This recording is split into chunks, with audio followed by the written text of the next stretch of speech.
And, you know, Justin was on the back foot. Justin was, you know, mind-bending. And all of a sudden, immediately catapults back into the game. Gardevoir, EX, Curly, Iron Bundle, and the prizes. Let's have a look for Thomas. One Crispin, a Noctowl, energy switch, and the EV. The boosted evolution EV. Yeah, there is still the EV EX in the deck, so he can still evolve and actually starts off with the EV EX. And I think the draw for the turn was the Van Rotem. It's a pretty nice draw for the turn. There wasn't much else going on. Looking at that hand, that didn't look very good. So Van Rotem coming out to play. Then you search your deck. No, the number one searching your deck, so you can have a little prize card check is quite nice. But then you can grab any 3 colorless Pokemon with 90 hit points or less. What I really like about the Fan Rotom is how I can grab your basics and it can grab your stage 1 Pidgeotto or Noctowl. But here we're going for 3 basics. Yeah, looking really solid for next turn now with the Noctowl already in hand. So the Noctowl can find the Pidgeot can find another piece, almost give you a refund on your first Jewel Seeker, and then you sit with Quick Search on board, one of the best abilities in the game. Searching for any card is just insane flexibility that can sort out any situation, really.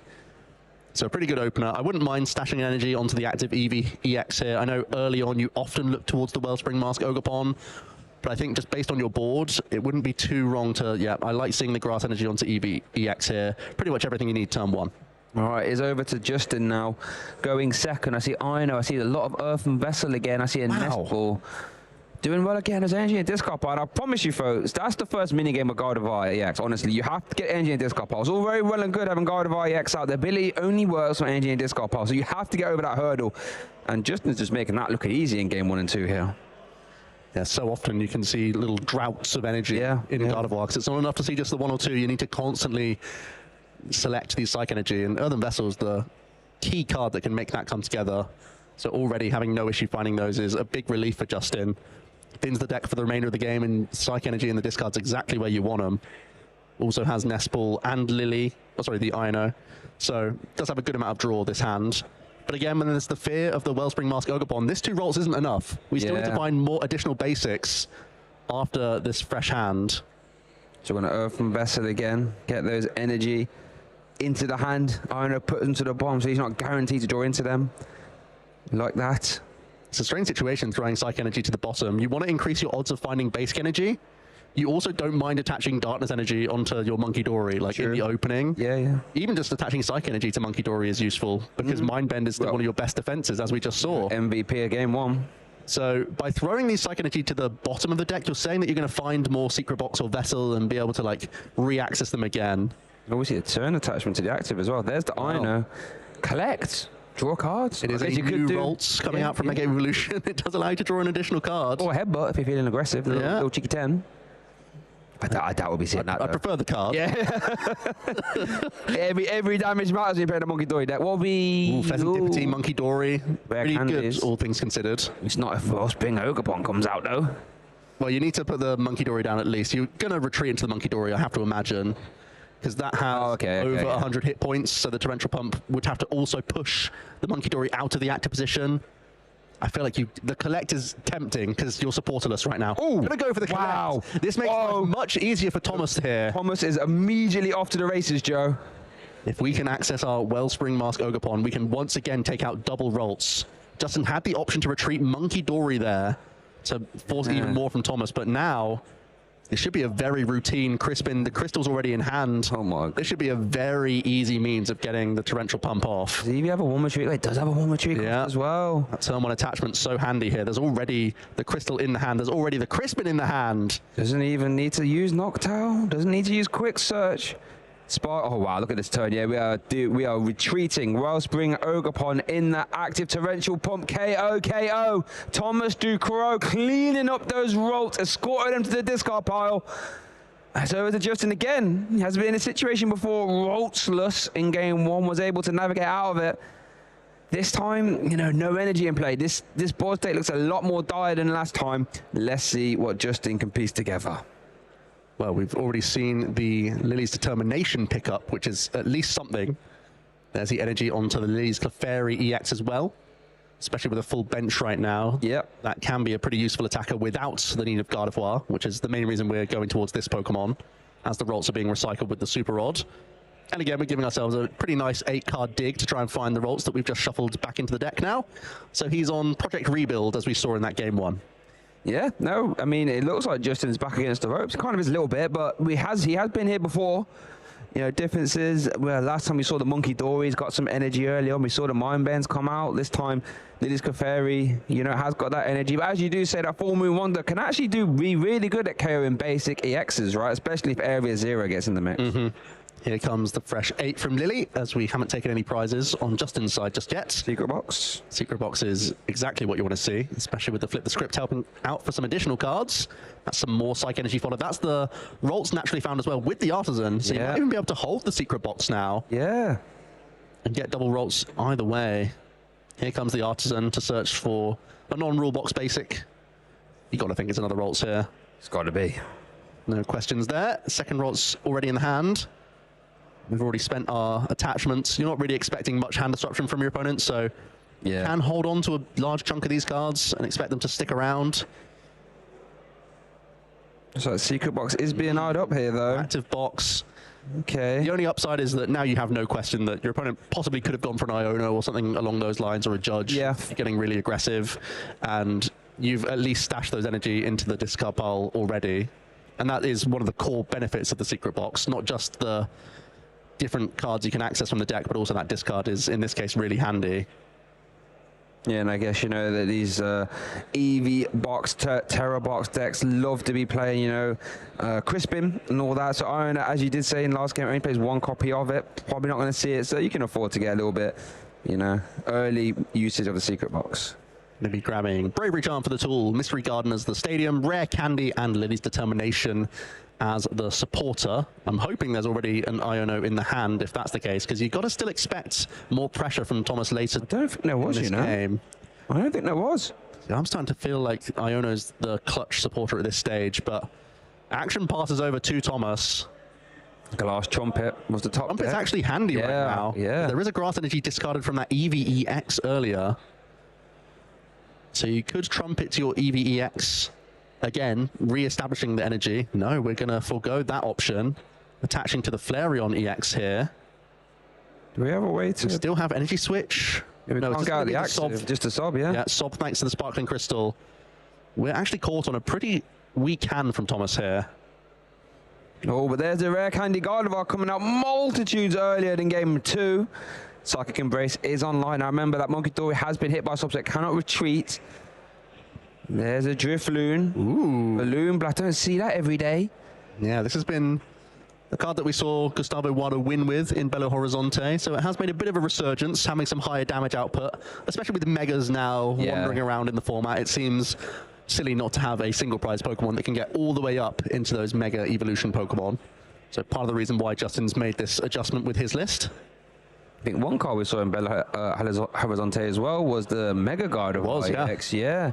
That's another one that has no problem hitting those ridiculously high outputs. It would have been nice to be a Gardevoir player. All these options, some of them don't even get played. Drifloon, Mega Gardevoir, you have the options though.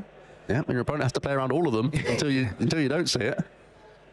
Looks like a really good hand from the Lily as well. Going into Curlier, having Earthen Vessel in the hand for more filtering of these energy cards. Is that Darkness Energy being pulled out now?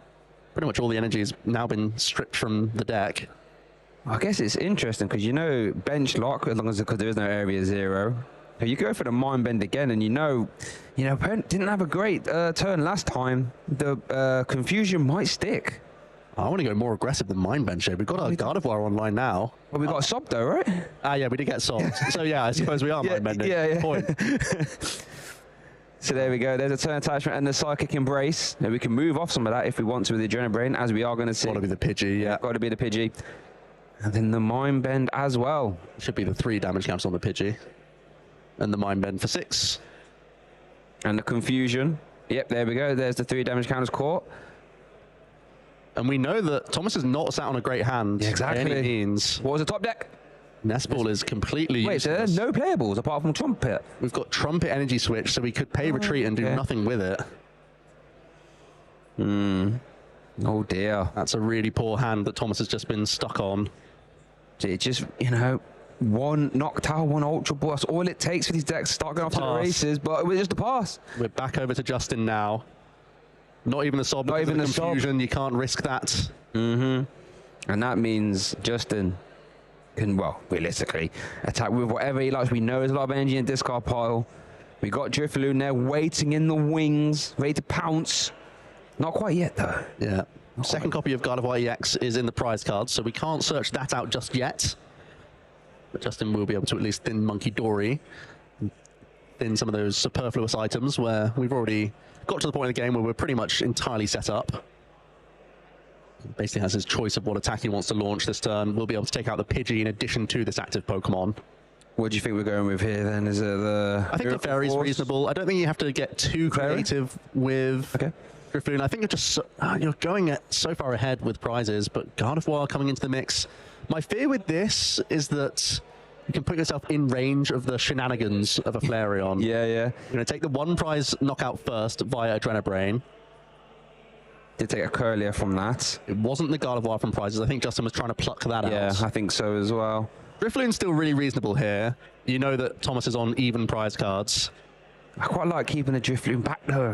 I mean, that's because that's so useful into the Flareon, right? That's all I'm seeing here. Yeah, but it looks like we are going to see the Perry into that.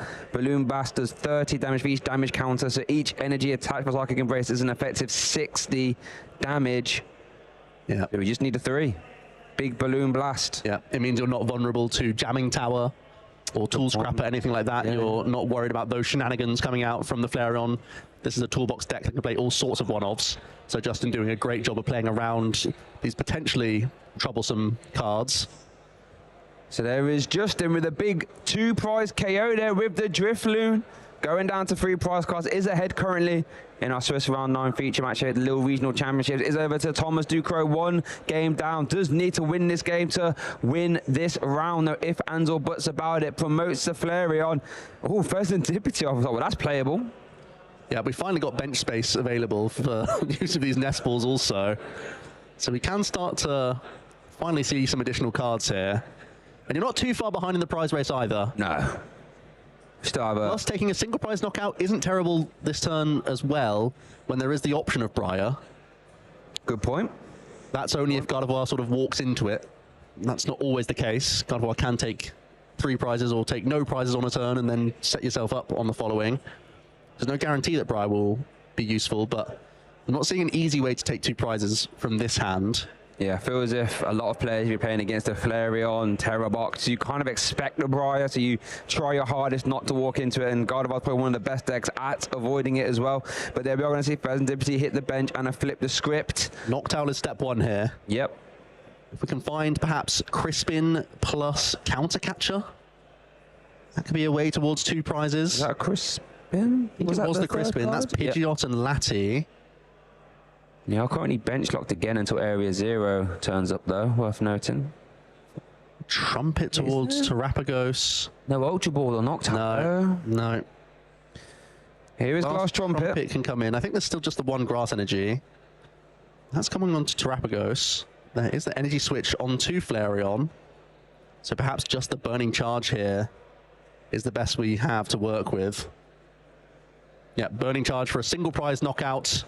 You can also grab a couple energy out of the deck and attach them to your Pokemon. It's going to go on to the Terrapagos EX in the back. And I think at this point, Thomas knows he's in a pretty awkward position. When you go down to those 3 prize cards, it feels like you need a couple turns to attack with if you're going to go over the line, unless Justin, for some reason, walks into this Briar play. And I'm not seeing it line up easily on the board, let alone whether or not Justin's going to play around it. So it feels pretty confident right now that Justin can put himself in touching distance of this game number 2. See, here's what, if you didn't attack with the Drifloon earlier, you could have just immediately sent that off and dispatched that Flareon. We are going to see Monkey Dory Dark Energy developed. But Shane, not taking prizes is a benefit here.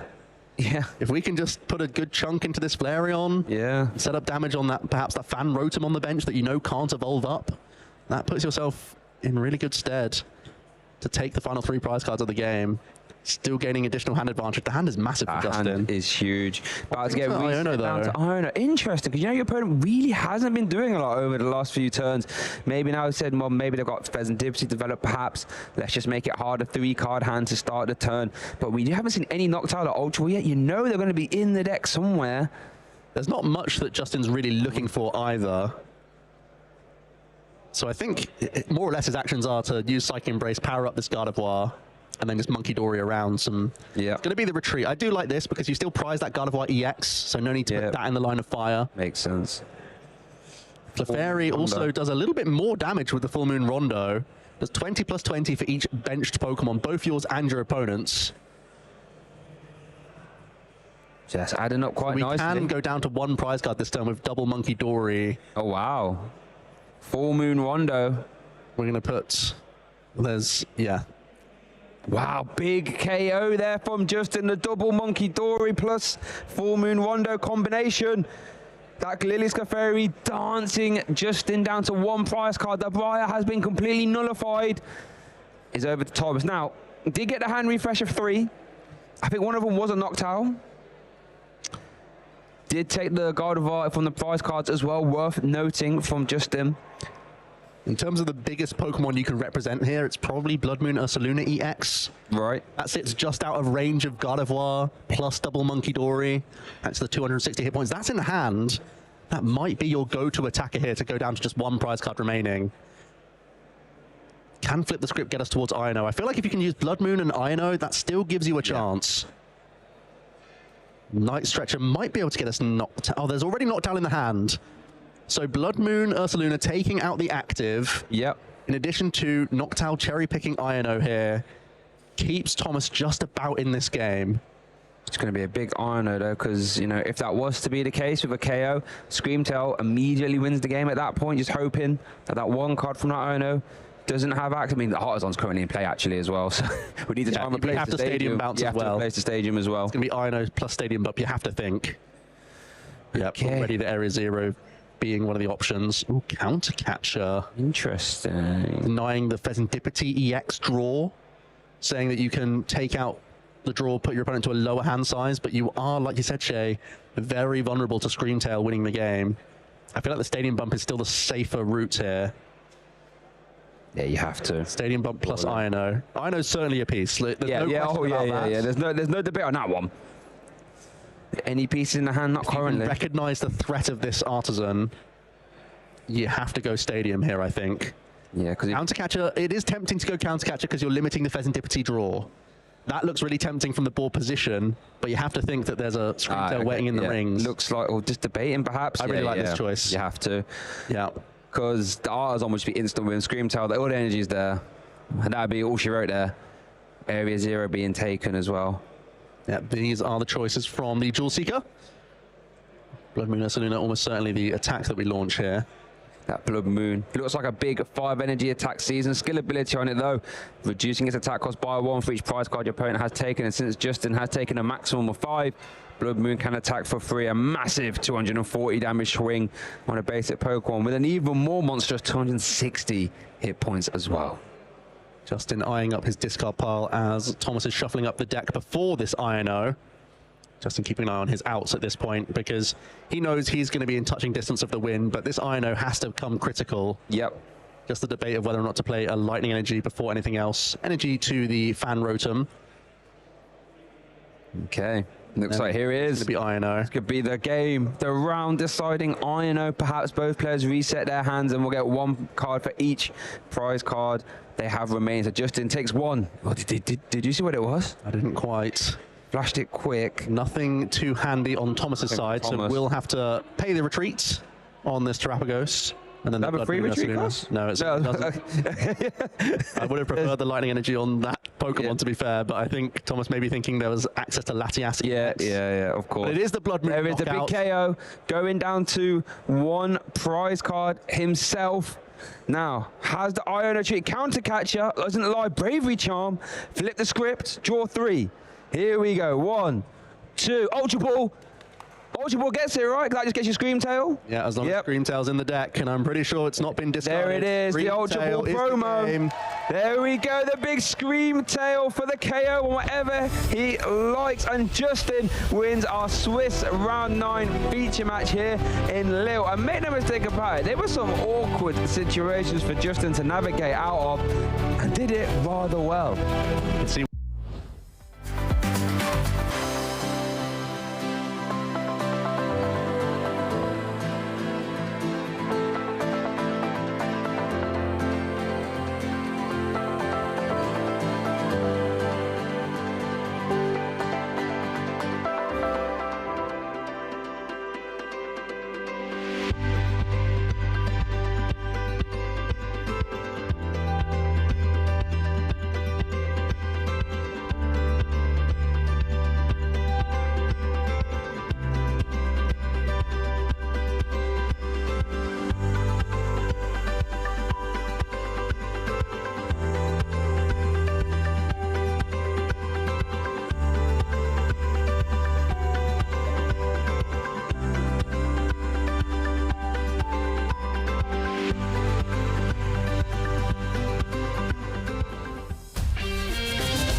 Against it, and then applied with that fairy zone on the Lily. Oh, he's ready to just give up the game. It's over.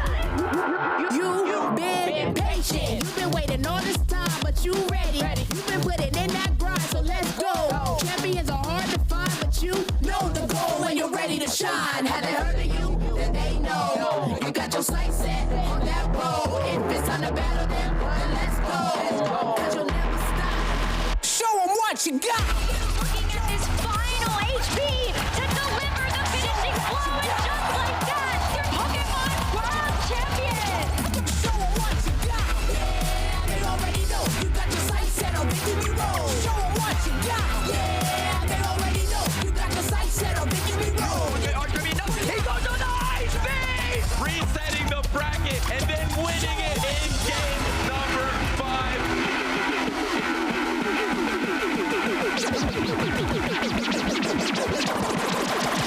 Show them what you got. Yeah, they already know. You got your sights set on victory road. Show them what you got. Yeah, they already know. You got your sights set on victory road. Put your hands up.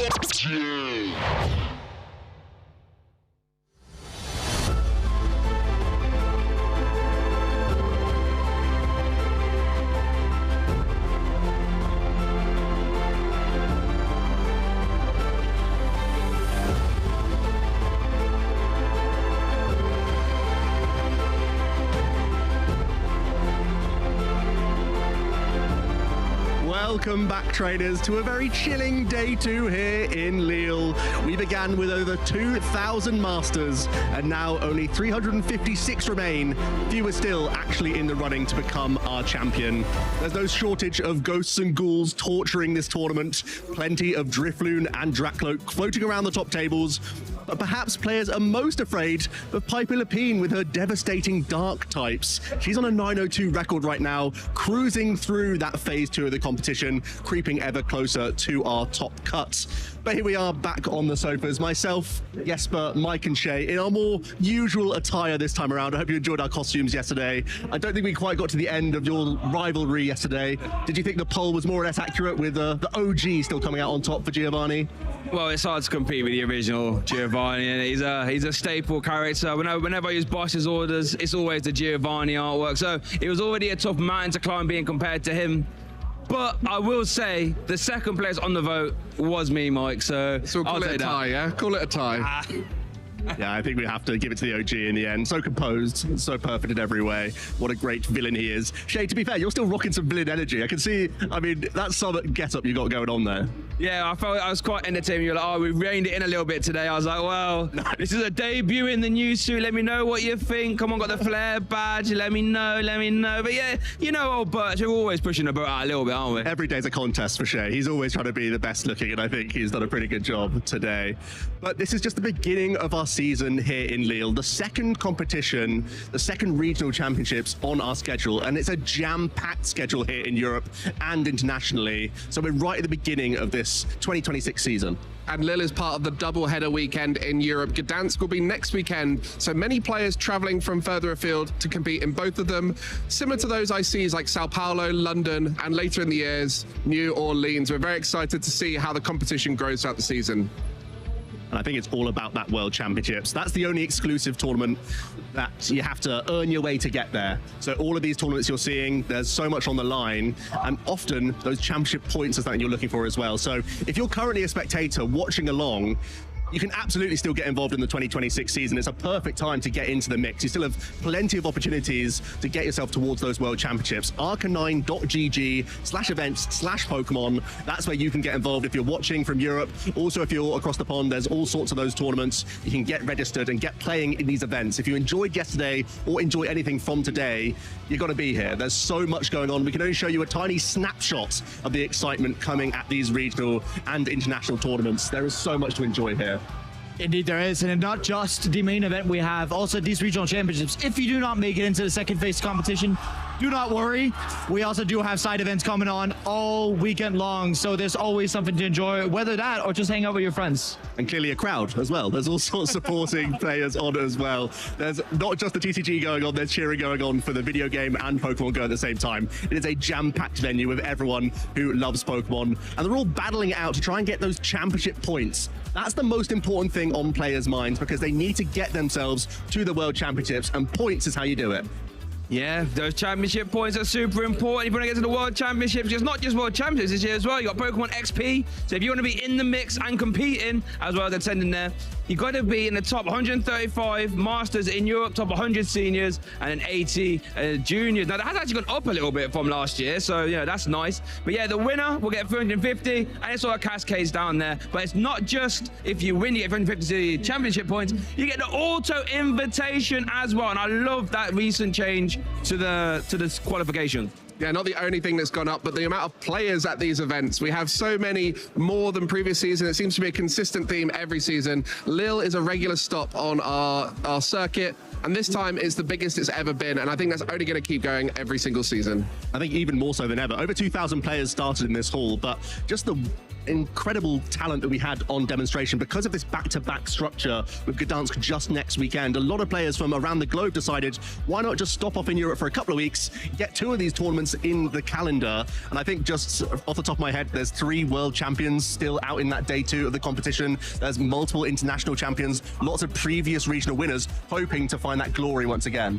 Yeah, and finding that glory would also mean they get to compete in the World Championships once again, because, I mean, as a world champion, you want to win that thing again, right? And this is the first stop to making that happen. These regional championships, League Cups at home, or the international championships we always also going to happen this season is just a part of this. World Championships is a goal for a number of players, but even if you can only make one of these tournaments, it's well worth your while, because these regionals have incredible prizing on offer. Lots of cash to be grabbed, Shay. Yeah, the winner, $10,000 US. What a great prize to have for a weekend of playing some Pokemon, eh? And that goes all the way down to 1,000 there for a top 32 finish. Not just the Masters, juniors and seniors get involved in the mix, so a lot of money on the line, especially, as you say, with a double header weekend. If you place well on back-to-back weekends, you could be leaving with a lot of money, Mike. And also, pricing goes further down for those booster packs. You see top 64 getting a whole booster box with 36 packs there, but even players as low down as top 256 will be walking away with some prizing, and that's something that's so great about this event. We're coming along to compete for the championship points, for the prizing, but ultimately the competition is the best bit about it. Coming along and competing in Pokemon every single weekend. Many of the players don't even worry about winning it or in the tournaments. They just think about getting through to phase 2 so they can play more Pokemon. And it means everyone who's made it to this phase 2, every round, every game matters so much. They're going to be jumping up in packs and sometimes getting in touching distance of that cash prizing as well. So there's so much on the line here. High stakes Pokemon is what it's all about in phase 2 of our competition. And we also have to bear in mind that there is a format update in 2026. There are some changes coming in to this season. So if you've been watching Pokemon along in the past, there is something to keep in mind in 2026. Yeah, one thing, the massive thing that's changed about this season has been, you know, the +1 turn after time has been called.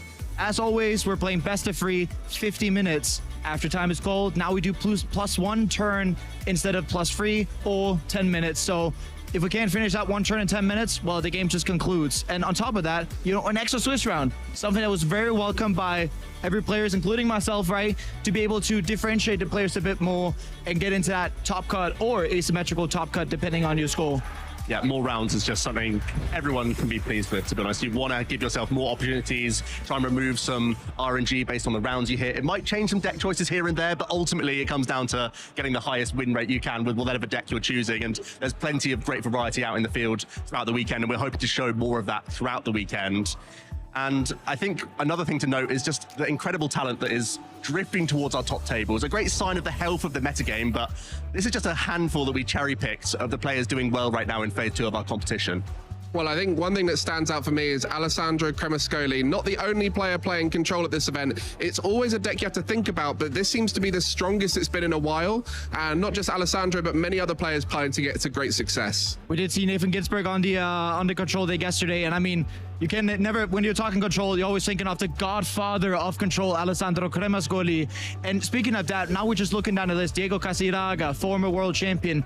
People like Michael Hunter also been showing off on the regional stage before. And we can't remember to forget, you know, Joshua van Overschelde, Mr. Sapto is getting in here, typically playing Lugia last season, but, you know, also having a great showing for themselves. And some more French reps there. Mehdi Hafi, often seen judging, but also a great player with some great accomplishments. Great to see him back at the tables. Antoine Boulet also having some great performances in Japan and as well on the European circuit. So some fantastic competitors to keep an eye on throughout the weekend. We're going to be spoiled for choice. Every single round we're going to be able to show, and it's just going to be an embarrassment of riches throughout. We also have some standings to update. Who is at the tippy top of our tournament? Now, this is going into round 12.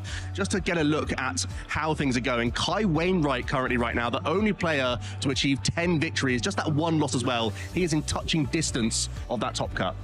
These standings are just ridiculous. This could be like an IC. Look at this. We've got Piper Lepine floating to the top. Kim Porega, Alberto Conti, Henry Brandon, former world champion, Hermani, Gabriel Fernandez, Calvin. This is ridiculously stacked for a regional. And I think, as you alluded to, Joe, just whatever round we pick moving forward to get on a feature match, we're going to be in for a barnstormer. And I think there you can see Kai Wainwright at the top. Many players won't recognize that name, but he's always there or thereabouts. You know, plenty of top 8s, had a top 16 at Frankfurt, and is one of those players that is due a win at some point. And I think that's the key in Europe. There's so many players who at any moment could be their tournament. Alberto Conti was that last season, won Gdansk and was able to finally become a regional champion. So lots to watch out for. Yeah, and I think Kai, he's becoming more and more of a fixture. Whenever you end up seeing him on the stream over and over again, that's because he's always at the top tables. So inevitably, there's going to be that breakout. Has already had some top cuts in the past, but is now looking to go one further, and it could be their tournament as well. Let's see how that stacked up against the players to watch that we came up with coming into this tournament, because some of them are still competing in our phase 2.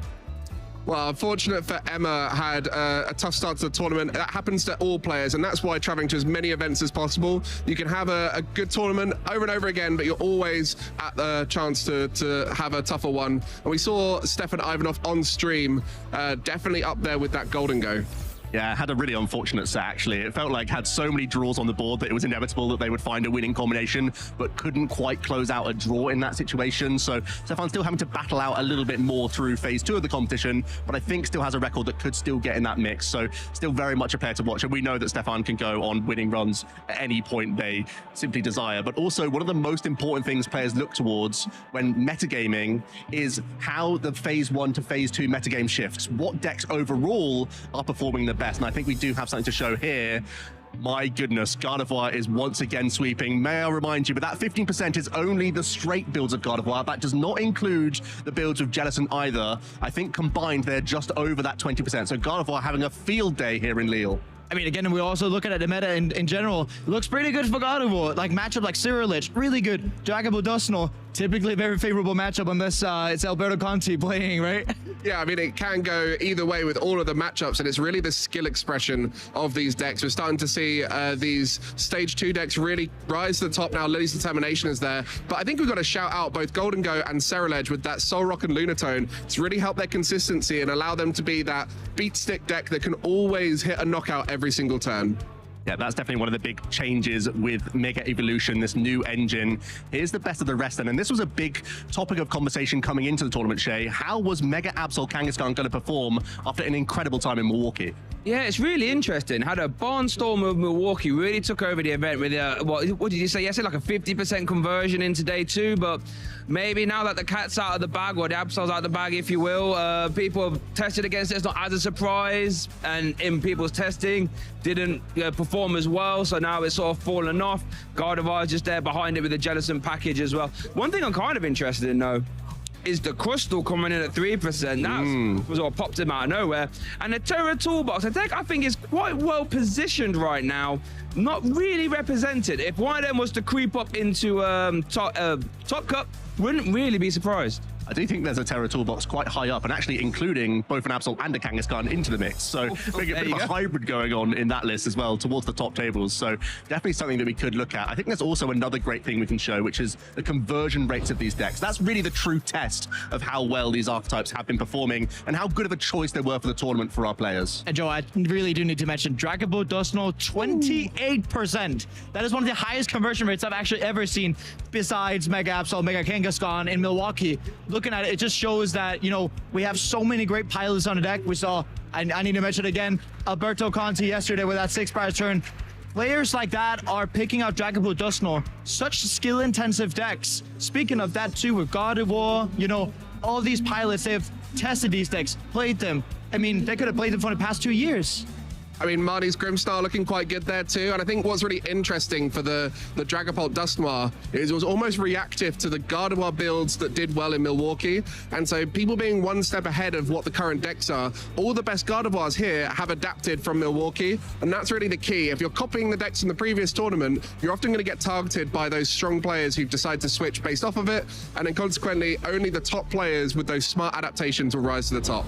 I think that really is the story of Mega Evolution, as the best decks also gain so much that you can easily stick to what you know, but then there's so much also changing. Is there any archetype that we didn't possibly get to show yesterday, yes, but you really have your eye out for today? I mean, we're talking about Joltik Box at 3%, a Crustle too. The players rolling the simulator can see if they can dodge guard enough, right? But we do have to mention Joltik Box, right? And Iron Hands running rampant, and if you can't deal with Iron Hands after that first MP very much attack, the game's already over, right? So it's going to be good. Well, great to see whether or not that can make its way towards the top. Other than that, I do think it's going to be a potential Gardevoir versus Dragapult showdown once more in the finals. Yeah, I hope you enjoy Gardevoir and Dragapult, because there's plenty of it towards the top tables. It's inevitable that we will be showing some of that. But great call out on the Joltik box. Diego Casaraga getting a top 4 just a couple of weeks ago. Our very own Alex Dow is in the field. Actually, the cast has had a great run through our day 1 of competition. Emily, Amy, and Alex, all of our colleagues, getting through to phase 2 of the competition. I don't think any of them are in the runnings to perhaps win, but they're still right in that mix to get some points and some prizing. I think it's one of the cool things about Pokemon is people from all sorts of different roles, whether they're judges, whether they're commentators, whether they're players. Everyone gets involved in all sorts of different things. You know, we've spoken about Amy before on broadcast. She organizes events, she commentates, she plays, she streams, she does everything. And it's amazing to see people getting involved in all walks of Pokemon. She had a really unique day as well. She was playing Conkeldurr, somehow hit the mirror twice. Like, I don't know what's going on there, but she ended up losing one and beating one. So she got her just desserts with the Conkeldurr, and who knows what else we're going to see throughout the day. I think that really is testament to the format. It's so wide right now. Shay, is there something that possibly you didn't see yesterday, or something you want to see more of today that we did get a little hint of? Yeah, I alluded to it earlier, but I really think Terra Box is really well positioned. I think we had it on stream maybe once or twice, but I think with that abundance of Gardevoir, you can really start trying to pick it apart, try and pick apart the Draclurks early on. I always feel like Terra Box normally has an answer for anything it's playing against. So I think I'm really keeping my eye out on that, but I want to also give a massive shout out to Jesper with the Joltik box. So I know that's been performing quite well as well. And again, that has options for everything in format. So I would like to see that as well.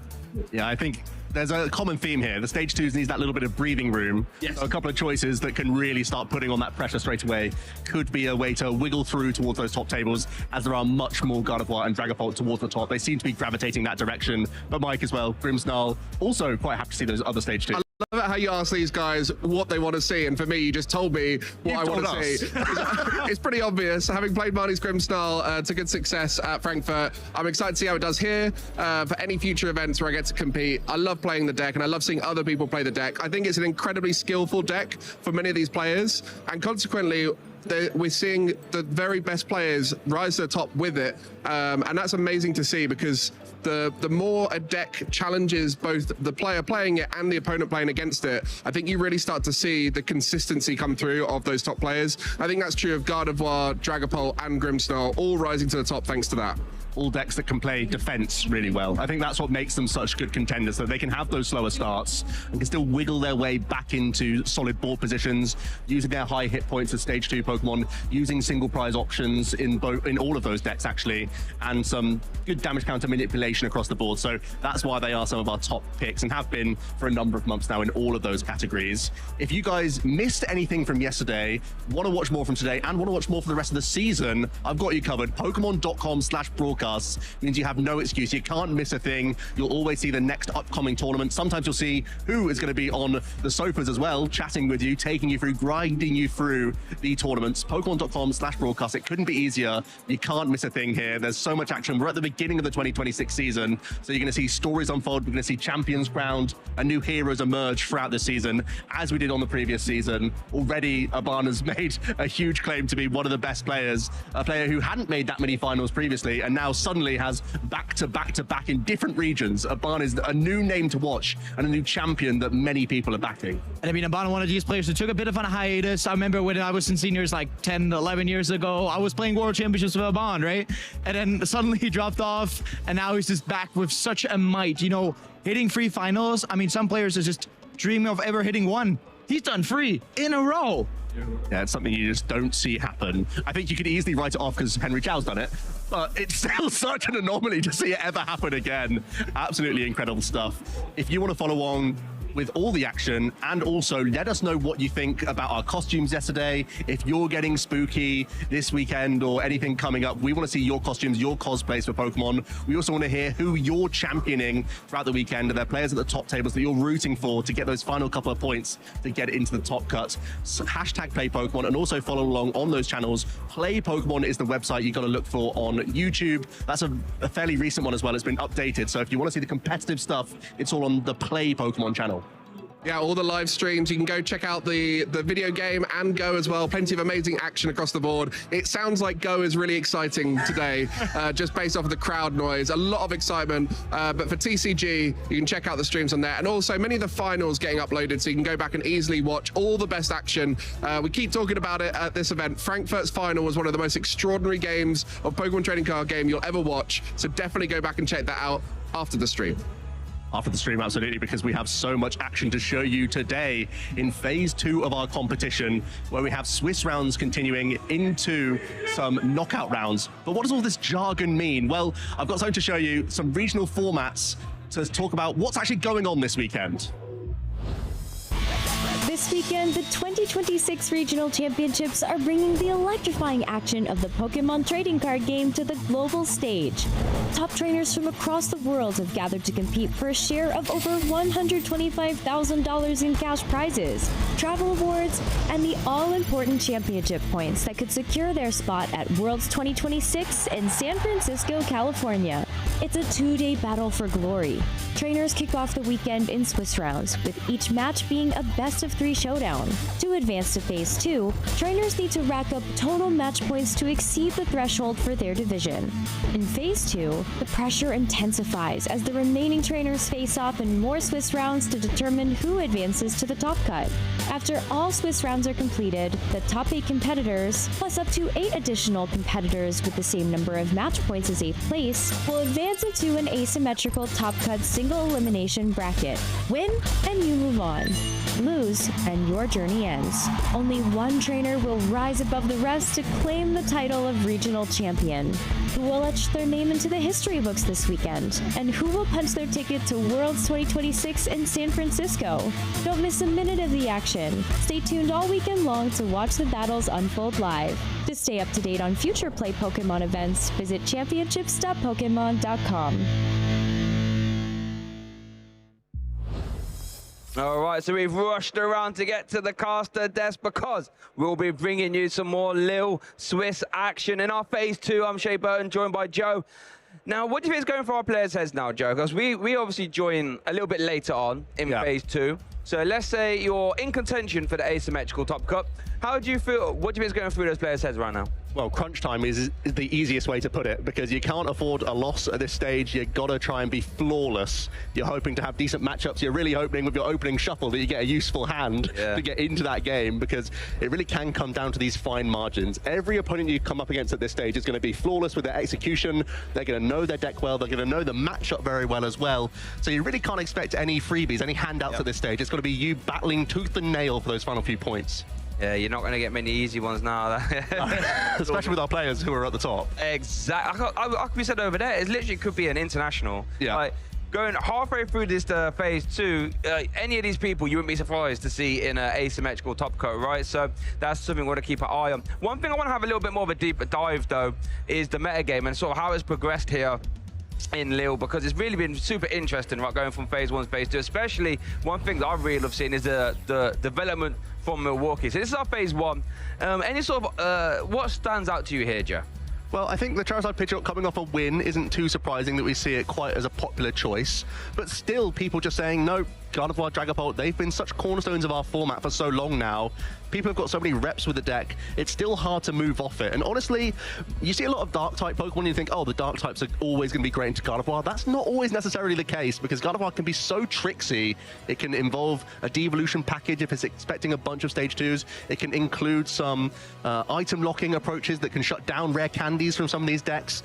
And it's got single prize attacking options. And we've seen a bit of a shift more towards Drifloon as of late, possibly even the Mega Gardevoir EX, to have some big damage output plays if it needs to, especially with those megas creeping around the format. Not so much having a huge stance here. It's more about the engine updates from our decks in Mega Evolution, but there is still the expectation that there's always going to be an Absol or a Kangaskhan popping up. Sometimes you need to have one hit KO potential into a Mega Gardevoir EX as well. So having that in mind with Gardevoir is what keeps it fresh and what keeps it coming back every tournament. Yeah, it's just, as you say, it can just have so many options. I think on the way leaving the venue, I was chatting to some players yesterday saying, like, imagine Gardevoir can have Drifloon and Mega Guardian, just choose not to play it. Like, I have these options. I can one-shot anything in the format, but I don't need them. And here's the best of the rest. I think this Mega Kangaskhan, Mega Absol, Mega Kangaskhan deck is a really interesting scenario. I don't think we've ever seen something like this. Like, in the World Tour Milwaukee, it just didn't exist. And then, you know, Tour de Reclef on social media made a bit of a hoo-ha about it.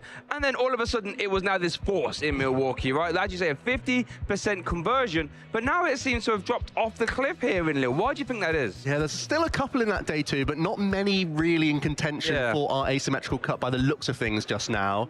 As we do see some of that phase 2, that you can't see much of that Absol Kangaskhan, which had a phenomenal performance in Milwaukee and Belo Horizonte. I think it comes down to a few factors. First of all, the surprise factor of the archetype that had a lot of pitfalls, a lot of traps that it could lay for opponents, that if they didn't quite know the list, they would fall straight into those traps and be in a really tough spot, especially with the likes of Penny, especially with the Absol coming in with Monkey Doors and whatnot. Sometimes having a slower turn was actually the best thing possible for the Kangaskhan Absol deck, and players are now privy to that, and they know where to target the archetype. Also, we have seen a little bit of text here and there. We've seen some Golden Go adapting. We saw Stefan playing Erika's Invitation as a supporter card in his deck list, so he had a tech card to get around Cornerstone Mask Ogerpon. The same thing could be said for the Charizards that are now oftentimes playing Klefki to shut down Psyduck, which means they can then use Dusknoir, which means they can still get through the 3 prize Pokemon. There's more type coverage coming into decks. We've even seen Terastal Hooper EX. And that's the main issue with these basic megas, is that they do have a decent chunk of hit points, but they do rely on hit point buff from tools and stadiums and whatnot. So it only takes a little few techs or still having type coverage to get over them in one hit. And that's the one thing the Absol Kangaskhan deck really doesn't want to face. It really relied on tanking.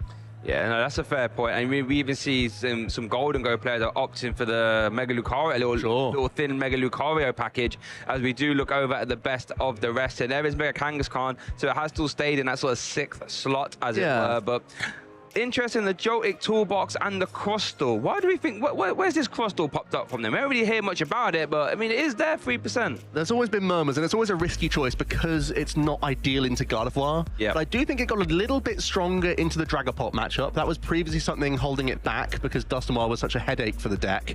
But now with Psyduck coming in, Crustal can have a slightly better time protecting the Psyduck, which then protects your Crustal that little bit more, making your Dragapult matchup far stronger. So I can see why it's still a risk for players. players. Trying to dodge Gardevoir is never an easy task, but it has so many other good matchups in the field, simply because people can't deal with multiple Crustle, especially when they're being buffed and healed and all this other stuff. Even its damage is modified with Monkey Dory. It's such a difficult deck to play against and such a headache where other archetypes don't really want to commit that many slots just to deal with a low percentage deck. Because the slots that deal with Crystal tend not to really help in other matchups. Right. Here's our conversion rates, though. Really interesting. So if you entered Lille as a Dragapult Dust Noir player, you had a 1 in 4 chance, essentially, at making phase 2. That is a really high conversion. Another one I'm really impressed with is the Marnie's Grimmsnarl Frostlass conversion. It didn't have as many people representing it, but again, at a 23 conversion rate. Anything else jump out at you here, Joe?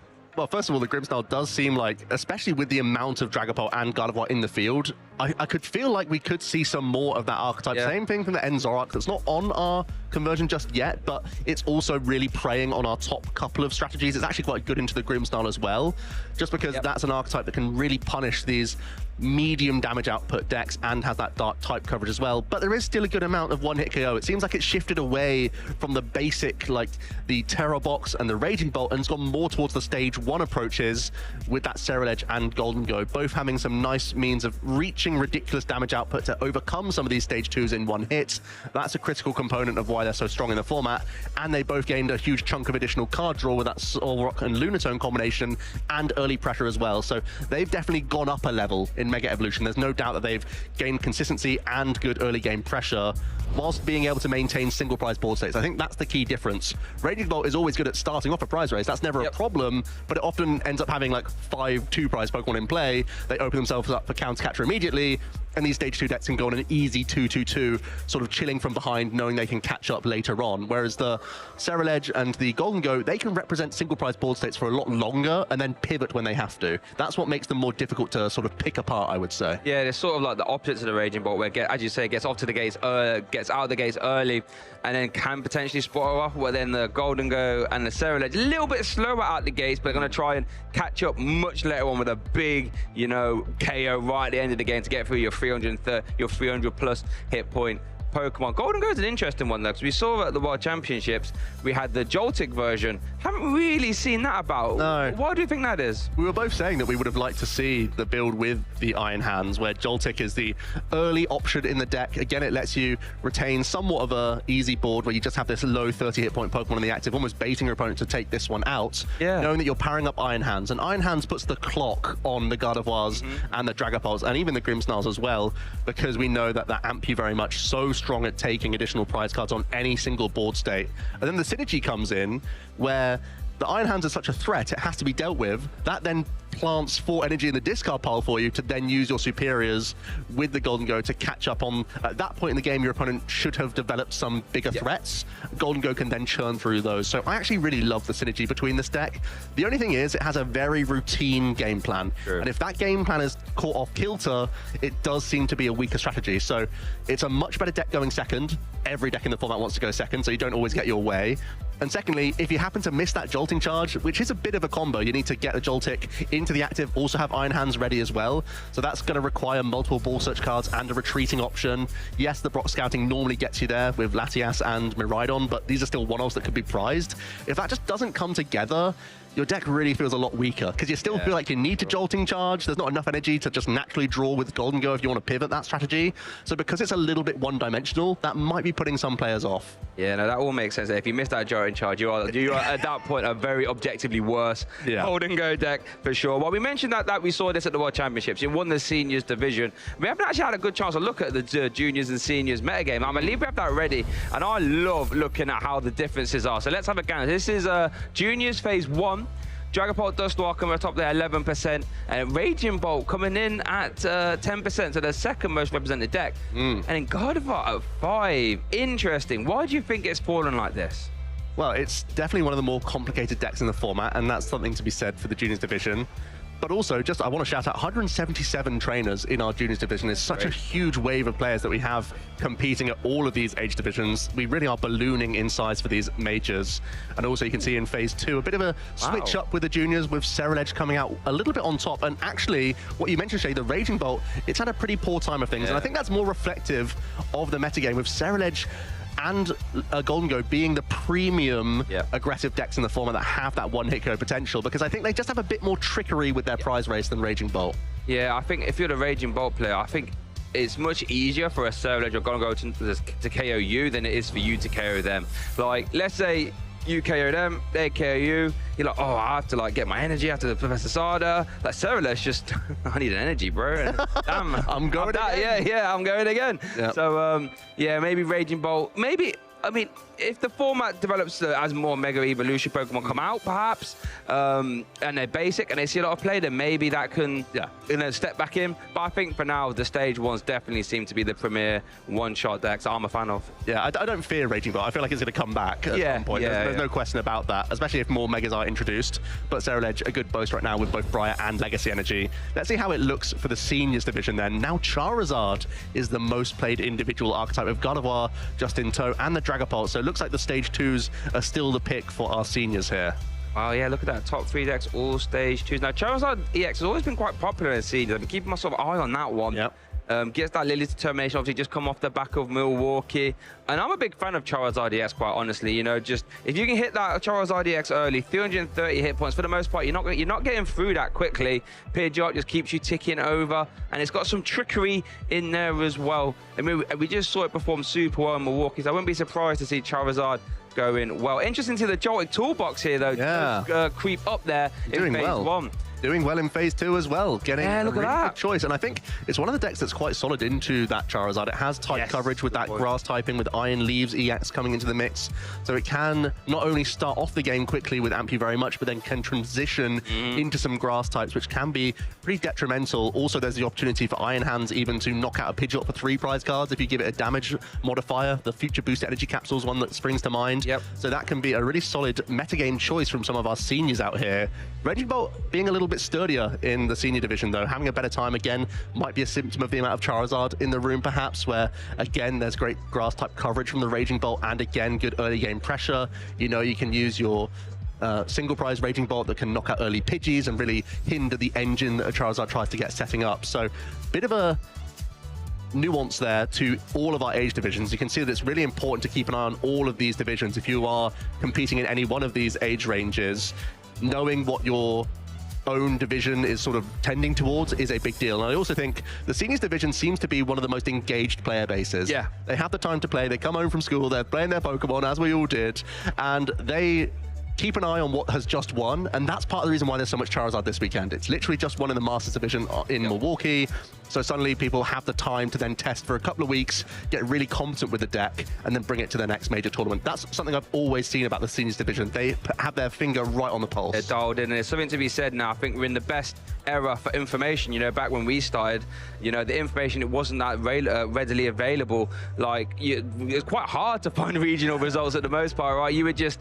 build your deck, take your deck, you wouldn't even know what did well in the past. And now we can show you information from all age divisions. So all age divisions, as you say, can really keep their their finger on the pulse on the metagame and make really good educated decisions. Then that's why I love having a look at the juniors and seniors metagame, because there are essentially 3 different tournaments going on, right, in the TCG, and it's just, as you say, interesting to see the seniors really dialed in, and you see the metagaming in the metagame, like the Joltik toolbox can really take on those Charizards. We've even got the 1 prize Garvantula. He can have a crack as well, can't we? Yeah, he has a good crack. He can have a go.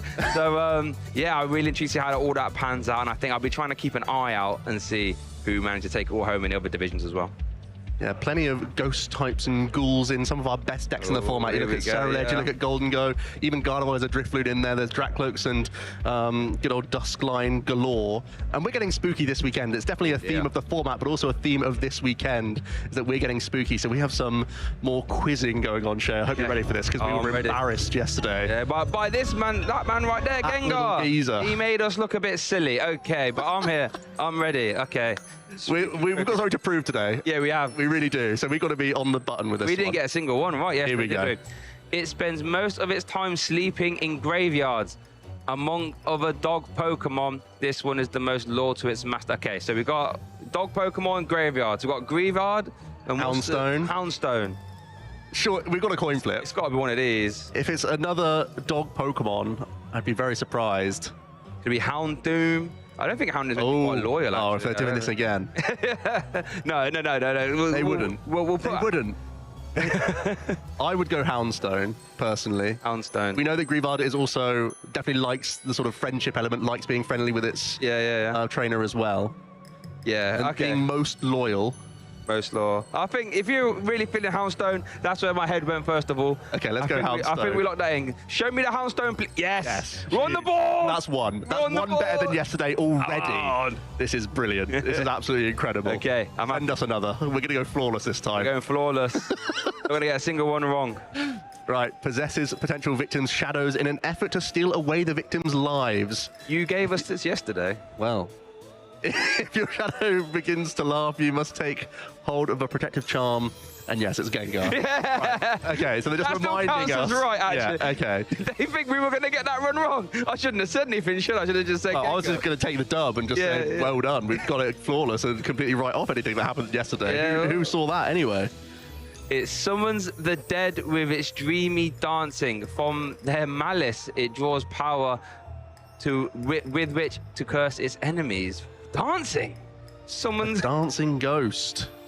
Is it one of the Oricorias? Are they ghost type? Yeah, I'm not sure which form it is. Oh. They never say it on the card. Surely it's always just called an Oricorio. I reckon if we did say Oricorio and it wasn't Oricorio form, I don't really care what purchase staff say. I'm giving me the point for that one. But is it though? Are there any ghost dancers? That's definitely the most enticing one, the Oricorio. Ghost dancing. So rogue though. So I don't know. Do Oricorios draw power from malice though? Doesn't it strike me as an Oricorio thing to do that? Does it? It's more of a cheerleader than a malice bringer. I'm not thinking of many other dancers though. I think we Gothita, Gothitelle. Does Gothitelle dance? Possibly. But again, is it trying to curse? No, I don't know.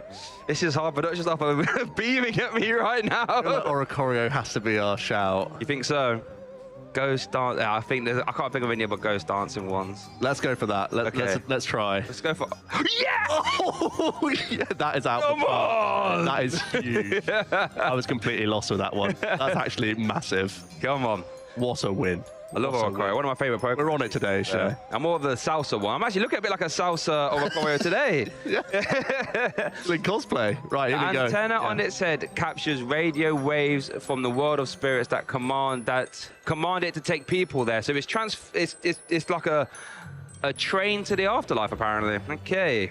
Spirits. Antenna on its head. What's that? Orbeetle? He probably doesn't get involved with this sort of stuff, I don't think. Doesn't get involved. He doesn't get involved. He leaves that to the other ones. Yeah. Command it. Antenna. The spirits that command it to take it there. Ghost antenna. Antenna. I'm not thinking much Bug of ghost. antenna. They went bug ghost. What bug ghost?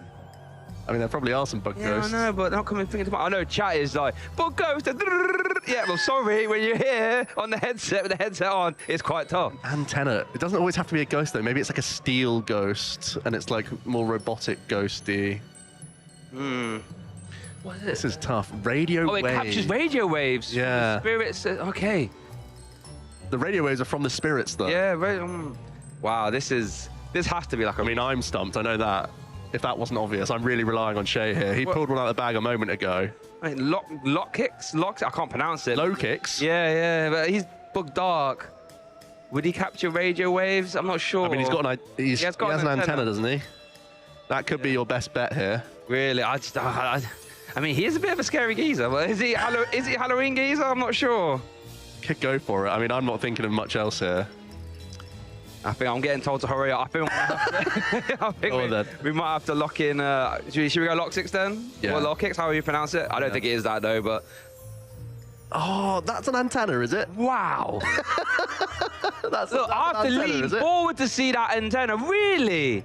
Okay. Wowzers. So of all the things about Duster, the belly that opens up into a mouth, we're now talking about that little... That bolt. Fair enough. You got me on that one. I never would have got there. Antenna on the heads. Fair. That is tough. A playable Pokemon as well. What a shame. Yeah, but many playable. Do you remember Sinister Hand? Do you remember that one? Moving around damage count. Woo! More than Sinister, that was. Yeah, I haven't got so many now. Yeah, so many. Here we go. It lays trap. Okay, hold on. We've definitely had this as well. No, you should have said anything. Which one was this? This was the Gigantamax, was it not? Oh, yeah, because I said, how did you just accidentally walk into the mouth? Yeah, Yeah. Gigantamax Gengar. Yeah. There we go. Come on. The memory stuff, I suppose. Just about. We're struggling again. Yeah, I don't know how you accidentally walk into that thing. I mean, aren't Gigantamax like the size of buildings? Yeah. Yeah, it's just Absurd. Just wandering in. if you're on your phone, perhaps just. I think we have one more. While shining a light and pretending to be a guide, it leeches off the life force of any who follow it. Okay, now, I've looked into creepy Pokédex entries before. Do you know what this sounds like? This sounds like it could be Jellicent. With the light. Because it like the people on the boats, it like calls them away and then has its wicked way with them. Interesting. So Does it use a light though? I heard lights and I'm thinking lampant or lit wick or chandelier. True, actually. Or possibly like Yeah, that's probably why or maybe even like the lights of a Pumpkaboo or a Gorgeist. Yeah, I think we'll go one of those. We'll go one of those. I think. Yeah. If it is just, I'll be very sad. I mean, leeching is more Gorgeist, perhaps. Like, yeah. Yeah. I'm leaning towards like, I don't think it's chandelier. I think it's like more likely lampant or litwick or Gorgeist or Pumpkaboo. I think I'm between Not those. been in Chandelure then. I think chandelier wouldn't really be a guide so much as the smaller Pokemon. Okay, that makes sense. So I'm leaning more towards Gorgeist because of leeching. Yeah, I'm also one stuck of the, on that one. grass ones. I'd hate if this was a Pumpkaboo though. Yeah. I meant I was leaning more towards that line. Yeah. Where's Amy? I know she probably know this one. I want to go Pumpkaboo just because. Pumpkaboo? Yeah. Okay, we'll do that. We'll do that. Pumpkaboo. Don't be Jellicent. You were Yeah. there. You was in the ballpark. You was in the ballpark. Shining light. Yeah. We duped ourselves with that one. Yeah, we did. Yeah. Fair play to you though. But, I mean, you basically got it. Almost. Like a half point. Yeah, I was in the point. mix. I was in the mix. Well, not too shabby overall. Worth asking. We'll take it. It was much more frightening yesterday. We were like sweating up here. We were fuming with our Fuming. But yeah, we'll take that. We've got some points on the board. We've got some points on the board. So that's going to wrap up our spooky Pokédex entry segment. Maybe we'll get some more later on. Who knows? Here they come, the Ghastly, the Haunter, and the Gengar. Coming soon as well. Got Mega Gengar EX coming out soon as well. Yeah, we're going to see plenty of that, possibly even at the top tables. I think you can actually already get that stuff. Yep. Played on live as well, so plenty of opportunities for that Gengar to get in the mix. Definitely a really awkward card to play against in that it stops prize cards being taken from opponents, and that's always been historically very good in the TCG. Oh, 100%. So what I need you to do, viewers, after the stream, of course, get down to your local game store, which you should be doing anyway, getting involved with your local league, let's be honest. But while you're there, see if you can get your hands on the Mega Gengar EX battle deck, because it's going to be an awkward one. It's definitely one that has a lot of meta potential, and I wouldn't be surprised to see it doing well. But how about we get back down here to Lille, Phase 2? You know, we're going to be getting into our action coming up real soon. I think we have a pretty good matchup. I don't want to spoil it too much here, but we've got a pretty cool matchup coming up soon as well. But I think we're actually ready to get involved, I think I might have just heard, with our next round. Yep, our players are sat at the table. We've got a couple of familiar faces to the broadcast as well. James Cox and Drew Stevenson, two players who have got a long list of accomplishments. I know James from way back a few years ago doing the World's Run with Palkia. Had a really good, solid performance there and has continued to have great results. As we can see a few more of his accomplishments coming in here. Also a top 8 in the seniors division. Of course, has won the Lille Regional Championships as well previously and had a recent EUIC top 8. Definitely among a really top core testing group. Comes up with some really ingenious lists. And is once again on something a little bit different, I would say, Shay. Oh, really? Oh, I've not had a chance to have a little gander. Let's introduce Drew Stevenson, though, to the mix. EUIC finalist as a senior, World Top 32 senior, Frankfurt Regional Top 8. That was just a couple months ago, weeks ago. And Stockholm Regional Top 8 as well. And I bet if you was to ask him right now, do you want to turn one of those top 8s into a finalist or a champion? I bet he would. So he wants to try and get the win here. And it looks like the dice roll was concluded. I think Drew said he's going second, which is quite funny because, you know, the metagames seem to go in shifts, right, where a lot of players want to go first and now it's going second. And now I think trying to play a deck, all the decks I try and build now, I want to try and go first because I will get that most of the time. And it's a matchup where James is going to be playing with this mulligan here. We'll just see that he's got the Absol Kangaskhan archetype. A few different cards in there from what we've seen previously, but that's definitely one to watch. definitely one of the archetypes that many people wanted to keep their finger on the pulse with and know to play against it or to test it themselves for this weekend. James picking up the new toy and saying that this is a great choice for his tournament, and right now looking to be the case on a 9-2-1 record. Drew is going to be playing the Golden Go build with the Solrock and Lunatone package in there as well, but is also opting to play one Mega Morwile EX, Shay. That could completely shake up this matchup. Yeah, really interesting card, a really interesting type, which you don't really see too often in the Pokemon TCG. For 2 energy gobble down, does 80 damage for each prize card you have taken. Now, when you're playing an early one-hit KO deck like Golden Go, you could just, you know, take 4 prize cards, gobble down, be like, right, at some point for 2 energy, bish, bash, bosh, that's going to be the game. It's a card I'm actually really familiar with, so I try my hardest to make Metang work. It hasn't been good enough to make that work, I'll be honest, but it is a very interesting card nonetheless, and I wonder if we'll see it here. Well, possibly this was put into the deck list in parts to be an answer to Cornerstone Mask Ogerpon, which is often seen in the Absol Kangaskhan deck. So much so that Drew's actually playing TM Turbo Energize in the list. So he could power up a Morwile early, not actually using its gobble down attack, going for the huge bite with a 260 base instead.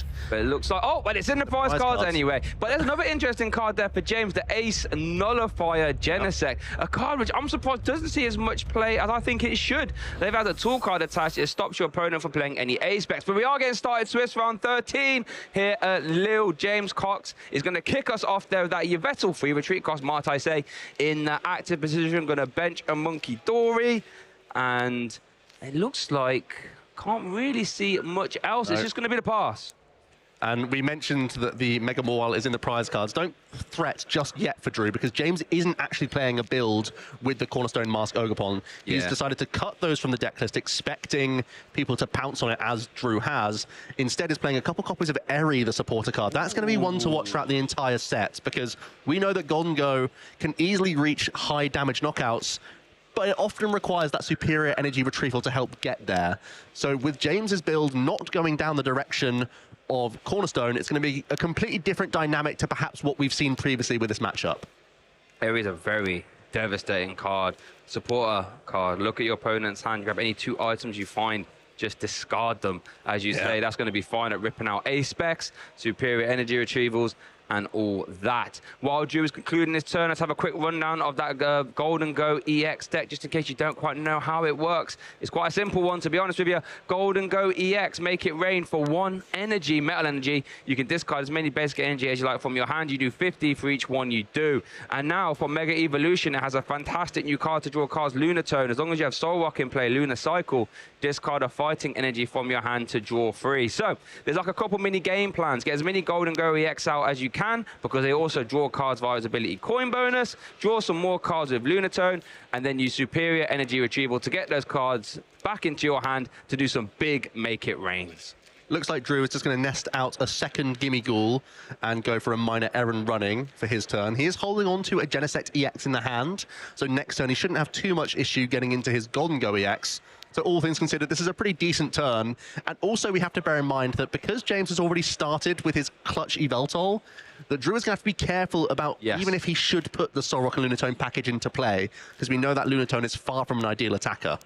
Now here we see a recent addition to this deck, the Tatsugiri, that attracts customers' ability. When it's in the active spot once per turn, look at the top 6 cards of your deck. You can grab any support you find there, put it in your hand, shuffle the rest of the cards. So it's almost like a free Pokegear every turn. It only gets 1 card less, but you know, when your Yveltal has 3 retreat costs and you're using Petulant and all that, it's not hard to maneuver it around, as it looks like attracting customers is going to bring Arven into the restaurant. Love to see that.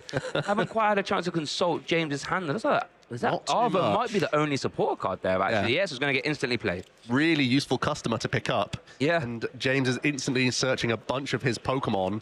This could be not only a deck search, but also because of the A-spec choice within Absol Kangaskhan, it's going to be that precious trolley. So from 1 Arven, immediately you can fill your board with basic Pokemon. The entire deck is built around these basics. And at the same time, you can grab that critical TM Turbo Energize, and that's going to be a way that you can start powering up these Mega Evolution Pokemon. Both Kangaskhan and Absol have 3 energy attacks, as we do obviously see the Precious Trolley coming in here, and the TM Turbo Energize. So getting towards these Mega Evolution Pokemon as quickly as possible is definitely going to be vital for James. Although he has to be a little bit fearful, because he's up against an archetype that can easily take 1-hit KOs. Yeah, so Joe, while James is concluding this and probably going to do the Turbo Energize, why don't you talk us through this deck, how it works, what he's going to try and do throughout the course of the game? So it is a toolbox strategy. So typically your board state changes based on every matchup that you're coming up against. In this approach, I have to feel like, because there isn't the Cornerstone Mask Ogerpon EX that's normally trying to wall out the Golden Go, instead what you're trying to do is simply catch crucial cards out of your opponent's hand. That's naturally going to come to the fruition via the Claw of Darkness attack from that Mega Absol EX. Dishes out 200 damage and also discards a card of your choice from the opponent's hand. If you can combine that with Eri, you're going to cherry pick a bunch of crucial item cards from the opponent. So the Mega Absol is a key component, but then also you can start pivoting into potential trapping strategies with Yveltal. You can also get some attacks in with some pretty efficient two-prize Pokemon as well in both Pecharunt and that Blood Moon Ursaluna in the deck as well. So you have a few dimensions to the deck. You're already playing Darkness Energy. There's already Monkey Dory in the mix as well. So you can get really creative with this deck. As we do see that Turbo Energize concluding, 2 energy attached to Mega Absol is over to Drew, who's going to evolve, use coin bonus, lets you draw 2 cards if the Golden Go is in the active. If it's on the bench, you can draw 1. So another 3 cards drawn here for Drew. 4 if you include the top deck. Gonna have a little consult on Mega Absol there, just have a little gander. But the thing is, James might not even know that there is no Cornerstone, right? Yeah, you have no reason. You've already seen Fighting Energies, you know there's going to be something along those lines. So, but there isn't, he isn't to know. So I wonder, you know, it's interesting because we have perfect knowledge, but the players do not. We're going to see a turn attachment to the active Golden Go. The Team Rockets. Team Rockets Petrol. Yeah. I love this card. Basically lets you grab any trainer you like from your deck. Long-term players, think of Skylar from back in the day. It's essentially the same. And in a deck like Golden Go, where you just want to try and get your superior energy retrievals or your ace spec, fighting Gong, Earth and Vessel, Petrol just grabs you that. Yeah, you're quite a low maintenance deck, but you have some crucial pieces. And in this case, the Earthen Vessel is going to give us a critical mass of energy to play with to knock out this Tatsugiri by the looks of things. In fact, Drew might even try an over KO this Tatsugiri to then stash energy in the discard pile if he deems it necessary. But no, just going to be the 100 damage, taking the single prize knockout. And now Drew's objective is pretty simple. Try and take an easy 2-prize knockout either on Pheasantipity or on Pecharunt and deal with this Mega Absol. That's going to be just one big burst of damage required this entire game. It should be a pretty routine approach from him. It's down to James to disrupt this in any way he can. And let's see, going to promote that Yveltal. As it looks like Arvin was taken from the prizes for Drew. It's over to James. See, that hand still isn't like super convincing. Going to start to turn off over that flip the script. Fantastic ability from Pheasantipity. Draw 3 cards if one of your Pokemon was knocked out on your opponent's last turn, which obviously Tatsugiri was. Bosses, Orders, Energy, Penny. I guess we can... Far from ideal. Perhaps. And you get, I mean, you have the 3rd energy, so you can use Claw of Darkness, but... Yep. The thing is about Claw of Darkness against Golden Go, they're going to, well, we see another 3 cards straight away.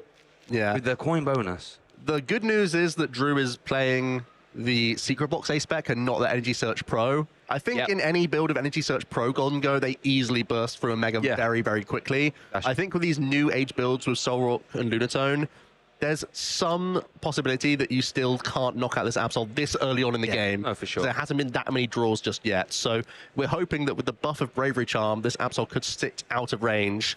There's going to be a Boss's Orders as well, trying to make it a little bit more awkward for Drew. Trying to force even an extra energy at this stage is helpful. And James is now going to be able to scout the entire hand from Drew. This 200 damage. There's only the 1 supporter in the hand. That seems to be the easiest choice to remove here.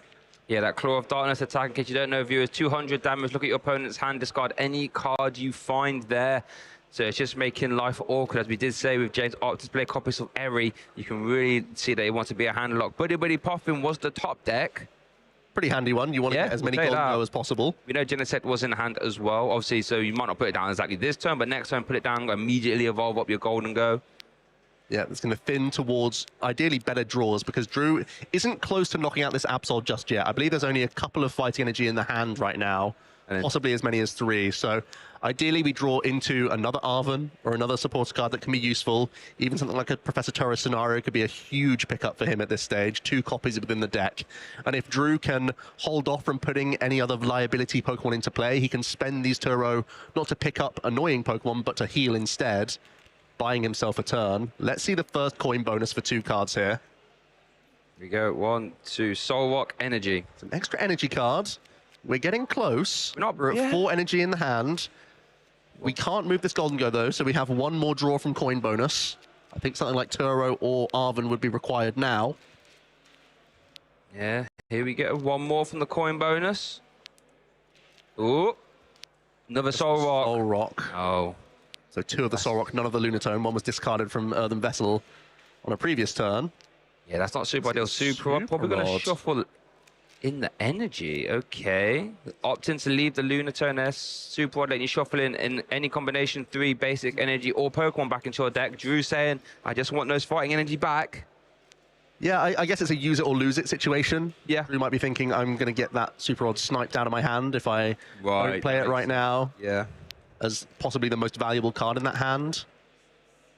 I'm not sure if there's any metal energy in the hand for Drew. If there is, he might just be putting a small... Yeah, there is one metal. So he can put a decent chunk into this Absol, and then there'll still be a decent amount of fighting energy in the discard pile for his future superior energy retrievals. In a weird way, because Drew hasn't drawn... Oh, just a pass. I guess if you put damage in, it could just get penny, but then you remove all the energy at the same time. That's what's still tempting, so, yeah. I was about to say that your hand is so weak that you actually encourage more attacks from the Absol in a way, right? Yeah, because you say, I'm not fearful of anything out of this hand because it's all pretty weak. Yeah.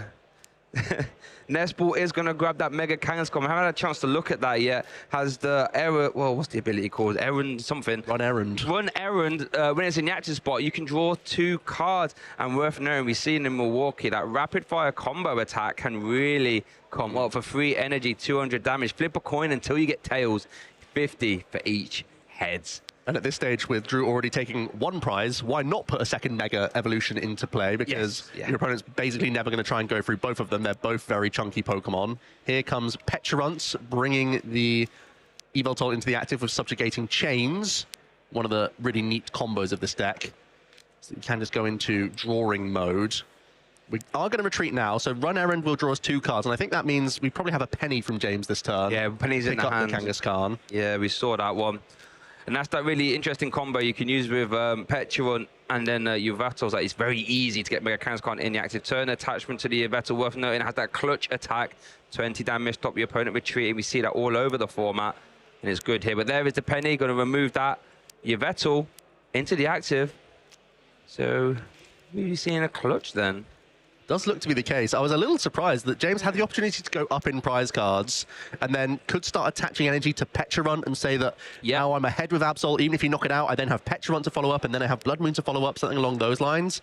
But now James is stashing energy across multiple and just trying to buy time, saying that Drew's on a bit of a weak hand. He's going to wait and try and deal with the Absol in 1 hit. So why not get a little bit more chip damage in while I can? Drew did top deck a boss's orders for what it's worth. Yeah. That could be scary. We still see, what, a minimum 3 extra cards from coin bonus. Does have the Genesect in hand, so you could immediately evolve up the Golden Go. That would be a clutch target, though, so we've got to keep that in mind. We're going to see the active coin bonus now, so that's 2 cards. Didn't get to see them, unfortunately. Good sort in the discard pile. What sort of things is Drew looking for here, Joe, would you say? Well, he needs to be aware of some key cards. Energy Switch is one of those key item cards that we know the Absol Kangaskhan player can hold on to and use at the right time. So any energy drop can then be shimmied onto some of these other Pokemon. That's where you can get really surprising attacks in with the likes of Petulant later on in games. So that's something I'd be keeping in mind. I suppose also keeping an eye on just any supporters played on the previous turn. It was just a penny for James. I think the last card of coin bonus was a Buddy Poffin. Does have a Golden Go, that's good though, so you don't have to put down Genesect yet. Fighting energy, that's what, 5 energy in hand now, I think. 5's allowing you to boss's orders and KO the Petulant EX, as it only has 190 hit points. And I think that combination is coming to the hand now for Drew. It would put him just 1 knockout of a Mega away from winning this game number 1. There's the boss's orders into the Petulant, as you say. And 4 energy in hand. Pretty sure there's nothing else to play here. Just throw the 4 energy down. There we go. Also sets you up nicely for a superior energy retrieval later on, and actually might be picking one off his prize cards here. Got to see if he can pick up that Morwile as well. That's also in the prizes, as we mentioned right at the start. If he is able to take that, it's going to be huge for him. Yeah, looks like... Didn't quite get to see what prize cards he's taken there, but we'll get an update on that. Is over to James. Going to promote the... Oh, he did not take the Mega Morwile, unfortunately, but James did promote the Mega Kangaskhan. So you get the run errand. Fantastic ability, isn't it, really? Just drawing cards, just having a basic Pokemon in the active, you'll take that. Flip the script, that's another 3. It's an extra 5 cards a turn, Joe. That's ridiculous. It's a lot. And James has picked up both Iono and Pokegear. He's going to run Errand first. He might be looking for Eerie instead. I was about to say, when the best time to launch these handlock strategies is when your opponent has just taken prize cards. They haven't had a chance to filter stuff out the hand yet. So you could try and just rip stuff. Did take a superior energy retriever out of the prizes, Drew did as well. So you could airy that immediately and say, well, you've only got 3 to play the rest of the game with. Actually prize the second one, but only have 2. Ooh, doesn't hit it from the first Pokegear. I believe James has a second one in the hand, though, so can try once again to pick one of his 2 of Eri out of the deck. Has drawn a decent chunk of cards already this turn. Yep. Drawing 5 from abilities, then seeing an additional 7 from that Pokegear. Now just has to shuffle everything and have one more chance at it. And the thing is, if you're Drew, you're not playing around Eri. There's no way you play around there. That's not something that I think is super common in these lists, no? It's a strange thing because the deck's still so new that there has been some online placements of a build with Eerie. Oh, okay. So I think, I don't know. And I guess an engaged already, player like Drew, I have to give him the credit to think that he's thought about this. I guess it's already a hand-ripped deck with Mega Absol anyway, Yeah. so... And when you don't see the cornerstone, it's a bit of a telltale sign that your opponent's got some other avenue here. I see the bench Latias. He's definitely taking a think here. He's holding on to Countercatcher. He's going to bring up the next Go. Okay. And it is going to be just the Iono here. So perhaps there wasn't any extra Pokegear. No, just a bunch of supporters. So James going to have to give himself a fresh 6 here. Drew just down to 3 cards. But this is where Absol starts getting more and more dangerous. Yep. As you can Iono your opponent down, you can then claw away the best card of just a 3-card hand, leaving Drew essentially just having to draw with Go to put himself out of a rut. And you would have put all the potentially good cards straight down to the bottom, so unless the deck can get manipulated, we won't be able to draw into them. So let's see, we are going to see the free retreat thanks to Latias Skyliner into the Claw of Darkness. I would imagine 200 damage. It gets a good number, you know, you can't absorb too many of them. Nest Ball, Air Balloon, Basic Energy. I feel like Air Balloon feels like the best choice to remove here. Yeah. It gives more draw to Drew, giving him a pivot, and it would be 1 fewer energy required for a knockout because there's energy on both of his bench Go. It's over to Drew now, though.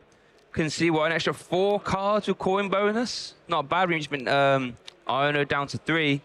But yeah, like the longer the game goes on, the more Mega Absol starts to get favored, I think, because these 200s are going to get added up, you know. We see Professor Churro already, but chances of you being able to play Professor Churro with a hand size so small isn't quite ideal. There's a coin bonus for 2, though. Oh, there's Professor Churro, and is that 2 Professor Churro? Boss's orders, I think. Is that a vessel in the hand as well? We are getting dangerously close, folks. Just 1 knockout on this Mega Absol, and it's game over. It's going to be the Earthen Vessel first, getting rid of a Professor Churro. I can grab additional energy. There's not much remaining in the deck, but still just enough to take out. This also shuffles the deck. There was a superior energy retrieval in the hand before the Iono, so we're going to shuffle that back up. Oh, and we have a lot of coin bonus to go. You can still draw into another Golden Go as well, of course. Yeah, there's still a few coin bonuses, but by getting rid of your Professor Churro, you now draw less from your next couple coin bonus, unless we can draw back into a pivot. So it's still not easy for Drew to take the knockout here. Definitely possible. Definitely possible. Got quite a few outs. The Superior would be the most critical card to find here from a couple of draws. I think it was there 2 in deck, I believe. One's prized. One of the prize cards, yeah. I don't think... Oh, yeah, 1 has been played earlier, has it not? Possibly not, actually. I think it was not. Super Rod, so there's still 3 in the deck. Superior Energy Retrieval. Oh, my goodness. That's Superior Energy Retrieval. Oh, there's the Professor Churro as well. I think we're getting there, Shay. I think we are. How many do we need to take a big... We need 7 energy now, and I think the Superior does it. Yeah, I think we're there. So there's 4. There's 3 in hand, all right? Yeah, there we go. The big make it rain. Drew Stevenson taking game 1 here in our Swiss Round 13 feature match. Everybody close the windows here in the venue because it's starting to rain. Drew takes game 1. And that's the thing when you're playing against Mega Evolution decks. You can just take a couple sneaky prizes here, there, burst through 1 Mega Pokemon, and that's all she wrote. Big puff of the cheeks there from Drew, going 1 game up. Let's see how he got there in this game number 1. really, really good bench management from Drew. Very often you'll see Golden Go players going wide, getting that Solrock Lunatone early, getting that Genesect down. It was in hand from the very beginning, Shay. But instead, Drew saying, that can actually come back to hurt me later on. Let me just maintain a board of just the Golden Go and power through what I need. With enough draw power on the board, you can still make it very handy. James trying to get a little bit creative with this damage, Shay. I think possibly just trying to play around the likes of Serendipity EX as best he can. Yeah, try and set up damage across multiple Pokemon, keep Ino on his side. But Drew here, with enough coin bonus, was still able to create a really nice situation where the previous KO lined up this superior energy retrieval to give him back as much as 200 damage, that then added to the energy already in hand to reach on that Mega Absol EX. And that's the thing when you're trying to do like these hand discard strategies against a deck that inherently just draws not 4 or 5 cards a turn. Yeah. Just by having your attacker in play, right? Yeah. It's a little bit hard. Like against a lot of other decks, Ino to 3 plus a hand rip, that probably, you know, at least slows them down a single turn. You definitely don't expect your Mega to get, you know, one hit KO'd after that. That is the power of the Golden Go, and just fortunate that Drew didn't have any of his superiors clawed away. Oh, Precious Trolley in the prize card. 2 Mega Absol? That is 2. That's his 2 copies. What's that other dark Pokemon as well? And the Yveltal. That's his only 2 copies Whoa, of Mega Absol Precious EX. Trolley, Mega Absol, Eri, Yveltal in the prize cards.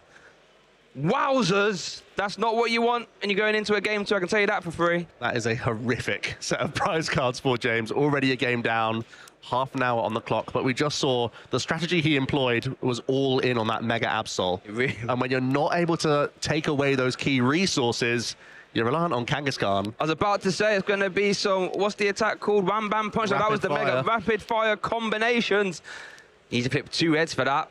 You need to flip 2 heads to get through a Golden Go. Yeah, it may not even be good for you to take knockouts. It opens up, flip the script, and then you can be bopped right back. And you might want to flip some tails. It was this good point. Oh, does play 2 copies of Yveltal actually. Okay, so we can, we can still clutch. Slow the game down a little bit. We're going to need to. Wow. You're off to a good opener, though.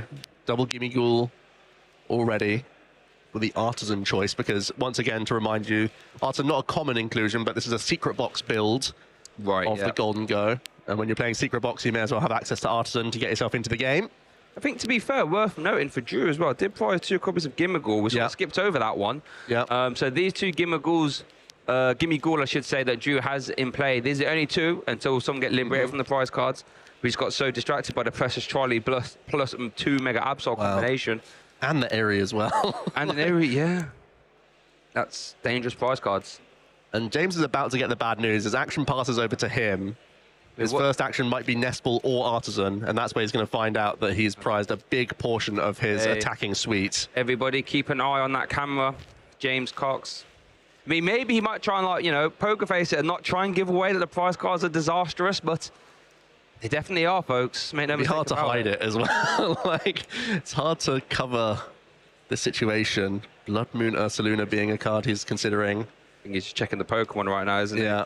And like, wait a minute. Because we're not even in Plan B, we're in Plan C and D already here, just from the prize cards. So, how do you think this matchup, how is he going to try and approach this now then with both the Mega Absol? We saw how important it was for him in game 1. Are we just trying to use rapid fire combo, or? Yeah, I suppose. And then still try and lead into Blood Moon, Ursaluna, and Pecharunt. I feel like that's why we saw some like little clutch pokes coming in as well. Yeah. If you can clutch your way towards Blood Moon being a useful attacker or Pecharunt being a useful attacker, you almost have to play like a 2-on-1 prize deck and almost entirely ignore your Mega, unless Kangaskhan's going to be the first thing you power up. And then you still try and turbo-energize to other stuff here. You've got Irritated Outburst that from the Pecharunt can come up at some point. 60 for each prize card your opponent has taken. There is the Nest Ball for the Mega Kangaskhan. And you think, if you're Drew, you're thinking, hang on, is Nest Ball for that? Is that actually your first target? Like, do you think Drew could already be working out things aren't ideal for James here?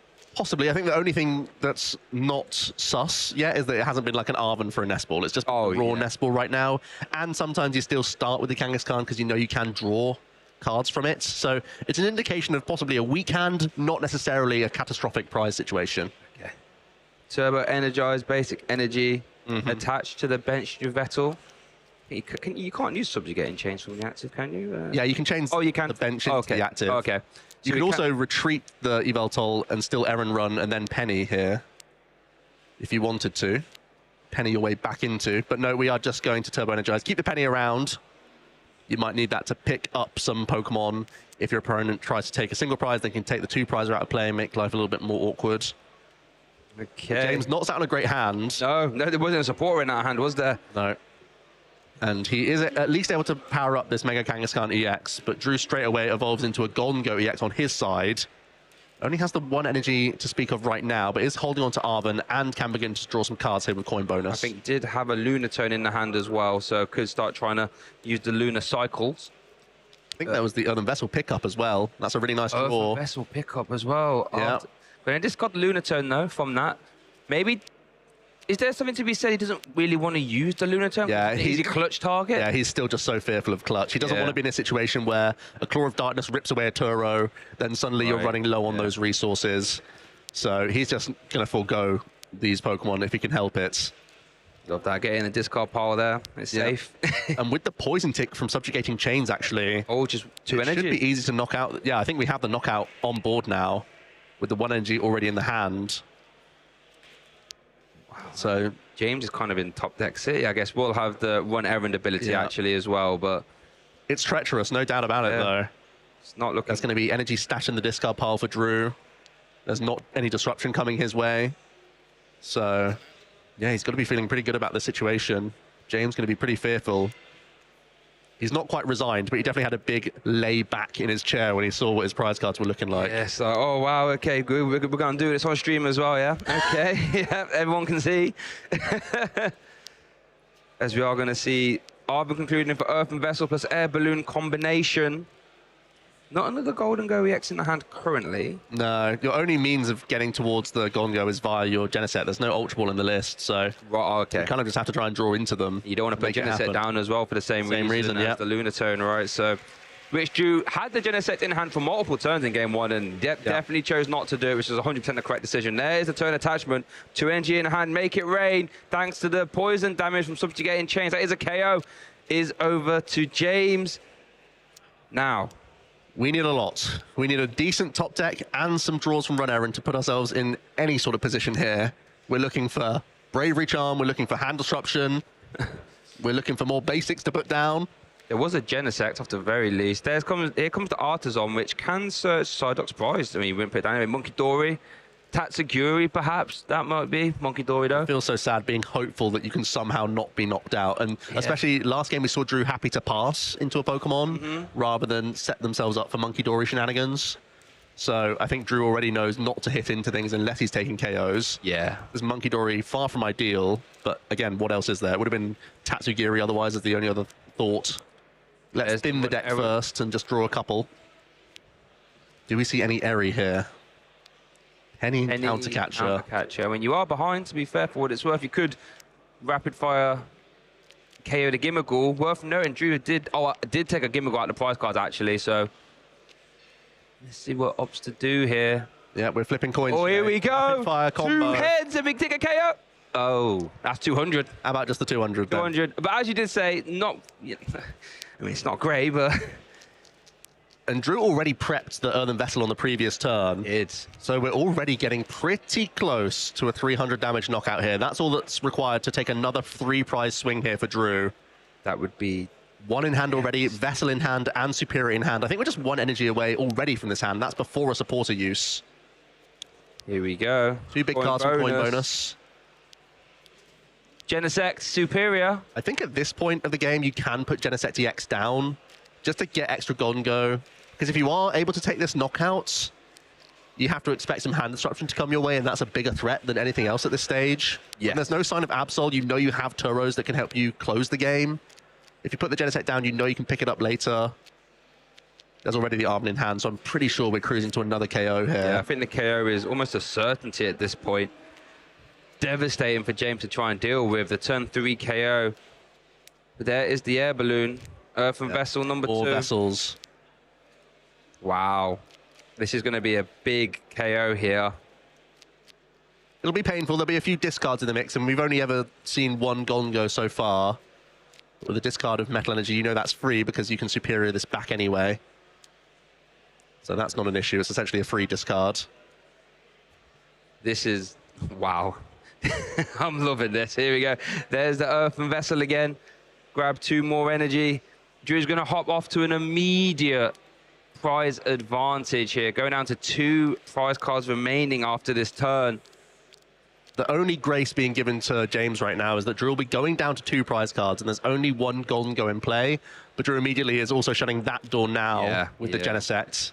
You can evolve one of these Gimme Ghoul, I believe, into another quick coin bonus.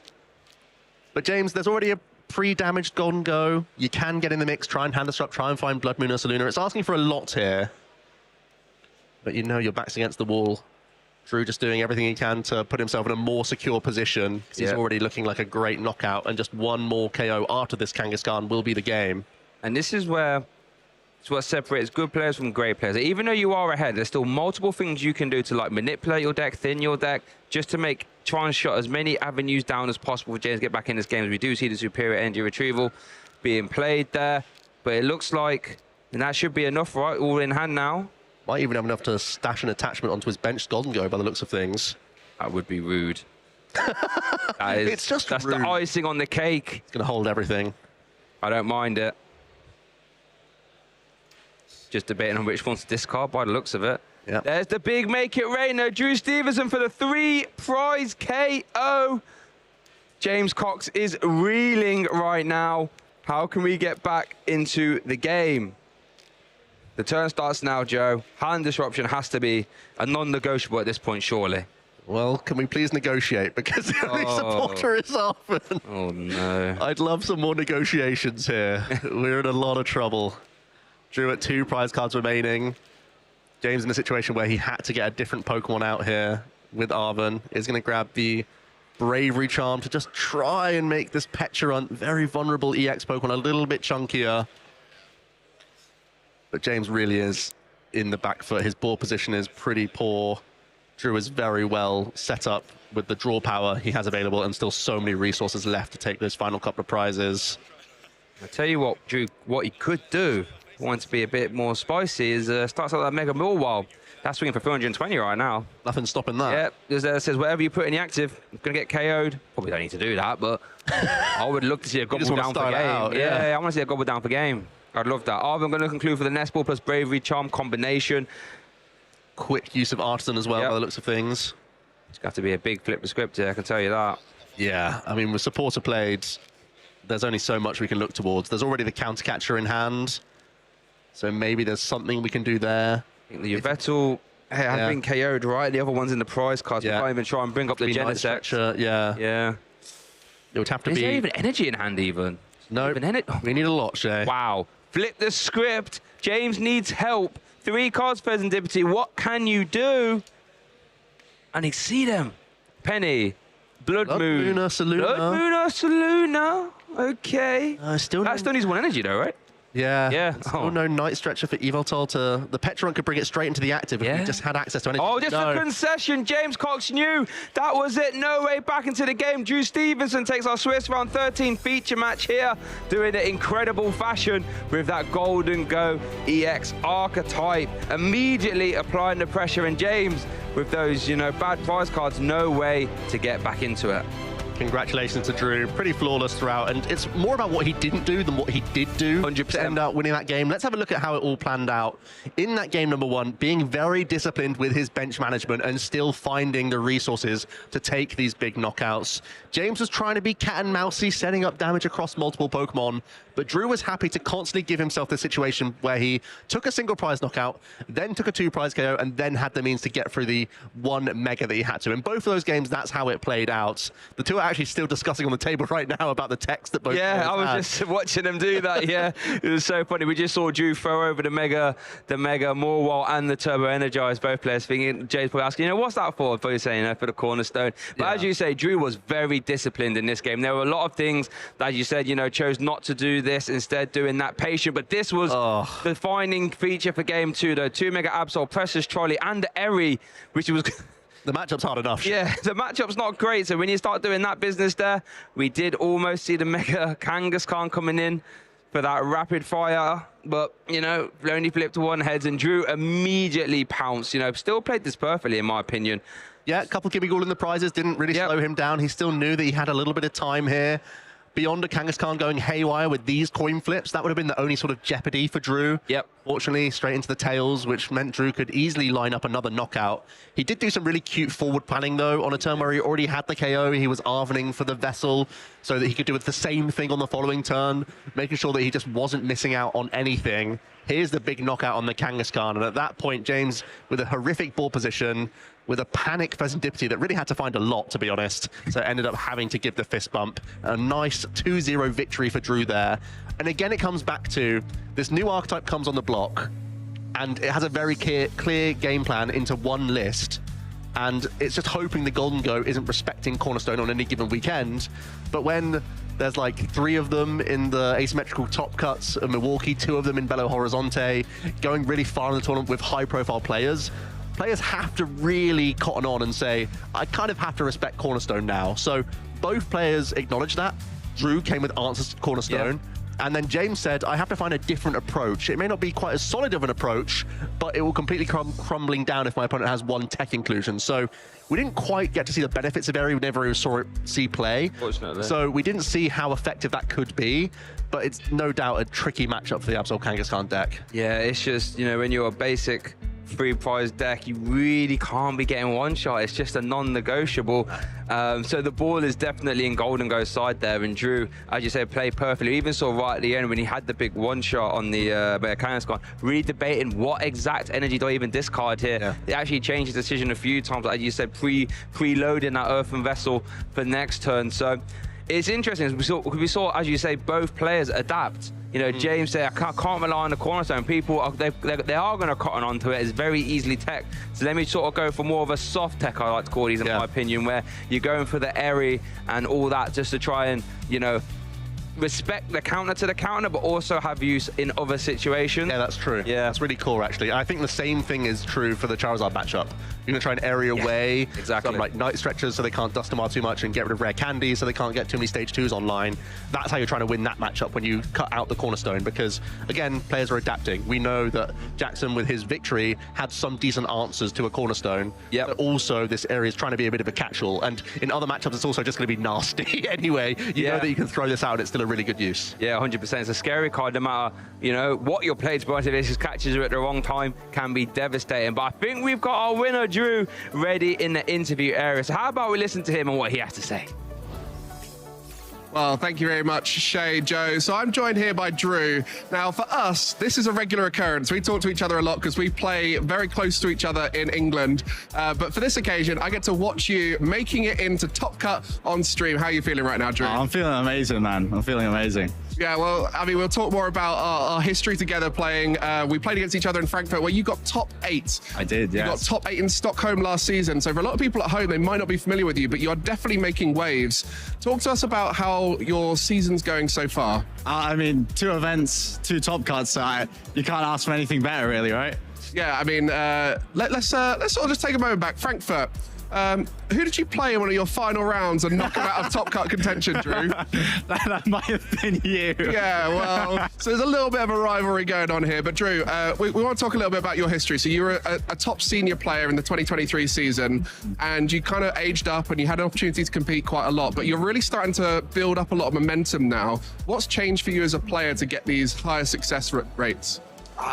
First of all, I appreciate the compliment, but I would say experience. Because I've only been playing for about 3 years, but as I've gone to more and more events, I've definitely maintained the consistency a lot more. So I would say that's probably the #1 thing, just experience. And I mean, you were at Worlds out in Anaheim, and you competed with Golden Go there as well. I did, yes. And you also competed in Frankfurt with Golden Go. So what is it about Golden Go that's really appealing to you right now? Well, when the best part about Golden is when you go ahead, the insane draw power of coin bonuses, it just makes it so you hit what you need most of the time. So when you go ahead, most of the time you always stay ahead, which is the best part. Yeah, we saw that against James. You managed to get those big knockouts on the Megas. We saw a game plan there that was clearly very well thought out, not putting Lunatone and Solrock out, which are the key components of the new builds of Golden Go. Talk us a little bit about how you planned for the Mega Absol EX matchup. So unfortunately, I didn't get to use it in those games, but I play a Mega Mawile, which the first attack will do 80 damage for each prize cards I've taken. And then the second attack will do 260 damage. So that is great at killing cornerstones and being an energy efficient attacker. Since you just put the energies on there and then it can attack for no extra cost, it means I don't need superiors, I don't need extra recovery, and I can just keep attacking. Yeah, so you've included a card specifically for that matchup, yes. And I bet you're happy to see such a strong player playing a deck that you're confident into. So James Cox, our Lille Regional Champion last season, and for you, Drew, you were top 32 in Lille last season. I was, yes. So now you're in Top Cut. What's the aim now in Lille?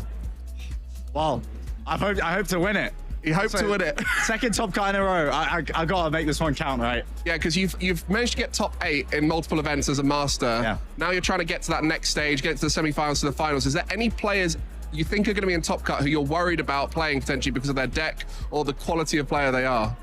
I'm pretty sure Gabriel is in Top Cut. I don't know exactly what he's playing, but I think it might be problematic for me. But I'll try my best. Well, we'll see what happens there. So, Drew, we mentioned earlier on a little bit about our rivalry. You know, we live about 40 minutes away from each other, something like that. So, cups and challenges. I'll be honest with you, for people at home, I think Drew has won way more than I've won. We've had a few ties here and there. Very much my challenge is whenever I see Drew across from me, I've got to try and one-up previous records. But for you, what does it mean to have that strong local community around you to help support you, as well as people online who help you out? Yeah, I'm very lucky to have such a strong local community.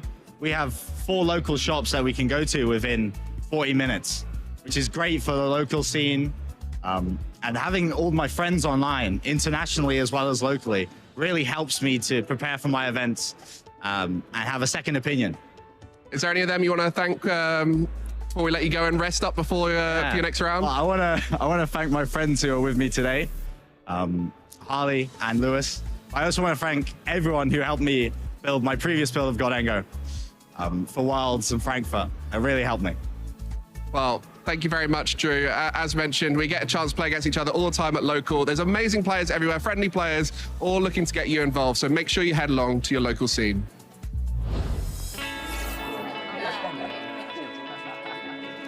Hey, do you want to play? Yeah.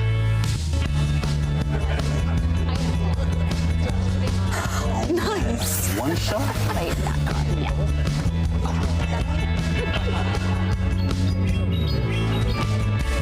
I'll use twin cannons. Great game, guys. Bye. See you next week. Come play at your local Pokémon League.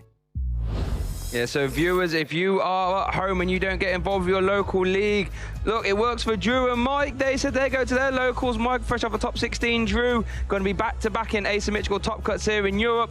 Get your phone out, scan the QR code, and get yourself down to the local league. It's all about the local community. If nothing else, there's nothing more fun than being in a building where you know everybody loves Pokemon. And I'm going to let you into a little story here, folks, about local league. I've recently moved about 100 miles south of where I used to live there in the UK, and I am not desperate to get to a local league. Every week I'm on a 40-minute train to get to one. That's like, what, 2 hours journey that I do every week just to make sure I can get my hands on some local league action. So I want you to get involved with your local league as well. Joe, do you get involved with locals much? Yeah, I was getting up there on Tuesday and then had a cup on the Saturday as well. Got a feel for the local area, seeing what people were playing, and also just testing out those ideas. That's why I thought that was so important that Drew picked up on, saying that even if they're not ideas that you can implement in your deck, it's something to think about for your deck building and for what other players are considering within their own deck lists. So it's a really good way to experiment, especially in a new format like this. We're in the Mega Evolution format, the first time in Europe that it's come over here. And it would have been at that local level where Drew was considering different tech options. We were talking about perhaps a 1/1 Mega Lucario line coming in to do with Cornerstone. He found a different solution using Mega Mawile and Turbo Energize instead. So, and I think that's through trial and error, and that can easily be done at the local level. 100%. As someone that likes to build a lot of decks, often from scratch, that have, you know, a lot worse game plans than Mega War, I can tell you that for free. Locals is the best place for me to iron those lists out. And one thing I think Locals is really good for, like let's say off the back of a Milwaukee, right, we saw this Mega Absol Kangaskhan deck do really well. It's really good to see the community response, I'd like to say. Like how does everyone else look at these results and how do they counter the counter? And then you can think, well, if, you know, if at the Lille Regional Championships, if half the field react like this, then I can do this instead, and I've got a bit of practice. That's what Locals is really good for. Yeah, and you can only pay so much attention to so much. You know, you're only one person. You can only focus on the things you're testing, the things you're looking out for. You can come down to that local scene and see that other players who are experts with other archetypes are now thinking about how they can twist up their deck and make changes. So I heard all sorts of different texts in conversation coming into this weekend, all at the local scene, and people are already making sure that they have their reps in and can test against the new stuff straight away. I turned up with Absol Kangaskhan. I immediately started seeing those tech cards that people were trying out. I was the perfect testing partner for a lot of those players, and on the receiving end, some good bashings there as well, thanks to the new tech inclusions. Yeah, they would have been like, oh, you've been Mega Kangaskhan, are you? All right, let me get all my tech out, let me see if it works. And you're there like, oh. I hit a Venusaur, obviously. Yeah, I hit a Mega Lucario in a Golden Go. I still managed to win that one. That was a really tough matchup. Couldn't rely on Cornerstone there. Had to get pretty creative with other stuff. Yeah, I bet. Yeah, that's quite. That would be quite devastating to deal with. But speaking of locals, we have someone out on the field who's come very far, actually. Not to be honest with you, not local at all. But Jesper is going down there, so we're going to hear it from him. In his earlier top cup match, this is good. All right, let me know. So, okay. Hey, we're here in the Lille Regional Championships. We're here inside of the stream area, and you know what? We have a full house today. Not only Pokemon TCG, we got GO, we got VTC, and just look at the crowd we got here right now. Everyone is right here, already enjoying all the excitement we can bring on today with our stream games. But you know what? We're still not even done with it. We have more action to follow soon. Stay tuned. Thank you for that, Jesper. Love hearing the crowd getting involved. And quite honestly, I'll let you into a little secret here, viewers. When we were doing our intro on the sofa, I was struggling to hear you because the crowd was so loud. If you can probably go back and watch. I'm there really struggling, looking at Joe lip read and trying to work out what he's saying. I was like, yeah, good point, Shay. That's a really good point. Anyway. I was saying some outrageous stuff, just like, good point, wow, I've convinced Joe on Mega Lucario. But yeah, love seeing all just the stage and the grandeur. And do you remember your first regional? What was that like? Oh, we're going back a long way, Shay. Going back to a room with maybe less than 100 people in there. So regionals now, quite different, I would say. The grandeur of these tournaments have got so much, and just the names in the room. You can see why the crowd are building, because our top tables are littered with phenomenal talent. Just going through some of our players who are already above that 30-point threshold. We have Alberto Conti, we got to see him yesterday playing that Dragapult Dust Noir. Kai Wainwright still at the top of our standings, 32 match points with Dragapult Dust Noir. Hermione as well, coming in with the Charizard archetype that did so well on the previous week. We have Alexander, who we got to see yesterday, also playing Dragapult, so lots of Dragapult towards the top tables. A player we haven't yet been able to feature, but one I'm really interested in their deck list, Carter Malniak, with the really interesting Terra toolbox with Noctowl, but also has the mega package in there. Has one Absol, one Kangaskhan, one Terrastal Hooper EX in the list, and enough Dark Energy to use all of those Pokemon as well. Some of the players right at the top. And then there was also, on table 308, a Ends Zoroark mirror match between real talent, Piper Lapine and Gabriel Fernandez. Wow. Some great players who have piloted this archetype to great successes before, and are once again on really great winning ways. Yeah, big fan of this deck. We got Piper on stream yesterday, and I loved watching it. That Ends Zoroark EX with that trade ability, letting you discard a card from your hand to draw 2. And that Night Joker attack, letting you use the attack of any one of your Ends Pokemon as the effect of this attack. So we featured, we can see Reshiram there, powerful rage basically. Any damage you have on yourself, you do double back. So if you dare touch a Zoroark EX for more than like 130, 150 damage, it's coming straight back. And it's really interesting because we saw Piper, she was actually playing the Ends Darmanitan. Like when we saw Gabrielle World's Final, I think the Darmanitan was completely omitted off the top of my head. So it's interesting seeing that back. You know, long-term players, remember Moonlight Shuriken basically has that attack.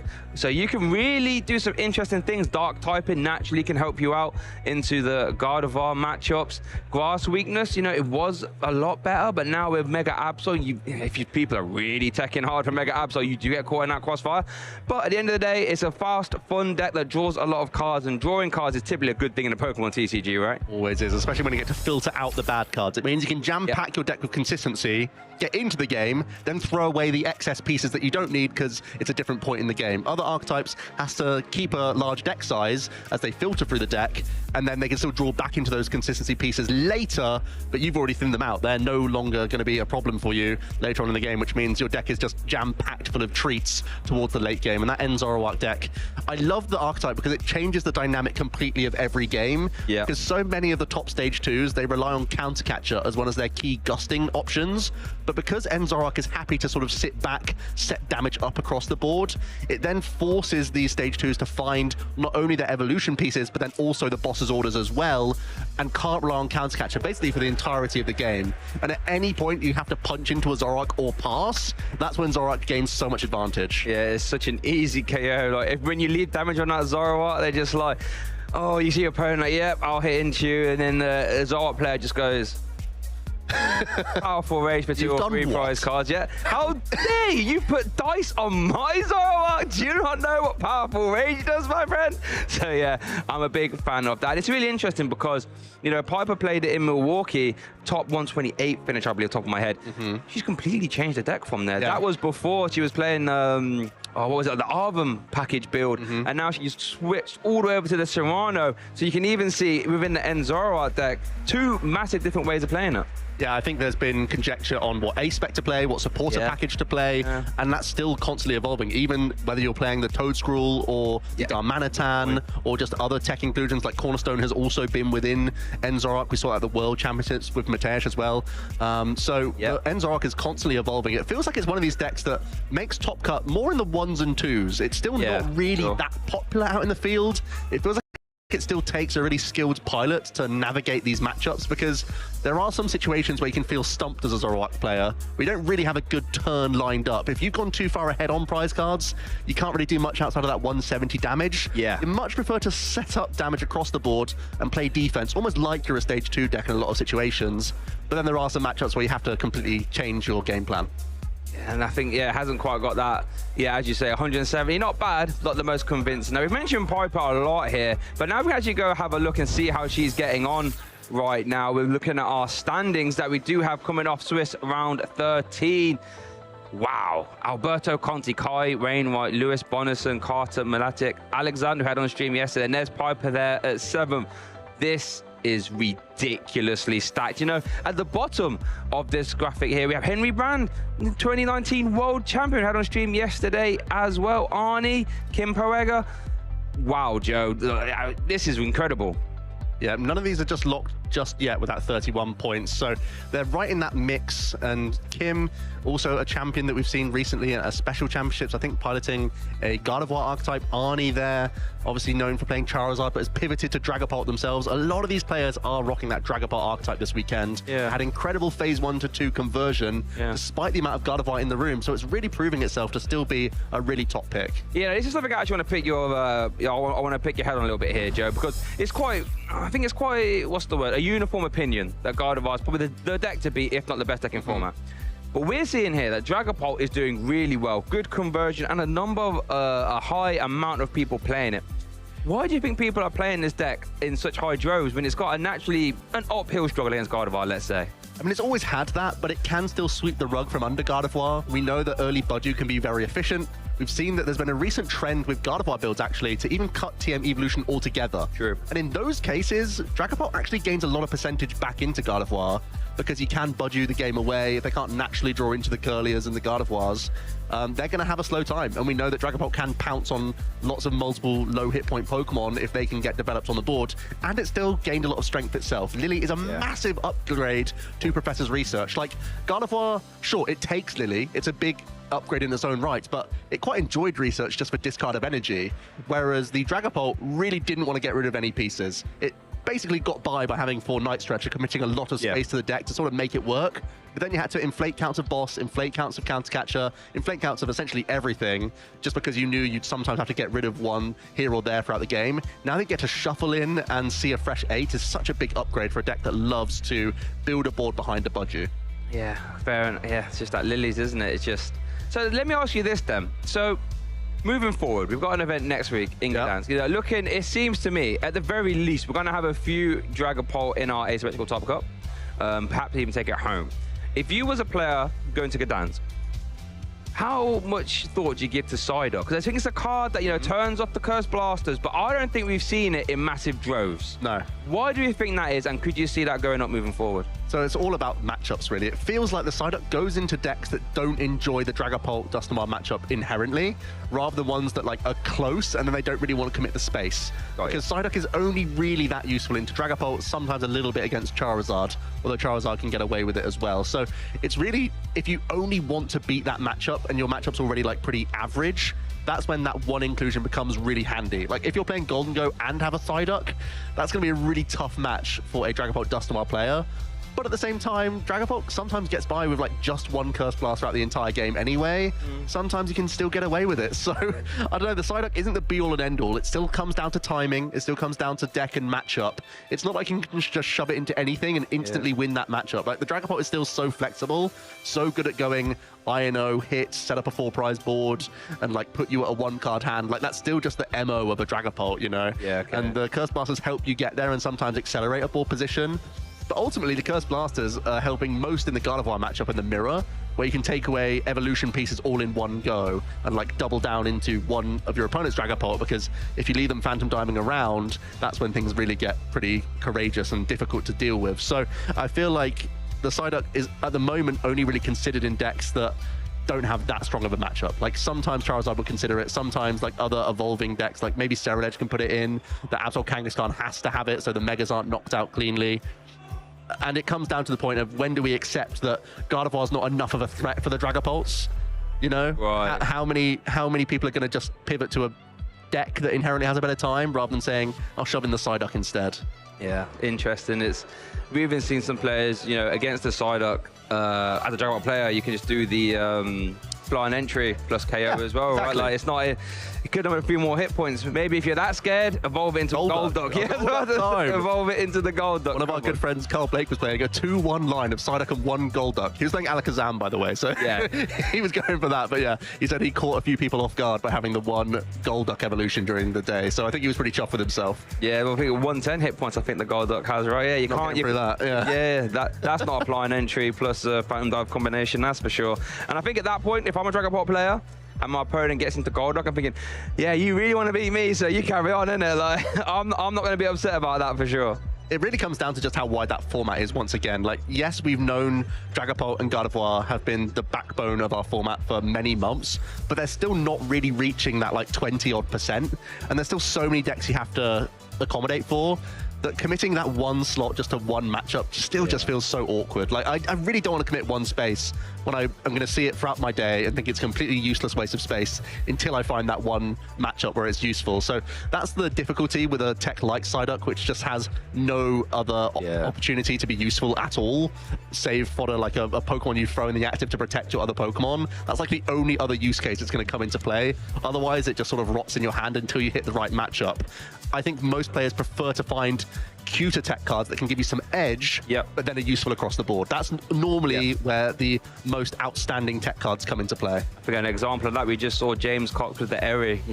Exactly. Great inclusion there. Now, I mentioned a little bit earlier that Rahul Reddy is here, you know, World 2024 asymmetrical top cut player. And I think Jesper managed to catch up with him. So how about we see how that conversation went? Hey, this is Jesper Eriksson on the floor here at the Lille Regional Championships. And I found one of my friends out here, Rahul. You travel all the way from the States over here. What's up, guys? Happy to be here, as always. As always, you've been traveling a lot this season already, you know, going around. You played Milwaukee a couple weeks ago. You played a lot of North American regionals, of course you have, but how does the European ones differ in terms of the North American ones? It's actually really interesting because usually in North America, it's like, it feels very normal for me because I've been playing all those all years and stuff. But when you come over to Europe, it's kind of cool because like everyone speaks a little bit of a different language. It feels like a bigger like cultural pot of stuff going on. It's my first one in France. Figured I'd come do a little bit of exploring, some tourism, you know. It's all a part of the journey, you know, coming out here and having a good time. Yeah, speaking of coming over here, of course, you played the regional championships. How did that fare off for you? Not too great. I actually came in and taking care of your body and your health is a really important thing too, and I didn't do a great job of that this tournament. So I had a, you know, pretty rough headache on the first day. Led to some poor play on my part, and that just kind of transitioned poorly into day 2 as well. So didn't have the greatest run. I did make phase 2, so I can't complain on that aspect. But you know, always got to figure out what you're doing wrong and fix your mistakes moving forward. And speaking of doing right or wrong, I mean, in Milwaukee, you're doing certainly right together with the group of us, right? Speaking a little bit about, you know, Milwaukee, we saw Mega Kangaskhan, Mega Absol coming up there. Was that the same deck you played for this tournament, or what did you end up playing? So I played Mega Guardy for this one, or Guardy with Mega Guardy involved in it. I really like the Mega cards coming out. Like Milwaukee was really cool because we got a chance to explore this Mega Kangaskhan, Mega Absol aspect, and I feel like these Mega Evolution cards have really made the format way more fun. Like, it went from being this Dragapult, Gardevoir, maybe a couple other guys in the format, into this really cool Solrock Lunatone engine. We have these Mega cards making an appearance. I've seen a ton of people playing these like grass decks with the Forest, Venusaur, that kind of stuff. So it's been a lot of fun just getting to play unique new kinds of Pokemon, which is what it's all about. And speaking of unique kinds of Pokemon, unique decks in that aspect, you know, Gdansk next week is that something you're looking forward to, or are you going to be playing the same deck?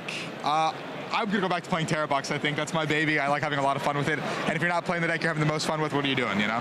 So that means we got to watch out for the Rahul Ready special coming in for Gdansk. Yes, sir. Indeed. And, you know, looking at Gdansk, you've had a fantastic season already, you know, making it to 4 regionals, traveling all around the place. What is the goal for Gdansk when we're looking at that? I want to just play better than I did this time. Didn't really play the greatest this time, so if I sit down and can play each round better than the previous one, that's all that matters. Just one round at a time, and sometimes you end up finding yourself in top cut, and if you don't, then whatever.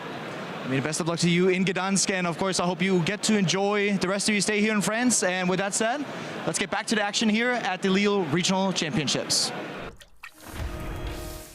All right, love hearing from Rahul there, you know, a pioneer of the game, is always here, there and everywhere. No, you'd never be surprised to see him in a symmetrical top cut. But Joe, I have a question. I mean, Rahul alluded to it a little bit there, actually, you know, when you're traveling and playing. What are the sort of things you have to keep in mind when you're traveling very far for Pokemon? Well, you still got to look after yourself. Make sure you're sorting out those time zones, giving yourself enough sleep at night. Yep. Not something you always want to do when you want to get testing as much as possible with your deck. You've got to be a little bit disciplined when you can. Also, making sure you're traveling with friends is going to make it as fun as possible. That means if you're just turning up on your own and you have a bad tournament run, it can feel like a bad day and a wasted trip. But if you're always turning up with friends, making it about the occasion, the enjoyment of the event itself, that's when you can't go wrong. That's when you're always going to end up having a good time. Have your backup plan in case you don't go perfectly to plan in day number 1. And Rahul's always thinking about the game as well. He said he's picked up a deck, he's enjoyed it, and now he's already thinking about that next tournament and what he wants to change up. So if something didn't go your way, there's always a next opportunity to come back, bring some new flair, bring a new idea to the table, and start testing that one out. That's what's so fresh about the Pokemon trading card game. You can have a bad run, and then you can come back immediately and be on to a winner. Yeah, you know, all information is good information, so at the very least, even if you play a tournament and it might not work out exactly how you wanted, you still take many learnings. As we say, we are in the information era here where you can get tournament results very easily, as before that definitely wasn't the case. And we saw with this Mega Kangaskhan Absol deck that was just sprung into life purely, for the most part, of social media hype. So information's here, there and everywhere.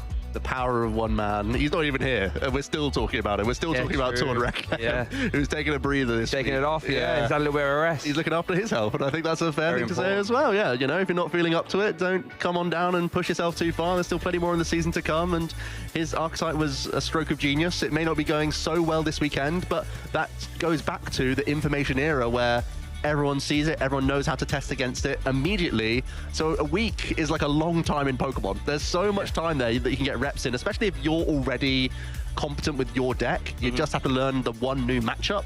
Then suddenly, if you can solve that one, be it with tech cards or changing how you choose to approach the matchup, then you're still right back in the mix to be a top contender at the tournament.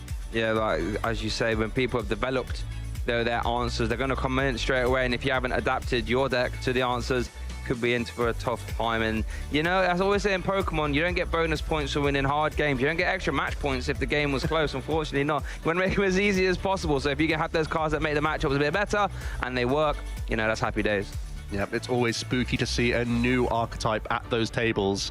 But we're still getting spooky here this weekend in Lille, and we're getting tested once again. Me and Shay put a lot of pride in this, even though we're not that good at this. No. So we are hoping to score some more brownie points here with some victories. Play along at home as well, because we're going to have some spooky entries to guess here, Shay. We do. I love it when this comes up. The production staff love it. They love us doing these. Okay, let's have a gander.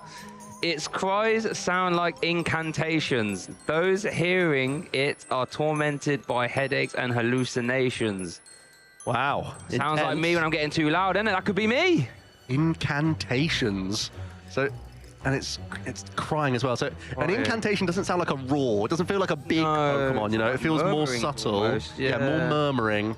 But headaches and hallucinations coming in as well. Is anything jumping out at you straight away? It sounded like a Frostlass to me. Ooh, I like that, just crying about in a cave, like, woe is me. I like that. Freezing the shrouds, echoes, I could definitely see that being an incantation. Are there any other, like, I've been saying Gothitelle a lot, but Gothitelle could be, this could be plausible. You know, I really like your shout, to be fair. Frostlass? I like Frostlass. You like Frostlass? Yeah. Should we go for that one then? Let's go for that. Oh, please. I'll be so happy. Oh, Miss Magius. Okay, yeah, I mean, similar lines. Yeah. Similar lines, I think. They're quite different Pokemon, but definitely we could see we were on the right track, I think. Yeah, it was in the ballpark. You know, that wasn't an outrageous throw, I think. I don't think anyway. I think we just take that. Any of you get it at home? Let us know. Here we go. Feared and loathed by many, it is believed to bring misfortune to all those who see it at night. Could you imagine for the second if someone was like, oh, describe Joe to me, say, feared and loathed by many. That is a really harsh Pokedex entry right there. Right. That's just your internal monologue coming out as soon as I start saying it. Certainly not feared. Oh dear, it's believed to be misfortune. So you see it at night. So at night doesn't really help us out here, but a little bit of context here. It's loathed. Loathed. So it's not like a mythical or a difficult to see Pokemon because it's loathed by loads of people. Yeah. They wouldn't give us another Gengar one, would they? Gengar would suit. They always could. I think they would have exhausted their Gengar ones, surely. There's always another Gengar. I mean, it could work here. You know, he leaves his legs hanging out the wall, apparently, so I'm sure people would love... misfortune. Misfortune. Could that be more psychic?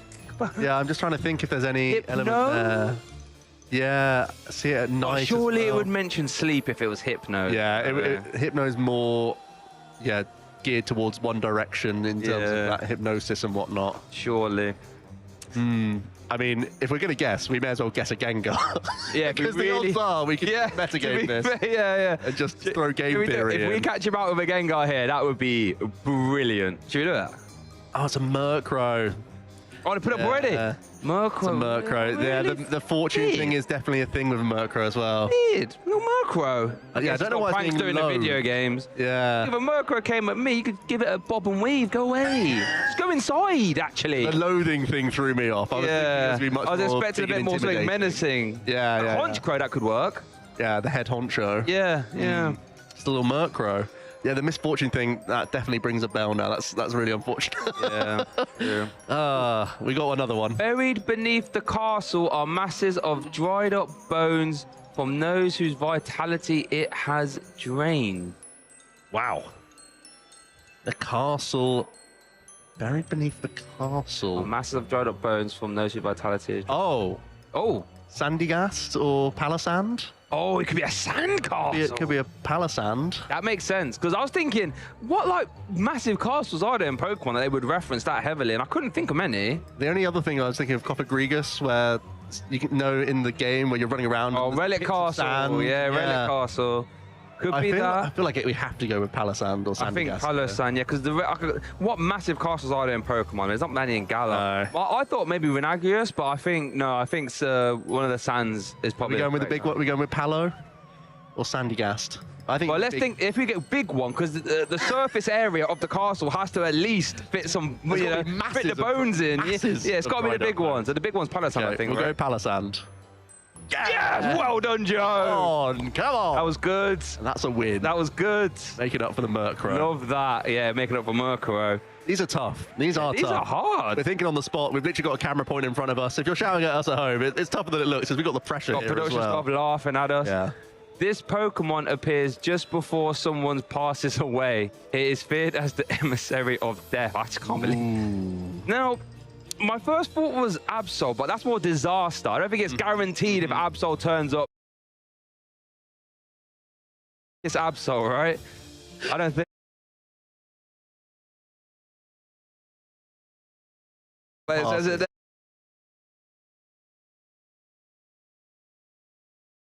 Okay. Emissary of Death is. That's a name right there. Emissary. Okay. Now, we've had Dusknoir already, but I thought Dusknoir would suit that. Yeah. But maybe it's something a bit more regal. Like, not, you know what I mean, but maybe it's a bit more like, you know. Emissary does feel your time now. Quite like, yeah. Yeah.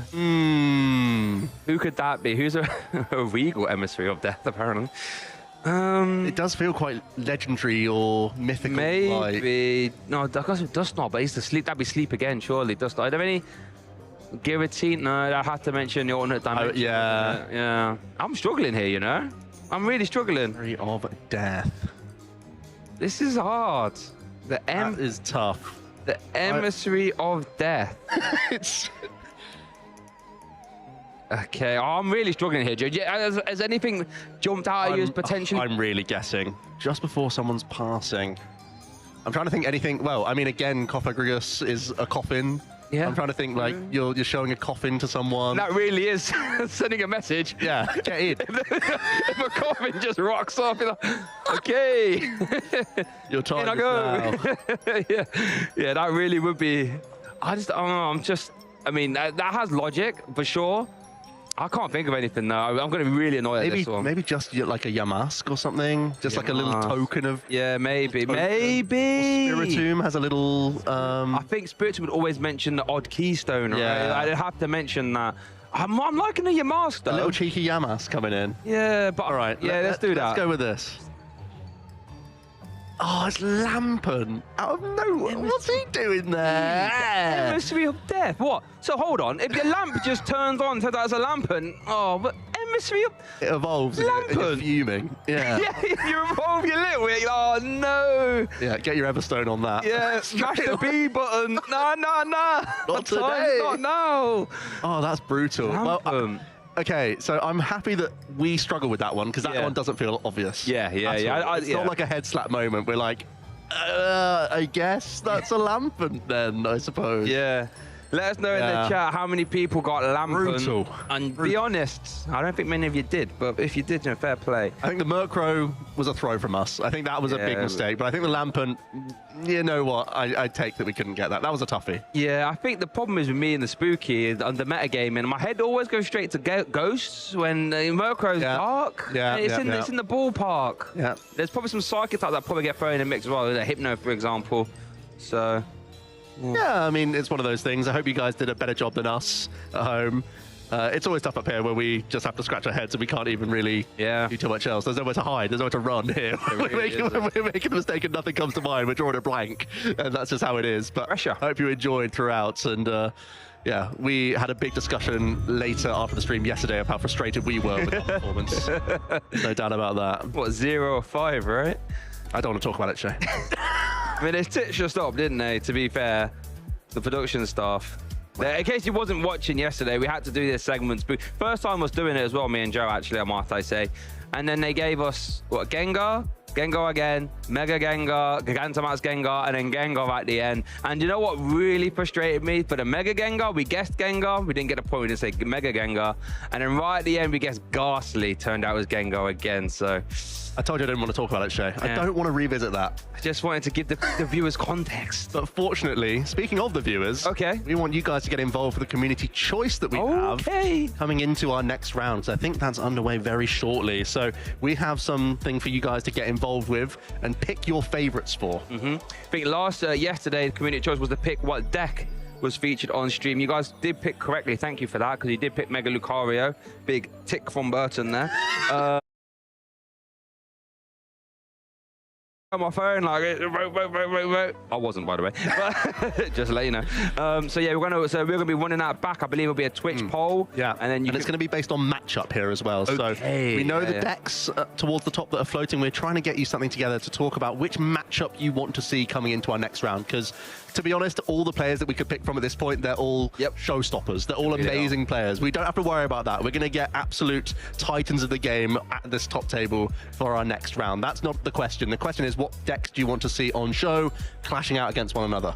Yep, and the power will be in your hands for that one. So whatever you want, you will be able to get. Do you want to see a bit more of a quirky deck? You better vote for it. If you want to see the deck that you play the most, Gardevoir or Dragapult, you can vote for that. Or if you want to see, you know, a matchup that you don't tend to see too often, you can vote for that. What would you vote for out of interest? What do you look for when we're watching a game? Well, possibly the deck that I've been enjoying the most at the moment, the N Zoroark, which is towards the top end of the tables right now. Cheeky. A few good players are rocking the archetype, so I'm quite happy with my prediction for this weekend. The Legacy Energy is a bit of an interesting call out as well as an A-spec choice. Now, this is the issue of A-specs. You can only play one. There's an amazing amount of effect on all of these A-spec cards, so you really have to pick carefully. But I was sort of giving a nod to Legacy Energy for the Ceruledge upcoming archetype that really likes to include this card to have some more prize card manipulation. So frustrating to not have to be able to go through a Ceruledge, have to allow that to stick on board to churn through knockouts. But also I was kind of giving a wink towards some Mega Evolution Pokemon. The big downside being they give up 3 prize cards. Suddenly you slap a Legacy Energy on and now you're giving up 1 fewer. And that is really intimidating. So I was trialing out some Ho-Oh EX Armor Rouge from Legacy Energy. I'm not going to lie, I was going to be creative. Now we're talking. And I was also trying it out just generally with some Chorus's Tenacity packages as well, trying to weave it in where I could. So I really like the N Zoroark as my serious pick, but I want to see people get creative with Legacy Energy. It can really take away the drawback of Megas. Yeah, no, it's an interesting strategy. We haven't actually seen yet. But I was just thinking my card's a bit Mega Lucario. Imagine Mega Lucario with one of those Legacy. Golly. No one wants to see that. No one wants to see that. There is something I want to see though, and that's our community choice. I believe we have ready. So we can have a little gander and see what you guys can vote for about what our next match will be here on stream. I'm looking really forward to that. And you know, you guys have done really well at picking. Oh, here we go. So we have I can talk through these matchups. Yep, go on in. The floor is yours, my friend. Kim and Piper. That's going to be Piper on the N Zoroark. Kim going to be playing the Gardevoir Jellicent build. Then we have, let's try and find, Gabrielle is going to be on the N Zoroark, and that's up against Louis with the Golden Go Lunatone Solrock archetype. Henry, that's Henry Brand, I have to imagine, he was playing Dragapult Dustoir. That's against Thomas, who we saw yesterday piloting that Flareon archetype. I know he wants a chance for some redemption after yesterday. And then Alberto, of course, who we know was playing the Dragapult deck up against Felix, who is playing also a Dragapult build as well. It looks like not with Dustoir. So these are the matchups. These are the players. We want to see who you're picking from what decks, but also the players that we have remaining in this tournament. Yep, right. So now we have the information. How about we open that poll now? Get involved on Twitch where you can have your vote. If you're watching on YouTube, do us a favor, new tab, open up your Twitch app, whatever you want to do. Get involved on Twitch. That is where the poll will be. And whichever one of these mighty fine matchups you see below here, that will be our next feature match. Now, Joe did pick the N Zoroark. I got it 2 times there, but I don't think we've had Gardevoir Jellicent on stream actually so far this weekend, no? possibly earlier on in the day, but I don't think we saw much of it. It may have been a matchup where it wasn't all that useful, perhaps. Maybe we saw a bit of frillish action, but that has been a tug of war that we've seen with Gardevoir. It feels like it can change every week based on TM Evolution, TM Turbo Energize, which has popped up. Yeah, true. Seeing the Jellicent coming in, seeing the Mega now being discussed. We saw Rahul talking about that was his choice this weekend, as did Gustavo Wada to his victory in Belo Horizonte. So there seems to be a lot of wiggle room with that top pick.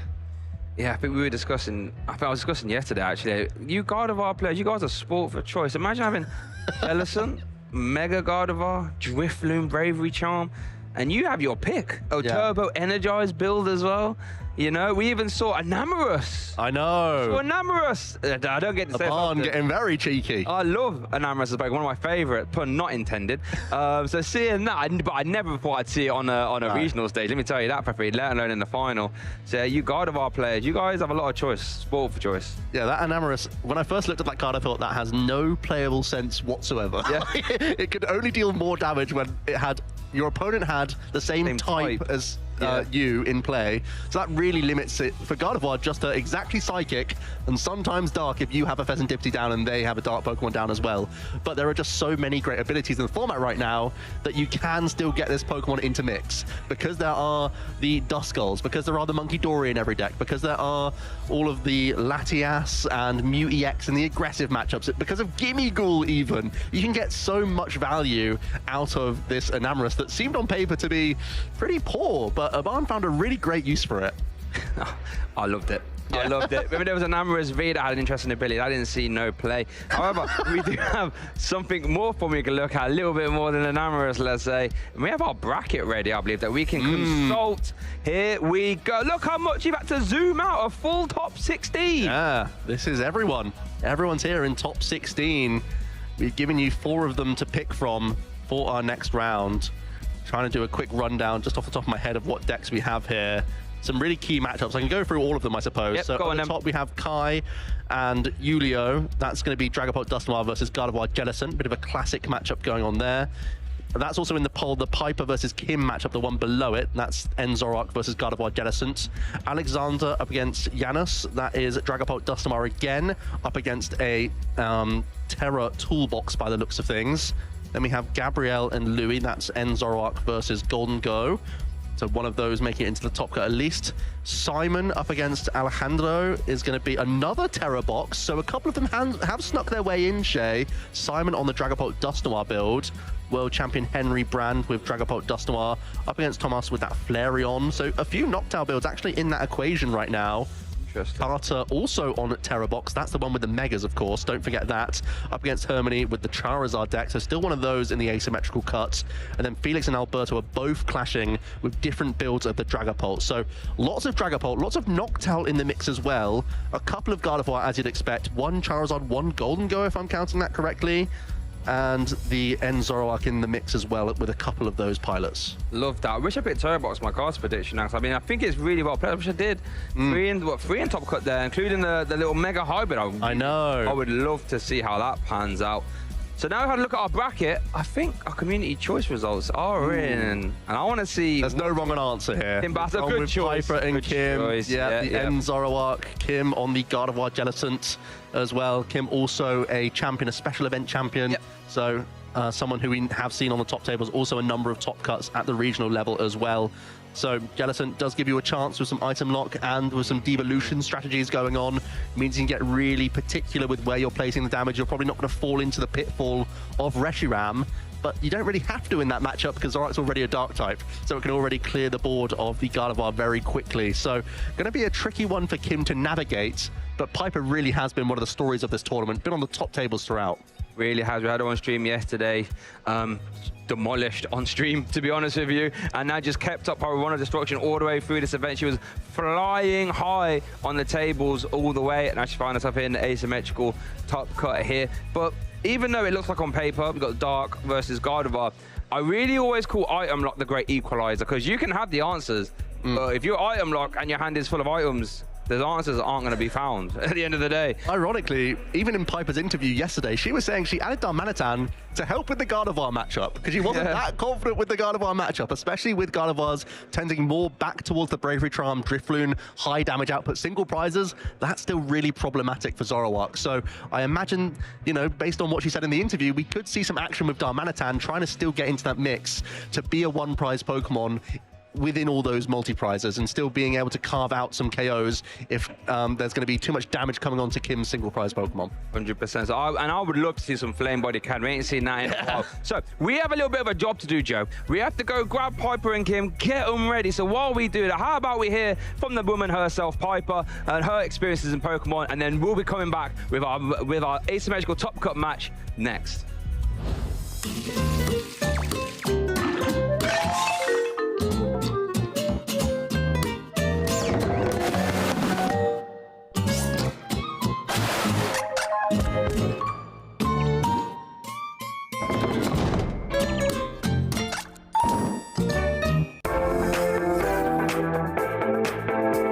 The first Pokemon game that I played was Pokemon Black and White 2.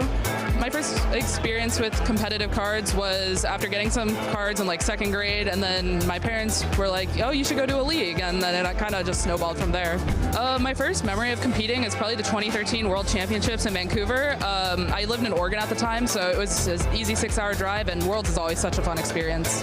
My favorite Pokemon is probably Goomy. I don't know, he's just a little guy. In the community, I look up to a lot of top players. I have a lot of respect to the Azul Garcia Griego's testing group. They play super well. They always make great meta calls to every event, and it's really impressive to just see their consistency. It'd probably be Cynthia. Very fun fight in the game, so I mean, I'm sure it'd be cool in person. My favorite region is definitely Unova. It was my first game, and also since the first one's Black and White, they added a bunch of new Pokemon, and all the designs are just so unique and cool. And then obviously the sequels in Black and White 2 are really nice instead of just having remakes. I would have to choose Candy because I'm playing Rare Candy in my deck this weekend, so if I won Worlds, I mean, I would probably just, I don't know if I'd call anyone because my parents would probably be there, but yeah, they'd be watching on stream at home if they weren't, so I don't know if I'd need to call anyone. Okay, you gotta go cereal before milk because you have to measure the milk based on how much cereal you have. If you just pour the milk first, then you're gonna have a like completely horrible ratio.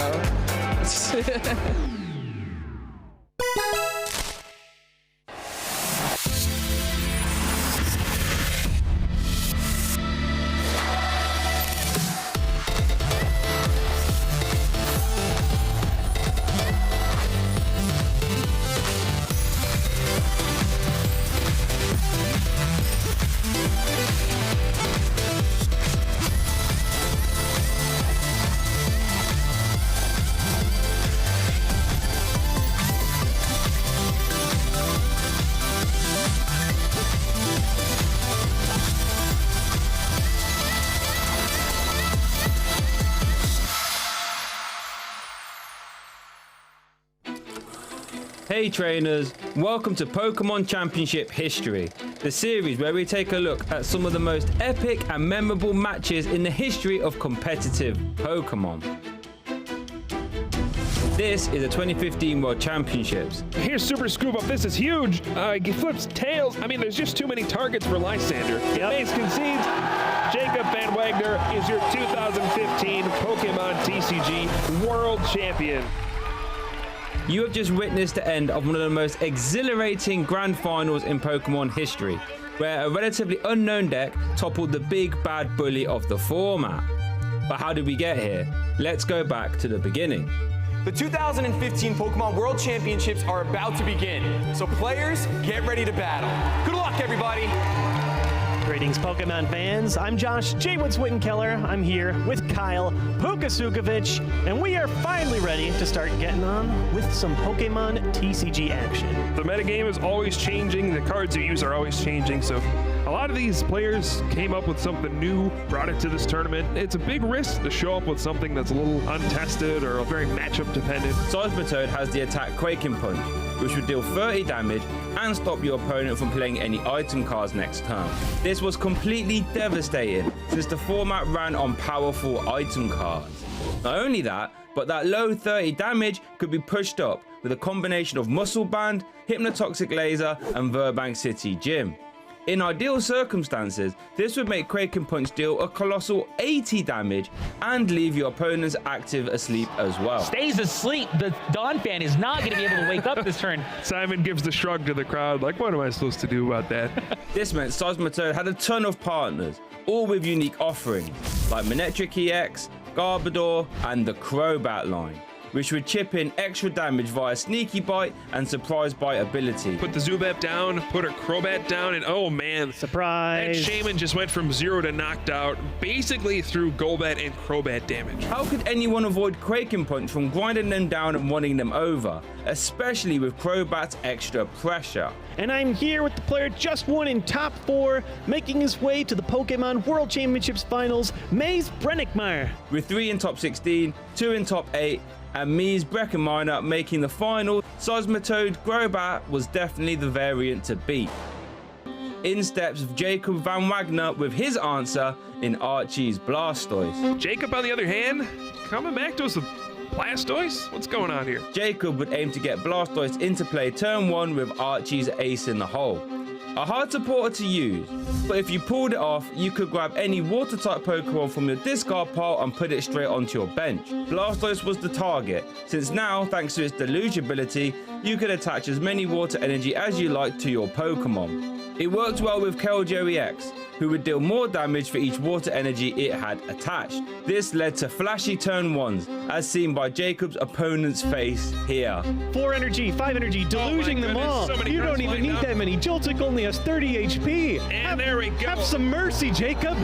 Lysander for the game. Shaman EX comes out and Secret Sword.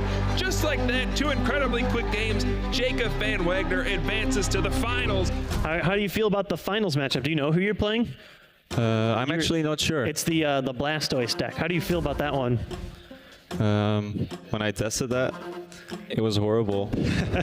This powerful Blastoise play secured Jacob a place in the final, where he would have exactly 1 turn to get that Blastoise out.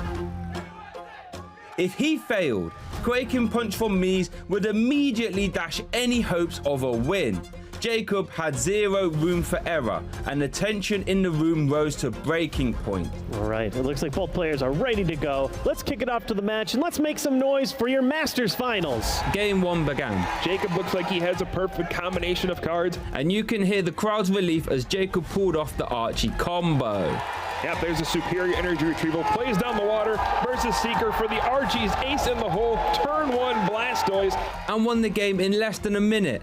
Mies never even issued a response. Turn 1, we are going to see that Secret Sword. Oh, look at all those waters. Combo Wombo. That's the kind of turn that you need to become and world Maze champion. scoops the game. He concedes immediately. Just like that. Game 2 wouldn't be as straightforward, since Jacob was on the ropes. Maze will put on some pressure right away. So there it is, Hypnotoxic Laser. And it looks like he did get the sleep flip, so Jacob flipping for sleep tails. That could be a big deal. But 3 cards from Shaman EX's setup ability bailed him out with computer search, making the Archie's Ace in the hole combo possible. Another Shaman drawing, why not? Digging even deeper, computer search, Ultra Ball. Whoa, wait a second. I spoke too soon. He's able to play his hand down to 0. We will see a Blastoise. Time to give them what they came to see. Which led to a monstrous turn 1 Secret Sword KO. 5 energy, plus a muscle band. Kidding me? He's gonna knock out an EX on the first turn with Secret Sword. Oh, look at all that energy. It's pushing the Mewtwo off physically just because there's so much energy attached to it. Goodness. All Mies can do is hope that Jacob didn't have another KO. And you can see him shaking his head saying, oh my goodness. What do I do now? I have no way to respond to that Keldeo EX. But he did, making a 6 energy Keldeo monster.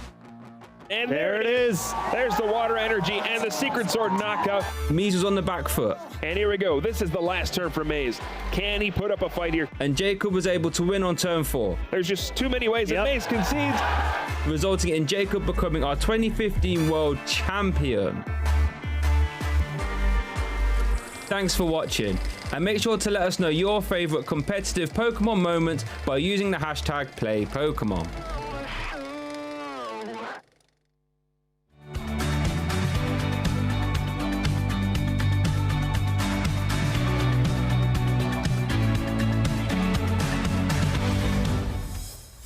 Swiss is now complete. The top cut awaits. Piper and Kim are raring to go as the voted for match by you guys. My name is Mike. I'm joined by Jesper. We're going to be taking you through the top cut action here as we have a clean top 16 who are going to all be trying to take it on, except for one who didn't quite make it into that top 16. Unfortunately, Drew, the only player to not make the top 16 cut. But for these two players, it is now an important moment to try and make their way into the top 8. We made ourselves towards the business end of the tournament. Of course, on the left, we have Kim Popega, very known player here on the European circuit. Top 4 at the Stockholm Regionals last season. Top 4 Bochum Regionals 2020.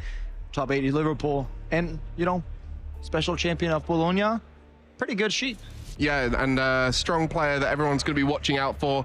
But this is the player that's been the story of the event. Starting the stream off on our first streamed round, Piper came through and showed us that Enzorok in full action. The Okie Dogie coming through as well, an exciting inclusion. An exceptional player in her own right, and looking to really stream to the top in North America, coming all the way over to Europe to try and compete. I mean, we were talking about this double header, right? And it makes a perfect chance for, you know, players like Piper to come over and say, well, we can literally play 2 regionals, win 10 days. So why not do that? And we're looking here at the prize cards. Secret box prize for both players. Who needs a box when your opponent doesn't have a box? We'll see how they can both function without their ace spec, one of in every deck. And they're not able to use it, both for consistency here as we kick things off. Piper going first. Now, this is a matchup many will be familiar with from Pittsburgh. Oh, instant pass. Enzorok in to Gardevoir with Jellison. Tell us a bit more about it. Yeah, typically this has been renounced as a very bad matchup on the Zoroark side. There are a few, not on Zoroark side, excuse me, on the Gardevoir side of things. We saw that with Liam Halliburton in Pittsburgh winning the final against Aban Ahmed. And I think the importance here is that can Kim get set up faster than Piper and try to build an advantage. If that doesn't happen and Piper actually gets to catch up, doesn't get caught up by Frillish, for example, or the Jellicent itself, then the weakness advantage is going to play really much in favor of Piper.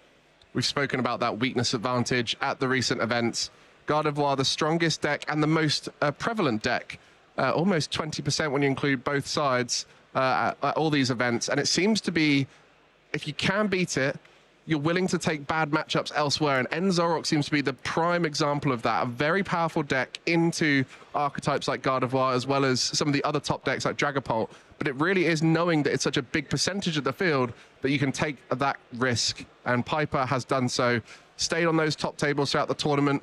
3 ties today to secure the top cut, ending with that 9-0-4 record. Didn't have to win too much as they had such a strong performance in day 1. And that's also what helps you when you're playing in phase 1 and you get these good records, right? The pressure's not on as much as it could have been had you gone into phase 2 with 5-2-1, for example. So it's really good for players like Piper, get to have that, you know, bit of more of a chill day and feel secure to top cut. Although it's you know, not easy for Piper to do all these things whenever we're in this, you know, the business end of the tournament. Very importantly, we have to mention that, you know, she's just getting everything from the performance that we've had previous. Exactly, as the first deck check from Kim, resulting in a Ralts going down. There is one in hand as well, that new Ralts from the Mega Evolution set. And I think it's important to mention the Gardevoir base strategy, and it's being executed perfectly here for Kim. Just trying to get into the Gardevoir as soon as possible. That TM Evolution allowing you to get to the Curliers, so you're one step closer to the Gardevoir. Just a single Curlier here of the Evolution, has the other one in hand. None of them are prized.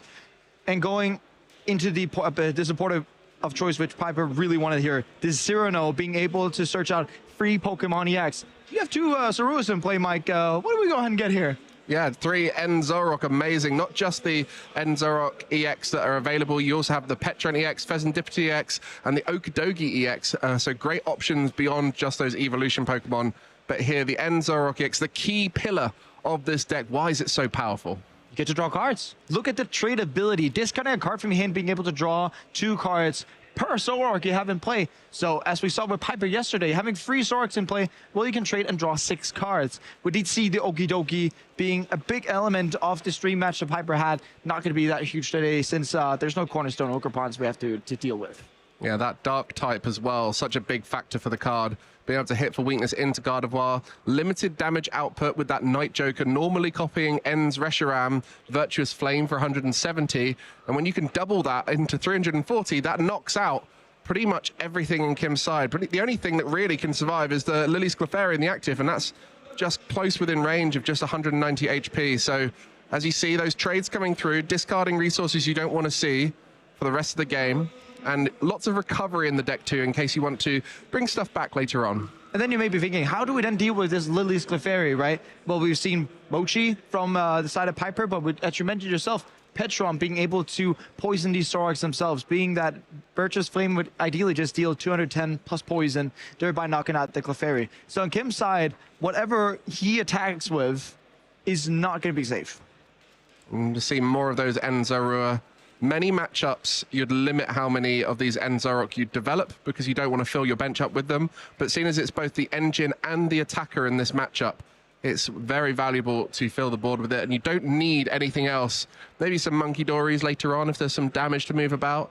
But the key factor here for you guys at home who are watching is this is very favored for that Enzarok. Piper is in a strong position with this deck, and it's going to be up to Kim to find unorthodox routes, ways to develop a board that will catch Piper off guard and be able to take the victory. And one of those ways of doing is that when we're looking at Piper's list, playing just one of these Ens Reshiram, and when you're playing one of these and you can get out something like the Jelly Scent, being able to actually knock out that Reshiram, with the Jelly Scent in the active position, you can shut off item cards, meaning that Piper will not be allowed to have an attacker in play at that spot. And if you can get to knock out that Reshiram with the Jelly Scent, have that in the active position, shutting off tools, shutting off items, Night Stretcher's not going to be able to get that Reshiram back, meaning that Piper would be out of attackers. So if Kim successfully can pull that off, that's one of the unorthodox strategies we might be able to see being able to swing it in Kim's advantage. Yeah, interesting. Ens Reshiram typically seen as a 2 count in most Enzarok deck. Why can Piper get away with just the 1 in this version?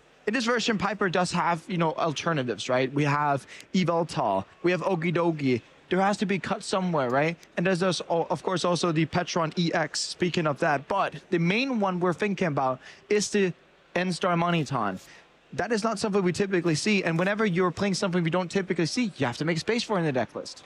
Exactly, as the Ens Reshiram does come down. The Lily's Clefairy hitting for 180 in the previous turn. So the active Enzarok now has damage on it. And the other attack of Reshiram very much like seeing damage on the Enzarok. The powerful Rage, 20 times the number of damage on the active Pokemon. So that will be able to potentially get a return knockout here. But it is about that pace. You mentioned Kim will have to be aggressive here, trying to take big knockouts with the Gardevoir as soon as possible. And due to using Lily's Clefairy, hasn't needed to get the Gardevoir in play. We do see Piper getting all the way to 4 Zoroark EX in play, being able to draw 8 cards a turn. Literally saying to Kim, you're never going to be able to disrupt me at all. And you're saying, well, we are saying that Kim has to be aggressive here. Who takes the first 2 prize KO? Piper got that. And with Mew being down, it's an easy target. So we could just be seeing a 2-2-2 prize map. We do see the knockout of the Clefairy right here. Our first knockout of our top 16 match. Piper with Enzarok knocking out the Lily's Clefairy as Kim promotes a Curlier. Taking the secret box off the prize cards. Piper also getting the N-Star Manitan, which will now open up more options. As if, you know, drawing 8 cards a trait was enough. You just get to have the secret box to search out whatever you like on your turn. And as Piper, she's looking at it being like, well, we just got embarrassment of riches here when it comes to it. And Kim is just in struggle town right now. It's so hard to figure out for Kim what to use here. The Mew cannot be a reliable attacker because if you copy Night Joker, you don't have any Ens Pokemon on your own bench. And then you're struggling to find, well, how do we first of all KO the Zoroark? It has 100 HP left, which is, you know, not too great in that context. You can't attack with Gardevoir because then there's just another Zoroark with like Ens PP up. And I like being able to power that up. So, I mean, sitting in Kim's shoes and in Kim's seat right now, it's not where I want to be sitting. Looking really tough. And the challenge there off the Mew EX restart, drawing up to 3 cards, has an Arven, an Ultra Ball, and NG. We'll just be playing that Arven now, debating whether to use the Ultra Ball to maybe find a Pheasantipity or the Gardevoir, but now is going to be playing first with that Arven. And this is what we mentioned before. When a matchup is favorable towards one deck, in this case it's Piper, you really have to find an unusual route. But with Piper going ahead early, when it's unfavored, that just mounts so much more challenge. And everything that Piper has done here is going to be safe and secure. You've got all of the trades, you've got the ability to take knockouts whenever you want. It really is going to have to be an unorthodox route from Kim. We saw that yesterday with the Control versus Dragon Ball matchup. We saw the game 1 from Control, which had the kind of lead in that matchup, the favorability there. Doing and executing a perfect game 1 into, you know, a crutched game 2 and 3, where we could be potentially looking at a resequence of that. And I mean, certainly Kim wants Piper to potentially to be struggling in an eventual game 2 and game 3 to be able to swing it a bit, because here in this matchup, if Piper gets everything she wants, it's not a real big contest. But one of the markers that we see here is that the Gardevoir is finally down on the board. This is where Kim can start to actually play the game. Well, we'll see what the attacker of choice is. It will be that Scream Tail. So one way that Kim can try and win this is just keep presenting one prize options in the active spot and take those knockouts there and hope that can win a turn back from Piper, because getting set up for Piper is still needed. Needs to find energy this turn to develop those Enzorock. Has a big hand, has 3 Enzorock in play. Let's see what happens. But you got to be thinking about here, Mike, the secret box was taken from those prize cards. So whenever Piper needs Ends PP up, Petron and all that, it's going to come. It's going to come in sequence, all of this in just a second. But Fessendipity coming in here, drawing even more cards. And if we can see something like a Boss's Orders this turn with the attack on top, you know, it's everything in Piper. Well, a flip the script plus 3 trades. That is a lot of cards. That's 9 cards, while thinning some cards you don't want to see out. As well as that secret box in hand, Piper will be able to do whatever she wants this turn. You mentioned about Boss's Orders. You know, you've got that Gardevoir EX on the bench, the Mew EX too. So at this stage, Piper able to do everything that's possible. Let's talk about Secret Box, though. What a card. It is featured in so many of our top decks, whether it is Enzorock, Gardevoir, Marnie's Grimmsnarl, many of them using it to help with setup, but it's also got so much power throughout the game. It's a good shout out to the computer search we had about 10 years ago, speaking of Shay's 2015 Worlds video, right? You know, when you're starting with Secret Box, you know you're going to have a good game. When you started with computer search back in the day, you knew you were going to have a good game. Secret Box is just the opener for everything. You'll be able to get stuff like, if you're playing Artist on your deck, you can get more basics, you can get Buddy Puff, and you get a supporter for the turn. Secret Box is the glue that binds most of these decks together, whether that be Sark, whether that be Gardevoir. Both of them are playing Secret Box. And, you know, an ace pick like that is just the element of consistency you can get out of it is insane. Especially if the deck has intrinsic power. Whoa. As we see the Air Balloon on the active Enzorock. A disruptive stadium put in play. Won't disrupt the Gardevoir deck, but the Boss's Orders coming through onto the Gardevoir EX. The active Enzorock powered up, copying the Enz Reshiram Virtuous Flame, and will be taking a knockout. Another 2 prizes for Piper. It is now on Kim to try and find a way to disrupt and win this game. It's going to be very hard. 4 prize cards still to take. And I mean, Piper counting out their deck right now, yeah? Looking at it, it's so thin. Kim has to try and find a comeback, but it feels like if you're playing Iono, you're giving Piper 2, +1 for top deck, +6 for draw, so it's like giving them 9 cards to see anyway, and that means Boss's Orders has to be the one. But we do see the Iono. Kim has to play his chances here. And this is where all those trades come in really vital, being able to get rid of the cards you don't want to see in the end game.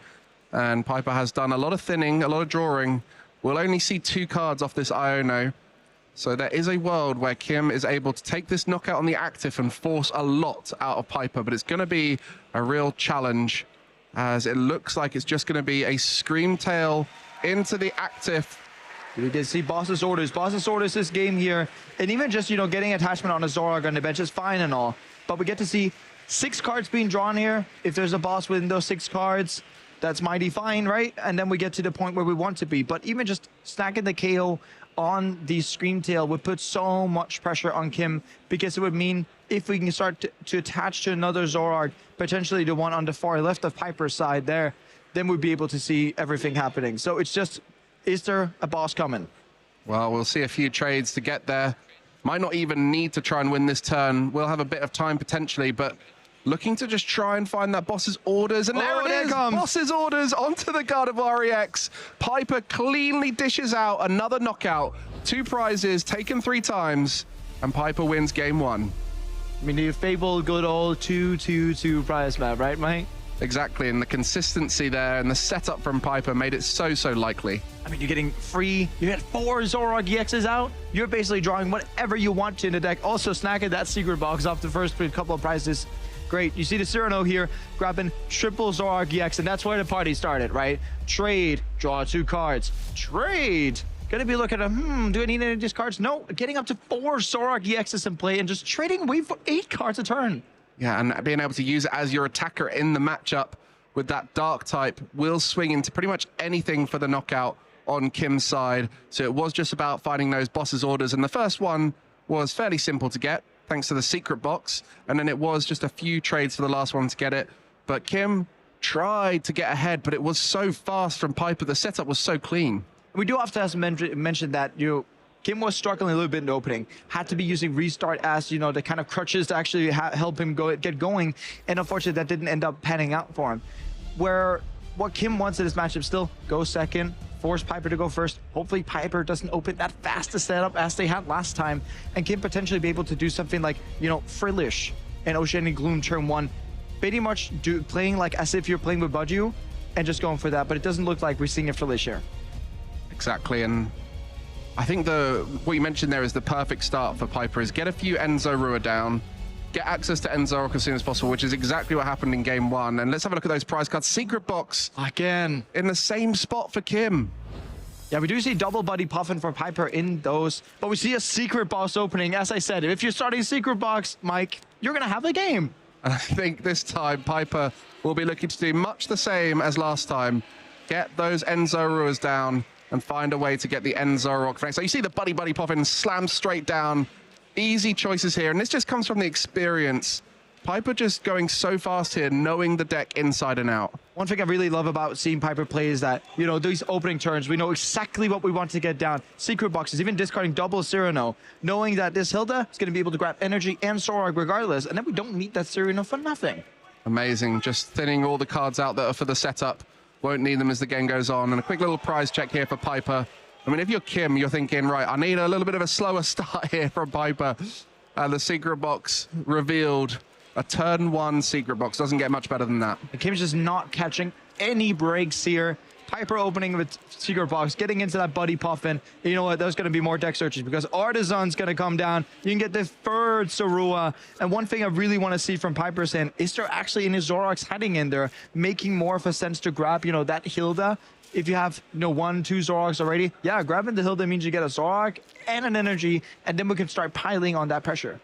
And the Artisan going down as well. Typically, a tough decision to put down when you're going first because you're worried about giving it to your opponent. But why might Piper not be worried about giving away the Artisan here? In this matchup, you got to be thinking about yourself. If you have such an advantage in the matchup just by purely, weakness and how the decks functioning up against each other, you don't really care. What you care about is yourself. And Piper knows if I set up, if I get my attackers going, I will probably win. And in that situation, top players like Piper would be thinking, well, let's just focus on ourselves first, and then we can start to think about, okay, is Kim going to do anything I'm actually threatened about? And then that answer is just going to be no. So now Kim starting off the game, going second, does have access to the supporter on their first turn, looking to try and set up as well as possible. Last game, I think it's fair to say Kim had a pretty strong setup, just not having that ability to use Frillish early on. Otherwise, it was pretty much perfect, evolving into Curlier, having 2 Rolts down, getting the Gardevoir. Maybe just those 2 prize liabilities like the Mew EX requirement and the Lily's Clefairy made it tougher. But there are some great options for Kim in terms of single prize attackers. We've got the Monkey Dory, the Screamtail. Is that going to be part of Kim's plan this game, do you think? It has to be, right? It has to be forcing Piper to draw as many cards as possible. Playing those boss's orders, because if Piper ends up having to grab one of these 1 prize knockouts, we would end up in a spot where Kim can then start reeling back the advantage. But it does require that Kim gets to set up a lot faster than last time.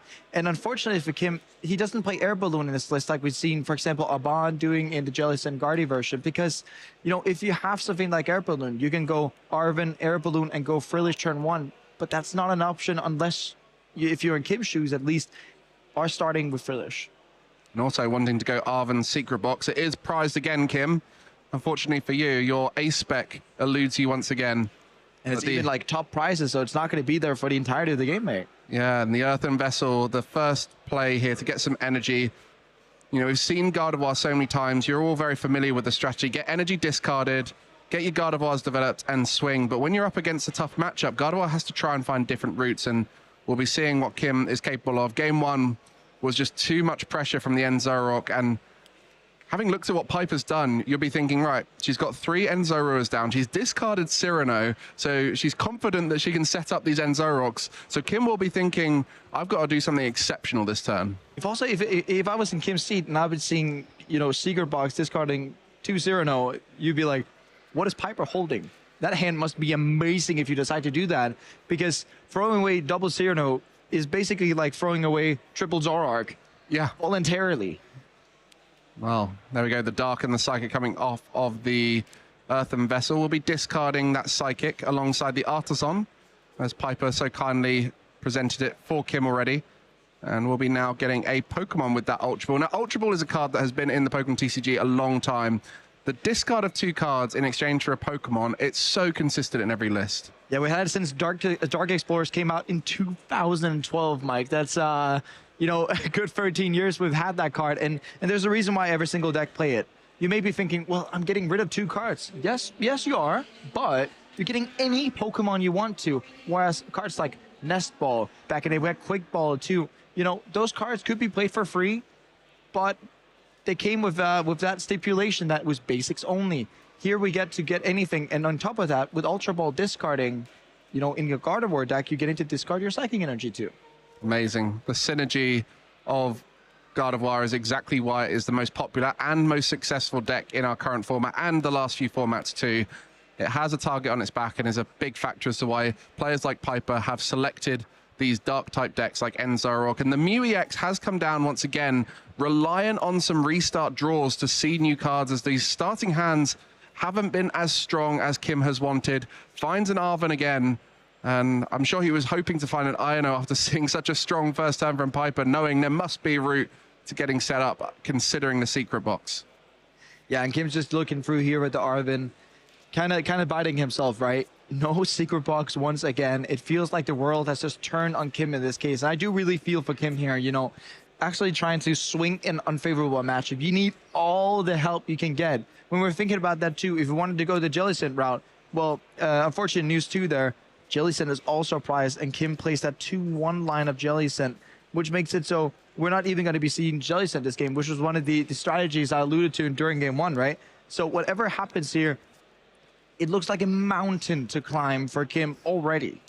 I'm just passing over just 1 Ralts in play, and the Mew EX available. So some great targets for Piper to target on the bench, and we'll be moving the Zoroark into the active spot with that subjugating chain. Evolves, takes away the poison, as when Pokemon evolve, they lose their status condition and heal themselves. So Zoroark now just there. Ends Reshiram with that Artisan, which was put in play. So everything kind of coming together. And whenever we see Piper pick up the pace, we know she's got a line that she's confident in. And it seems like that's the case right now. Having that Hild in hand, guaranteeing that second energy we need for the Night Joker to copy that Virtuous Flame, which means we're certainly going to see the Monkey Dory go down.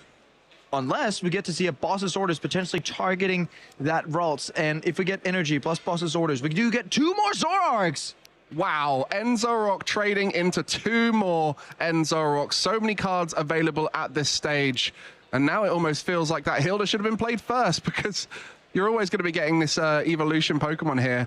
And so Piper now playing the Hilda, as this was the original plan, just to get that energy and another evolution Pokemon. I mean, it feels like Piper is getting punished for sequencing correctly here. What an amazing first draw, though, to see another 2 Zoroark. We mentioned in game 1 as many Zoroarks as possible, and this time it's going to be 3 kicking off in turn 2 for Piper.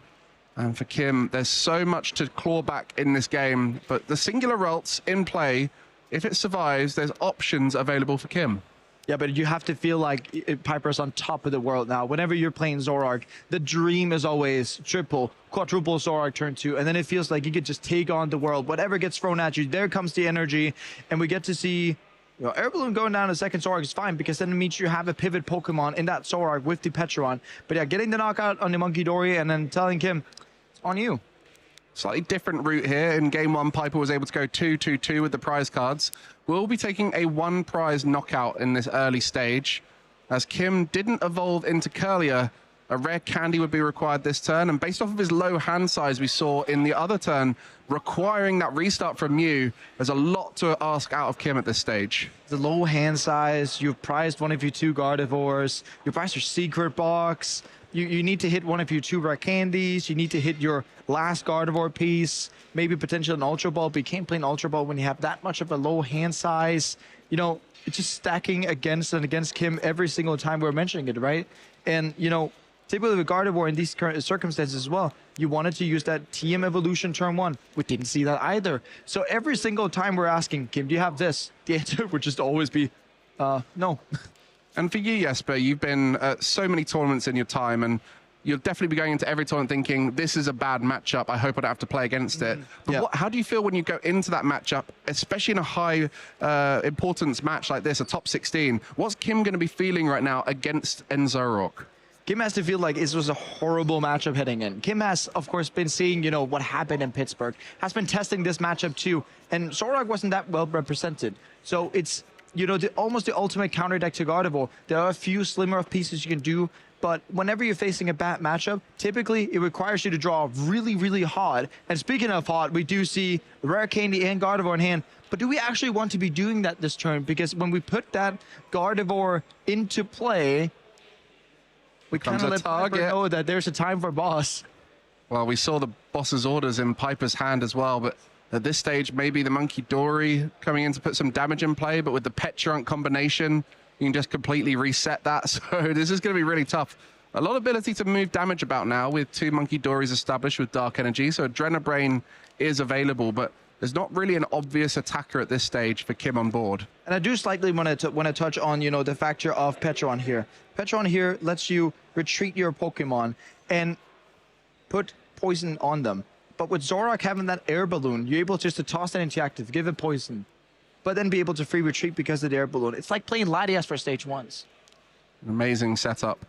Stability on board, but the Adrenabrains will be used now, being able to move 30 damage, up to 30 damage from any of your Pokemon over to your opponents. And you can see 2 uses of that ability, and we'll just be using that Mind Bend into the active Enzorok, putting 80 damage on it, including that Adrenabrain. And now for Piper, knows that she can attack again next turn, but we'll have to try and establish more of a board for the future. This is the key with the way Piper plays. She's always thinking ahead, always thinking about future turns and how to establish as much of her board as possible. Unfortunately, yeah, we do see the combination of Petront moving up that Zorok with Air Balloon, quickly just signaling I'm going to retreat that back and be able to attack once more. And basically, you know, oh, Boss's Orders Gardevoir, even worse. Wow, there we go. The dream turn we mentioned, that Boss's Orders was sitting in that hand for a while, and being able to completely, confidently do that turn from the off. That's such a powerful position to be in as a player. She knew, looking at her hand, that that was available the whole time. She just did all these other things to help set up for the future. So Kim now 3 prize cards down versus Piper. Piper has just got 3 remaining. Kim has 6 to take. A huge uphill battle. Yeah, and you kind of want to try and start to see where the prize map can then fall, right? You're looking at, well, how does Kim actually take 6 prizes here? The answer is, I don't know. Because when you're looking at Piper's side, there's an easy way of grabbing free prizes. If Kim doesn't get Rare Candy Gardevoir, there is a Night Stretcher in hand, maybe potentially get something like the Arben for Rare Candy, but I don't see quite the good route of a knockout here. So if Kim doesn't knock out, it's a really big opportunity to go ahead and knock out potentially first the Monkey Dory, and then you have targets in the Festendipity right there and Immune right there, off another Boss's Orders at some point, leaving, you know, Kim's board so vulnerable. And we're talking about it again. Does Iono work against Zorok? Not quite, because Piper's just drawing all the cards she wants. Especially with that subjugating chain from Petrant EX. Oh yeah. Always allowing you to reset the board. And Kim will just be discarding more of those energy. Does have an attacker available in that Monkey Dory, but it's not going to be able to knock out an Enzorok. So Lily's Clefairy makes sense as an attacker because it can reach that damage output, and it forces a lot out of Piper to get the return knockout unless there is a Gust available. And so asking the biggest questions possible. They're not exactly huge questions when it comes to the Pokemon TCG. You're not forcing a lot out of Piper in these scenarios, but you are certainly asking, are you able to take these knockouts? Still needs to get the Gardevoir in play. There's a lot to do, and it's going to be Kim conceding here. A tough matchup. Too much to do to come back in this one, and Piper is through to the top 8. And Piper through to the top 8, you know, just a showing of domination and how this matchup goes. We haven't yet seen Gardevoir beating Zorok on stream, and there's probably a reason why to it. When Zorok sets up these massively powerful boards, you just get to see it again. We do, unfortunately, get to see a replay here. Turn 2, double Zorok, perfect start. was the perfect start. Both games, Piper set up well. It is great when your attacker and your draw engine are the same Pokemon. And we saw 4 Enzoroark in play, and that meant 4 trades are available, 8 cards drawn to discard 4. So every single turn, it felt like Piper got exactly what she needed, copying that Enzreshiram with weakness to knock out all of the attackers on Kim's side. Yeah, and with Kim like struggling first of all to find attackers, getting that Red Candy Gardevoir, and as soon as Gardevoir touched the field, you know what happened? Boss's orders, let's take that out, and it just made Kim struggle that much more, right? You know, when you get into a spot like this, and you're just thinking, well, Secret Fox being prized both games, right? To start that off, trading and trading and trading. Kim, you know, typically as a Gardevoir player, Iono is one of your ways to win a matchup like this, where you can kind of lock them into a low hand size. But unfortunately, when you're playing against a deck like Zora, which feels like it just has every single answer to your deck, yeah, it's not going to happen. We said about the setup, and in game 2, you saw Piper draw 2 Enzoroark off of that first trade, and then was in a position of 3 Enzoroark in play, seeing exactly what she needed, had an infallible board with the Petron EX and the Air Balloon on the Enzoroark, so any single time she wanted could recover from that Mind Bend confusion. And in combination with Boss's orders, that Gardevoir EX never lasted long on the board. Kim always struggling to get ahead. Yeah, and Kim struggling to get ahead, was constantly behind. And if you want to be swinging an unfavorable matchup, you got to get ahead early. And when you can't do that, well, it's just going to end up like this, where Kim picks up the cards and says, Piper, you got it. Well, Piper started the stream off with our first streamed round, has now shown she's en route to the finals, but does have a long journey ahead. There's a lot of Gardevoir hanging about in that top 16, so we'll see who Piper has to play later on in the top 8.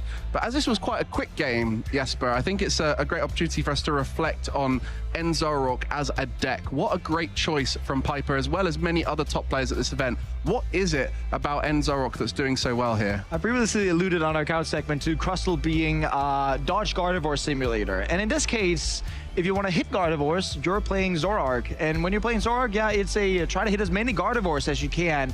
And in this case, well, Piper had very good luck in hitting Zoroark, as that is the main matchup, the main reason as to why you're playing this deck. You have pretty good matchups all across the board. The Dragapult Dusknoir decks, well, you have Darmanitan to deal with that. And whenever Dragapult hits you, you can powerful rage for 400 damage.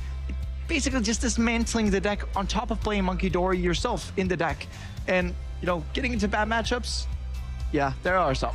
Well, you can see that there, 0.5% of the meta share, very low representation, and that's where it sits at its best. Enzoroark likes to be the unknown factor coming into the tournaments. It did so well at Worlds. It's had a regional win already with Pittsburgh, but it tends to be great into those top decks. Gardevoir, Dragapult has strong matchups across the board with the other top decks, but it does struggle in some of these more aggressive decks, especially the ones that have grass type attackers. Yeah, especially when we're talking like Raging Bolt has that Ogre Pawn, or just a Raging Bolt knocking it out. Sometimes, you know, stuff like Cerealage can also be quite annoying. Piper did have a really good interview on that yesterday, kind of going over some of these issues that may be with the deck and how they were looking at trying to solve those. But yeah, there's a reason why we don't see Zoroark that much often. Yes, it is. You want to hit as many Gardevoirs as you can. If Gardevoir is not really played, then you shouldn't be playing the deck really, because then it kind of loses its main selling point. But as we saw, you know, with Liam Halliburton, I think on his way to winning Pittsburgh Regionals, he played it in 9 Gardevoir decks. I mean, that's 9 wins he had right there. And if you want to, you know, play a deck like this, you also have to have a really good eye for the meta. You want to have a really good eye for how you're going to build your deck list. We saw this with Mega Absol, Mega Kangaskhan back in Milwaukee, where that was the surprise deck of the tournament. And I would argue here that for this tournament, the quote-unquote surprise deck would be Zoroark. I think for sure, and we got a little surprise for you. The genius herself, Piper, is ready to talk with Shay about her run so far. Thank you for that, Mike. And yes, I'm joined with our top 16 winner, Piper Lepine. My first question for you, we just said off camera, this is your first time getting top 8 at a European regional. How are you feeling so far? I'm feeling great. I'm a lot more well-rested than yesterday. I did not know it was daylight savings, but I woke up today and the sun was out. So yeah, feeling really good. I'm loving the deck, and yeah, my matchups look solid. So hopefully I can take it all the way. Yeah, as Jesper and Mike did say, there's a lot of Gardevoir littered around that top cut. We just saw you dissect a Gardevoir now. You know, are you very confident in that matchup, would you say? Yeah, a lot of the builds I'd say I'm pretty good into. Some of the more turbo builds with like 3 candies and the Drifloon can be really tricky because they can prize race you pretty effectively. That's kind of why the Darmanitan's in there. But against the Jellicent, it's super easy. Like their deck is a little more inconsistent. They don't have ways to take the easy knockouts. Like they need to have 2 monkeys and I have to have a full bench for the Clefairy to knock me out. They just can't really deal with my Zoroarks effectively. They have to play for Devo, but with 2 Turos and the Monkey Dories, it's not really anything I have to worry about. I don't know. I think it's just a really good matchup, so yeah. I can imagine we saw it there play out really well. You know, when you work out it is a Jellicent build, how does that change your gameplay lines? I have to be a bit careful of the Devo, as I mentioned, since that can kind of wipe my Zoroarks. Benching the Petch is like kind of awkward. I started it in game 2, but it's pretty good since it prevents them like gusting something up and trying to trap it with their Jellicent or Frillish attack.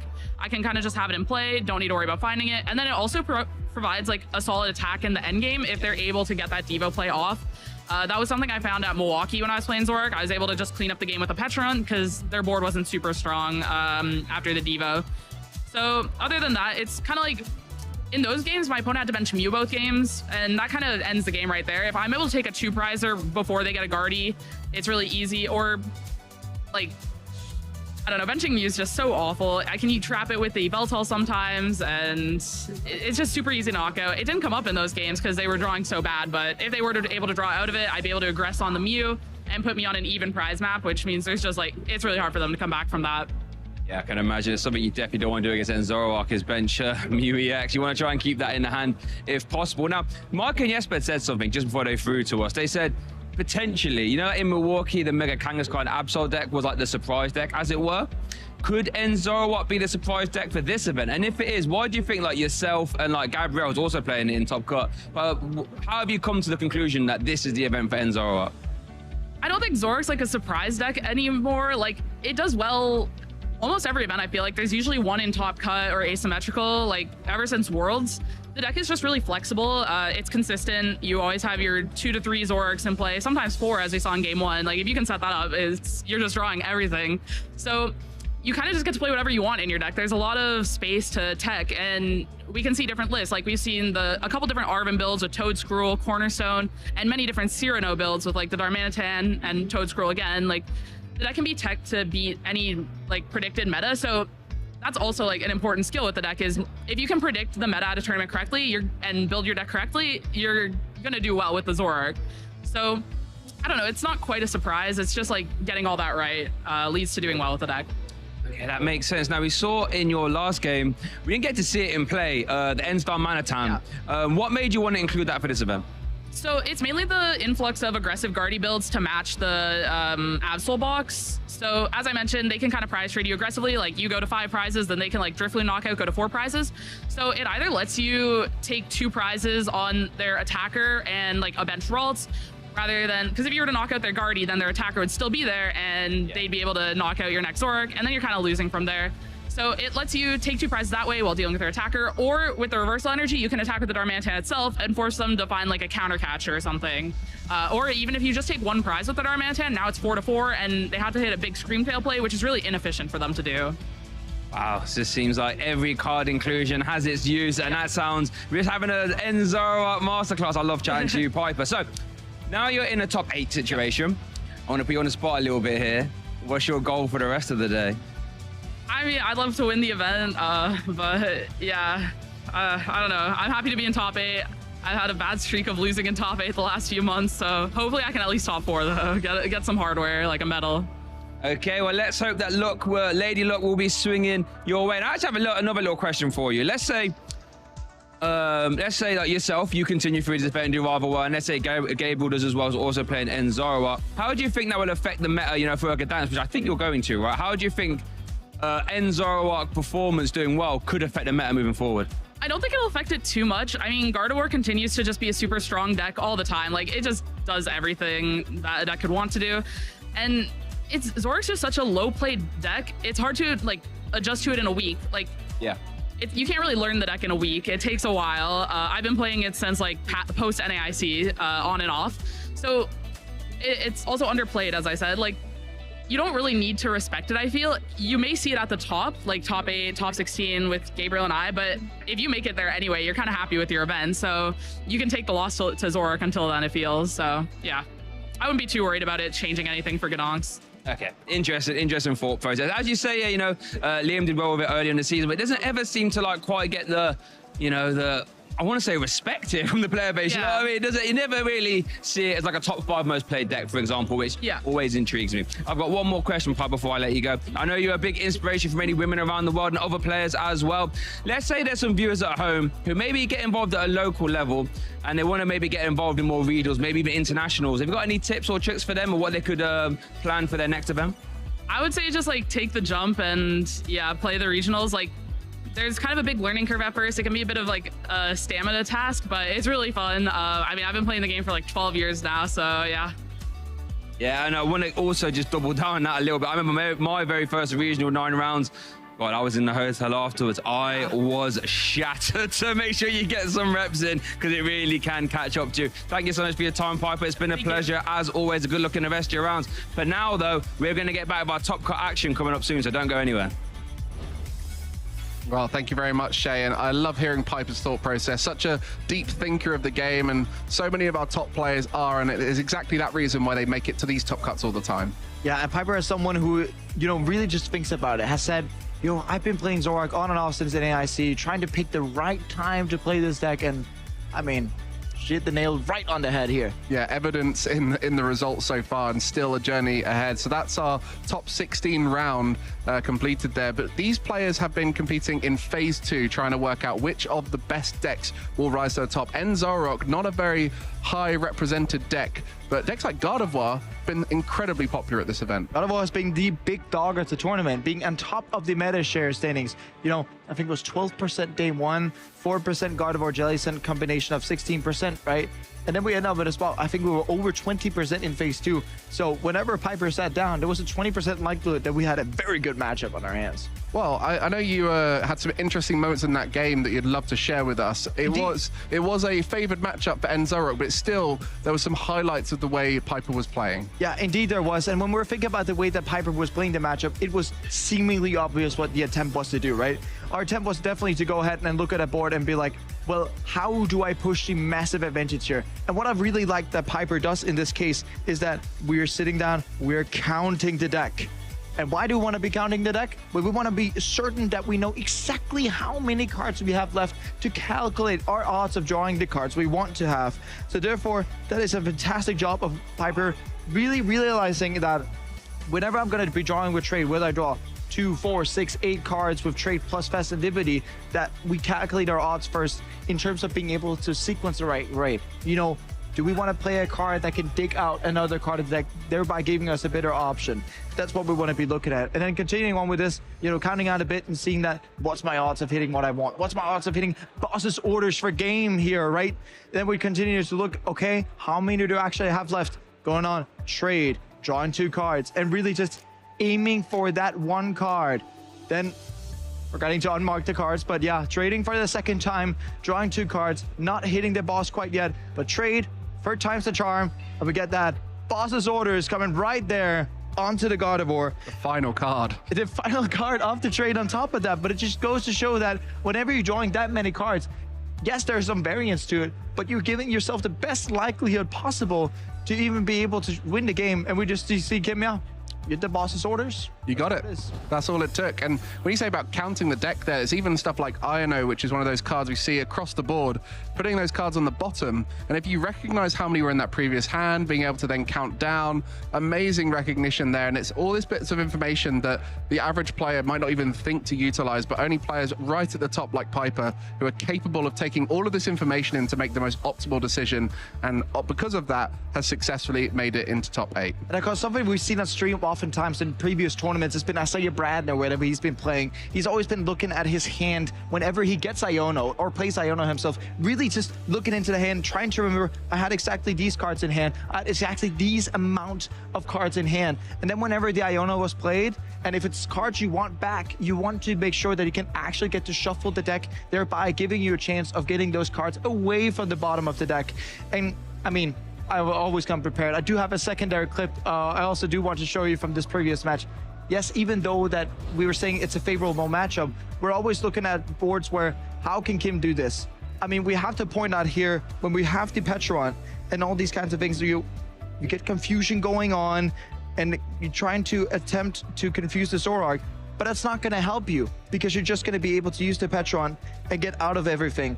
And then going on, you know, Piper going fast. She knows what's going to happen here. We have the air balloon on the bench, the Petron being able to get out of that. Boss's orders Gardevoir, and it seems like, well, every single clip I'm going to bring is just going to be Boss's orders grab 2 prizes, but that's what you want to be doing in this matchup, especially when it had a game 2 where Kim did hit the Arcane to Gardevoir, but did not hit any additional Curlia to, you know, at least make it a bit easier whenever that Gardevoir is knocked out, meaning that you would need to hit a secondary combination of Arcane Gardevoir, and that's when you start stretching your resources a bit too far. Yeah, on the surface level there, both those moments seemed quite simple of just find a boss's orders to get the Gardevoir, but it's those complex decisions that go in combination with it, whether it's setting up the board in a certain way or working out how you can find that next boss's orders through those draws, those tiny little margins that really separate the best. You know, we're lucky enough that we get to see that all from the bird's eye view, but then being in amongst the game and having to remember all that whilst also making those decisions, incredible performance from Piper, and I'm sure we'll see plenty more of it. I mean, we'll definitely see plenty more of Zoroark. Both Gabriel Fernandez, Piper Lepine are sitting in the tournament on Zoroark, and it's not going to be a huge surprise for me. We saw Piper on a first stream match during round 4 yesterday in phase 1. Already there, we were kind of brewing up the feeling of, this is going to go pretty far, isn't it? And then we see where, you know, both Gabriel Fernandez, Piper Lepine traveling over, both playing Zoroark. I mean, there's a potential for them to clash. Well, I kind of want to be seeing that mirror match. That could be interesting. Well, we got a little bit of a moment now before our top 8 match. So do stick around as we'll be showing you more Pokemon action soon.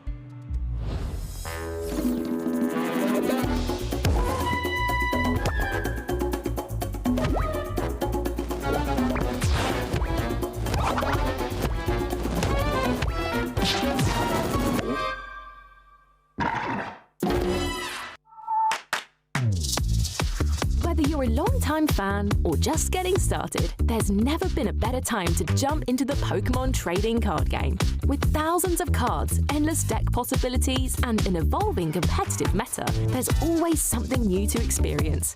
If you're new, following the action is easier than ever. Here's what you need to know.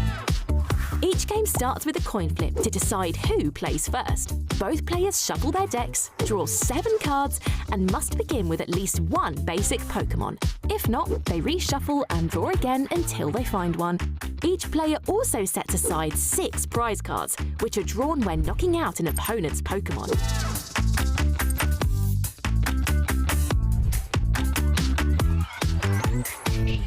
The active spot is where battles happen. A Pokemon stays there until it retreats, gets switched out, or is knocked out. Damage is tracked using dice, usually in multiples of 10. Special conditions, such as poisoned, burned, or asleep, can be lingering effects that last longer than a single turn. On the bench, Pokemon can't attack, but they're still in play. There are 4 kinds of trainer cards: Item, Supporter, Stadium, and Pokemon Tool. Each one brings unique effects to the game, adding new twists and strategies to every match. To win, a player must draw all 6 prize cards by knocking out opposing Pokemon, but that's not the only way to win. With so many strategies and surprises, anything can happen in the Pokemon TCG. If you're ever unsure, just listen to our expert casters. They'll break it all down. Cards, no ancient card yet. There's 2. The pair will be discarded now. Here we go. This is the comeback, taking 4 prize cards in 1 turn. Just going to conclude that Earthen Vessel. Plus, our on-screen graphics are there to help you follow the action every step of the way. Stick around and dive deeper into the world of Pokemon TCG.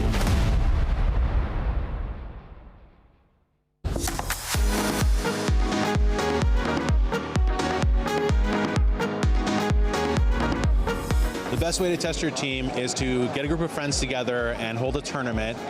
Check your show 6, pick 3, and learn how to work your way out of situations, tough situations, easy situations. So when I'm preparing for a regional, what I usually do is I play a lot of live, and I have a spreadsheet next to me with like every single deck I play, what deck I'm playing against, whether or not I went first or second, and then every single mistake I made, and whether just like everything that I could get from a single game, and that helps me just like condense all my knowledge and get better at my deck as quickly as possible. I think it's very important that you never cut out your team or a team member too early. You need a few games to determine, okay, this isn't going to work. You know, just testing so many games over the past like 2 months. That's how I ended up with the 6 that I have here today. Some unconventional, but sometimes if it fits for your team, that's what you need to go with. Practice with, I'd say, the Great League or the Ultra League. Go on the app and just like practice. Learn some strategies and just practice, basically. Practice makes perfect, so. Personally, live and going to locals, I go once or twice a week as best as I can. You know, and going against people, it's different from live, but like it's good to get the reps in. I think that there are a few good ways to test your team. Some of the best include just competing at locals and going out and getting real experience with other players, because sometimes what looks good on paper doesn't always do well in practice, so that's always good. But also working with friends and other people who are interested in the same Pokemon and archetypes that you are, because a lot of times we all see the game differently, and you never know what you can learn from those people, even though they want to use the same things as you. So. Hey trainers, I'm Ross Gilbert, and with the Scarlet and Violet era having come to a close with the release of Black Bolt and White Flare, it's time to take a look at the key moments from the top decks of the Scarlet and Violet era. We'll find the evolution needed. Charizard EX, the knockout. Here we go, look at all the pieces. Perfect map, Isaiah takes the KO. Starting off with our friend Charizard. It's got the phenomenal Burning Darkness attack that gets more powerful as the game goes along, and a best friend in the guise of Pidgeot, whose quick search ability can grab any card you like from your deck. It was the deck with which Tord Reklev won the European International Championships in the 2024 season, taking down Isaiah Bradner's Lost Zone deck in the final, a player who would win their own international championship the following season. More on that in a moment. Dragapult, since its release in Twilight Masquerade, has always been fighting for the title of best deck, and between the phenomenal Phantom Dive attack doing 200 to the active Pokemon while dropping 6 damage counters, and the Stage 1 Dracloak from which it evolved having Recon Directive, an ability allowing you to draw cards and gain consistency, you can see why. It won the first regional championship of last season with Ryuki Okada taking the title in Dortmund, beating Rahul Reddy's Lugia in the final, and then it added a North American regional victory in Vancouver with Andrew Hedrick taking down Lucas Shing's Golden Go in the final. And it may never have taken an international championship title in the Masters division, but it did go toe-to-toe with Gardevoir in the World's final last season, which leads us nicely to Gardevoir, really revolving around this Psychic Embrace ability, allowing you to accelerate energy as you like, and although it's got the fairly significant downside of placing damage counters when you accelerate energy, that's okay because we've got stuff like Monkey Dory, which can, for instance, take the damage from your Pokemon and move it to your opponents. And when we're talking about Gardevoir, we could mention how Tord Reklev took second place at the European Internationals the first weekend Gardevoir was legal. We could mention Henry Chow's 3 regional wins last season with the deck. We could mention that it took both finalist spots at the North American International Championships before Isaiah Bradner took his first International Championship victory. But I think we need to focus in on the real highlight here, which was Gardevoir winning the World Championships with Riley McKay taking the title in Anaheim, beating what else but Dragapult in the final. There were many memorable decks and many memorable moments in the Scarlet and Violet era, but these stand out to me as the most impactful. But will these decks remain as impactful moving forward? Will new decks come and take their place? Stay tuned to find out.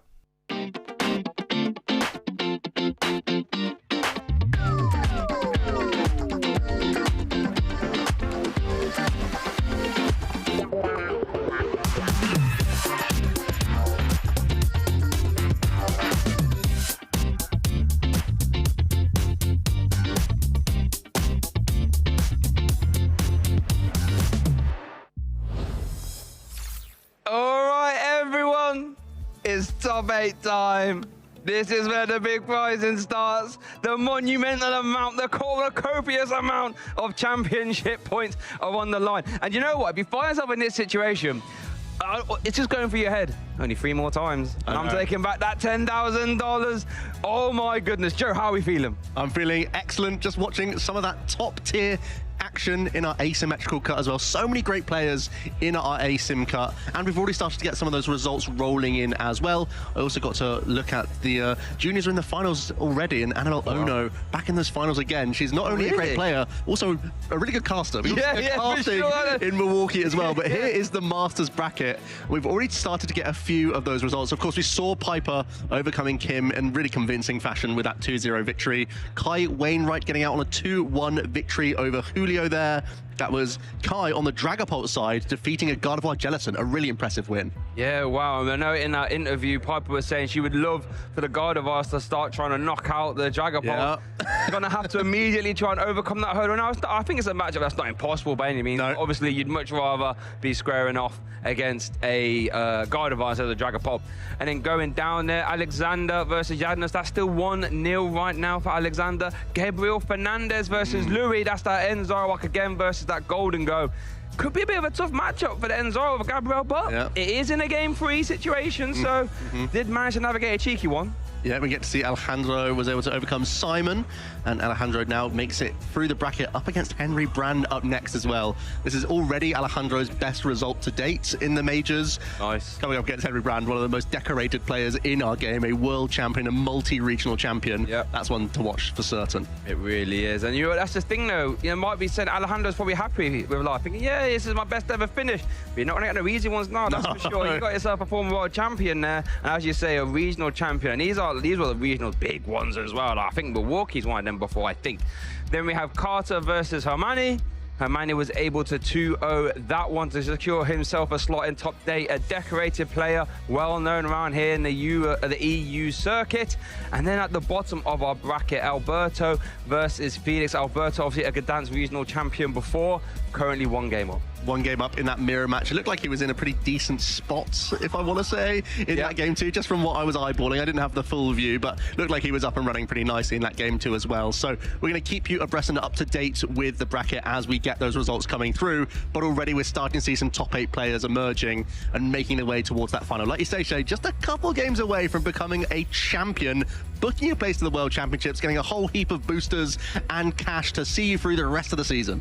Yeah, and that's the thing, I think in order to be in this position, the tour has gone your way quite a lot already, right? So you're thinking, Lady Luck's on my side already. Well, just stay with me now. Keep with me now. Another 2 more for free, and then you're going to come home with your wallet's looking fat after that. There's a lot of dollars in there. And you know what? A lot of these players are doing a double header. Yeah. Can you imagine on the precipice of a double header, your first event, and you're already in top 8? What a springboard. I don't think you can have much better momentum so far than in a back-to-back weekend, immediately starting off with a top 8. The trip is instantly worthwhile for the likes of Henry, who's traveled across the globe from Australia to make it here, and already it's paid dividends to get into our top 8. And that could be said for a number of our other pilots as well. Piper also making it into the top 8 early. And then for our regional competitors, it's business as usual. You've just turned up to Lille as you would every season, and then you're following up into Gdansk, already got a bunch of points in your pockets, putting yourself in really good stead. Also for that EUIC stipend as well. We're in that period right now where our Europeans have to accumulate as many points as possible. Even if the champion is European this weekend, they could still find a reason to go to Gdansk the following weekend, knowing their invite secured, so they can keep chasing those points. Yeah, it's one of them. I think it's happened to one of my friends last season, actually, Harvey, when he top 4'd in Seville with Enzarwak, funnily enough. And all of a sudden, it's like, well, I have to go to these events now. Like, stipends are on the line. I'd be a fool to just throw this away. So, yeah, and what a better way to start the season. Remember, it's only our 2nd ever event here in Europe for this season. So, what an event it's been already. I've just been so starstruck, quite honestly, looking at the top, looking at the names, seeing who was there. I remember I was going through the playlist thinking, oh, they're coming. And a lot of them have found themselves in top 8 now as well. I think one of the stories is now we've seen the asymmetrical top cut sort of layout. There are a couple of megas weaving into decks. But not necessarily that Absol Kangaskhan archetype. A few people were fretting this weekend. Has it just been a knee-jerk reaction? People are teching against it? Or is the Absol Kangaskhan much more of a surprise archetype that really caught a metagame in a precise moment and it's already moved on? Is Absol Kangaskhan here to stay, or is it having to go back in the binder for a bit? I'll be really intrigued to see how that pans out. I guess Gdansk will probably be the arbiter of that. We can actually see if it is going to be a mainstay deck or not. However, I'm not too fussed on Mega Kangaskhan, Mega Absol now, because I believe our top 8 feature match is ready. So let's kick it down to the table, and we have ourselves the matchup here. We got Henry Brand on the left versus Alejandro, who Joe rightfully said this is his best finish so far. Congratulations, Alejandro. No matter what happens, my friend, you've had a terrific event. However, I know he's not happy with that. Yeah. He wants to get all the way to the final, but there is his first opponent if he wants to win this event. Henry Brand, 2019 World's Champion, Milwaukee 2023 Regional Champion, OCIC Top 8, and NAIC Top 32 just a couple years ago as well. We've seen Henry already on the stream going calmly about his business. Yep. Now once again on that main table. Alejandro has a home crowd here, it seems. Certainly going to be the underdog based on the accomplishments, but Alejandro has done great work to get into this position. Yep. And is playing a very tricksy archetype as well. Going to be playing this sort of new revitalized build of Terror Box. And that means there's going to be a lot of early aggression coming out from his side in this matchup. He's going to be trying to dismantle Dreepies in the opening turns with Wellspring Mask Ogerpon. Of course, he has Lily's Clefairy EX in the deck as well for type coverage, but there's also the new Mega in the equation, Mega Mawile Shay. Keep an eye out for in the late game. Keep an eye on double GP and the prize cards there for Henry, and for Alejandro. Latias and Mew EX could come back. I'd be intrigued to keep an eye on those energy counts, but here is the fist bump, and it looks like Henry Brand is kicking us off in our top 8 feature match here at the Lille Regional Championship. He's going to start the turn off, Serendipity in the active, and a Buddy Poffin. And while he does this deck search, how about we have a quick little rundown of his Dragapult EX Dust Noir archetype in case you don't know how it works. It's a scary one, I'll be honest with you. Phantom Die for 2 energy, 200 damage, and spread 6 damage counters on your opponent's bench Pokemon in any way you like. Now, if that doesn't sound terrifying enough already, and trust me, you can win the game and announce that attack twice, you have the Dust Noir package, Curse Blasters. If Dust Noir activates his ability, it KOs itself. That's a little bit sad. However, you get to place 13 damage counters on one of your opponent's Pokemon. And it's not just about Dust Noir as well, Joe, because the Dust Clops can get involved stage 1. Same ability, but only spreads 5. So the idea of the deck is simple. We're just peppering damage here, there, and everywhere, often taking 4 prize card turns. We even saw the monstrous 6 prize card turn yesterday. So that's what Henry is trying to build towards. Immediately, Buddy Poffin is going to grab a couple of those Dreepy, because as you stated, Shay, the Drakloak is the engine of the archetype as well as your premium attacker. So getting towards these Pokemon is always objective number 1, and that's all of Henry's actions this turn. The good news for Henry is that at least he has a chunky 2 prize Pokemon in the active position, because in a way you're much more concerned about Wellspring Mask Ogerpon taking multiple single prize knockouts. That's really the motivation of this Terra Toolbox archetype. That's a combination of different Terrestrial EX Pokemon in order to unlock the Jewel Seeker ability from Noctowl. Alejandro is going for his first Ultra Ball to grab Fan Rotom, and that's really the lifeblood of this archetype, because you gain so much value from this one Fan Call ability, allowing to grab 3 colorless Pokemon of 100 hit points or less. That's basics and evolutions. So you can stash some Hoo-Hoo in addition to Noctowl for the second turn. And then once again, you're jumping back into the deck as soon as you evolve into these Noctowl to grab some specific trainer cards. Typically, we look for energy acceleration via the likes of Crispin and Sparkling Crystal that can go on your Terrestrial EX Pokemon to really churn out some high damage output attacks from the likes of Pikachu, some type coverage attacks in there. Clefairy going to be pivotal in this matchup. But then that Wellspring Mask Ogerpon can be another huge threat. And Shay, the Ditto is another choice that we can grab from the Fan Call. And that seems to be one of the options that Alejandro is eyeing up here, with the early Crispin naturally in the hand as well, to provide a retreat cost acceleration here by the looks of things onto the active Hoothoot, in addition to a Grass Energy in the hand.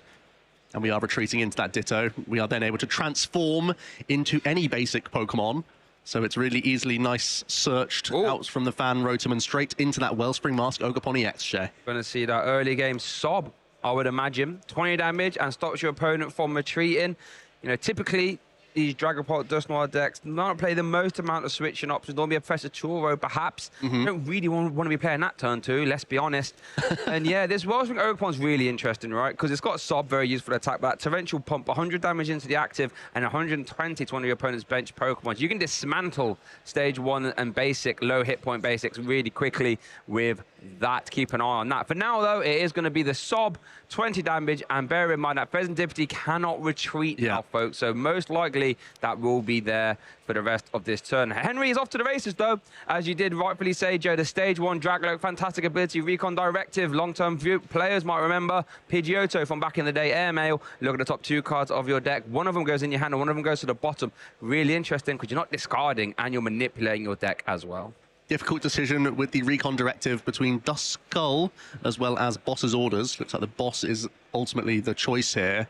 Henry typically would love to have the defense mechanism of Budju. Come into that single prize Pokemon, announce an Itchy Pollen, and shut down a huge host of item cards that Alejandro could go for. But thanks to the Sob, it means that's not going to be available, so he might just have to prioritize even more evolving Pokemon. And straight away, the Ultra Ball now discards the Budu straight into a Dracloak to get a second Recon Directive. We're still trying to find additional Buddy Buddy Poffin or basics here, but the fact that Henry picked out the Boss's Orders might indicate that's going to be his supporter of the turn, just to try and push away this Wellspring Mask Ogerpon. I don't need to find energy at some point as well. It looked like that Recon... Okay, it does actually faster Neo Upper energy now in the hands. It does have Neo Upper. Iono as well. And the Iono. Neo Upper, in case you don't know. If it's attached to a Stage 2 Pokemon, it's an A-Spec. It provides any 2-color energy, that or type, I should say, that you like. And it looks like, yeah, Boss's Orders is going to get played into Fanrotom. I like this choice. Okay. Because sometimes the Noctowl can be played and then Turoed up, so you don't want to give the free value. You may as well just send them into the Fanrotom, and there's no vulnerable 70 hit point Pokemon in play right now. So as an attacker, Fanrotom, pretty useless. So let's try and make it a little bit more awkward. And actually, as we know, Shay, Alejandro's Latias EX is in those prize cards. So this might cause some headache for Alejandro if he wants to continue to use this Torrential Pump. Let's see what he can search from Jewel Seeker to help him out. Yeah, Jewel Seeker, that terrific ability. When you evolve into Noctowl, search your deck for any 2 trainer cards as long as you have a Terra Pokemon in play, which obviously Wellspring Ogerpon is satisfying right now. Looks like eyeing up that Sparkling Crystal. Worth noting, Alejandro has priced his only copy of Water Energy, so if you do want to use Torrential Pump, we'll have to use that Sparkling Crystal. Shay, this turn could be absolutely terrifying. I also saw Alejandro flash the Iron Bundle. There could be a potential line here.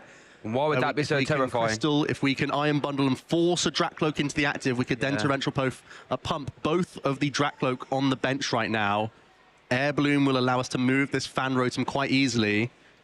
But I think it can't all come from one Jewel Seeker, certainly. You could also grab an Ultra Ball in this spot, then Ultra Ball again and find a second Noctowl. Yep. But it's just going to be 2 tools picked out for now. Let's have a look. What else is in the hand? See a turn Wellspring.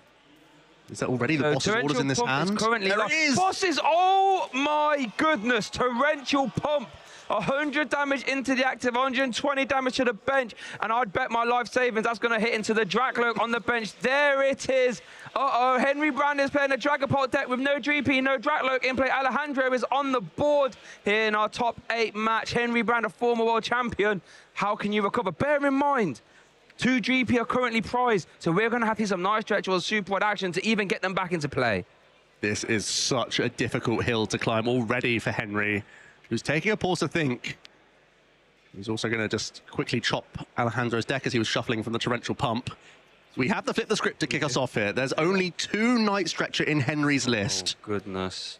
He also doesn't play any item search in his deck either, so he naturally has to draw into these Night Stretcher if ever he can launch attacks with a Dragapult this game. You'd love for this Nestball to be grabbing a GP, wouldn't you? Yeah, you would normally assume that would be the choice, but that's not available thanks to our prize cards. Okay, that Latias being eyed up. Yeah. I mean, that makes sense. So if you can try and get this Pheasantipity out of the action. Worth also noting as well, the one Budu got discarded and the other one's prized as well. So we can't even do a panic Itchy Pollen here either. There is 1 Night Stretcher in this hand, so we can at least try and get 1 Dreepy going before a supporter card here.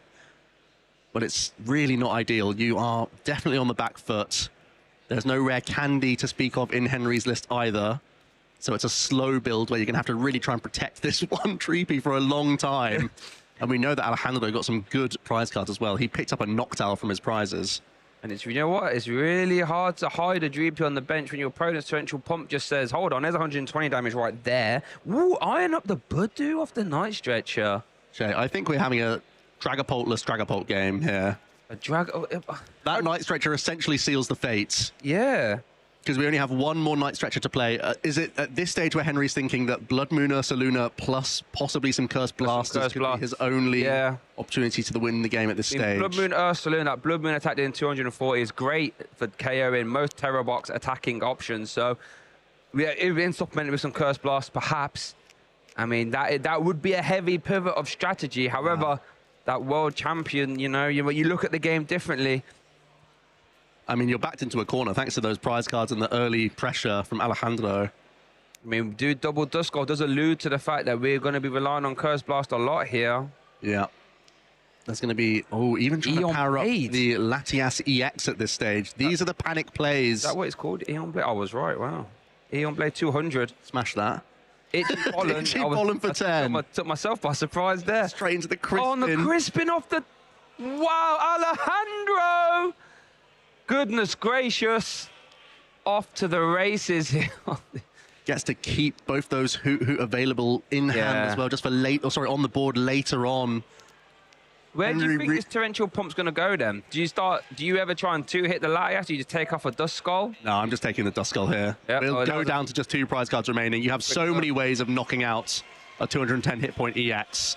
Alejandro is racing towards victory in this game number 1.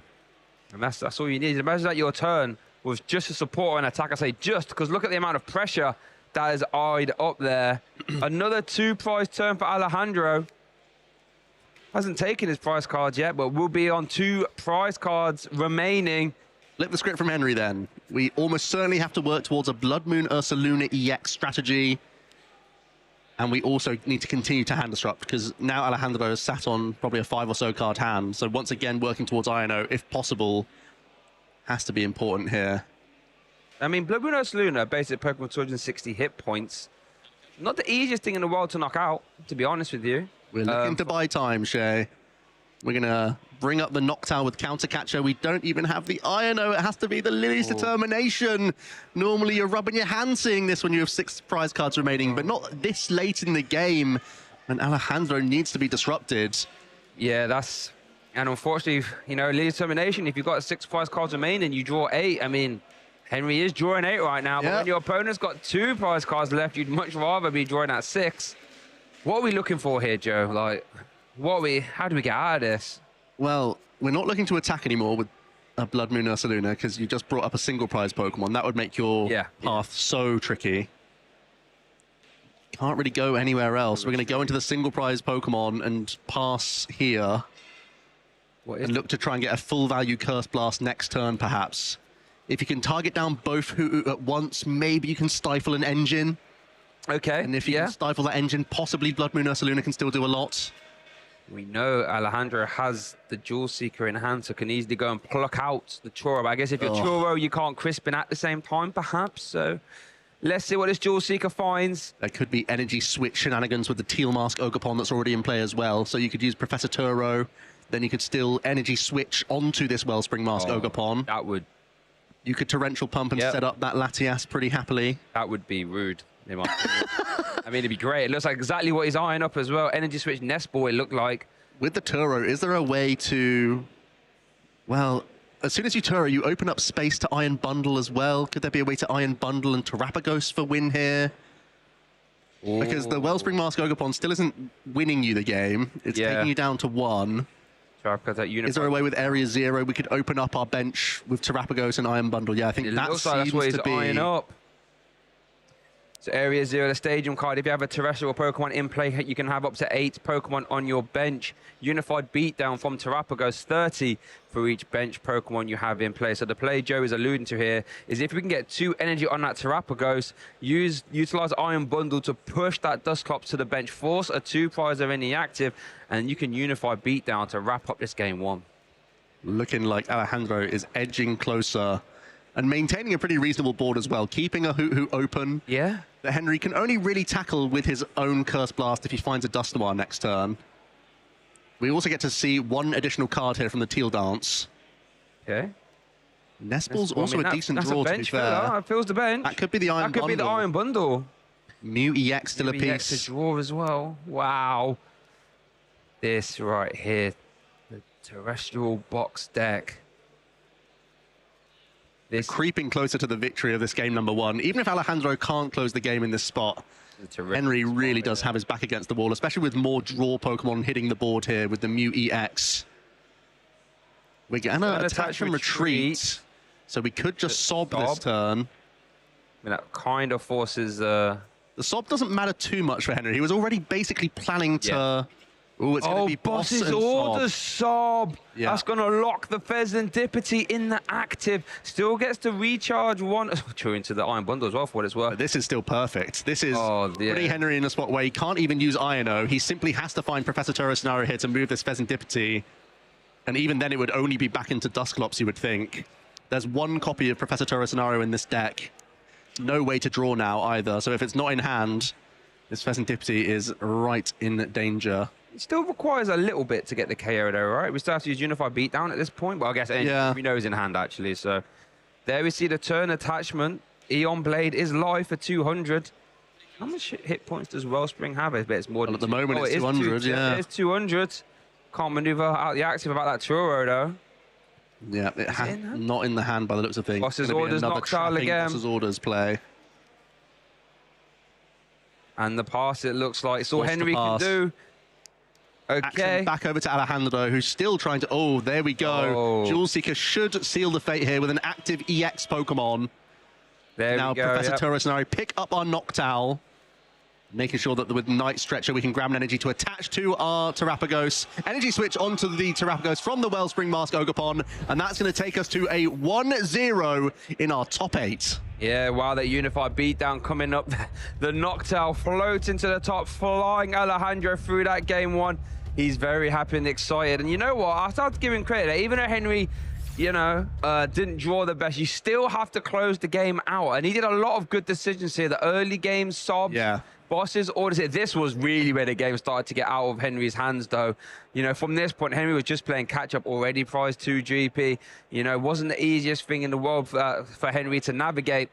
And it was just such an uphill struggle. I mean, let's be honest, when you're looking at the board of just the Pheasantipity, it's not going to end well. No. And when you start attaching energy to start potentially using Eon Blade, Joe, not looking good. You know, your back's against the wall when that's the announced attack. But Alejandro took some risks there, let's be fair. In order to create that amazing turn, knocking out double Dracloak, he went down to a 0-card hand. True. He was just working from his own prize cards and his top deck. But he said, just based on the board, if I can clear these Pokemon, I'm giving myself so much time. And I really like his patient approach, trapping the Pheasantipity when he didn't quite have a way to win. Many players would have looked to still take out the Dusclops in that spot. Yeah. But he decided, no, this is still my most secure way of closing the game. Another fortuitous top deck then secured it for him with that final Jewel Seeker, getting those final pieces. But he was always in a really good position at that stage. Henry really had to claw back a number of turns and had to dodge a lot of draws that would have instantly lost him the game at that stage. So just from that early game pressure, Alejandro really flew ahead.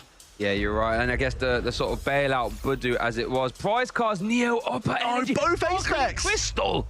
This is going to be an ace specless game. And I'm not sure who this is going to affect worse. But it looks like, is it Alejandro who's going first there? I can't really tell. I think it's Alejandro. I'd imagine we wanted to go first, right? I mean, Henry would force Alejandro to go first. I think I prefer Henry opting first himself here. Because it's even more important for the Noctowl builds to go first. If you give them that license I'm with you.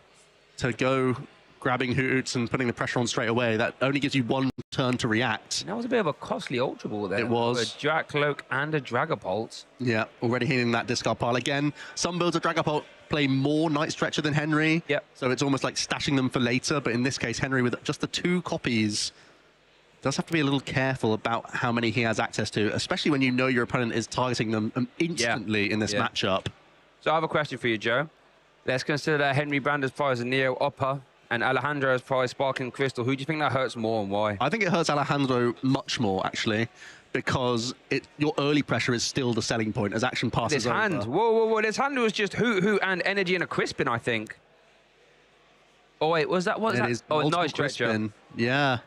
Crispin. We're going to do the Myriad Leaf Shower. We have another grass in the hand. That's the Crispin acceleration. Grass. You're right, actually, yeah. If we have another grass energy in the hand, we could surprisingly be dishing out a good chunk of damage here with Myriad Leaf Shower, taking out a Budu.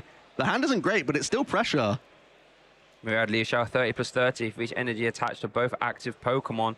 There is another grass in hand. The turn 1 Myriad Leaf Shower. Henry Brand is just on the back foot again, immediately applying pressure. Now, let's not get too ahead of ourselves. That wasn't the greatest of turns there from Alejandro, but it applies pressure. Dragler hits the board. Luminous Energy hits the board. Lily's Determination hits the board. That's another 8 cards for Henry. Now, let's not get too ahead of ourselves here. Dragapult EX is always a combat deck. It's not like, you know, it's built to do this. And I guess if you was to ask Alejandro, do you really want to have 3 energy attached to your 210 hit point basic Pokemon against Dragapult? You probably want to say no. But it's pressure nonetheless. Yeah, we're taking prizes however we can here. And from that hand, getting 3 of your 4 grass energy in the opener. Without sparkling as well. Strangely fortuitous, I suppose.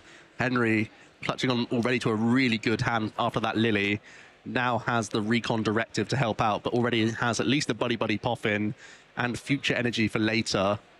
Has to be feeling pretty good about this. Whenever you see a Terra engine not get to use that Fan Rotom, because it's a 1-turn deal. You only get to use it on the first turn of the game. When they don't access multiple Hoot, stashing a Noctowl in hand for the following turn, you feel so much better about your position. So already you have to feel like Henry is going to be much more in this game number 2. And you have to imagine for Henry, you're thinking, wow, you had to put 3 energy on your Tilmas, your hand must be dire, because that's not something you'd want to do. And it just goes to show you how important a Fan Rotom is, that these decks even play the Dittos we saw. It's just another way just to try and pluck it out. So yeah, let's see what Henry does. They're going to conclude with a Buddy Buddy Poffin. Like GP is being taken, just consulting the rest. Now, I believe I cut you off a little bit earlier. I apologize.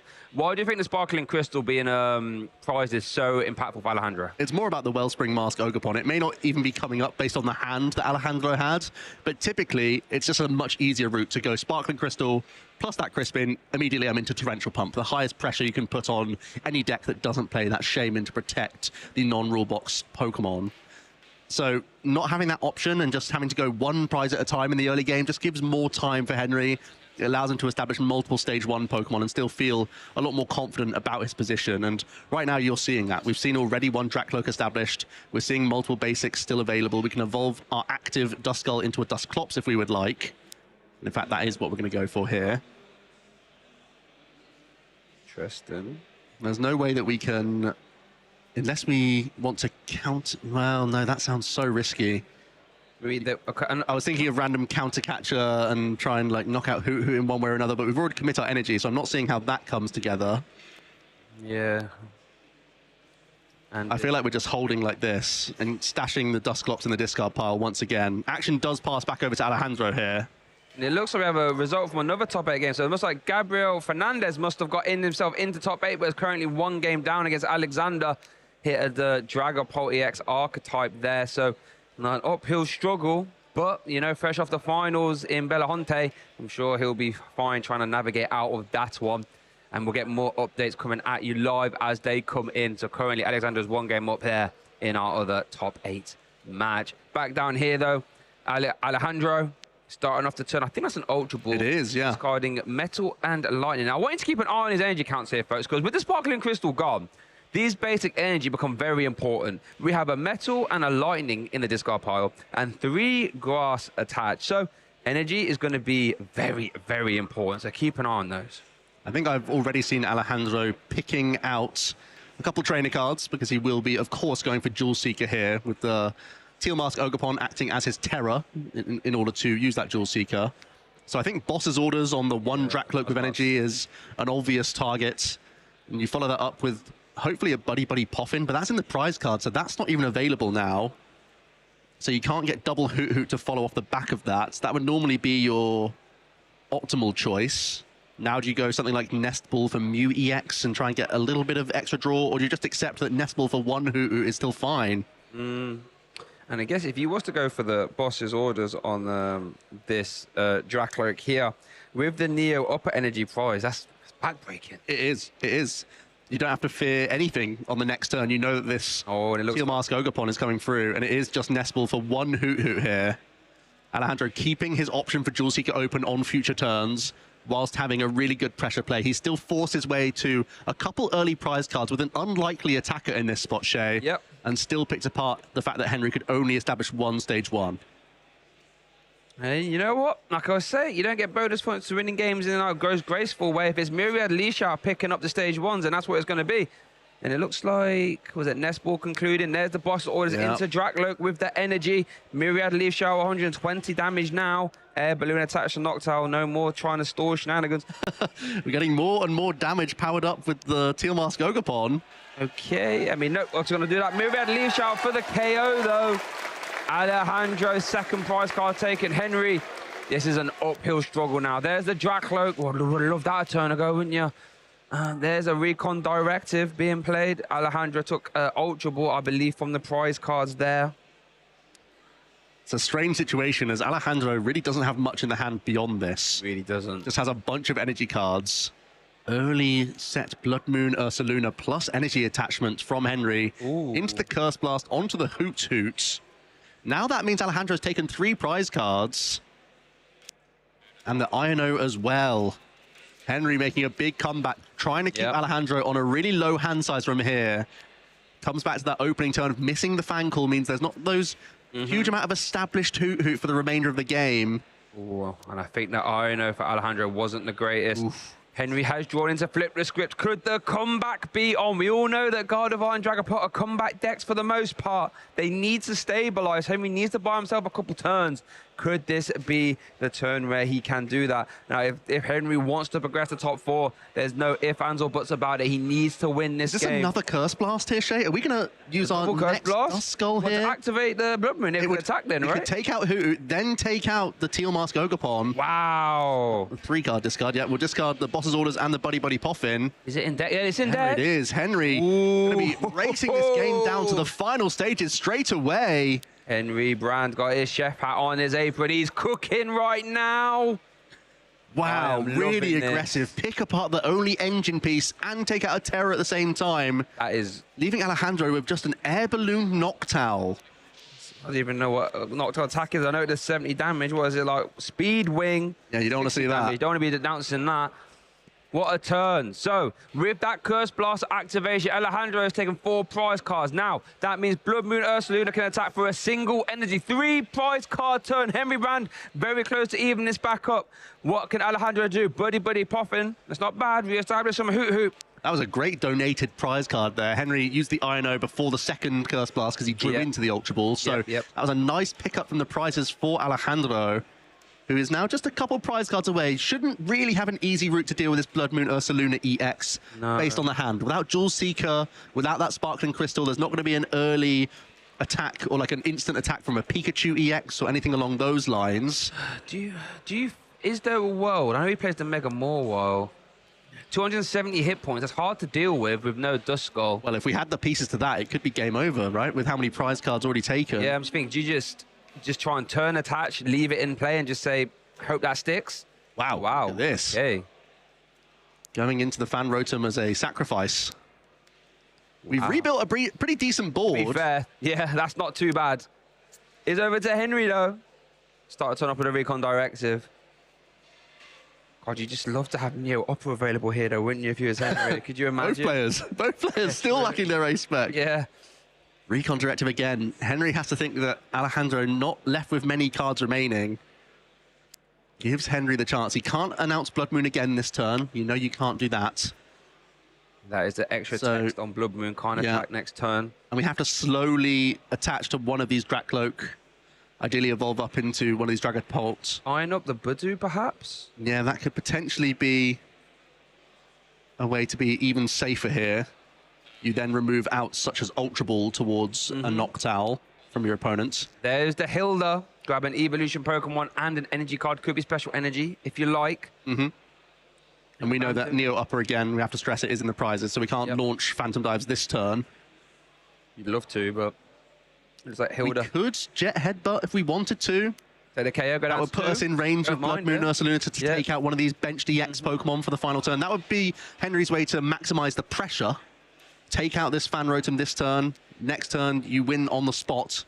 but then you open yourself up to losing to your opponent's Blood Moon Ursaluna on your Pheasantipity EX as well. True. You also open yourself up with this vulnerable Dragapult that can end up having a Psychic Weakness with Lily's Clefairy around as well. So looks like we might be going for the headbutt though. Or are we gonna... Ooh, wow. I think we are. We could still pass here and keep the board full. It would take more turns to win the game. No, ooh. Yeah, it is. Yeah, he is going to pop. I think you're right. Yeah, you have to make it as hard as possible. Alejandro immediately. Oh, wow, thinking of retreating. No, straight back. The action is straight just back a to pass. Okay, over to Henry now. Is the comeback on? Alejandro's finally run out of steam. And look at Henry. He's picked up the pace play. He knows. He can smell is the blood game in here, the water. Shay. Hawlucha is the game? We can Hawlucha, a 210 hit point Pokemon, and a Hoot Hoot.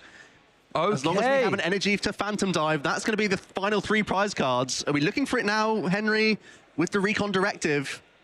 Boss's orders, I think. We require the boss's orders. That's in the hand. There we go. So that's going to put a flying entry, 10 damage on the Teal Mask Ogabon, 10 damage on the Hoot. Boss's orders, 3 prize card turn. Henry Brand evens it up, winning game 2 here in the Lille top 8 feature match. Wow. Ice in the veins. He had to navigate that perfectly, and now it's a best of 1. You can see his laser focus, because my goodness, that was... How often do you see a game plan play out like that, Shay, where you have to double Curse Blast into 1 Hoot Hoot just to enable a really early Blood Moon Ursaluna? That is such an unorthodox approach. Let's see how it played out. And really, the story began with these prize cards, an A-spec for both players, both feeling a little bit down about themselves. Alejandro got in the mix early with that Teal Mask Ogapon EX, forcing Henry into a crazy play. It's one of those lines where I don't think I'd even see that. I'm going to be honest with you. Like, what a terrific play. The double Curse Blast, removing all support Pokemon, and you could argue removing the support Pokemon there was just as impactful as taking the KO, I'll be honest. Sure. And then Henry was just able to then piece together the dissection. Alejandro had a little bit of a rebound here. That was a great turn after that Iona. Let's be honest. But this was it, the flying entry, spreading those 10 damage, picking up the 200 hit points left with the boss's orders, Phantom Dive, 3 prize card turn. And that's what Dragapult's all about. It doesn't want to take 2 prize cards, doesn't want to take 1, it wants to take 3, 4, 5, 6. We've seen the fist bump. We're getting into game number 3 here. Latias and EX Hawlucha, which was the clutch card to win. Oh no! Latias with the Blood Moon in the active, Joe! No! That is going to be a really tough thing to navigate for Henry. That ridiculous retreat cost on Blood Moon Ursaluna, normally shut down immediately with Skyliner. But now not so the case. On the other side of the board... I'm about to say, led the Ditto and the Phanrotom in hand. That is as good as it gets. Yeah, really is phenomenal stuff for Alejandro. Has to be happier with how this opening is going. Now, does your plan change if you see an active Blood Moon Ursaluna, or do you still go the Wellspring Mask Ogapon EX here? You know it's still your... I think if you have an energy in hand, I still like going for the Wellspring Mask Ogapon. I agree.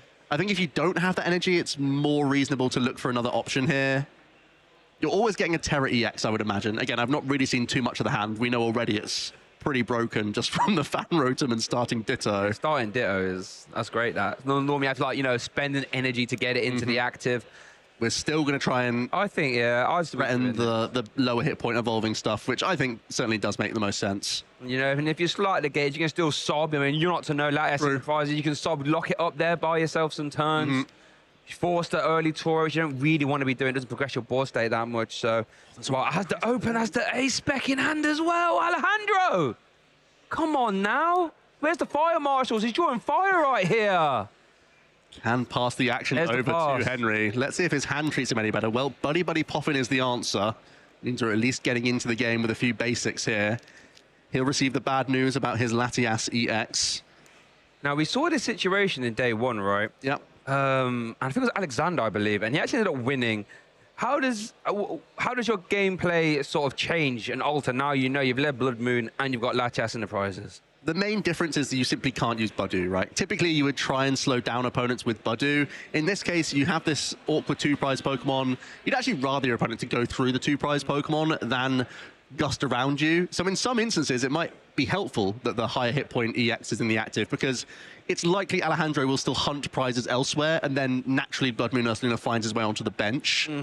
Henry having a debate over whether to get multiple Dreepy here or Duskull. Once again, just going for the one Dreepy. Has to, surely. He is shuffling up. I'm a little worried here, Shay. You know you're under so much pressure. Perhaps it's an indication of what's in the hand. Energy to Blood Moon Ursaluna. And the Iono coming in. I was a bit worried there.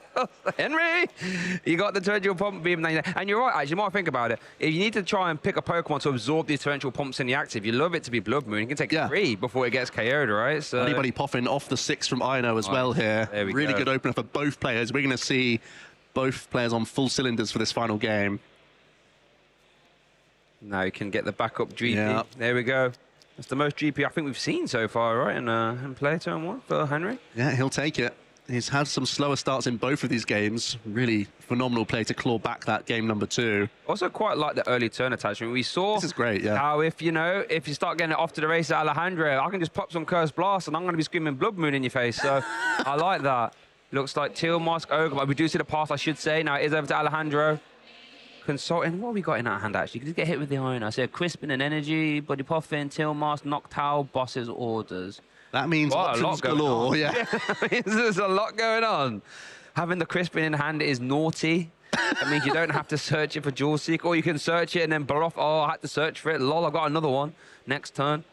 Iron Bundle's coming into the thinking for Alejandro here. Oh, see, this is what you want to avoid if you're Henry. You don't want the Torrential Pump taking 2 prize cards, and Iron Bundle does that because it pushes that Damage Sponge, Blood Moon, Ursaluna to the bench, promoting any one of those basic Pokemon on the bench with low hit points. There's the Area 0 on the depths live. There's the Nest Ball, Hyper Blow, immediate activation. I was not expecting the Area 0 as the choice. I was thinking maybe just hold an Ultra Ball to the hand would have been a decent choice there. But it means we can get extra Hoot Hoot down here, I suppose, is the idea with the Area 0 Underdepths. Now expanding the bench to 8 spaces rather than the usual 5. I think this is a Buddy Buddy Poppin being played here, I think. It is. Just for the one who, Crispin is in the hand as well. We'll need that for the Torrential Pump. The turn 2 Torrential Pump, Joe, you can't have some more than that as a Torrential, a Terror Box player, right? That's the entire build around of this deck. The early game is almost always looking towards your Wellspring Mask Ogopon in these sorts of matchups. Now, do you ever take pause and look to take out one of Duskull? I was literally just thinking that. You've seen because this is exactly what happened last game. You got a little bit too excited taking on the GP, which makes sense, you know. There's merit for that. However, Blood Moon eats low hit point EX Pokemon for lunch with that Blood Moon attack. So we've got to try and keep that at bay. So I actually think I would be chasing a Duskull here. Couple cheeky extra draws, Picked up a Lily's Determination, which could be useful at some point. Does opt for the Duskull. I really like this choice. I like that. Respecting what happened in that game number 2. And goes up once again. An easy knockout on a couple low hit point Pokemon thanks to this Torrential Pump. And Henry promoting the Blood Moon Ursaluna himself this time around. He might just be slowly attaching to it the remainder of this game, Shay. I mean, it will start knocking on the door eventually. Yeah. You can't go around it forever. 260 hit point basic Pokemon. It's actually quite awkward for Terra Box to deal with. It is. Especially when Pikachu's in the active, in the prize cards, I should say. Energy Switch and Night Stretch are taking off the prize cards. And I think, was that Boss's Orders played for Henry? And the pass with the Luminous Energy attachment. Evolution to any Drat Cloak is a real shame for Henry here. It's going to be one Blood Moon Ursaluna against the world if Alejandro has his way. Stop me if you heard this before. Boss is ordered to Noctowl and pass. It's over to Alejandro. You see the Ultra Ball. Again, there's Energy Switch available here, so we could spend an attachment to Noctowl and still retreat that way. Or use Turo and still Energy Switch attached to our Wellspring Mask Ogopon. We don't have to use Crispin here. Night Stretcher in hand. You'd love to get the Iron Bundle again here, wouldn't you? That would be, again, excellent. Just seems like the world is Alejandro's oyster right now.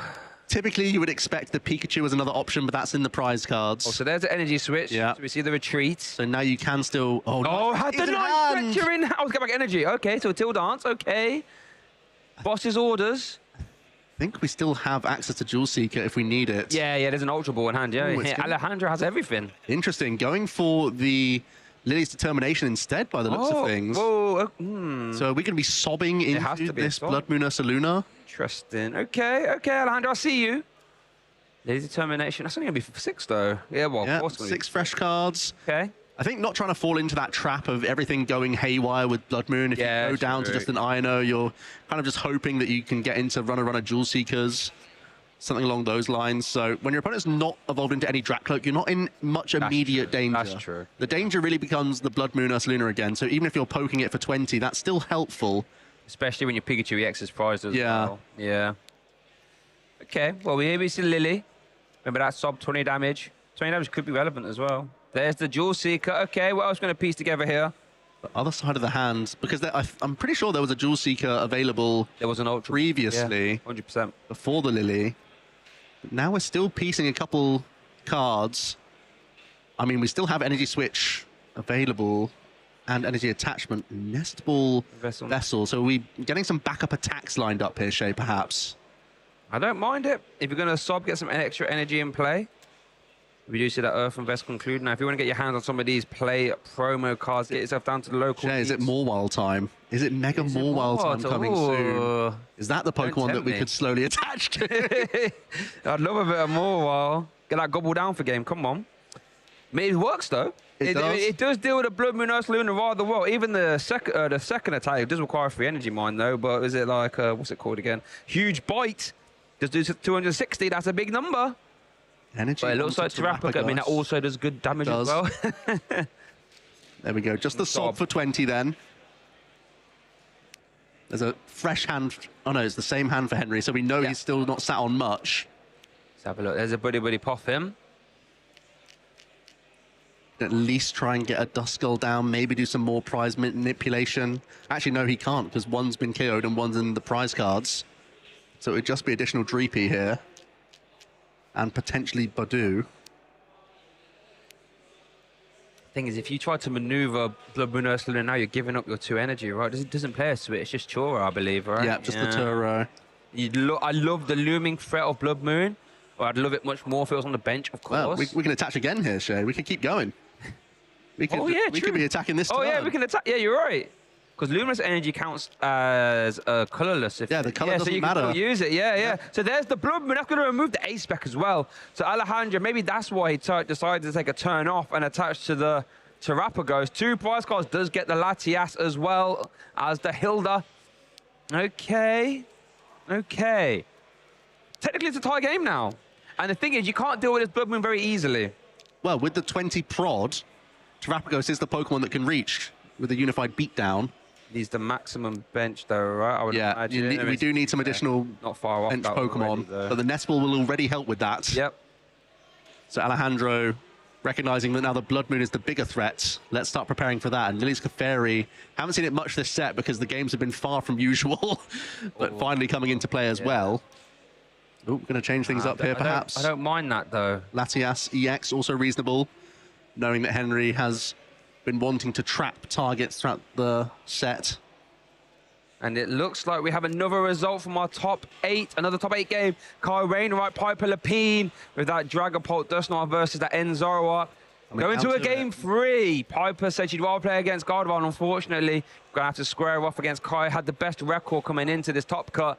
And that's going to a game 3. Again, we'll feed you more information as and when we get it. But for now, that's going to a game 3 as well. Let's see flip the script then for Alejandro. After a Blood Moon knockout on his Wellspring Mask Ogapon. What does that bring? Well, first of all, a Teal Dance. There's another basic energy. Again, could we start getting another Pokemon into the mix here? If you have more energy switch, could you get 1 energy on your Mega Morwile EX? That would really start to close the jaws in on Henry. I like that one. I gave you a cheeky look, closing the jaw Mega Morwile. Come on, huge bite. Love it. Hand is massive. Here comes an Ultra Ball. I mean, I'm not just saying because I like the card, but I think it kind of makes sense, though, right? Like, you can't deal with it. It's such a high hit point Pokemon. Yeah. Especially if you know your opponent doesn't play Rare Candy, which Henry doesn't. And it looks like eyeing it up, perhaps. Oh no, Latias instead. Oh, don't tease. Couple good options. That's the issue. That's the true. Yeah. But I think the Mega Morwile, as you get closer and closer to the victory, this card gets stronger and stronger. Yeah. You deal 80 times the amount of prize cards you have taken. So it's like, in a way, the definition of a win more card. Oh, 100. In that it just becomes unstoppable. But it looks like the Wellspring Mask Ogapon is the choice. Crispin as a supporter for the turn. That means that once you've dealt with this Blood Moon via your Terrapagos EX, you're then looking to close the game via Torrential Pump. Yeah, interesting decision. We do have another result from our top 8 match, Joe. Alberto Conti, Gdansk Regional Champion. 1 game up against Hermione. Dragon Ball versus Charizard. That's going to a game 2 now. Again, we'll feed you more action and results as we get it. For now, though, we're following our feature match here. Game 3, Alejandro got out. The Teal Mask Ogerpon played the Crispin, attached into Terrapagos. Free retreat. Unified beatdown. This will be enough for the KO. Attaching, yeah, I think we want to hold on to that. Yeah, I'd love to hold on to that. You've got multiple Noctowl. You may as well just finish off this Blood Moon. A really smart sob up the previous turn sets Alejandro up to this position where he has 2 prize cards remaining to take. A threatening Terrapagos in case there's any multi-prizes hitting the board, but also that Wellspring Mask Ogerpon is prepped, ready to go. And there's not even any hand disruption from Henry. He has to just use a Hilda here. That means with this Hoot here, I should say, being open. Yeah. That could be scary. But there is the Neo Upper. It's alongside a Dracloak, and of course, there are no rare candy in sight, so... You'd love that. Really, all we can do is Recon Directive and end on an Itchy Pollen no matter what. The only good news is that if we can get into some Counter Catcher, potentially we could trap some of these Noctowl, maybe even trapping the Pheasantipity EX at this stage, because there is no Latias EX on board. That's the only defense Henry can construct here. Is there a world in which you ever try and get Blood Moon back?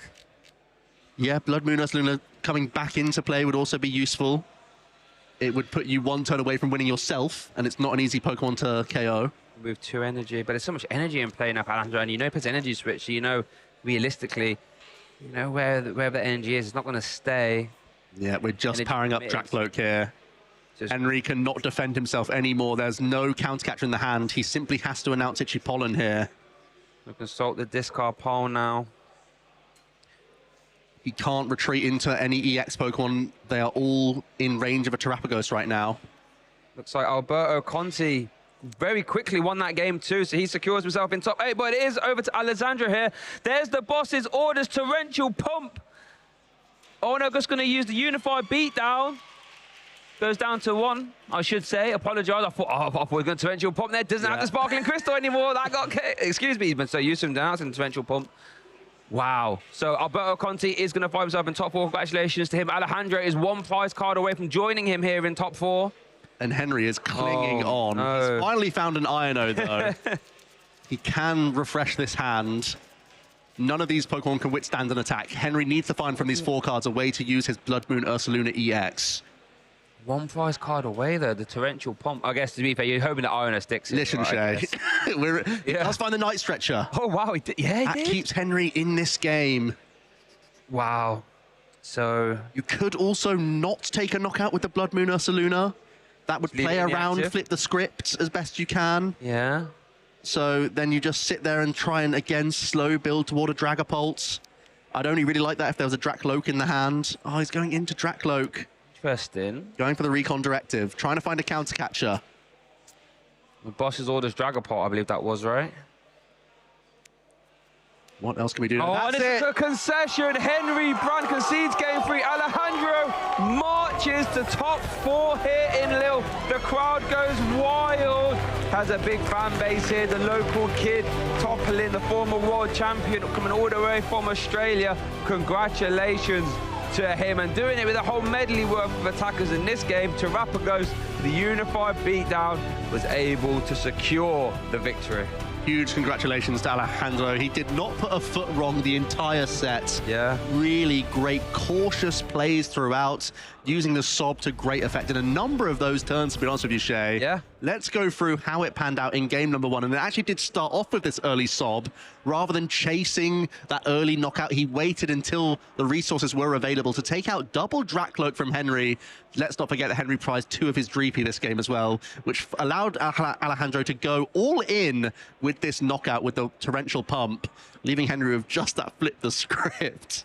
Yeah, it's not something, you're not going to win many games with that board, but Henry did his very best, you know, was trying to get back in the game. But however, at any time there's a Latias with 3 energy, or even 2, to be perfectly honest with you, things haven't been going correct, have they? There was the boss's orders, that's going to bring up there, and that was going to be another sob. And it, yeah, quite this honestly, sob was huge. Yeah, this was the very heads-up play, bringing it down, buying yourself the single turn to make sure you could close it out in the next turn.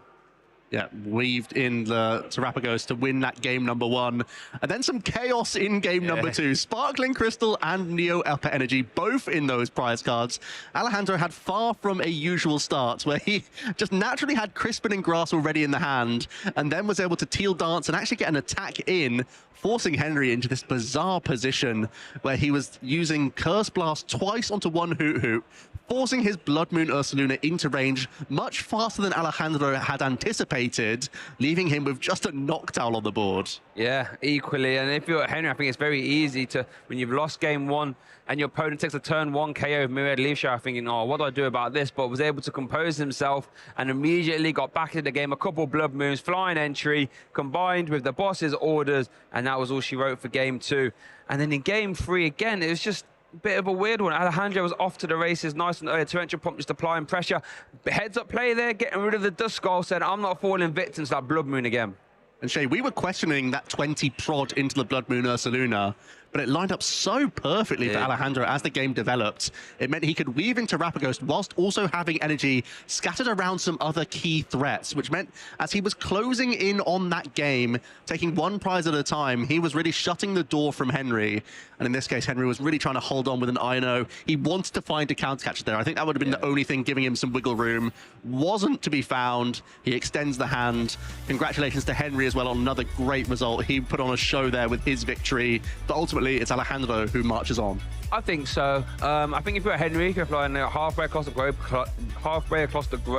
quite literally, I think you're very happy with a top 8. You know, I'm sure he's probably thinking, I'd love to try and catapult myself to a top 4 and maybe a finalist and try and win.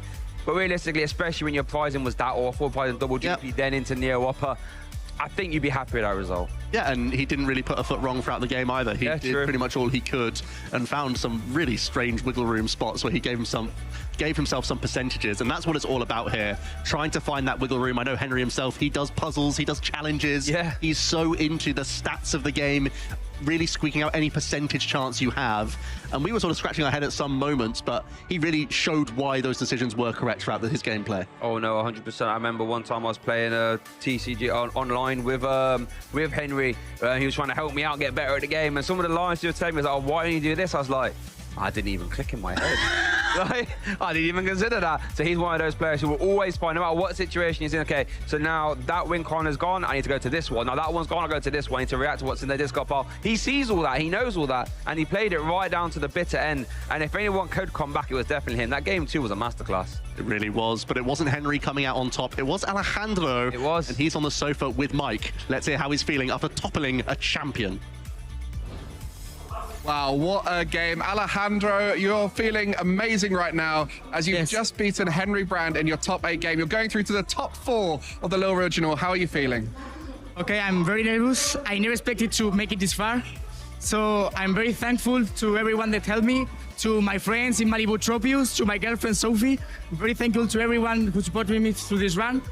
And I still can't believe it. I can't believe it. I mean, it's amazing. You played it so well. You know, it's a tough game to play against someone that strong, who's got unusual lines they can think of. But you started well in all of the games, getting those big knockouts. What were you thinking as the games were happening? Did you feel like, surely there's no way Henry can come back here? I mean, game 2 was looking pretty grim. I missed Rotom Fan. I priced the crystal. So I was trying to, like, go up with whatever counts and try to make it as hard as it was. I didn't manage to win, but it was closer than I expected. But I knew that one game where I could set up well, the matchup is very well for me. Well, you played it amazingly, and your deck is one that's quite hard to play. You know, there's a lot to think about. Yeah. How was it playing on stream with the added pressure, the nerves in a big match? Did that affect you up there? Okay, it's the first time I played on stream. I made some misplays, but smaller ones, so I don't think it ended up mattering too much. But it was amazing. It was an amazing experience. Yeah, there's so much on the line at this stage, and for you, this is your biggest achievement so far. Yes. You know, you've got top 32s before. What's your aim with these seasons? You know, you said you're taking it more seriously last season. So I had 2 goals for this season. Yeah. One was to appear on the stream, and the other one was to make money in an event. So now I've fulfilled both in my first event, so that's quite nice. Wow, so already this season, you're planning to take the season more seriously, and you've already fulfilled both of those goals at your first regional event. Are you going to be playing in lots of events this season then? I mean, my next event will probably be London. I don't think I will be going to any more regionals this year. I may change my mind now, but probably then my next stop will be London.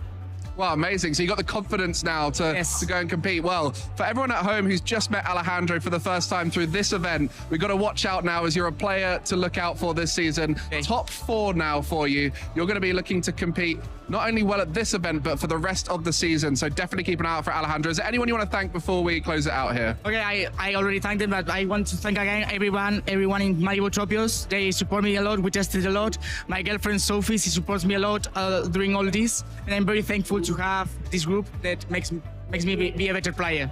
Well, amazing. Sounds like you got an amazing group of people there supporting Alejandro. And for everyone at home, make sure you're cheering on Alejandro as we'll be seeing him in top 4 later on. But for now, there's a big event coming up. Not at the moment, Lille and Gdansk. These are huge events in Europe, but we have an international looming in November. LAIC coming soon.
Are you guys ready for the Pokémon Center? Yeah, I'm so excited!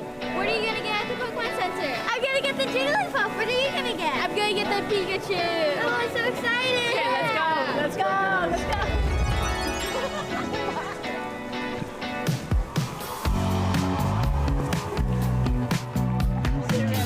Yeah, let's go! Yes, we need to get these. Oh, this one. Oh, Psyduck. Oh, Psyduck, Quagsire, Tatsugiri. Oh!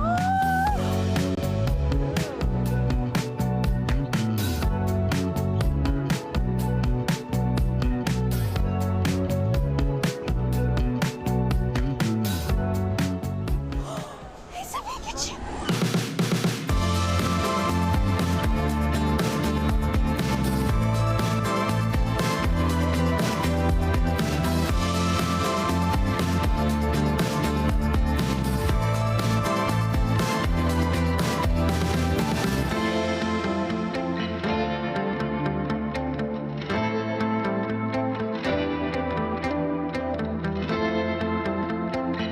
Tough choice.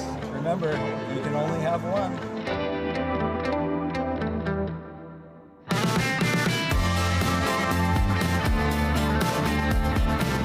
What did you get from the Pokémon Center? I actually got something for you. Thank you. That's so cool. I actually also got something for you. I got a Pikachu. Thank you. Oh, let's head to the arena, okay? Okay. How many Pikachus do you think you have? Too many, can't count. What are you gonna name your Jigglypuff? Probably Iggly Biggly Bop.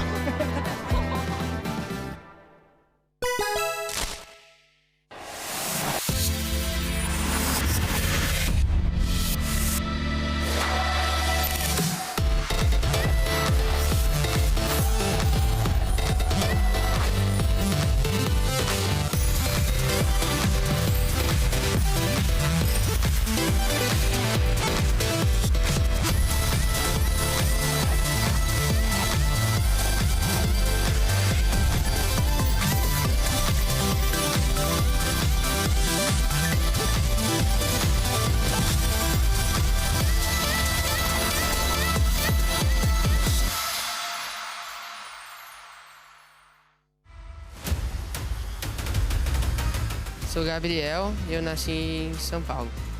Meu Pokémon inicial seria o Pikachu. É meu Pokémon, um dos Pokémons favoritos meu. Eu jogo bastante com meu irmão, ele sempre me ajuda nos treinos. Competitivo, os 2 primeiros anos ali foi mais na brincadeira, aí depois umas pessoas vieram falar com a gente dos torneios maiores e a gente foi acabando entrando nesse lado competitivo do Pokémon TCG. Já fui em 3 campeonatos mundiais, em Londres, no Japão e no Havaí. Uma das memórias favoritas foi quando eu ganhei o Mundial do Japão, em Yokohama.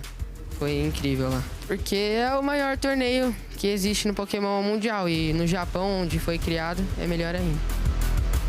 A estratégia que eu usei para esse torneio não era ser muito agressivo, meu deck é mais calmo, passivo e esperar meu oponente começar a ação para eu voltar e finalizar a partida. O deck que eu escolhi era o Charizard de Pidgeot, ganhei o regional de Joinville anteriormente ao Like, então só mudei 2 cartas e vim com ele. A minha última final do Like, ano passado, foi um outro formato. Eu acho que foi uma partida bem parecida, era uma partida entre 2 decks pau a pau e veio para quem comprou melhor. A parte da jogabilidade que eu tento melhorar sempre é o nervosismo, que minha meta é acalmar tudo, mas sempre tem aquele friozinho na barriga antes das partidas, que às vezes acaba também fazendo eu errar. Acho que é muito bom estar na final, a sensação de chegar longe. You could hear the crowd chanting his name. They want him to take it home yet again. No último turno da partida, não tinha mais o que ele fazer naquela situação do último turno, então dava pra ver que já tava o jogo na mão. Essa sensação foi incrível, sabe? Que todo o nervosismo que eu passei durante o jogo acabou, foi um alívio. He extends the hand, back-to-back champions. Gabriel Fernandez does that and repeats his title as the international champion here in Latin America. A sensação de ganhar o evento é uma sensação incrível. Sim, não tem muito o que falar porque eu tô sem palavra praticamente. Olha, não podia ser melhor, né? Significa muita coisa, que por ser minha última temporada de sênior, também meu último internacional no Brasil, gostaria muito de ganhar esse torneio e acabei ganhando.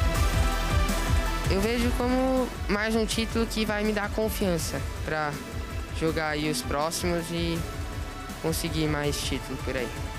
O conselho que eu daria para os treinadores de Pokémon é treinar bastante, que não consegue chegar numa final e ganhar sem o treino, sem o preparo bom. E também, olho de inspiração o Thor de Recleve, que é um dos melhores jogadores aí, se não o melhor, do Pokémon TCG, e o Azul GG. Ganhar o 2º Mundial significaria muita coisa para mim, que indo para Master, os torneios vão ser maiores, a dificuldade aumenta. Eu acho que os outros treinadores têm que me considerar como uma ameaça, porque já vim aí de muitos títulos, ganhei os 2 internacional no Brasil, o internacional no Londres e o Mundial do Japão, e fui bem no Havaí, então tem que tomar cuidado.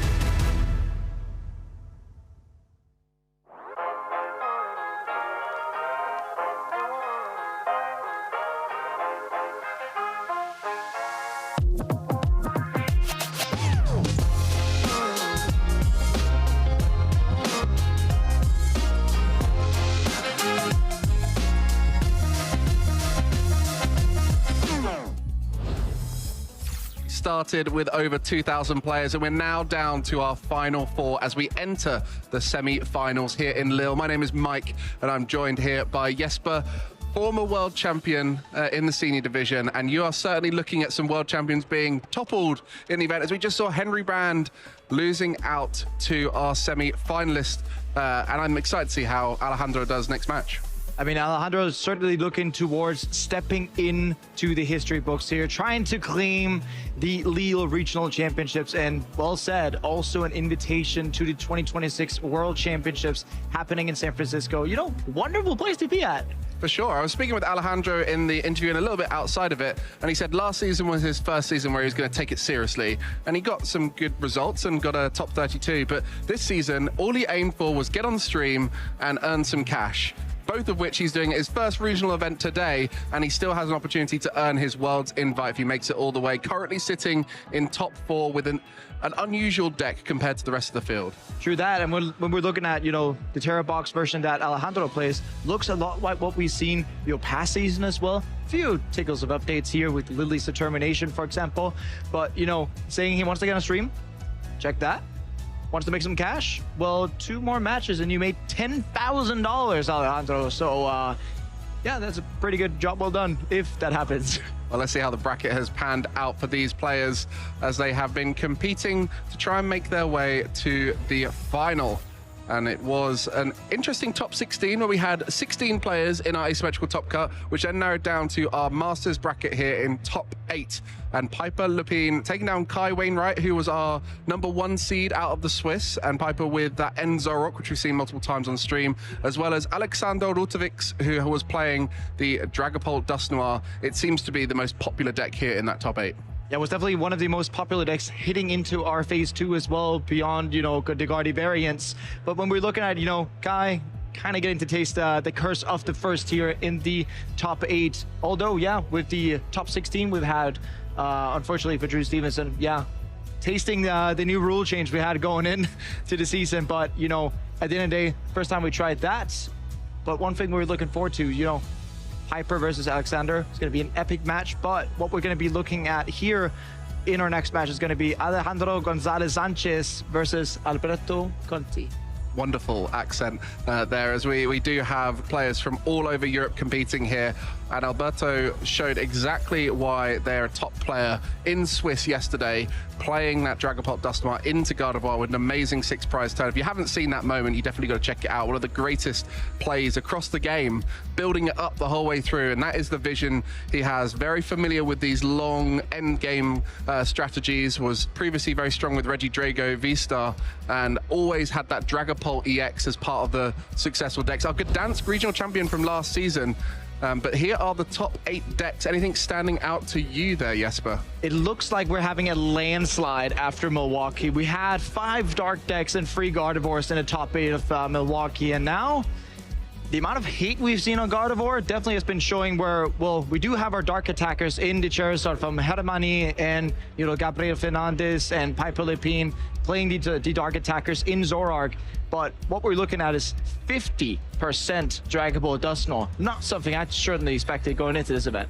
No, and it was a popular deck, but a well-converting deck, and many of the top players moving onto it for this event. One that many are familiar with. It's been a strong deck for the last year or so, so many familiar with it. It's that consistency of the Dracloak in combination with the Dragapult's attack that has allowed people to play it. But we did just see it get dismantled when Henry Brown was trying to play it into that Terror Box. And so with this next matchup, we're going to be seeing whether it can redeem itself on the stream. And I think it's fair to say that Dragapult Dusknoir is potentially one of the most powerful decks in the format, if not the most powerful deck, but it's always got that Gardevoir to worry about.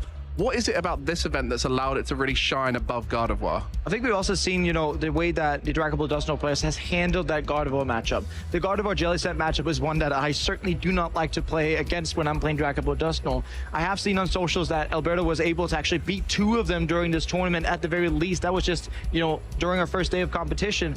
But I do feel that with the matchup spread that Dragapult Dusknoir has, it's a favorable deck of having a lot of 50-50s all across the board, and you get to see all these skillful players. Alberto Conti taking a 6-prize turn versus Julius Brunfeld yesterday, and just piling on with, great maths, great strategy, and then again, just showing why this deck is in the hands of one of the best players in the world. Well, Jesper, you're alluding to what might be happening in the future as our players are ready for our first semi-final. Alberto Conti versus Alejandro Gonzalez Sanchez. And we'll see whether Alejandro can do the same as he did in the top 8 match. Dismantled Henry Brand with a very similar deck to Alberto Conti. Dismantling, I'm not quite sure. Like, that game 1 definitely looked bad. But yeah, not starting Blood Moon and Latias and prizes, that hurt. But needless to say, Alberto Conti's 2nd time on stream this weekend. Gonna keep up that streak of winning on the stream.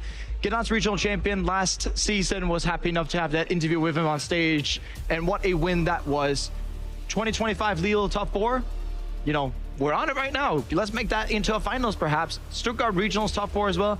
Lille Regionals top 8. It's been such a great hunting ground for Alberto. And I mean, he's one of the guys you always look at and like, how are we going to play Dragon Ball Dusknoir perfectly? Take a look at this. Always a player you're thinking could be winning an event. And for Alejandro, we've got a chance to really get to know him now after seeing him in that top 8. Really trying to take things seriously this season. Wants to try and perform well, and this is the first regional where he has done so. What a great way to kick off your competitive attempts with a top 4 guaranteed, looking to try and make it all the way. And if the first stream match of his is anything to go by, he has a game plan. He knows how to win this matchup. A lot of it really comes down to whether Alberto can set up stronger than where Henry was left in that last match. And also dependency on how fast Alejandro can get going with this Wellspring Mask Ogerpon. You know, being able to knock out 2 Cloaks as we saw against Henry. Yes, that dismantles the board 100%, but it's really dependent on, does Alberto buy enough time with Budju to be able to put the item lock on, make it difficult for Alejandro, and see whether or not we can keep that Wellspring Mask away from dealing such amount of destruction as we saw last time. Well, there, that Ditto as the starter for Alejandro, the perfect start, as you want to be trying to put that in the active spot. So a great position to be in, as there was one mulligan there, so the players have just been finishing up their setup as they put their prize cards out, and we're kicking things off with our top 4 match here. Alberto Conti with Dragon Ball Dusknoir versus Alejandro with that Terror Box and the key A-spec in the prize cards. And not just a Sparkling Crystal in the prize cards, but 2 Area Zeros. And we're starting off here. The good thing about Terror Box is that when you lose the coin flip, you go first. When you win the coin flip, you also get to go first. Starting Ditto, Teal Mask Ogerpon, get a draw card, and then you can get to pick with Ditto and you transform into something like, well, potentially that Fan Rotom to be able to get out Hoot Hoots and Noctowl. Yeah, it does have an Ultra Ball in hand as well, so could potentially go for something different here. But Terra Toolbox, we would love to explain all the strategies of the deck, but ultimately it comes down to those Noctowls with the Jewel Seeker ability. When you have a Terra Pokemon in play, you are able to search your deck for 2 training cards, put them into your hand. So you have a variety of attackers that, in combination with the consistency of Noctowl, you're able to set up, and you use that Crispin to provide all the energy. And realistically, every match has a different strategy, and we'll be going through what that looks like here into Dragapult. But a very powerful deck that can often take games away in the first few turns. Yeah, and that's what, like, Terra Toolbox is one of the most aggressive archetypes that we have in the format. You know, different solutions to every single thing. But what Alberto wants to be doing is drag this game out as long as possible, get as many Phantom Dives through as possible, as many Dusknoirs as possible to build these damage counters on the board and kind of do one fell swoop to take the game, just as we saw against Julius yesterday. So that Ditto in the active, able to transform into the Fan Rotom, a key part of this deck, and the reason why it can go first. That Fan Call allowing you to find 3 colorless Pokemon with 100 HP or less, which also includes the Evolution of the Hoot Hoot. 2 Hoot Hoot and a Noctowl attained. And that means Alejandro's hand for next turn will be ready to get going. And we'll just be using that Ultra Ball here in the first turn. Why might that be important to use now? Well, there's a certain call called Budju, which has the Itchy Pollen, which would turn off item cards. So great awareness here from Alejandro saying, well, I do need that retreat. Especially with the Sparkling Crystal prized, you need to be able to retreat that Fan Rotom, go into Wellspring Mask Ogerpon, Noctowl for Crispin, and then be able to use the attack to get, 2 prizes at that stage. Well, the other side, Alberto will be looking at a near perfect start for Alejandro. Not much more he could want there. An attachment to the Wellspring Ogerpon, and now it is on Alberto to get set up as best possible. What's in that hand? You need to go wide. You need as many of those Droopy down as possible. And that hand's not looking particularly good for putting basics down. It certainly does not, but there is an Iono in the hand. And one of the great strategies that Alberto can pull off when you're going second against these types of decks is that we already do know off the Fan Rotom that there is a Noctowl in the hand. So what you can do, play Iono, and if you can get into Budju, multiple Dreepies, that's where you really want to be able to make sure that potentially with the Ultra Ball being turned off due to Itchy Pollen, that Alberto can get to breathe. Well, you've described the dream turn. There's a lot to ask out of 6 cards for Alberto. Are they going to be there? It looks like we got some Dreepy and maybe a Buddy Poffin, I don't know, but we'll be able to set up a little bit here at least. Yeah, but where's my Badoo, Alberto? I really do need to see that, because otherwise it opens up for a fantastic turn of Alejandro, potentially opening up, you know, getting something like energy switches and boss to be able to take up both Dreepies. No Badoo found, no Buddy Puffy in that hand, so we'll have the Monkey Dory in the active spot, just waiting. And we know that Alejandro used that Iron Bundle so well in the last game to try and take out both the Dreepy. We need 3 cards here. We need energy switch, Vessel, and boss. And if you actually, with the Noctowl, if you go ahead and get Ultra Ball, you can use 2 Noctowls. And when you use one of the items off the first Noctowl to go ahead and get the Ultra Ball, you end up with 3 off the 2 Noctowls. It's pretty aggressive to go ahead from Alejandro's side of things to go ahead and do the boss play. But if you're looking at it, there's only 2 Dreepies in play after all. And he could also go down an Area 0 Nest Ball and get the Iron Bundle and Crispin route. But it just depends on what's in that hand currently. So lots of different lines that can be reached in different ways, and that's why this deck has the contingency. Lots of one-off cards in the deck, but they often cover each other's roles. And you can see here, just getting those Area 0, the Crispin to the front, so might be going down the Iron Bundle route. Which is also a perfect solution here for Alejandro. Get to, you know, accelerate more energies into play instead of actually going ahead and, you know, taking them off the board, all of them. So here, yeah, Buddy Puffin gets more Hoot Hoots out. That's what we want. And we do already see that Nest Ball in hand, going to be able to grab that Iron Bundle.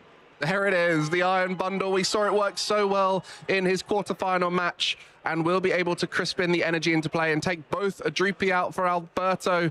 And it's asking a lot of Alberto to come back from this, but it is always possible. So for those of you watching at home and thinking, surely there's no way, well, Alberto's going to be trying to find a way going forward. This Wellspring Ogerpon dismantles boards so frequently. If you have only 2 small Pokemon like those Dreepy in play, they can be taken out as soon as turn 2.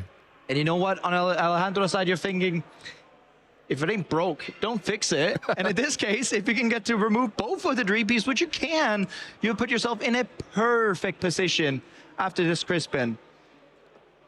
Well, you can see the Mew EX coming down as well to add a little bit of safety in case of disruption. But there's not much going on in Alberto's hand too. Does have those Lily's Determinations, but really a huge rebuild required. And every prize card that Terra Box gets ahead makes it even more challenging, as we're going to see the knockout on the Monkey Dory and the Dreepy, leaving just a single Dreepy in play. Interesting decision here. It makes sense in a consensus that, you know, you can get to avoid Mind Bend, right? Because if you want to be using Torrential Pump twice in a row, you need to go ahead and get out of that confusion, which you can't do the back and forth really well with the Terra Box decks. That actually makes good sense. The Dracloak only has 90 HP anyway, so regardless of whether that goes to the bench or not, that's going to be able to be knocked out. And Alberto doesn't play any rare candy, so it means that this Dracloak, if Crispin plus Energy Switch is being hit next turn, and Alberto doesn't get to get a Budgie out, which is what he needs to do here, you're going to end up in a position where you only Dracloak gets taken out, and then it's going to take you further turns to be building up, back up that board, and then you will see an insurmountable lead from Alejandro. Amazing decision making. And with the Lily's Clefairy, Dragapults aren't as scary as they are against lots of other decks, because you can take them out with a one-hit knockout.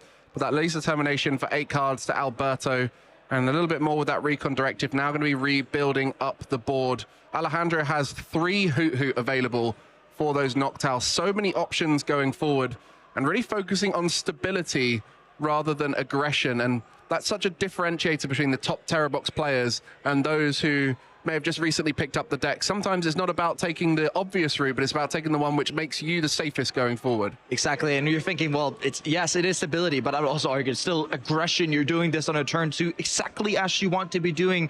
The one Dracloak here getting to use the Recon Directive, Festivity getting to draw some cards by Flip the Script is what Alberto wants to, but struggling so much because you didn't get that double Dracloak down, which means that in the end, you're at the mercy of whatever Alejandro can pull out next turn. For sure, and no Sparkling Crystals still for Alejandro available. It's still in the prize cards. Alberto getting that Duskull down, and every knockout that Alejandro takes, the less possible it is for that Duskull line to be possible, as there won't be any prize cards to give up. And the Ultra Ball here, getting rid of the Brock Scouting and the Dragapult EX, looking to try and get that Budu maybe, the Latias. So many options available. And this is what we mentioned in the previous round. We said once that first swing comes through from the Wellspring Ogerpon, you can no longer go down your conventional route because it becomes increasingly more difficult to build up the board. So you have to find these unusual alternative routes, things like gust stalling on Noctowls, taking your time, maybe using that Blood Moon earlier than expected. What kind of lines is Alberto going to be thinking about at this stage? We need to be stabilizing his board. We need to get Budew down. When you're using Itchy Paw in this case, Alberto, of course, does not know that the Sparkling Crystal is prized, which is a saving grace here for Alberto. Otherwise, Alejandro could have done the easy job and go, well, I'll just Noctowl, get Sparkling Crystal and Crispin, and then, you know, that Dracloak will be out. So to stabilize here from Alberto, buying time is the essence here, which means you need to retreat that Dracloak into Budew, go Itchy Paw, and buy yourself as much time to be able to rebuild your board. And one thing I do really need to point out here, that one Duskull is going to be playing such an importance because later, if Alejandro takes 2 prizes next time he attacks, then we're going to be able to see, you know, Dusclops or Dusknor pulling Alejandro potentially down to 1 prize, and then we can Iono smack and giving Alejandro only 1 card in hand. So Itchy Pollen announced by Alberto puts 10 damage on that Wellspring Ogerpon, which is an important number. And also looking to try and build those evolutions up. Has no rare candy, so has to evolve through those stage 1s. Exactly, and we've seen the rare candy. We saw that in Frankfurt, but the thing about the rare candy is just that it has a bit of more of a high roll aspect, whereas Jamming Tower is also a fantastic stadium card in this matchup, since that when you're Jamming Tower, you're turning off the Sparkling Crystal, although that can, of course, get countered by something like the Area Zero. Well, the energy accelerates into play through that Crispin. 1 from the effect of the card. 1 goes to hand, but straight away attached onto the Wellspring Ogerpon there. And will be the water available. Water being only a 1 count, typically, in Terra Box, just to try and be an option in case that Sparkling Crystal's prized. And it just lines into the consistency of it, right? You want to be able to do that constantly. Now, one thing that's also cool for Alejandro is that by sobbing, you legitimately just stick this Budew in the active. Yes, Alberto could be playing stuff like Turo, but if you're playing Professor Turo's scenario, you're not drawing more cards, and you really want to be drawing as many cards as possible. So Alberto sits, you know, sob blocked, technically, although if there's another sob to come through, that Budew's going to get knocked out. So it's not going to be stuck for long, but, you know, buying these small turns, 1 at a time, is going to be, you know, what has Alberto building up despite the item lock. Many people at home will watch Terra Box and think surely it's always going to win from here because it's such an aggressive deck, gets ahead early. But what is it about Terra Box that allows decks like Dragapult to come back so well? Terra Box has a bit of a weakness against Iono. Typically, you need to be using Noctowl to be able to get your stuff out. But if you're getting Iono down to low hand size, potentially you getting knocked out. If you have Fissantipity in play, getting that knocked out and doing, you know, a double peat of that, then you'll end up in trouble. Actually really smart to hear from Alberto using that Area Zero to his own advantage by using the Buddy Puffin to get that third 3P piece out and a second Duskull. One thing I can look at from Alberto's side, and it's a really cool play that he can make later in the game, if you can get Dusknor going, you can use Curse Blast for 130 on Miyu. If you can potentially then Halucha or something like that onto coming Fessantipity, you can actually be taking 4 prizes in 1 turn and dismantling the entire engine of Alejandro's deck. And that is the way you typically would be beating Terra Box if everything goes according. Well, the Iono has come through early on. A Counter Catcher in the new hand. A great combination. Having Counter Catcher and Iono, 2 cards that work synergistically so well. Having the Gust option with Counter Catcher, the Hand Disruption with Iono, asking as many questions out of your opponent afterwards. And that Noctowl really is a big target for people when looking to disrupt, especially with that Latias only reducing the retreat cost of basic Pokemon. Indeed, that is true. And, you know, getting that Dusclops into play, giving a bit of a wink towards the play I was mentioning earlier with being able to Curse Blast Miyu and take that out with the bench damage off the Phantom Dive technically later. But yeah, Alberto is just, you know, playing with Area Zero, because one thing that's also very cool about Area Zero when you're playing the counter stadium to it is you can actually control how your bench is going to look later in the game, because whenever Area Zero is countered by, in this case, it would be Jamming Tower, each player has to discard their bench down to 5 Pokemon, which in Alberto's case would be, let's just remove all the weak pieces from my board. Well, looking as to whether the counter catcher is used on our Alberto is just going to use Itchy Pollen into the active Wellspring Mask Ogerpon, and the energy goes straight down onto it. Lily's Determination, build up some more resources, and we'll be seeing the 2 Pokemon knocked out through Wellspring Ogerpon. Torrential Pump, 100 to the active and 120 to the bench. If you shuffle all those energy back in, it can do that already. And on top of that, Alejandro is going to see 6 more cards with that Lily's Determination. 6 more cards. It's not going to give a lot of, context for this turn, but it's going to be useful for the later turns. Although Alejandro likely going to be taking that secondary knockup with the Torrential Pumps damage onto the Dusclops to avoid that whole new play I was talking about there. But then what you can do on Alberto's side is look at it and be like, hey, yes, I don't play Red Candy, but I could potentially with a Lucha set up, KOs on Hoot Hoot plus that Teal Mask Ogerpon there on the bench, which is looking mighty fine to take out. Interesting scenario here with all of the bench filled up on Alejandro's side. Can't put Lily's Clefairy in play, so perhaps Alberto, conscious of that, is looking to try and bench lock his opponent. But we'll see how this turn pans out. Allowing that knockout to be sustained opens up the flip the script from Fezandipity. 2 prize cards remain for Alejandro. Alberto still needs to get 6. It's not out of his realm. He is very capable of winning this game from here, but it will be an uphill climb. It is an uphill climb, but we've seen Alberto in tough positions before. Also speaking of that Godable matchup that he played previously in the tournament.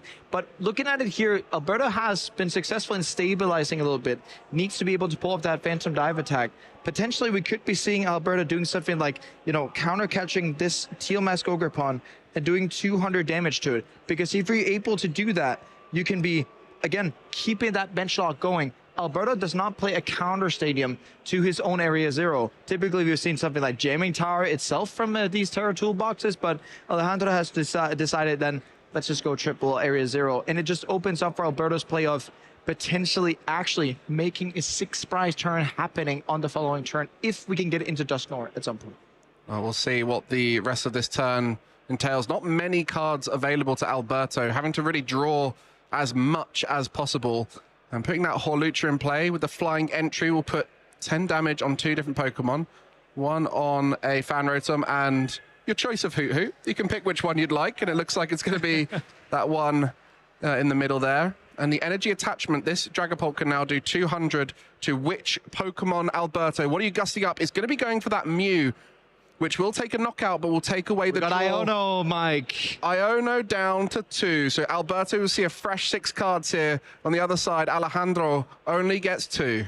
So for Alejandro, if he goes ahead and gets a knockdown, we can get Lily's Clefairy plus Crispin for a game on the following turn. But that's why we played Iono. That's why we go ahead and counter catch up the Mew, remove potentially one of the Hoot Hoots on the bench with that Phantom Dive, and then you're able to open up the game. But it depends on, does Alejandro whiff off this Iono? Well, what cards have you got available, Alejandro? 2 cards in hand. Alberto takes 3 prize cards. There's an Ultra Ball. What do you have? It's going to be the Crispin, Professor Turo, and the Ultra Ball. Does play the full 4 suite of Crispin, so you can actually be, even though you drew the 3rd, the 4th's not prized, so if Alejandro goes in, Ultra Ball, are we going to see it here, Mike? Well, he's going to get the Noctowl. Jewel Seeker searching for any 2 trainer cards, just needs Nest Ball plus Crispin. Is the Psychic Energy in there? And there is going to be Crispin, Nest Ball, Lily's Clefairy, all the energy available. Alejandro wins game 1 of the semi-final. And you know what? As I said, if it ain't broke, don't fix it. Alejandro going with the perfect game strategy here. And Alberto trying, Alejandro doing the perfect Terra Toolbox strategy. Double knockout turn 2. And just keeping on that mounting pressure. We do see the replay here. What a perfect turn 1 going first. Starting Ditto. Such importance. And then the from Alberto there. And yeah, we just see Noctowl, Area 0, Crispin. Let's just keep this train going. And then Crispin setting up. And even with, prizing that Sparking Crystal, it didn't end up mattering at all.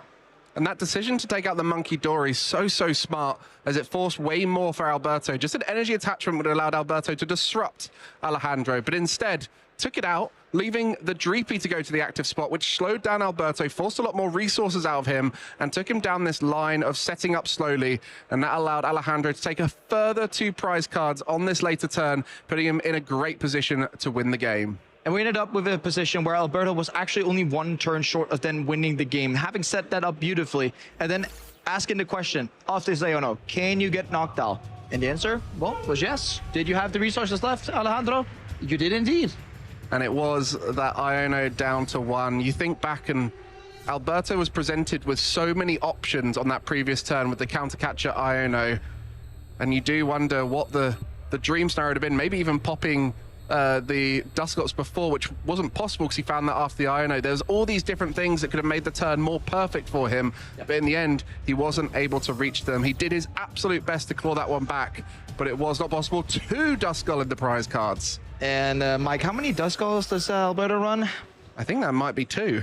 Oh, that means that that's not going to be an option. So basically, Alberto's going to be playing straight Dragapults in this game. With the placement of the Duskulls in the prizes, they're going to come way later than we wanted it to be. Interesting difference in this semi-final to the quarterfinal. Henry Brand chose to go first into the Terra toolbox, where it seems like Alberto is happy with Alejandro going first. What are the benefits of those decisions, whether you're going first or second? The way that Henry was thinking is that Terra Toolbox wants to go first. It has most of its strengths in going first. Although, it means when you're going first as Dragapult, you really do need to hit Buddy Puffin, if not in the multiples of that. And if you don't do that when you go first, you literally sit with a nothing turn and giving your opponent the way of just playing a supporter on the first turn, which isn't great either, and potentially going into a Wellspring Mask Ogre Pond. So Alberto picking the more safe route. Going second means you get to play as a supporter card in your first turn. Potentially that Lily's Determination and being able to start setting up your board. But then again, speaking of Lily's Determination, that looks like one of the only things that's going on for Alberto in his hand. Speaking of things going on, Alejandro, what a start again, getting the Fan Rotom as well as 3 Hoot Hoots and using that Ditto to get the Wellspring Mask Ogerpon into the active spot. We'll just be doing a quick prize check here. Oh, I've got to know which of those energies are available. Last time the Sparkling Crystal was a key piece missing, and something like that final decision to discard the Crispin, which we saw, that was quite literally the difference between winning and losing, if he knew there was a Crispin prize or not. So it is so key for these top players to know what's available in the deck. And it seems to me, Mike, I'm unsure here. Is this game 1 or game 2? Because like Alejandro is doing almost exactly the same every single time. But I mean, it works because here Alberto wants to be setting up. But if Alejandro sets up better, hits the cards better, this is a favorite matchup for Terra Toolbox, but it requires these things to happen. But, you know, Alejandro, when presented with the question of, is it doable or not? And even that Sparkling Crystal to follow along on turn 1, not even scared here, because then Iono wouldn't be able to wash that back into the deck. Well, there's a Dreepy, and there's a few little bits in that hand to work with. Otherwise, the Lily's Determination up to 8 will be a huge opportunity at this early stage. And it's actually quite beneficial to have these big 2 prize EXs in play like Latias and Pheasantipity. What does that allow for Alberto to do next turn? So with the Latias and Pheasantipity, we're expecting that the Torrential Pump is going to come through. Latias would give free retreats when going to Budju this turn. We want to be hitting Buddy Puffin off this Lily's Determination so we can actually get a secondary P Budju out so we can get that, you know, turn 3 Dracloak. But literally, actually, what we want here is more Dreepies. We want to be able to guarantee double Dracloak here on the following turn. Latias gives the movement. Pheasantipity gives draw cards next turn. Well, certainly won't be getting any Duskull. They're both prized. So 8 cards off this Lily's Determination, the most powerful card we've seen out of the Mega Evolution set, appearing in so many of these evolving decks, taking the place of Professor's Research for many. And there's a Buddy Puffin in the hand, and a Budu, and a Dreepy. Right. So Alberto should be able to set up confidently here. Maybe game 1 was a slightly suboptimal start for him. This time should be good. And there's a Jamming Tower too in the hand, so Alberto can be forcing more cards out of Alejandro here. And when you're playing the more slower deck into an aggressive decks, you have to be thinking, what can I do to make it so I put it a lot harder on Alejandro here? And Jamming Tower is one of those pieces, right? And with the way that Alberto has to play this game, it's giving a nod to a deck he's played a lot the last season, which was that straight Dragapult variant. Now, Alberto has to go back and be like, well, I got to replay that deck again. Yeah, going to be working out now. Hang on a minute. There's no Duskull here. So won't be able to take control of those at this stage. So going to have to purely go for the Dreepy, as you mentioned. a very different strategy that even one of those Dreepy prize means can't go fully wide with it. Doesn't actually have the bench space for it if he wants to commit the Budu too. So an interesting start here. So many of these early turns really dictate the pace into Terra Box. If they can completely wipe all your options, it really slows down the game. And that's where that jamming tower and item lock from the Budu come in combination to try and disrupt the play. So looks like the Budu and the Dreepy going to be the options. Yeah, and then it has the extra Dreepy in hand on top of that, so we can, you know, get a bit closer to that dream of double Dracloak turn 2. That stabilization of the board that Alberto needs, and not being weak to Iron Bundle as we saw in last game. Last game, Alberto's board wasn't built up that well, being that you were so weak to Iron Bundle, but here you get triple Dreepy, exactly what we want. On top of that, being able to use the Itchy Pollen. You know, Alberto's gotten every single piece of everything here that he wants to see, and even, you know, pulling that jamming tower out, being like, well, a bit of annoyance. Are we going to do that? And oh, the hesitation, not quite sure what's right, and we'll be putting it down into play. Can be quite useful later on as a stadium bump, but also early on to disrupt that Sparkling Crystal, and that the stadium instantly goes, the Area Zero under depths jumping straight into play, and we see a Crispin almost instantly as well from Alejandro. Simple first turn, doesn't even need to use that Noctowl yet, has all the pieces available to take that knockout, and will hold on to the Noctowl. Quick turns here as Alejandro starts things off. And turn 2 prizes, which falls perfectly into that 2-2-2 prize mapping that Alejandro wants to see. And Alberto is just facing such a climb now with that secondary, not even secondary Bidoof prize, but even just like not sitting with the options that he needs in hand is going to make everything so much more difficult for him. Needs to get double Dracloak this turn, needs to be able to try and build a board. But then again, with Alejandro sitting on a Noctowl, says, well, I just got everything I need, and even if you Iono me, I would have 3 Hoot Hoots to be able to use. Not even having to use the Noctowl is crazy. You know, typically we talk about how great Terra Box is because it has the ability to send a Noctowl into play and find anything it wants, but now everything in play has a free retreat thanks to that Latias EX and not a single evolved Pokemon. So this counter catcher to bring the Hoot Hoot up is more of a fact to try and get 10 damage onto it and less of a fact of it's going to get stuck in the active. It's also a bit of a fact that, you know, Latias is down, so that Hoot is never going to be stuck in this world, but Alberto also looking at, I need to also get rid of some cards. I'm using potentially lilies, and I like need to be able to start building. And yeah, got to get that for Dreepy down, because if you don't have Induscles, then, you know, what else are you going to be putting down? And there's the Iono. Every time you Iono a Terra Box, you've got to hope that they just don't see what they need on the other side. Oh my, there is no Dracloak. Please, Vesendibity. Flip the script. A Pokemon was knocked out during the last turn. Alberto gets to see 3 more cards here. There is a Dracloak there. Needs to try and get 2 if possible. And it really is I'm telling you here, Mike, if we don't get 2 Dracloaks out, which we do here, but if we didn't get 2 Dracloaks out, Alejandro would just been like, well, if I'm sitting on Noctowl, there comes a Crispin, and then that Dracloak's going to be gone. And it would also, on top of that, mean that it would take an additional turn for Alberto to build up this, which is going to make it that much more difficult. Alberto's still on the back burner here, still on the back foot, because, you know, you're going to be down 4 prizes before you even get to blink. Well, this is one of those matchups where Dragapult has to try and find a way to claw back, if possible. And at this stage, Alejandro is in the perfect position to keep swinging with that Wellspring Mask Ogerpon. And the Budu will be coming into the active spot with an Itchy Pollen onto the Hoot Hoot. And what's in that hand, Alejandro? Iono to 4. What's available? There is an energy there. There's a Pheasantipity to come down, but doesn't look like there's too much going on. And it's just going to be that Fan Rotom coming into the active for an attack.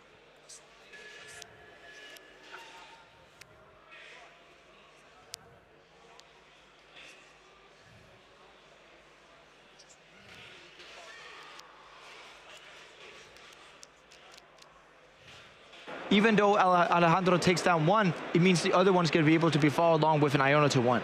But with the Pheasantipity in play, that does help out next turn somewhat, but Alberto really given a chance here. With 3 prize cards remaining for Alejandro, he will need 2 turns to try and get ahead. And Alberto at this stage has the ability to take 3 prize cards a turn, as there's so many options available thanks to that Dragapult attack being so effective into Terror Box. And with so many cards being drawn, it almost feels inevitable sometimes that Dragapult's going to get it. Yeah, when you're sitting on Flip the Script, Recon Directive, and potentially Recon Directive again, sitting on that Ultra Ball already, needs a basic energy. Luminous obviously cannot be combined with another special energy, otherwise it would just turn into a colorless energy. So Alberto still needs to be finding that, but looking at it here, clawing his way back into this game, potentially we can also be seeing something like a counter catcher targeting that Festivity. So we can say, you know, Alejandro's sitting in a sticky position here. If we can just put 200 on the Festivity, not take a knockout, because then we can, you know, disable that Flip the Script. Huge moment now as another Dracloak is taken for that Recon Directive on the final Dreepy.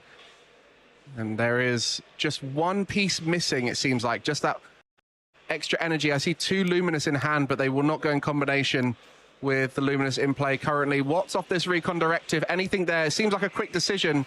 Is it the piece you need for this turn? Might be a Night Stretcher, it seems. Yeah, putting that Fire Energy on the top of the deck. Yeah, that is a Night Stretcher we have in the hand. So the perfect turn here would be, you know, Dragapult, gust that up that Festivity, and being able to Phantom Dive for 200 and kind of put it on Alejandro saying, listen here, I'm starting to try and build up an insurmountable board lead here. What are you going to do? And it's going to be Boss, and it's actually going to be going for the Wellspring Mask Ogerpon. Worried about the attacks coming through from it. With the Sparkling Crystal taken out as well, that's an option gone. I'm a bit surprised by this, Mike, because you're allowing the Festivity to then use Flip the Script next turn, which could be enabling something like the Lily's Clefairy.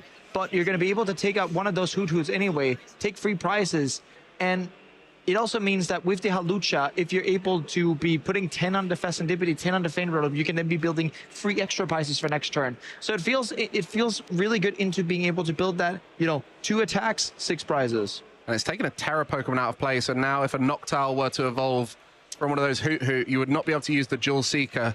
So Alejandro is now going to have to work out, firstly get a Terra Pokemon, then work out how to get a Noctowl, all of that off of 3 draws from that Festivity. So asking a lot now, Alberto, and by taking 3 prize cards, can win next turn. Looking to try and take it across 2 attacking turns. Needs a Gust, needs Halucha, and then we're at goal with that. And typically, we don't see a lot of disruption coming in from these Terra Toolbox decks, which, I mean, in Alejandro's case, doesn't even play Iono. So every single time when an opponent sits on something, they're going to be able to just keep sitting on that. And we do see the attachment to the Wellspring Mask Ogerpon, the energy switch over, and are we just going to be seeing, you know, Mew? Okay. Well, we'll see how the turn pans out here. An attachment and an E-switch. Lots to do for Alejandro. Still needs 3 prize cards, which is a lot at this stage. It's not going to be easy. So Alberto has plenty of time, and this has quickly swung into his favor. It looked very much in Alejandro's side, but one Iono completely shifted the game back into the favor of Dragapult. I'm not quite sure. I think I saw in Alberto's hand it wasn't out to getting that Halucha out of the deck, either by having it itself or an Ultra Ball. We're really going to be looking at Alberto's hand when we get a shot at seeing that, but you have to think about it, you know, when you go for that torrential pump, it's only going to be like dealing 100 to the Dragapult, potentially setting that up for another attacker, whether that be Bloodmoon or Saluna or alike, but you're still taking out one of those for Cloak, you're taking out a draw piece, but then enabling Flip the Script, which in this situation for Alejandro doesn't really feel that great. We'll see what the plan is here. Alejandro just having a quick think. It is a tough deck to pilot. So many lines available when you have that Noctowl. The Jewel Seeker searching any 2 trainers means that you can pretty much do anything on a turn where you have a Noctowl, but you have to work out what the correct thing to do is. And when I can see that Halucha there. Yeah. He's flipped it to the top of his hand. We do need to see if there's another boss. I mean, Alberto has been drawing so many cards with that Recon Directive. The hand is only going to get stronger and stronger as the game goes on without disruption. So it seems like the Ultra Ball coming through for Alejandro, going to be for that Noctowl most likely. And what have you decided to string together on this turn? Gonna come with the Noctowl here, searching out 2 trainer cards with that Jewel Seeker that we've seen so many times. But it's always going to be the question, Mike. Like, what are we going to be getting here that actually can do something to the board? Potentially getting rid of both their cloaks could be something that we'd be looking at. Maybe even Sob Lock. Sob blocking could be a thing, but then again, you know, is that actually going to, you know, put anything against what Alberto's trying to do. But then again, you could also be thinking, you know, that their cloak there could be churroed. If we decide to soft block that, that's pretty terrible to soft block, honestly. We'd much rather soft block Latias or Fessendipity, but it would just be like, wait and see when Alberto would be getting a Professor Turo scenario then. Well, the main thing we always describe when you're in a rough position is you have to think unorthodox. And Alejandro right now is trying to think of that unorthodox route. And the Night Stretcher coming in, bringing the Hoot Hoot back. And it will be that boss's orders onto the Fezandipity EX, going into that Wellspring Mask Ogerpon to try and use a sob here and deny the retreat. That Fezandipity EX in the active takes 20 damage and now cannot retreat. And going on to Alberto's turn, then it means that we need to either be attaching free energy to attack with the Fezandipity. That doesn't sound too great, honestly. Or we would be needing to find that Professor Turo scenario. But one thing that's really smart from Alejandro here, if Alberto chooses to use Turo on Fezandipity, you know what Alejandro can do? Go ahead and boss the Latias, and then the Latias is going to be stuck for 11 turns. And that's it, right? There's only so many resources most decks have in case of retreat lock. It's normally a Turo or a Switch or a Jet Energy. In the case of Dragapult EX, it tends to be quite thin on ways to get out of this. And as you mentioned, just the one Professor Turo scenario here. And now just putting that Monkey Dory in place. Smart play from Alberto. Smart play from Alberto, indeed, being able to basically say, whenever you're solving me, you're just giving me 20 damage I can start tossing onto your side of the board, meaning that we don't even need to be using Halucha when it comes to it. It would quite literally open up the win condition once that Professor Turo scenario is met. Doesn't need to worry about using anything else at that turn. So Monkey Dory at this stage, a benefit, which will mean one card out for Alberto. The Professor Turo scenario is not prized. It's in the deck somewhere. It's just a matter of time before it comes through. What is your return here, Alejandro? You've kept him locked for one turn. Now, what was your future plan? What's the next step? What this 20 damage on the Wellspring Mask Ogerpon really means is that once Alberto hits that Professor Turo, the game is over. Because if Alejandro just sits and sobs, you're giving 20 damage each and every single turn. Alberto already sits on Halucha in hand. So what could be happening there? If we go Sob again, well, we just toss 20 down to something like Hoot Hoot, Fan Rotom, and then Turo up that Fezandipity, Phantom Dive would take free prizes.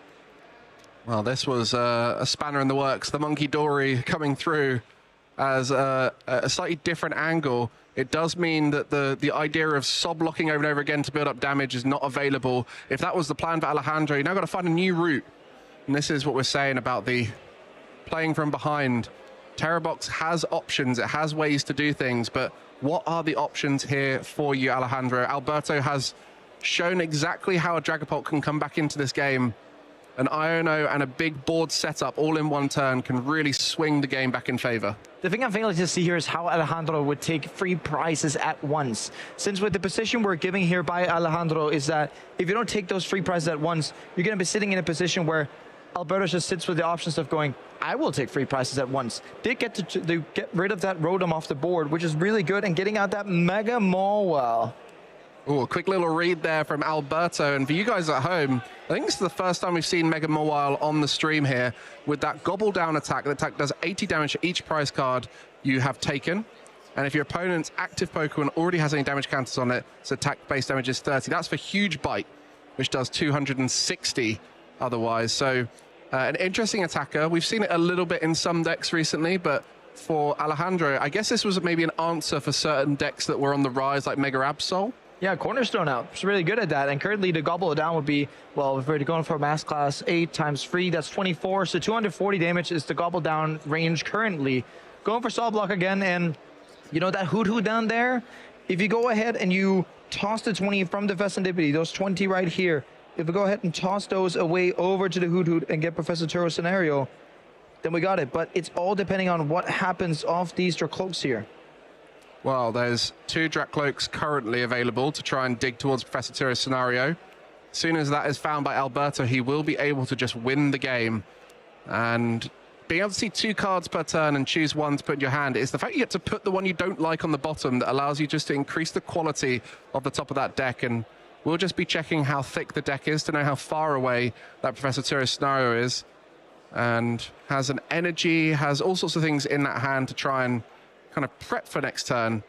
But what's Alejandro's retort in this scenario? Is it to try and evolve everything up to put it out of range so that it would take more than this current scenario for Alberto to win? Maybe that's the case. Yeah, if you kind of go ahead and remove, you know, the option to knock out this Hoot Hoot, whether that be just evolving it into Noctowl, that would be great. But then again, if you're sitting and stopping again and again and again, you would be putting that Noctowl that eventually would be in that slot in range anyway. If you get to sob once more, let's say that, you know, we Adrenabrain those 20 damage from the Festivity down to the Hoot Hoot on the bench, then we'll end up in a position where if we do that twice, it would still have 60 HP left in that case, which, you know, fits perfectly within Phantom Dive range. An EA Tourist Star then, no, just the Neo upper energy, not needed right now. So now has to try and work out how to gain another turn back. A huge hand there. And that Monkey Dory will be moving 20 across onto a Noctowl, playing it safe, doesn't need to move it onto the Hoot Hoot. Can just put it onto the evolved Noctowl now, because Hawlucha would then put that in range. And the Dragapult here just to evolve some things up, thin out that deck, so next turn Professor Turo scenario is as likely as possible.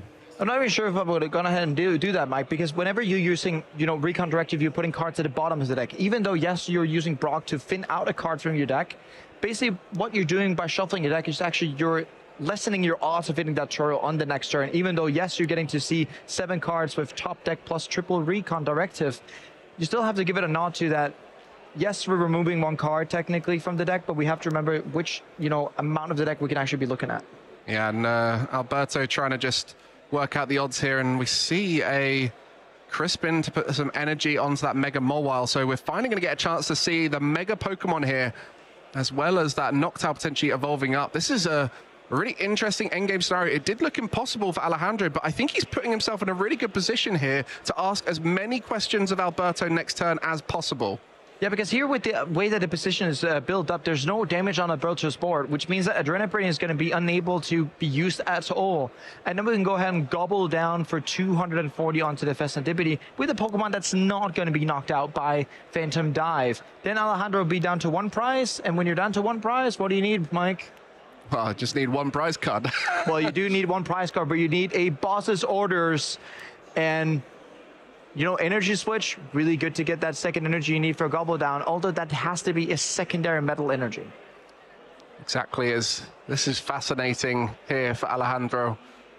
Alberto has such a big hand full of options, but never found that Professor Turo scenario in time, which gave Alejandro a few turns to play with to build up to this exact scenario we're in now, as he moves the energy across. And we'll just be looking to try and use that Mew to find the metal energy, thinning that deck out of cards. Needs to find a metal energy here to start attacking with that Mega Mawile. Doesn't find it. And this is not gone to plan. It is just an attachment onto the Mega Mawile. Might need another turn here, so we might see another sob. Alejandro sobs once again. We could also have seen, you know, genome hacking for Cool Arrow and actually just knocking out one of these Dracloaks, then going down to 2 prize cards, then being able to take it on next turn with, you know, Boss, Metal Energy. Now, we still need to be hitting that Professor Turo scenario. I mean, 3 Recon Directives. Surely you're going to see it here. Is there a Professor Turo scenario? It doesn't look like there is. Alberto unable to find his win condition. 1 card here to try and get him into the scenario. And I do think it's maybe potentially Alberto being punished actually by playing that Brock Scouting on the past turn. You know, even though, yes, you were digging out that singular card, you were shuffling your deck. Well, the deck order has been changed over and over again as the Dracloak was found, as the Dragapult was found, and it just seems like that Professor Turo scenario keeps going down to the bottom, and that damage moved across. Look how big that hand is for Alberto. There's not a Professor Turo scenario in there, but maybe next turn is the turn. It seems almost guaranteed at this point with how much digging has happened. So Alejandro gets 1 more chance now to try and find a solution. Saw pass, saw pass, saw pass. Alejandro, do you have anything that would change the game here? On top of this, Alejandro's sitting on 2 cards. What is actually really cool about the play that Alejandro's making here is that you've opened up for the position of Mega Mawile being knocked out by Blood Moon or Saluna whenever that comes in the active. Yes, it does 240 Blood Moon or Saluna, but by, you know, using Counter Catcher first, then using Hawlucha, then using Boss's Orders, and then going Blood Moon, you could do it. Well, it seems like the genome hacking is going to come through, which will release that Pheasantipity from Retreat Lock. And this will allow Alejandro to get close. Will swing into the Drac Cloak. Genome hacking, copying Cruel Arrow for 1 prize card. Now Alberto just needs to find the win. Does he have it in hand? It must be in that massive hand you've got there. There's 2 counter catchers. There's Ursaluna, there's Hawlucha. We can be putting 10 damage counters on the Mega Mawile with that Hawlucha, putting it down to 240 HP, attaching a singular energy to that Blood Moon Ursaluna. Alberto, do we have it here? Hawlucha's gonna come down. 10 to Mega Mawile, 10 to the Noctowl, and that's gonna be 240 damage left. All you need is to play that Blood Moon Ursaluna, an energy card. Doesn't matter if it's new upper, counter catcher. We do have Alberto wrapping up game 2, and you know, what a sequence of events that happened up to this. Yeah, 4 or 5 back and forths as the players couldn't find their win conditions. It was Alejandro having to find an unusual route to victory, but all the while Alberto's hand was getting bigger and bigger, and there were options galore, and in the end it was that Blood Moon in combination with some damage. The only downside of that sob was it was presenting damage for the Monkey Dory. But let's look back to how it all started. It was Alejandro with the near perfect setup as Alberto tried to disrupt with Itchy Pollen. Play the stadium, get it countered, and it would just have a big back and forth, back and forth. Alberto getting the time to breathe, playing this Iono. And this was really what switched the game, because Alejandro didn't hit anything off that Iono. Left him on crutches basically here, and then we had to go into this turn where, you know, knocking out this Wellspring Mask Ogre Pawn, knocking out the Hoot Hoot, setting up for that potential 2-turn 6 prize layout. But then we ended up in Sob territory. And forced a lot out of Alejandro to rebuild, needs to get a Terra Pokemon and evolve some of those Hoot Hoots. And all the while Alberto was digging with his Recon Directives to try and find the Professor Tiro scenario to win the game. All the while, Alejandro built up his Mew EX with the genome hacking and used the Cruel Arrow to take out a Dracloak to say, I can win next turn. And we ended up with the Hawlucha, 10 damage to Mega Mawile, new upper to Blood Moon Ursaluna. We don't care about that. Counter catcher on the Mega Mawile, taking the last 3 prizes. And such ingenuity from Alberto, seeing that, hey, if I put these 20 damage on here, and I got Hawlucha, and likely my Terra Box opponent does not play Iono, we're just sitting on everything we need. It was almost a detriment having to move that damage around and the Noctowl's evolving up. You know, the plans were falling away for Alberto, but as the plans are falling away for Alberto, Alejandro wasn't able to quite fulfill his plans, so both of them got more time than they expected to execute their plans. And on this occasion, the prize cards looking fairly rough for both players, but nothing Ditto too start crazy. again. Ditto start again for Alejandro. I mean, we was talking about, you know, opening perfectly, but then the question is going to come again, right? You know, we open perfectly. Are we going to be able to follow up that perfect opening with more perfection? Well, the Wellspring Mask Ogre seems to be the key piece going to the active. Do you have a way to get the fan rotom? I assume so, as this has been the same setup every time. The consistency of Terra Box on those first turns is incredible. Last game, didn't even need to use the Noctowl to do that first attack. This time, we'll be looking to get the Fan Rotom through an Ultra Ball there. Exactly, and Fan Rotom gonna go ahead and get the good old gang together, getting that, you know, those Hoot Hoots and the Noctowl, and, you know, proceed to set up perfectly. Ditto transforming into that Wellspring Mask Ogre Pawn, giving you everything you want. The perfect start seems to be Alejandro's day, as previously a top 32 was his best finish. This event was the first of the season where all he wanted to do was try and make it to the stream and make some money, and already has done so. Now with his second stream game, looking to try and prove that can make it all the way to the final. Meanwhile, Alberto, our Gdansk regional champion from last season, one of the top players here in Europe, has shown exceptional talent throughout the event, and a Buddy Poffin to kick things off. Straight from the top of the deck. And that is the best feeling you can get while you're playing Dragapult. Looking at a hand that's like, not quite sure what's going to happen here. And then going into a top deck Buddy Poffin, guaranteeing his setup. And speaking of, well, we had double Duskull prized. Got to play straight Dragapult last time around. We don't have to do that this time. We have Duskull. Opens up more lines, more options to win the game quicker. Can often allow the disruption to be more effective too. You can be in control of that turn where you Iono down to as few cards as possible. And again, that Latias start is one of the dream cards in this matchup to start with. You do want it in play, and sometimes you'll just leave it in the active when the Budoos aren't available, but on this occasion, the item lock is part of Alberto's early plans. It just gives you this mobility that you want, making sure that whenever you have Latias in play, Buddy Puffin into Budu, you don't have to be, you know, investing an energy card to be able to just move. And Buddy Puffin, plenty more to do this turn. The supporter there, you got the Neo upper energy, that ace spec that hasn't been a huge component of this game because it tends to be the slower setups of both players, but it is a key card in this matchup because you need to be able to suddenly get energy out of nowhere a lot of the time. Yeah, and again, Iono, turn 1. You've seen Vayne Rotom get knocked out. What's the best thing you can do? Iono, but you, and to hint from Alejandro, even though it packs a Crispin, if we can get more 3Ps down on Alberto's side, it actually looks quite good. Sometimes that lone Noctowl in hand, getting Iono to the bottom, can completely slow down a Terror Box. It seems crazy that one card in hand getting disrupted is such an impactful thing, but if Alejandro didn't draw into one, and especially as he's going to be item locked, he's not going to have that out with an Ultra Ball. It's going to make it really tricky for him, and it's actually just going to be going into the Budu, not the 3P there. That would have been crazy from Alberto. Does want to be item locking on this occasion. And looks like not much left to do this turn. And good sportsmanship here from Alejandro, seeing that, okay, that's an honest mistake. We both knew you were going into Budu. Yeah, just go ahead and do that, even though it was leaving the hands and all that. So very good sportsmanship on Alejandro's side here. But yeah, that Crispin coming in, and, you know, just checking. We have the water energy, check, and a grass energy. So you can even get the Teal Dance on top if Alejandro has another energy in hand. And that's what's so great about this Teal Mask Ogerpon. It's an attacker you can build up. It's a way for you to get energy onto the board to be able to energy switch around whenever you need to. But, you know, it's also a pretty decent attacker. So no second 3P, no second Duskull, no third 3P even. That was what was key in the last game to set up there. And so we'll be in a position where Wellspring Mask Ogerpon can take out the 3P.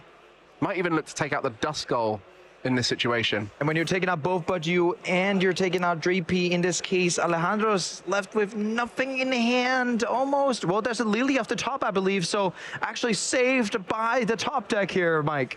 Wow, what a scenario now. We've got those 2 Hoot available for Alejandro, loads of options for him. Meanwhile, Alberto, doesn't matter what options you've got to stabilize, you've got to set up here. So in a rough position at this early stage, and the consistency of Toolbox Terra Toolbox, finding that Wellspring Mask Ogerpon every time, it feels crazy that it does it so often. And doing it so often, these knockdowns are just giving such explosiveness that you can get, and didn't even need knockdown on the turn here. Ultra Ball for Festivity, being able to use Lily's Determination for 8 cards. What you really need to hit off this Lily's Determination is not Drag Cloaks. You need to 3Ps in the multiples. And even with those 3Ps, look at that Noctowl taken off the prize cards for Alejandro. So in a great position next turn. Wow, there's so much pressure on Alberto at this stage, and this game has really swung in favor of Alejandro early on. We said that last time, but this one feels even more surmountable for Alberto to come back from. We're going to be seeing from Alberto that we have to go into a Budu and use Ichipan. Then let's say we get a 3P, we get 2 3Ps. It's still going to be a turn before they evolve into Drag Cloak, and then we can evolve it into Dragapult, meaning that all of this is such a timely investment. We do also get to see, you know, Buddy Puffin straight off the bat, really great thing to start off with. But with the Noctowl being grabbed off the prizes, you can put Sparkling Crystal, and you can get Crispin. You can take 2 prizes on the following turn on that Budu and on an eventual, either that be a Duskull, that would be pretty nice to do actually, or just a 3P you want to be taken out. And then you leave yourself at 2 prizes. You leave yourself at, you know, try to see if we can get some engine pieces down the board, not to lose to Iono. But one thing I really would love to see from Alejandro is that you go ahead, you knock out the Budu, you knock out the Duskull to make sure that Alberto cannot prize control to make that Iono go to 1. Well, this is a big turn now, as it is all about stabilization. It won't be surprising if we see Dragapult come back from the depths of 1 or 2 prize cards remaining, but it really is dependent on how Alejandro stabilizes. Iono was so powerful last game, putting Alejandro down to 4 cards, and it was enough to slow him down. This time, Alberto is looking to try and set up and hasn't been able to disrupt yet at all in this game. So a completely different scenario And we see straight away that Alejandro has that Noctowl prepped right at the front of his hand, because he knows exactly what he's going to be doing next turn. And what a story for him if he does end up winning this, his first ever top cut, and has played against Henry Brand, 2019 world champion, now playing against the Gdansk regional champion Alberto, both of them with Dragapult. And it is Alejandro now to try and find a way to get closer to victory. Ready for Noctowl, Sparkling Crystal, coming up Crispin, and we get to see those two being able, I mean, with the Dusclops down on board, it even gives a bigger wink to Alejandro saying that, well, we've got to take out that Dusclops. So in this turn, what I really want to see from Alejandro is giving a nod to the prize control that the Dusclops can give. Knock out the Budew right there, knock out the Dusclops, putting it in so that Iono cannot hit just one singular card, and go ahead and look at locking it in that, if we can just get a few more cards, then we'd be right there. And Alejandro being able to use Teal Mask Ogrepon since he's sitting on a riches of energy. For sure, and this is a big turn, not just about what you do in terms of knockouts. We know that's coming. We know 2 Pokemon are getting knocked out here, that Budew and a bench Pokemon. But it is really about how you stabilize. Have you got a Pheasantipity? Have you got the Area Zero? There's the Area Zero. On the top. Are you able to put down some of those support Pokemon like Mew, like Pheasantipity? Or is it literally going to be... Oh, is there an... Sob. Just a Sob here. Interesting. Looking to stabilize rather than get too aggressive. Very smart. Yeah, because you could be building up the Mega Wawa as a very good attacker in this situation. And as said, Alberto not running Rare Candy. You're disabling that Pheasantipity on the board. Really do love this ingenuity from Alejandro here, saying that regardless, whenever I torrential pump next turn, I'm still going to be able to just draw 2 prize cards. Well, all of us were looking at thinking, well, this is a given now, isn't it? We're going to be seeing a big 2 prize turn, but all of the things we were alluding to, that disruption down to a 2-card hand, and all of that can be mighty effective against Terra Toolbox. Alejandro said, that's not happening right here. I do not want to let you get away with that. I'm going to stabilize, set up attackers, and deny the opportunity for you to disrupt me, even though the Iono still comes out. And I think, like, whenever the attachment to Mega Mobile came, Alejandro must be jumping CP like, what are you doing here? But yeah, stopping and leaving this Budew in the active. Alejandro still needed that. Only got, whoa, he got Crispin and double energy. Mew on top? That's stabilization there, mate. That's a good hand. But that Dusclops is still available, can evolve up, as well as the Drakcloaks coming into play. But the Budew won't be able to retreat, so we now have a Dusclops evolving into a Dusknoir. That's a huge challenge, and one that has been achieved by Alberto here, and being able to evolve all the way through. Does have that counter catcher now to try and disrupt the board of Alejandro. Typically, it's always going to be something like, either you can pull up the Teal Mask, set that up. Not that that's really good because it still gives maneuverability. You can also go for Noctowl to leave it in the active, making that less weak against something like Latias, or go ahead and set up the Hoot Hoot. And, countering with the Jamming Tower, going ahead and saying you can't even put Latias down. So putting those 10 damage onto the Hoot Hoot, telling Alejandro, well, I'm not unlocking you. You're not able to use Energy Switch. This turn it actually looks really hard unless you're getting Turbo plus Energy to use that Torrential Pump at all. It's almost the same strategy as last game of 10 into the Hoot Hoot, having Itchy Pollen into that Wellspring Mask Ogerpon. Next turn, Alberto can take that 3 prize turn that is so powerful and so common for these Dragapult decks. But you mentioned energy at hand for Alejandro, has options available, won't necessarily be able to attach retreat and use the Wellspring Mask Ogerpon this turn, but this has turned into a really fascinating game 3. It looked like Alejandro was going to race ahead and take 4 prize cards before Alberto was even set up, but instead has opted to take it slower, opting for that stabilization, and I can see exactly why he's done that. As this turn, he looks to be in a position to do exactly what he wanted to do last time, but with more stability. With the Crispin here, we're able to see an energy being attached to the Hoot Hoot, and potentially can also go ahead and attach that grass energy you get into the hand of Crispin and put that onto the Wellspring Mask Ogerpon, still leaving you at a place where you can use Torrential Pump. And then, that Gobble Down, it's going to be able to do a lot of damage, going to be able to do 320 when you've been taking 4 prizes. And you know how much HP Dragapult has? Well, it has 320 HP right there. Pretty good maths. Well, that's going to be an amazing scenario for him, as the attach retreat from the Hoot Hoot from that Crispin will allow for the Mega Morwell to come up here, just working Yeah, out. of course you can't use Torrential Pump due to the Jamming Tower, so that leaves it not. So basically you just have to go for the Teal Mask Ogre Pond. That Jamming Tower would be way more important than we ever thought in this case scenario here. Just attaching to the Mega Morwell, setting that up secondary attacker, going ahead with the Myriad Leaf Shower from the Teal Mask Ogre Pond, knocking out the W, going at free prices, but this leaves Alberto at least 2 turns to play. An interesting position. Last time when we mentioned that 1 prize card taken, it's not ideal for the Terror Box. They don't want to be taking 3 prize cards. They really want to be going 2-2-2 the whole way through. And on this occasion, it gives Alberto a bit more time to work with, and it means that Dracloak is still available to evolve into a Dragapult. So options available. Even that activation of Pheasantipity is huge. Everything right now leaning back towards Alberto. The Iono to 4 did it again. And what this has done is also you can be building up a spot where if we take 2 prizes this turn and Alejandro doesn't respond with a 2 prize knockout, we can potentially ending up with the Curse Blast onto something like, you know, Mega Mawile and be able to pick up the knockout on the Hoot Hoot after taking 4 prize cards. So there is definitely an opening for 6 prizes, 2 turns. But here for Alberto, it always depends on what does Alejandro have at his disposal. You even have that Dusknoir to think about, and at this stage, because Alejandro just took 1 prize card, might not even want to use that Dusknoir now. Want to keep that in play as to not give Alejandro the win condition, as this turn is massive. What's coming from those Recon Directors? What are you seeing there? I mean, we're all waiting to see how this turn pans out, and I can't imagine how Alberto is feeling right now, you know, playing in a tense match. Alejandro as well, he said he was feeling nervous before about being in this scenario. This is the biggest run of his Pokemon life. He has previously got top 32s, now in a top 4 position, looking to try and make it all the way to the final of his first regional of the season. Meanwhile, Alberto trying to make it his 2nd regional champion. You see the Lily's determination here. Mike, you know, we really want to be getting Edger Cloak for that Dreepian, and if we get that, we kind of get to see the stars aligning or start to align, right?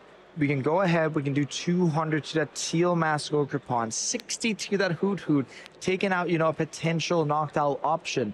Then we're at 5 prizes left, right? Next turn, you can also go ahead and say, well, we can Gust away, we can Lucha, pick up that Teal Mask Ogre Pond, and then leave 10 on something like the Fan Rotom. There's a lot of lines here that Alberto can play into, which more so means that with the amount of lines Alberto can play into, it all depends on what resources do you get at your disposal to be able to then pull out these lines and go for them. Well, you certainly saw a lot of resources with that Lily's Determination, 8 cards in hand. And we'll be looking to try and set up for the big knockout. Had the Dragapult available already, we'll be retreating into that. And so often, those Hoot Hoots being knocked out by decks, because that is the key pillar for the Terra Toolbox to be able to set up. And so a huge opportunity now to take that first prize card, but so much of it is less about the prize cards and more about getting damage on board and options taken away. 200 on the active and all 6 on the Hoot Hoot. Alberto is trying to claw this one back. Taking 1 prize card and taking away the resource that a knockdown potentially can be here, Mike, and slowly and steadily building up. Where does Alejandro get to take these free prize cards? Yes, we can be like, well, boss at Latias, boss at Pheasantipity, take the knockout with Gobble Down, but it still leaves the opening for Alberto with Gust, with Alucha to take this game. And that Ultra Ball in hand could have been a Noctowl if the Hoot Hoot was still available, and that would have been able to lock up an amazing turn for Alejandro. Now we'll have to look to find one of those drawing Pokemon, something like a Pheasantipity or a Mew. And that's just not going to be the same guarantee that Noctowl provides. But Alejandro now will be able to go into that deck and find some support. At this stage, these draws are so key. Key indeed, Mike, and I'm just looking at what Alberto has at his disposal. Do we have the boss's orders, counter catcher? Do we have an out to Halucha? I think I did see an Ultra Ball in hand there, so the only last piece that Alberto would need on this next turn is a way to then Gust. And if we have that, then we might just be seeing this going over to Alberto next turn, because I don't see how Alejandro's going to take free prizes. Alejandro's not going to be taking free prize cards this turn. At the maximum, it's going to be 2 prizes taken, leaving that line open regardless of Dusknoir usage. And as you alluded to last turn, yeah, not using Dusknoir is really nice here because as Alejandro is unable to be taking 3 prize cards at once, Alberto's just perfectly playing into this. Alberto in a position to be able to take 5 prize cards next turn. You heard it here. This is quite the scenario. And what has Alejandro pieced together, has attached to that Wellspring Mask Ogerpon, knows that just swinging into the active isn't great, but it looks like 10 damage. It's going to be 210 damage with the Teal Mask Ogerpon just trying to poke into that Dragapult, but that's not going to be enough for the knockout. Trying to set her up across 2 turns. It's not ideal, but Alberto now can win the game in this next turn. There's Dusknoir available too, Mike. That makes it even easier for Alberto here. We're going to be seeing the Brock Scouting being drawn. We have 1 Recon directed. We have Cursed Blast from Dusknoir. Only thing we need to see here is, can we get Counter Catcher? Can we get a Boss's Orders here, Mike? What's available? Well, we'll start with the Recon Directive. What are these 2 cards? Does need to find a little bit more. That Night Stretcher is available. Will that be enough? Might even just be looking to stabilize at this time. And it looks like going in, finding that... Oh, Monkey Dory, that's so smart, Mike. We're going to be able, if we can get a Luminous Energy that can take the knockout on the Wellspring Mask Ogerpon. And regardless of what Alejandro throws up front, it's going to be able to be knocked out with Dusknoir in cooperation. It just really depends on if Alejandro tosses up a Festivity, for example. We're just going to be able to say, like, okay, then we'll just hit it. But if not... He's doing the maths right now. You can see Alberto's brain is ticking. But there's a Brock Scouting hand too, which means that we can go ahead and get the Halucha. So with Monkey Dory, Dusknoir, Halucha, we're going to be able to do this. All of it depends on, and what Alberto's really counting here, where is the Halucha? Do we have access to it? And it's got to work out what would happen if the decision is made, if you push something up. What could Alejandro push up in this scenario? And it will be on the other side of this Iono. 5 cards. A Counter Catcher would be the win here. 5 cards. Is it there, Alberto? Do you have the Counter Catcher? There it is. Counter Catcher. So it looks like Alberto will be able to take this here as he walks through these moments. Counter Catcher to gust up the Wellspring Mask Ogerpon. Dusknoir being able to take out something like Noctowl, Van Rotom, and being able to Phantom Dive for the win. Alberto is in the final of the Lille Regional Championship. To almost have a game where Alejandro is setting up perfectly into turn 1s every single time, despite facing, such difficulty. Game 1, Alejandro hit exactly what he needed. Game 2, missing off the Iono. Game 3, Alberto was setting up such cool lines mathematically, and we see here perfect opening from Alejandro. Area 0, multiple Hoot Hoots, Torrential Pump, taking out GP and Monkey Dory. Torrential Pump, a powerful attack, but the downside of shuffling the energy back in forces more resources going forward, and Alberto tried to deny that as much as possible, using that Badu item locking for the rest of the game until he was ready to attack. And the Wellspring Mask Ogerpon was able to set back up and take another swing, but it just wasn't enough to deny Alberto opportunities. In this game 1, though, it was taking him closer and closer to the victory. We see here ending up with Lily Sclefairy, Crispin, giving that fist bump for game 1, but game 2 was a different story. This Iono, this specific Iono that put Alejandro down to 4 cards, within every single piece that Alejandro wanted to. Boss's Orders, being able to take out this Wellspring Mask Ogerpon and Hoot Hoot, set up a fantastic prize map for Alberto. Took away that Terra Pokemon, so the Hoot Hoots that sat in play couldn't evolve and use that Jewel Seeker of Noctowl. But Alejandro was able to restabilize, and all that while, Alberto was waiting to try and draw the perfect cards. And the situation for Alejandro, he had to start taking a prize card at some point. 3 prize cards took 2 turns. For Alberto, he was just waiting for an opportunity to take that final knockout, and it was with that Blood Moon Ursaluna, with that rare Neo Upper Energy attachment. And with the new Upper Energy attachments, this counts for a Colors and Issue, but we did not care. Going into game 3, Alberto was again on the back foot. Iono for 6, and again putting Alejandro down to 4 cards seemed like that was the playbook for this match. Going ahead, pulling up this Hoot Hoot, so important for that first Phantom Dive that we saw, taking out that Hoot Hoot and building up this 5 prize turn that ended up finishing off the game. The maths worked out perfectly. The 10 damage pokes around the field were opening up opportunities for big knockouts, and we saw the 10 damage left on the active Ogerpon.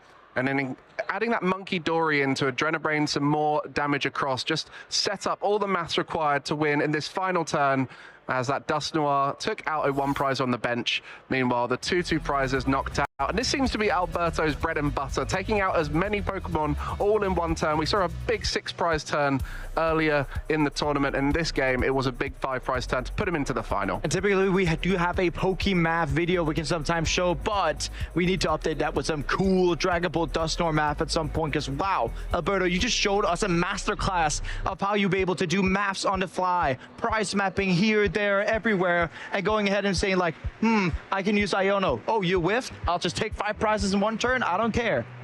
And that is the key. When you've got a deck that can disrupt, a deck that can item lock, a deck that can tool lock with Jamming Tower, Budu, and Iono, in combination, they create the time for that Dragapult big swing turn at the end. And Alberto seems to see those visions. He has that foresight whenever he's playing to plan out the route to victory from the early turns. And credit to Alejandro, getting top 4 at the first regional of the season. Best performance so far. An amazing player showing exactly what they're capable of in these matches, just falling short in that final moment, not due to his own fault, but due to the incredible play of Alberto. And I'm sure he's going to go away and have that hunger and drive now to carry on competing and go to more events. Certainly commiserations to you, Alejandro. You did a valiant effort in your match here. Such beautiful play there, sometimes taking us two off guard as well, going a bit more for the sob to stabilize, and that's what we want to see from these Terra Toolbox players, potentially being a little bit more conservative while we're playing to be able to set up these prize maps. Unfortunately, to no avail. Alberto was just giving up such a great challenge, showing that even though you face adversity, even though you're facing board states that aren't necessarily towards your favor, showing that you're able to do exactly what is taken and exactly take those chances that allows you to take the victory. Well, Jesper, we will let Alberto rest up for the final and let our other semi-finalists get ready on the stage and prepare. And while we do that, let's break down a little bit of that match, because it was incredibly intricate. Those of you watching at home were trying to follow along with us, as the lines that Alberto was taking were incredibly tough. And they were incredibly tough indeed, but they started presenting themselves throughout some parts of the game. You know, Budgie Maps, Itchy Pauling, setting up a few of these pieces here and there, those 10 on the Hoot Hoots, which were so fashionable. What I want to allude to a little bit here is that you're seeing these early games, setting up, Buddy Puffin, getting out these 2 pieces, and then the Ionos. It's a matter of this game. Whenever you in this situation, we've just seen a turn from Alejandro where we fan rotomed, got 2 Hoot Hoots and a Noctowl.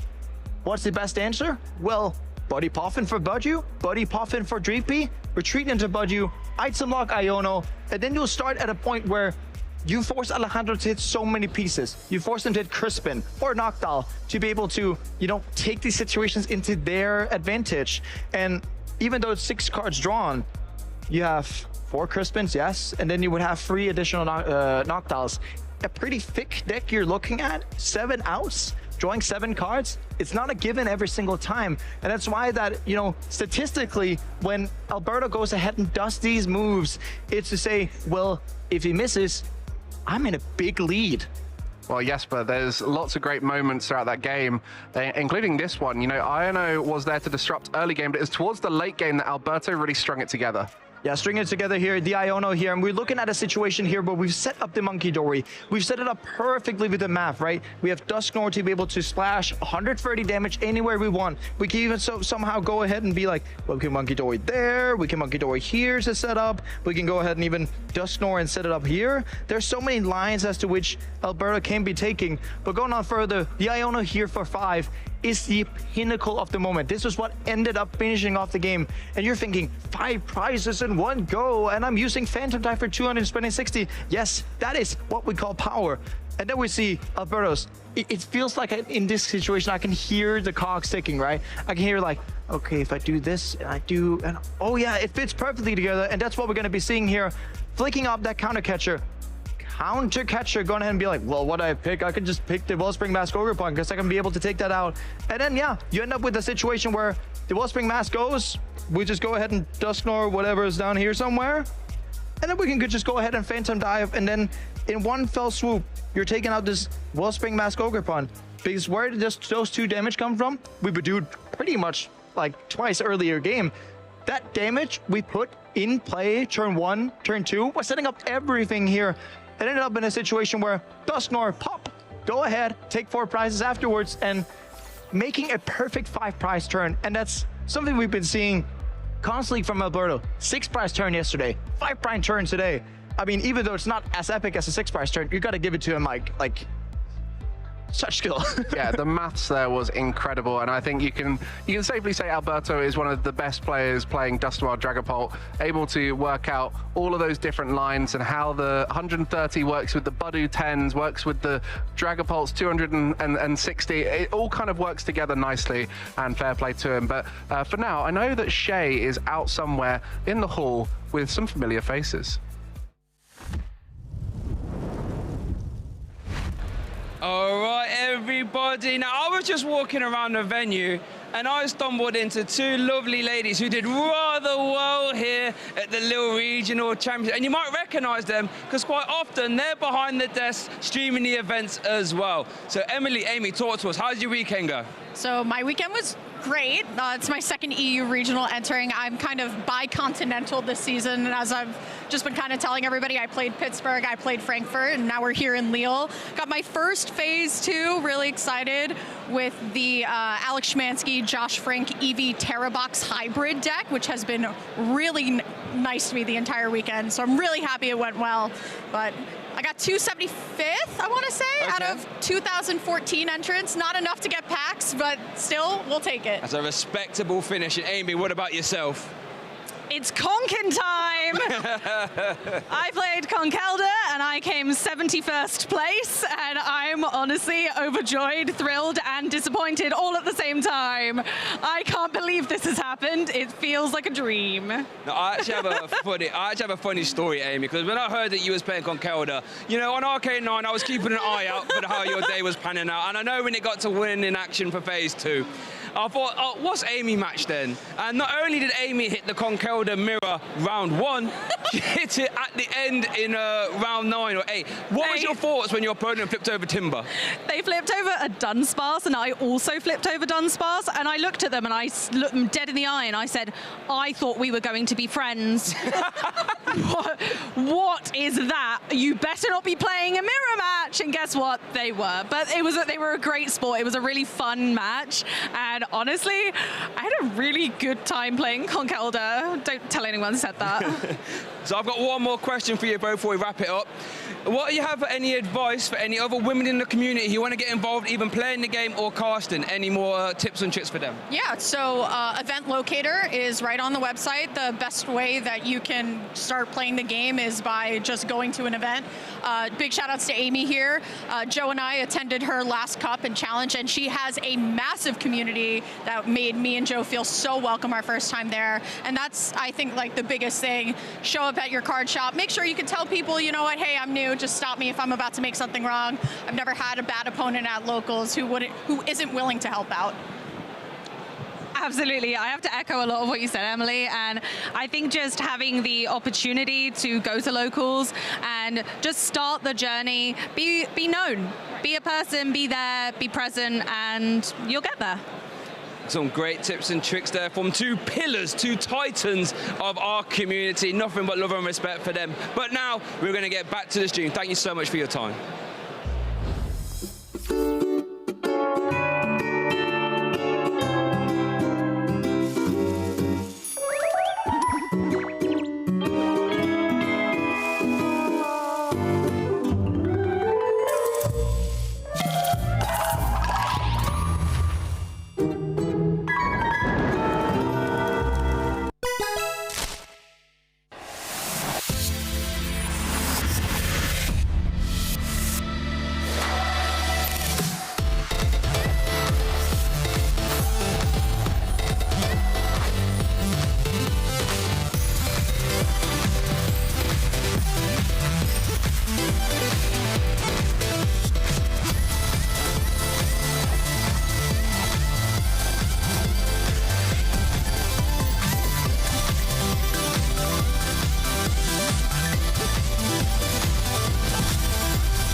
Hello Pokemon trainers, my name is Benjamin and I'm here to take you through some of the highlights of our newest set in the Pokemon TCG, Journey Together.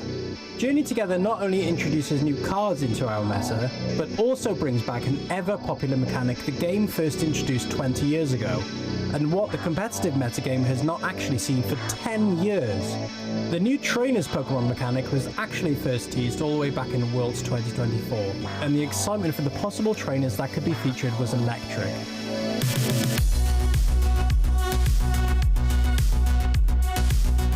The wide variety of trainers included in these new cards could span across various regions and games, showcasing some of the fans' favourite trainers and, most importantly, their acclaimed Pokemon. But of course, it's not just trainers and their Pokemon that could be introduced. Items, tools, and even stadium cards are all part of the bundle, allowing players to adapt their entire deck around a specific package of cards, all aligned to one specific trainer. Now let's take a look at some of these standout inclusions from the new set, all based around these new trainers. First up on our trainers list is N, and we can't start talking about N until we take a look at N Zoroark EX, a powerful darkness-type Pokemon with a bunch of tricks up its sleeve. Armed with its reputable trade ability, this card is perfect for players who want to draw cards and increase their consistency. With its Night Joker attack, a player's N Zoroark EX can attack with one of their benched N's Pokemon's attacks for their turn, and with many Pokemon under N's arsenal, most notably with N's Reshiram and N's Darmanitan, players can opt for a more varied approach to taking their game to their opponents. Players can easily accelerate energy and synergize with N's Zoroark EX's trade ability with the new N's PP Up item card, allowing them to attach those important basic energy cards from their discard pile. And once more, to help them stream those ongoing attacks, is the new N's Castle Stadium card. Next up on our trainers list is Hop. Featured within the set is a plethora of different Hop cards, most notably in Pokemon such as Hop's Zacian EX, Hop's Snorlax, but also tool cards such as Hop's Choice Band. Hop's cards present a perfect example of harmonious synergy.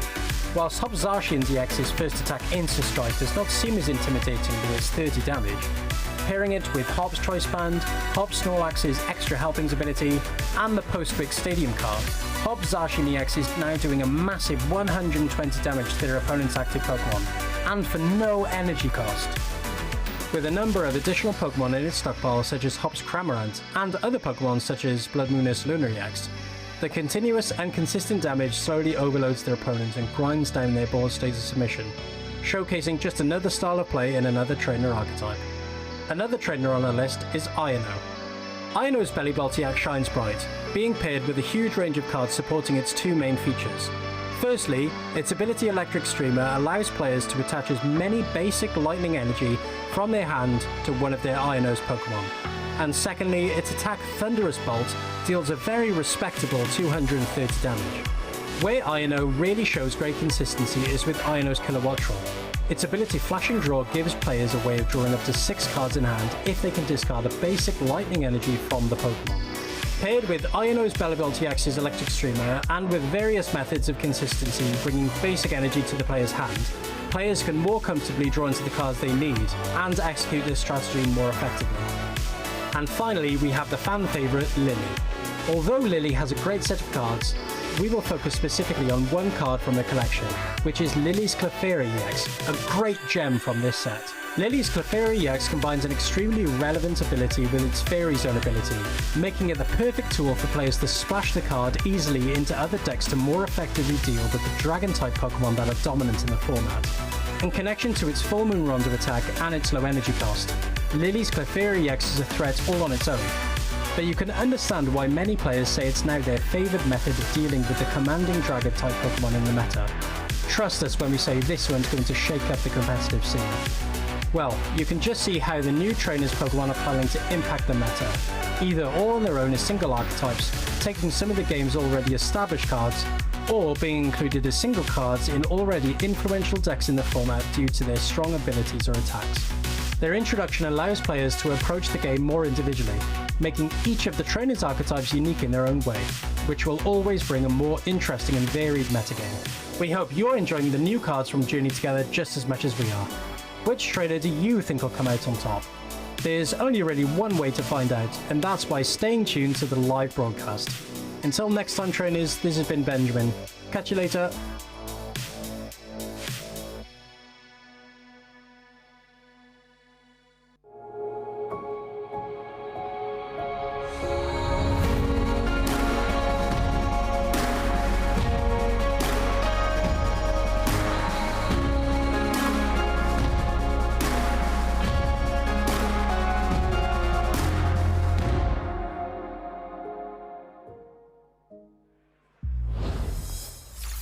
Our first top 4 was an absolute spectacular treat. Nail-biting, edgy-as-seat stuff. That's what you expect at the top tables of our Lille Regional Championships. And we have another top 4 to go over today. Myself, Joe, and Shay are going to be taking you through our next top 4. Piper Lapine is going to be coming up against Alexander here. 2 top competitors. We've seen them both on the broadcast throughout the weekend, strutting their stuff. They've been at the top tables for a long time, and when Gardevoir's no longer in the top cut, there's potential for new decks to finally sort of sweep their way in there and have a chance to have the victory. Yeah, you have to imagine with Gardevoir doing a disappearing act here in this top 4, Dragapult must be next man up. However, Piper's going to do everything she can with that End Zoroark deck to march on to victory. Speaking of that, I believe we have players ready at the table, so let's head down to the stage and get this top 4B feature match started. I cannot wait. As Joe rightfully said, 2 titans of the game right now. Piper fresh off a top 128 at Milwaukee with this same archetype. Bear in mind she's changed it a lot, and Alexander on stream has been putting on a masterclass here for us as well. So that means, Joe, I think that means we should be in for a very good round of Pokemon. Can't wait for this one. Piper, what a run she's been on. NAIC top 8 into a World's top 8. Yeah. Is a multiple regional champion and now finds herself back in another top 4. And what's so impressive about Piper is that she always picks different decks for different tournaments. She cherry picks metagames and decides on an archetype. That means she can completely change up her strategy every single time she comes to compete, and she still can play these archetypes all at such a high level. I think that Baltimore doing it with that Inteleon Charizard deck, a very hard deck to pilot. But there is Alexander, 2025 Birmingham Regional top 4. That was a massive event, by the way. Worlds 2024 top 128, Warsaw top 8, Bremen top 32. Now, I bet if you asked him, do you want to add regional champions to that list? I think he'd say yes. So I know he wants to add the championship title there to his already impressive resume. Has come close a couple of times, but also what I think stands out for Alexander is definitely a unique deck builder. When you look through his previous accomplishments, a lot of strange decks coming into that equation. If you know the Polish testing group, you know they were sort of at the forefront of a few new ingenuitive decks, but here we see some prize cards. Just want to draw your attention as the one-off reversal energy for Piper that's currently in the prizes. Alexander 1, Dusknoir, Hilda, Bustles 2, Ultra Ball could come up here. But it looks like our players are set. Here is the fist bump, and it looks like it's Alexander kicking us off in our top 4B feature match here. Going to start the turn off there with that buddy Poffin. And Joe, as Alexander concludes this search, what do you talk to us about this Dragapult deck and what it does? Well, we've seen it many times since its release, essentially. This combination got so much better with the release of Budu and with some rotation as well, but it allows this deck to have so much time to build towards multiple stage 2 Pokemon. In that process, you're trying to buy time with Itchy Pollen. There's already Budu in the active position, so Alexander's game plan is already underway as Buddy Poffin will grab some of these basic Pokemon, and it's all about turning these Dreepy and Duskull into Drakloak, which can draw us a whole host of cards thanks to that Recon Directive, and that allows us to accumulate combinations. And with the flexibility of the damage output of Phantom Dive, combined with Curse Blast and Hawlucha, sometimes even Monkey Dory getting into the mix as well, you can really pick apart all sorts of board positions. That's why it's such a difficult customer to come up against. And we saw in the previous top 4 game as well, you can come back. It's a combat deck. You know, you can take 4, 5, even 6 prize cards in turns with Dragapult. Wow, look at this. We have to keep our eyes on that. Whoa, the second Buddy Poffin. Oh, wow, that is Who Needs Precious Trolley turn attachment as well. Now it is over to Piper. Let's see. Uh-oh, is that a turn attack? Oh, we had the Ino. Okay, I got a bit worried there, Joe. Okay, so as this Ino concludes, let's have a quick rundown of this End Zoroark archetype. It revolves around the End Zoroark, funnily enough. Got that trade ability, lets you discard 1 card from your hand to draw 2 more. It's Attack Knight Joker, lets you use the any one of your End's Pokemon's attacks as this attack. We featured the End's Reshiram there on the side there. It has 2 very useful attacks. Powerful Rage basically says, however much damage I have on my attacker, I do double back to you. So if I have 100 on me, I'm doing 200 to you. Also has Virtuous Flame for 170. Worth noting, Piper does play the Enstar Manatan as well. Flame Body Cannon, 90 damage into the active and 90 to the bench. And now, normally, if Reversal Energy was available, you can actually attack with that as well. But since that is currently in the prizes, would have to be utilized via Knight Joker. but it's an option that you don't often see in the End Zoroark deck. So having this extra dimension will really change up the matchup, whereas Alexander, in other situations, could sit back and wait until he's built up enough Curse Blasters to get through and essentially ignore the powerful rage of the Reshiram, try and pile in a bunch of damage onto that End Zoroark. But if that's going to be the route for Alexander, Piper can be even more aggressive with the Darmanitan option. So you have to think that's going to be in her thinking as she progresses through this opening turn. One key tech inclusion, a recent new promotional card, the Damp Psyduck, stating that Pokemon in play, both yours and your opponents, lose any ability that requires the Pokemon using it to knock itself out. And essentially that's saying, say no to Curse Blast in this situation. And it's interesting. I wonder if Piper made the read saying, you filled your bench. So that means you can't use Hawlucha right now. So a very common thing you can do is use Hawlucha Flying Entry, put 10 damage on it. Then you can use Phantom Dive, spread 6 more and KO it. However, that does require a bench slot. So that means for now, at the very least, Psyduck is kind of, you know, free to make the battlefield a bit damp.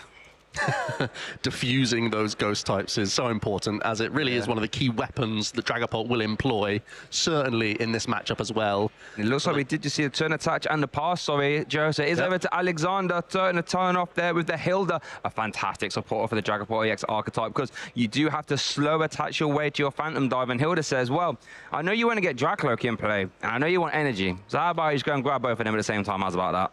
This really is a phenomenal sort of 1 or 2 of inclusion within these decks, because your A-Spec is often that Neo upper energy as well, being able to cherry pick this card that otherwise was difficult to search, and you would have to just rely on recon directives and Professor's research and whatnot. The Hilda really smooths out this deck quite nicely, as you almost always have targets you're looking for. We are going to see the evolution there into the recon directive. I think that was Dusknoir and something. Oh, another Dracloak. There we go. There's the Neo upper energy, and Jamming Tower, I believe, was there. Yeah, but it's not enough to just get one Dracloak out. You need this not just for draw power, but also as your core attacker. So the more stage 1s, the merrier here. And I think there's also an Ultra Ball that Alexander's now considering to do just that. Worth noting, it has prized 2 copies of Ultra Ball. So there's only going to be 1 copy left after this. Worth keeping an eye on that. You have to discard 2 cards from your hand, and you can grab any Pokemon you like. Could be going for a Dracloak. Could be going for a Dusclops, perhaps. Nope, there it is, Dracloak hitting the field. Seeing an extra 6 cards a turn, it's almost like Golden Go. Yeah, you get to pick just the 3 of them, but you see the ones you want. Yeah. And you can stash the ones you need for later at the bottom of the deck, and you have so many ways to recycle the deck anyway, shuffle it up, and then you still have a good chance to find it with Recon Directive later in the game. As here is that final ability. All things considered, a really good turn 1 from Alexander and a really good turn 2 here, Shay. What more can you ask for? And he's going to end the turn with the Itchy Pawn as well. Going to replace the stadium. Ooh, hold on. Dragon Headbutt for 70. Applied some early pressure. Going to remove the turn attachment and take the KO. We don't see this too often, but Alexander has taken his first prize card here in our top 4 feature match. And I have to imagine that's not something you're prepared for, the early Dragon Headbutt. But when you're neutralizing the energy, basically he said, I don't think you can attack next turn, so how about I apply that pressure now? Yeah, it's rare that option's available, but Alexander possibly saying that as soon as there are too many Zoroark in play, Piper will just start running away with the game with trade, because both players want to have just so much access to their deck via their stage 1 abilities. In this case, the End Zoroark is also the core attacker with that Night Joker, and that's already been found via this Hilda from Piper. So we are going to start to trade away some pieces. Going to get rid of the Petulant EX in this case. Does pick up another Zorua. You see the turn attachment, just the pass over. Attachment. Not the greatest of turn 2s. And here we're going to start to see, I think the Achilles heel of the End Zoroark archetype is that you're kind of, the output, if you're not using Powerful Rage, can be a little bit low. You're stuck doing 170, only if you haven't got Ends Darumaka down, you can't access Flame Body Cannon. It's over to Alexander. They're going to start off there with a Recon Directive. First use here is the second use here as well. So there's this strange situation now that this End Zoroark EX doesn't look that threatening, but Alexander almost definitely has to go around this Pokemon. Yeah. Attacking into this Pokemon is dangerous because it opens up the powerful Rage attack that could be copied from an End's Reshiram. The way Alexander's going, he's going so aggressively that he may still, because he has so many attachments banked, he might still just attack in here and really just hunt down the Zoroark as quickly as possible. This has really opened up from a surprising opener. Yeah, it's very rare, folks, that you see the Dragapult EX deck who apply this early game pressure. But as you say, because you're ahead on energy attachment, sure, you put 200 damage here, you spread another 6. Let's say you get powerful rage back. If Piper doesn't immediately like reload a strong board state, you're then second. Phantom Dive really is, well, very painful and can remove a lot of Pokemon at the same time. So a few things debating it here to consider. Yeah, there is the boss's orders in hand, so you could try and remove Zorua, remove some draw power. Ooh. Even putting some damage counters into Psyduck could be useful. But no, I think we're going for it. Jet Headbutt or Phantom Dive? I mean, you could Jet Headbutt, probably not actually. Not yet there. Oh no, sorry. There's the boss swords into the Psyduck. Yeah, just take out this threat when there's still limited draw from Piper. She's only holding on to 4 cards right now. Only has 1 draw from trade. So try and set this Zorua up. And again, avoid attacking into these End Zoroark. Try and set them up instead. And Piper immediately evolves up into her second End Zoroark and now can get a fresh hand with INO, which means she has far less of a powerful turn ahead of her, although she has drawn some good cards. Yeah, you get the secret box. Trade number 2. Can I discard the Yveltal? There's the Serrano. Counter Catcher obviously is live. That's a big piece as well. You never really want to punch into these Stage 2 Pokemon when you know that you can threaten one-hit KOs via the Reshiram. So I think the Counter Catcher is likely a play she would like to use here. Secret Box might just be re-establishing good old Psyduck with Night Stretcher if she doesn't have access to it just yet. Yeah, that might be the Super. Is that the Super Rod in the hand? The Super Rod is in hand. Yeah, it was a Neo one, I believe. So it could be Super Rod, then Buddy Buddy popping back the Psyduck to re-establish it.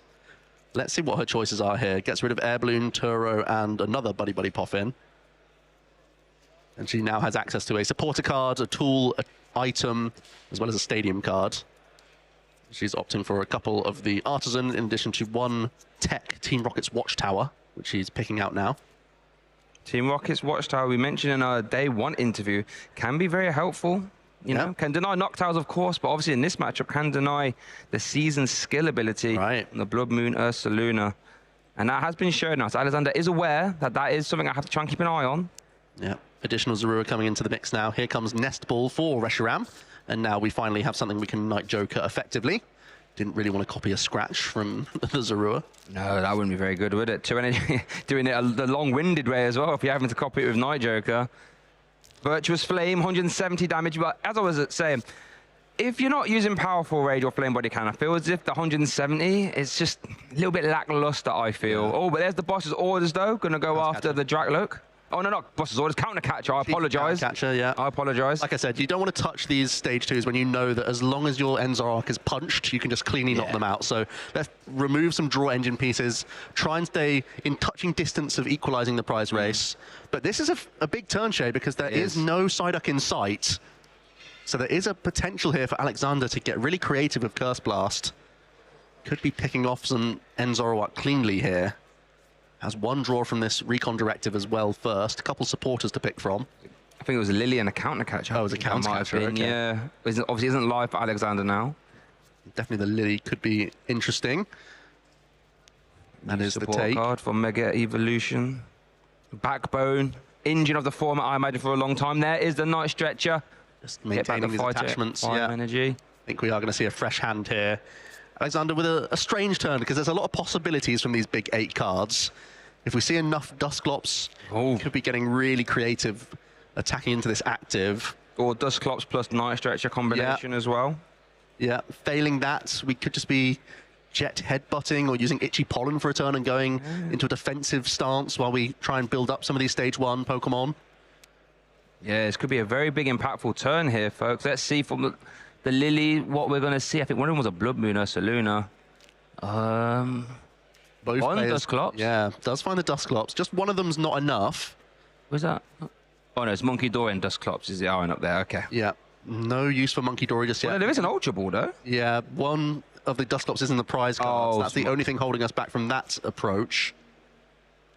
Looking to discard one of these Dragapult and the Monkey Dory in this instance with the Ultra Ball.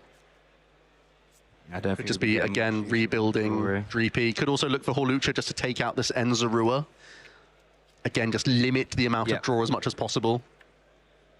Yeah, you want to try and stop the, trades for 6 cards a turn or even 8 under ideal circumstances. Want to try and remove that. Could be eyeing up the Pheasantipity, of course. Not a bad card by any means. Drawing 3 cards, never a bad thing. Also tempting, and that is going to be the choice for Alexander here. Curse Blast essentially changes this turn quite substantially. Currently, Alexander's ahead on prize cards, but even if you donate one to Piper, you're still not able to use your counter catcher just yet. So it would have to be a Night Stretcher as well if you wanted to go around this current active. But again, if then you're using double Curse Blast, it could just be into the active itself. Failing that, even, yeah, like I said, some of the lower damage output plays would be the alternate route here. Yeah, still not evolving up into any of those Dusclops, though. Here we go. Finally, one evolution. We have already committed our retreat. So what, we're going for Jet Head? But oh no, we're going for the Phantom Dive. Out enough damage here. We're putting so much onto multiple Zoroark. I don't mind it. Trying to threaten them all at once. Okay, it is over to Piper. So that powerful rage is going to be live now. I'll do a lot of damage back. So this Dragapult EX is not long left for this game. We'll be getting sent to the discard pile. I can tell you that for free. Here comes a Super Rod. And here's the thing about Psyduck. You can't just get it out, you know, willy-nilly because it can just get KO'd, right? You have to try and get it out on the turn where your opponent really wants to use Cursed Blast. So hopefully Piper's going to try and establish it here, get it back in play, turn off any Cursed Blast shenanigans. And no doubt one of her priorities will be trying to establish the Psyduck here. That's why it's being shuffled back immediately before any trades and before any use of Supporter, because trying to access that card will be huge. I'll try and get some energy develops as well, I believe, as well. Yeah. Be nice. Got to trade away Pheasantipity. Energy. Did we'll find take that. Energy. Yeah, that is handy. If we can evolve up into the third Zoroark, that's always useful. There's the Binding Mochi coming into the mix, in addition to the Team Rocket's Watchtower. And here comes the Iono then. Okay. Just 4 cards for Alexander, 5 for Piper. Still has access to one of those trade. And I think that was the Psyduck. Yeah, the Psyduck has been found now, so that's a big piece of the puzzle. Countercatcher live as well, but I think you have to take advantage of Powerful Rage while you can. The Buddy Buddy Poffin is just going to be spent here to shuffle. Might give her access to some of those supporters that she just Iono to the bottom. And it feels like the play is pretty well lined up for her. Piper will be taking 2 prize cards this turn through the active, leaving Alexander with just the 1 Drakloak as a likely attacker for future turns. Here comes the Psyduck. So it has been and the Monkey Dory. With the Monkey Dory. And there is the big, bad, powerful rage. Piper Lapine, 1 hit KOing that Dragapult EX is over to Alexander. Momo did get hit with the Iono. Does have 1 use of Recon Directive and 1 use of Flip the Script. However, to try and reload that hand. There is the Flip the Script 1, 2, and 3. Didn't quite see what they were. I think a Luminous Energy, that is a useful piece. Neo Upper. Hawlucha intriguing as well. This could be a turn where you could fling Hawlucha down, fly in on that Psyduck, finish off the active. Whilst doing so, then you put yourself down to just 1 prize card, and then you would have access to your Curse Blast, provided Piper couldn't sculpt a 2 prize knockout. Here comes that Recon Directive. Night Stretcher. And the Lilies. We'll take that. Combination. It was the Night Stretcher selected. So that is our means of getting Dragapult EX online. We have the energy established as well. Countercatcher currently open for Alexander as well if he wants to again get creative with where he takes this KO. But it feels like he has to go through the active with a threat of Powerful Rage. Yeah, you can't be letting that carry on. Unless you're really just saying that you can still win the race by taking 2. It doesn't matter if Piper can take 2 back. And you can just keep this damage around for possible Blood Moon Ursaluren later. That would be the only other thing that I'm considering here. Here's the flying entry. When you put Hawlucha into play, put 10 damage on 2 of your opponent's Pokemon, bringing those 70 hit point Pokemon down into range of that Phantom Dive. So Psyduck, oh, you see the Neo Upper Energy attached as well. Keeps the Luminous around for Monkey Dory that is in his list. So it definitely makes the most sense to sacrifice your A-Spec now. Going to spend double counter-catchering just to spend them out of the hand. How often do you see that? Yep, so viewers, I think what we was doing there was just saying, I want to counter-catch anything, that's fine, but then I want to counter-catch back that ends Reshiram that is now in the active, bringing it back in, essentially. Just getting them out of the hand so you don't see them again. And that tells me that Alexander is going to 1 prize, because he will never use those counter-catchers again. He's basically saying, we're racing now. Piper, can you keep up? That's what he's essentially saying.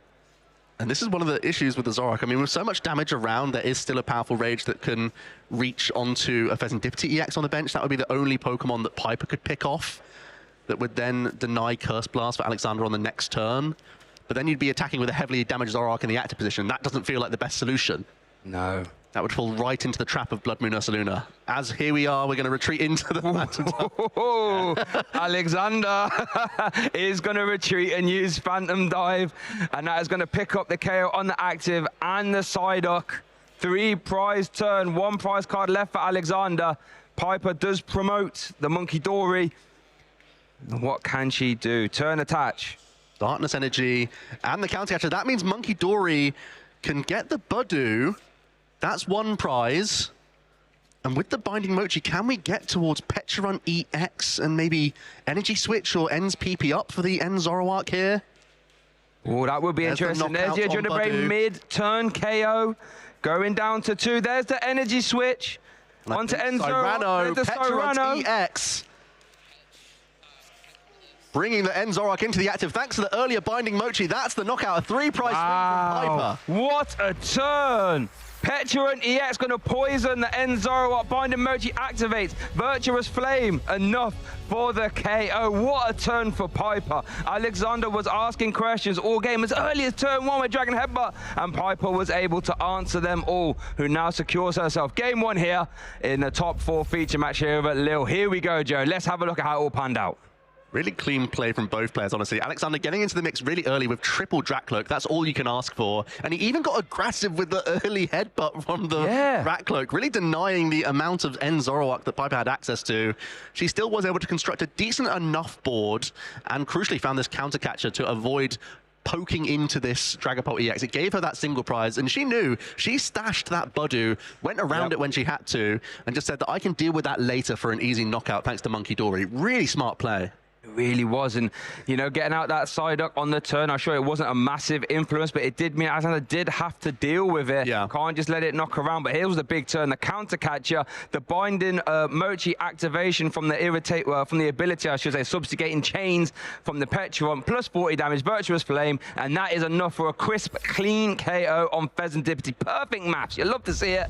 And Piper is 1 game up. However, I don't get too ahead of ourselves. That was a great game from Piper, but Alexander played that really well, you know, applied the pressure, and I have to wonder if you was to, you know, put in a simulator that game, how many times Piper navigates out. But let's consult the prize cost. Pheasantipity, 2 times Monkey Dory for Piper, and the Blood Moon Ursaluna for Alexander. But yeah, as I was saying, Alexander made really terrific plays there, and I think he has it in the wheelhouse to do the reverse sweep and win too. I can't wait to see how this pans out, Joe. Yeah, he more or less asked a big question with just 1 End Zoroark in play. Essentially forcing Piper to have that big combination of the Darkness Energy plus Energy Switch plus a way to get Pecharunt back into the equation, as well as a Gust effect as well. So he asked for a big combo, a 4 or 5 card combo required there from not much draw. So he was still right in that equation and essentially just accepted his fate if there was that combo to come together. As we're getting into this game number 2, it seems to be a very similar start here with the Budu lead for Alexander and has the Buddy Poffin. So again, has to be feeling pretty good about this opening turn as he tries to get some of these basic Pokemon established. I do like you highlighting the double Monkey Dory in Piper's prizes, as we just saw. That's a great way to punish the Budu start, actually, for Alexander. And Piper waited for the right moment to activate that. Yeah, the Monkey Dory only got 1 use of it in that entire game, and it was a game-winning one, to be honest with you. So not having access to it, it's the double Buddy Poffin start, actually. So, yeah, basically, this is a rinse and repeat of game 1 for Alexander. It's all you can ask for, really. Yeah. He's going for 3rd Dreepy this time, though. I guess when you've prized, well, only prized 1 Dust Noir. There's also a Dust Cull in the hand, so we could go full bench here, but no, we are going to pass the action over, as that was his first turn of the game. Okay, what has Piper got here? Oh, she has not a lot to work with. End Zoroark, Pecharunt, Scratch? Cyrano. No, is it even Cyrano in the hand? I think it is a Cyrano, but just the Scratch instead here for 20. Well, you'd love for that to be a 1 for 30, wouldn't you? That would have been helpful. Well, even now it means that Monkey Dory gets even more creative. It does. It does. It means any damage counter thrown around by Alexander can be used for later. So not the hottest of starts there for Piper by any means. Was it just a pass? No, I think it not must giving have been Alexander. Pass, yeah, not giving the Monkey Dory, perhaps. Yeah, both players using Monkey Dory, so not wanting any damage counters around. Boss's order's going to swap that around. Both players on fumes. Oh, wait, here? are we going to do a Itchy Pollen? That is 20 for the weakness. Okay, there's the Cyrano. So we are going to get 2 End Zoroark online and search for the 3rd Okie Dokie. Now, I'm not sure if I'm going to see this or not. But Sounds it like is great trade fodder, shit. I was about to say it's a really big attacker, but you are right. I don't think we see it in this matchup. So I think it's going to... okay, he's excited to hit the hand, but it's going to get sent straight to the discard pile. Yeah. Not the matchup for you, my friend. But That's you one of did put the a show on. There we biggest go. strengths of playing this archetype, though. You get to have just enough toolboxy Pokemon that you know you can throw away easily without any consideration. Oh, Psyduck. Energy switch. Energy switch. Oh, did we draw into basic energy? Oh, I don't think we did. I see it, no. Oh, no. But still, just this Psyduck alone already makes you breathe a big sigh of relief. That 2 damage on the active can add up alongside a Curse Blast from even a Dusclops that can put you in range of stuff, so... Where's Alexander got? Oh, Professor Jora, but oh yeah, it's just going to be the Itchy Pollen back over to Piper. Secret box, can't play that though. Not under Itchy Pollen. What is this? What is this? Show me. What is this? I need to see. I'm so excited. Hilda. That can give us access to more energy and more evolution Pokemon. Piper trying to press that advantage, is able to grab the Darmanitan now. Not something we saw used in that first game, but still can come up if you find it in a timely fashion. That Flame Body Cannon can still be relevant. Well, I'll tell you what, if you can somehow develop if you can develop Darmanitan with 2 energy on your active, you can start to go to town with Flame Body Cannon, Ryan, get sort of access those bench Pokemon before they evolve. I'm not sure if we have a nope, they're going to get sent straight to the discard pile over. Buddy Possum, we'd love to use that. Yeah. Energy, we did get energy though. Have we out the active? Choro? Did we see Choro? Oh no, we played.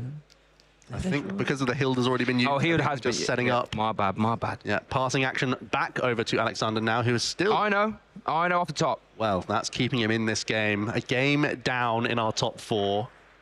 Found himself on a really slow hand, but Itchy Pollen has kept him in the mix here without having to submit too many prize cards. And finally, he has 6 cards. Yeah. We need to see some basic energy. We'd love to see some Dracloak. I see... Oh, I didn't see... Ultra Ball. No, there's no easy Dracloak there. 2 times Ultra Ball. And that can be... Still no energy as well, might I say. It's a relief, though, because as soon as you get 1 Recon Directive, typically more follow. Yeah, as you get to see more cards, even if this is fodder for the second Ultra Ball in this hand, Shay. So Alexander just about hanging on right now.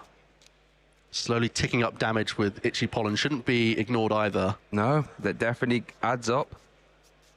Especially when you can't use your Curse Blast. You have to do it the old-fashioned way, just prodding in. So here is the first Dracloak hit in the field. Recon Directive. Energy, Dragapult. Yeah, it's going to have to take that energy. We're going to have to start attaching that at some point. It's not much, but it's honest work. It really is. And with Itchy Pollen... Yep, here we go. The Safeguard is all you can go for here. Trying to make it more difficult to move this Zoroark whilst also using a gusting effect. Trade away, Cleffa. Trade away, buddy. Trademark, just rifling through the decisions as quickly as possible. Yeah, that already knows what she wants to do. That's part of the reason why she's such an effective player. She's already thought about the turn and basically every eventuality because she is just so on it with her choices every turn. Yeah, she does. Not wasting any time. Plays at a fantastic speed. Love to see it. Makes it very exciting as well. I'll be honest. Professor Turo's scenario is in the hand. Okay. That could be our means of getting into the action. Artisan. That was going to find out ends Reshiram, so that means Virtuous Flame is online. 170 damage, more than enough to KO Badu, I can tell you that. Yeah, there would have been situations, if she'd had access to Monkey Dory, you got to feel like she would have loved to weave that in. Yeah, true. Could have allowed her to get a 2-prize turn, but here she can establish more energy onto Zorua, will Turo up her active, re-bench the end Zorua, and then just copy the the Virtuous Flame for an easy KO on Budju here. Yep, so Piper's going to take her first prize card here. 5 prize cards away from finding herself in her very first European regional final. She said herself in the interview she hadn't had a great European finish at a regional, but she wants to try and take all home. It is over to Alexander, going to promote that Dracloak. We have Ultra Ball. We haven't got energy, actually, so we can't fire off the Phantom Diver yet. But then this is a scary thing. You don't want to hit into that active because that damage is coming flying straight back at you at an incredible speed. Yeah, it's still terrifying ever to hit into an end Zoroark EX. We are going to quickly see the Artisan first, getting that additional Dreepy before an INO. You feel like that's going to be the first action from Alexander. Yep. Try and reduce Piper's hand size. She's had a few turns of multiple trade now. So let's get rid of those riches, put them to the bottom, in fact. Because that's one of the core strengths of trade. Not only are you sort of maintaining the hand size and keeping it large, you're also throwing away the weaker cards as you go. So that means those late games INO hopefully don't hurt you as much. which is a difference between the Recon Directives. We do see that going to grab the basic energy, I believe. Recon Directive still keeps those cards. So if your deck gets shuffled for whatever reason and you get Iron, you might draw into those cards you don't really want to see. Trade, just straight discards them. The Ultra Ball choice is not an easy one for Alexander, but he knows he has to make this choice before the INO. Unless you just want to... Unless you play the hill. Oh, no, okay. It is going to be the hill to discard. I feel like with the hand starting to amass, you just know that there's so many good things rooting around in that hand. It's going to be an additional Drakloak before anything else. I think after the shuffle, it's likely that we'll see the INO launched here. Pretty important INO. This could be a very important INO here. She has so many objectives. Oh, sorry, Alexander has so many objectives to deal with Piper's board. Having to move this active out the way, find an energy attachment, find a Dragapult. And we're only seeing 6 cards from this INO. Energy as well. Yeah, energy on top of that. Now, we do have the 2 from Recon Directive, the second one, so we could see another 2. Okay, Dragapult EX. I saw that. I didn't see energy, though. Another Ultra Ball in there. We have possibly a couple of Recon Directive. True. That Ultra Ball looks like... reset the deck, which is why we're seeing the Recon Directive first. That's Luminous the energy. Great find. It's alongside the Drakloak. So I think that's one of the bigger pieces. But again, you're in this real headache situation of, do I really have to punch into this end Zoroark? Maybe evolve into the active and still just Jet Headbutt this turn? Jet Headbutt, yeah. Don't mind that. Then you could attach your energy, spread your energy out in case of any shenanigans. Ooh, Horlucha's coming, though, which means we will still be launching Phantom Dive this turn, Shay. You feel like it only comes in combination 100% with the Phantom Dive. That flying entry, 10 damage on Psyduck, 10 damage on pick your end Zoro up with a 1 with energy. And I think you still have to take the Psyduck first. Oh, 100%, yeah. We can't be letting that damp affect this battlefield anymore. Here's Luminous. So that's going to, well, if we're going for, it's going to have to be active then, surely, if we're going to go for, yep, there it is, Luminous. Committed. Will it be the flying entry now? Or again, there's still the tiny % of going for Jet Headbutt here.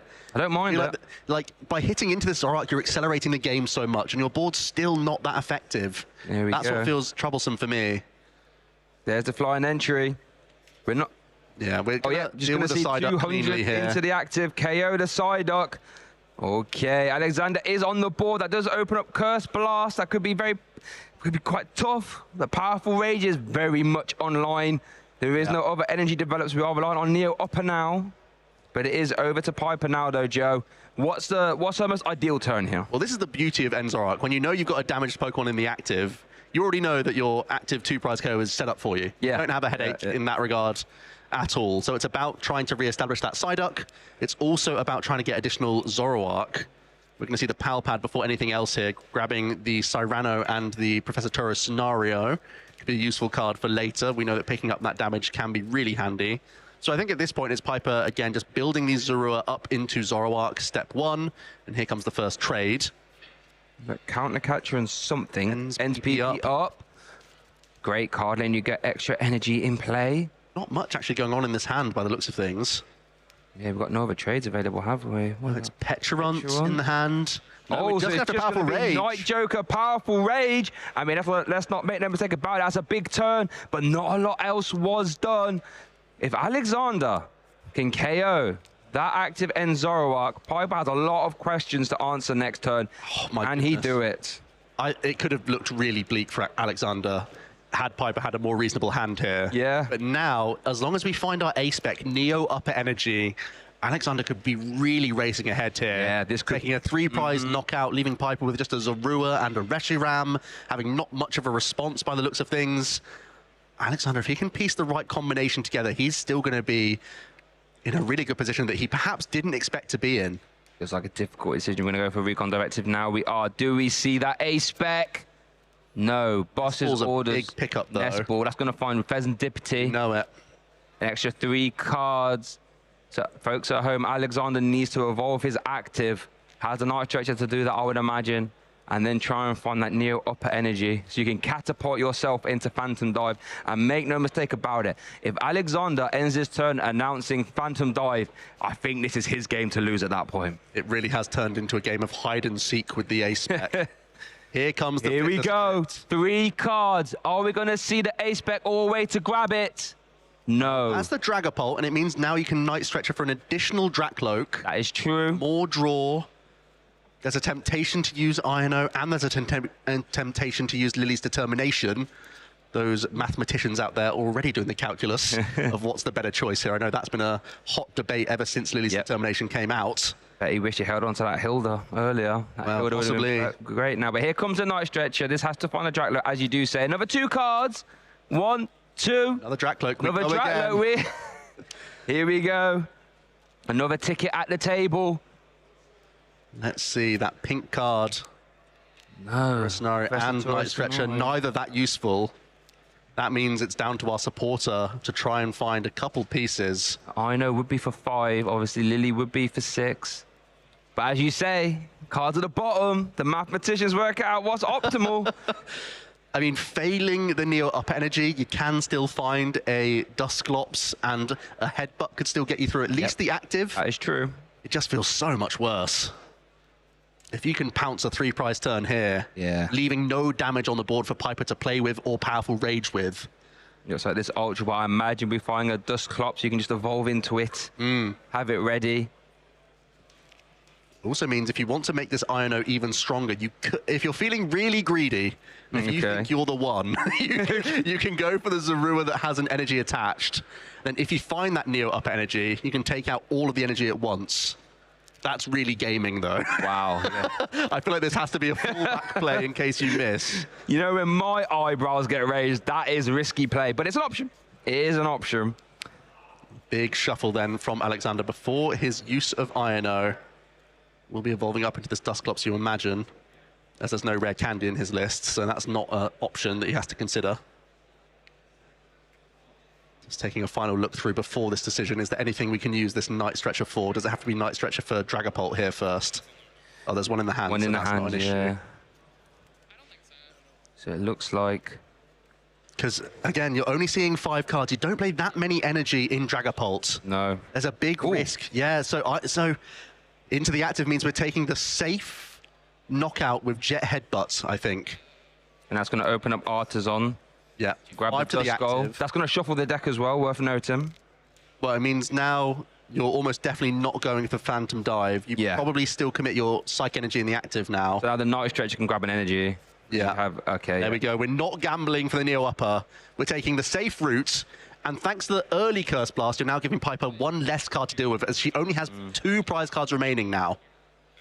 Trying to think, if you're Piper, Irritated Outburst, what was that, 60, 120, 180, 240? Yeah, you get to 240 with Irritated Outburst. I mean, there is a world ends PP up, attach energy switch, boss's orders. It's possible, but there is the Jet Headbutt for the KO, is over to Piper. 3 cards to start the turn. What are they? A Yveltal. And an Ino. And an Ino, okay. That's 2 cards for Piper, 3 for Alexander. Tower and a Darumaka. I can tell you what those were. That's awful. That is really awful. We're going to retreat out of this Enzarua. Or are we going to sit in the active? Yeah, we've got to protect it. Going into Yveltal, perhaps, as a free retreat Pokemon. Yeah. Darumaka. Darumaka down, and just the pass. Alexander has 2 Recon Directed Tears and Neo Upper Energy, funnily enough. I mean, that means we could use Phantom Dive this turn. Yeah. And Piper just has to sit and wait and watch it unfold in front of her. The ball is in Alexander's court. Boss's orders ×2. Uh-oh, we could remove both these Zorua, Joe. Yeah, that's looking like a big turn for Alexander here. Doesn't look like we can win this turn with no rare candy. You can only get 1 Dusclops. Your Phantom Dive would have to be all 6 already onto the Enzarua on the bench. So I think the boss's orders would be the strongest turn. Take out both Enzarua at once and know that you can just cruise to victory on the following turn. Yeah, we don't need to win exactly this turn. We even have a Luminous End. I didn't even see that one. So we even have to commit Neo Upper. Yeah, this is wow. I did say this is probably Alexander's game to lose here. Marching closer to victory. Counter catches even still live. Right here, do we even need to play the boss? Both players just had a really strange back and forth this game, where it felt like the pendulum has swung a couple times over, where there's just been large hand sizes, but nothing to do with them. Yeah. Now we found ourselves in this spot. And these are the games that, you know, good players and great players and average players all attempt differently. They're very easy to pile your deck when everything's going 100% correct. However, when you miss stuff here, your opponent misses stuff there, or they go off to an early lead, you have to adapt, you have to react and play differently. And that's exactly what this game 2 has been. No one's been off to the races by any means. But it looks like Alexander, there is the counter catcher bringing up the Zorua. Without damage on, obviously, because Phantom Dive, 200 damage into the active. 6 damage counters on the bench. 1 prize card left. Alexander and Piper Lepine is gonna concede. 1-1 here in our top 4B feature match here at Lille. That means, folks, we're essentially going down to a best of 1. The winner will advance to the finals to have the chance to try and compete for the title of Lille Regional Champion, $10,000 and an auto invitation to Worlds later on in the season. Let's see how this panned out here, Joe's game 2. Ultimately, Alexander had a terrible opener. He was just sat with 1 Dracloak for so many turns and just had to sit behind Itchy Pollen for as long as possible. Piper was slowly able to find this Professor Terra scenario, getting her End Zoroark into the equation. But it was some careful placement with that flying entry, allowing Alexander to get rid of a Psyduck here, and bravely chose to punch into an End Zoroark. It felt like he was basically backed into a corner into this play, and it looked like from Piper's board, from that position, she could just evolve up into a couple more Zoroark, and suddenly she's like closing out on the game, and there's not much Alexander could do. But after missing that, then Alexander is able to piece together a really nice play, not having to find the Neo up energy, instead taking a safer line with Curse Blast plus Jet Headbutts to take a slower approach and just say that Piper is sat on a very weak hand. All she could find was her own INO, and at that point in the game, she'd already taken a lot of prize cards, so it really wasn't working with much. Yeah, and that's it. As you say, what an awkward game that was for both players. The pendulum of power was just swinging left, right, and it ended up on Alexander. No! Oh, the Psyduck is prized!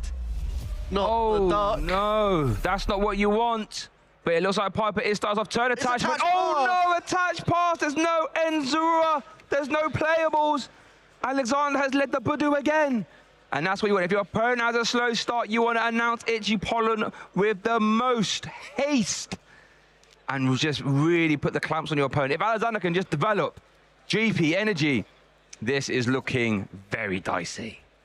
The one tech card that you play for this matchup above all else.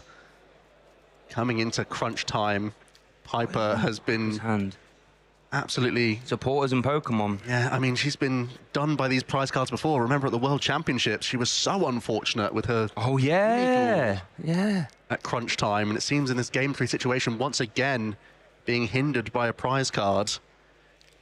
Now, let's be fair, there's still plenty more game to go. Oh, for sure. But that is one of the ways you can really neutralize the board from Alexander. And now he'll have free reign of these Curse Blasts. And he's been so cute with how he's used them throughout the set already. Yep. Been very articulate with them, only used them precisely when he needed to. But now we'll have free reign to get a bit more liberal, you could say, with the use of Curse Blast. Buddy Poffin is being played here. Like a little prize card search. I mean, he isn't to know that Psyduck's prized, but yeah, still have to approach the game, you know. And we've seen he's been very proactive at dealing with that Psyduck as well. Sure. He's made sure that he's always timed his Hawlucha alongside Phantom Dive, made the most out of it. Dealt with that Psyduck as quickly as possible, and then giving himself that window of opportunity to use the Curse Blasters. The way has he got another Buddy Poffin? Oh, no, he's got a Nest Ball. Okay. Is there a supporter to come after this, though? There's always that question of, do I ever Iono my opponent? I was if that's the literally only just one in my hand? thinking that. Yeah. It's not always the case, especially now with Lily's Determination being another great early game supporter card. But already onto a great start. Led the Budu, and already has 3 of his key evolving basics into play. No supporter for him, though, so just the 10 prod. Or turn attachment. There is the Ino from Piper. Okay. We can all breathe a sigh of relief for Piper here. Has got the Ino. Has been hit by the Itchy Pollen, though, so Buddy Poffin can't do that just to flood your board. Both players put their hands to the bottom of their deck, and they will draw 1 card each for each prize card they have remaining. Both players have 6. A hand refresh of 6 for both players. Piper hasn't even looked at her card yet. Wait, doesn't want to give any information away. Well, we know she can make decisions in quick time. So. That is true. And there's a Buddy Poffin, can't use it. Oh, there's no Zorua, Joe! No Zorua, no Artisan. Those are her only outs. Oh, no. It's just Monkey Dory against the world. I mean, you can Adrenabrain, I guess. Yeah. Fling it over to the Budu and just the pass by the looks of things. Itchy Pollen is locking this game down and giving so much time to Alexander. That's the thing. If you have a slow start and your opponent announces Itchy Pollen, it just feels rude, doesn't it? There is the Buddy Poffin there from Alexander. Wow. The Skull GP. The game could end here with Neo Upper Energy. If that's found alongside Drakloak and then we find a Dusclops, we could win the game this time. The Dragon Headbutt again. Yeah. The return from game 1. It's going to get 8. I mean, it's very possible. Wait, Neo Upper's just stage 2, right? Okay. Oh, right. I got ahead of myself. Yeah. I mean, I would love for the Jet Headbutt to come up again. Either way. Houses. These 8 cards, as long as we start seeing Drakloak, Alexander has to be so happy with himself. Yeah, Drakloak and Energy, that's all we're looking for here. 8 cards. Let's have a look. Ooh, Ultra Ball maybe? A lot of the stage 2s. No Energy either. There's an Ultra Ball. Does have an Ultra Ball, so again, we can begin the chain of these Recon Directive. And again, amass the hand size. Gain as much time as possible with this Budu. You do have to worry that you are putting damage into the Pokemon and then it's being flung straight back at you. Yeah. So when that, it's basically a debate whether or not you do the 3rd Itchy Pollen. There's no debate this turn. You're always going to end the turn on it. But that really sets you up nicely. And if you can lock down Piper for 1 more turn, Phantom Dive is knocking on the door. It really is. And you have to answer it at some point. Counter catch a Toro. Very poor cards to see. Really not too handy. Going to keep the counter catcher. You can make that live yourself with the use of your Curse Blast. And it's just going to be the Itchy Pollen. Okay, Piper, come on. Let's get some Enzarua down, please. Ino again. We're riding the Ino train. That's 2 of her 3 copies gone as well in a matchup that can really swing back and forth with Hand Disruption. Oh, no, Joe, there's no... one Pokemon. No Zorua. And it's just a pass. We're not even going to use Adrenaline Brain, I think, by the looks of it. A new hand for Alexander. Okay, now Neo Upper Energy would be live with an evolution. Don't quite see it yet. Now the game definitely could end. It would need multiple Curse Blast, I believe, from Dusclops, and still need the Neo Up Energy with the lack of attachment last turn. But Hilda. Ooh, Hilda. Hilda's scary. We're going to take the Hilda. Grab an evolution Pokemon and an energy. All Curse. Already one Dusclops One Dusclops is in hand. There's an Ultra Ball as well, I believe. I think it's all coming together. Uh-oh. There's 2 Dusclops. One is not in the prizes, so I think we could be staring down the game here.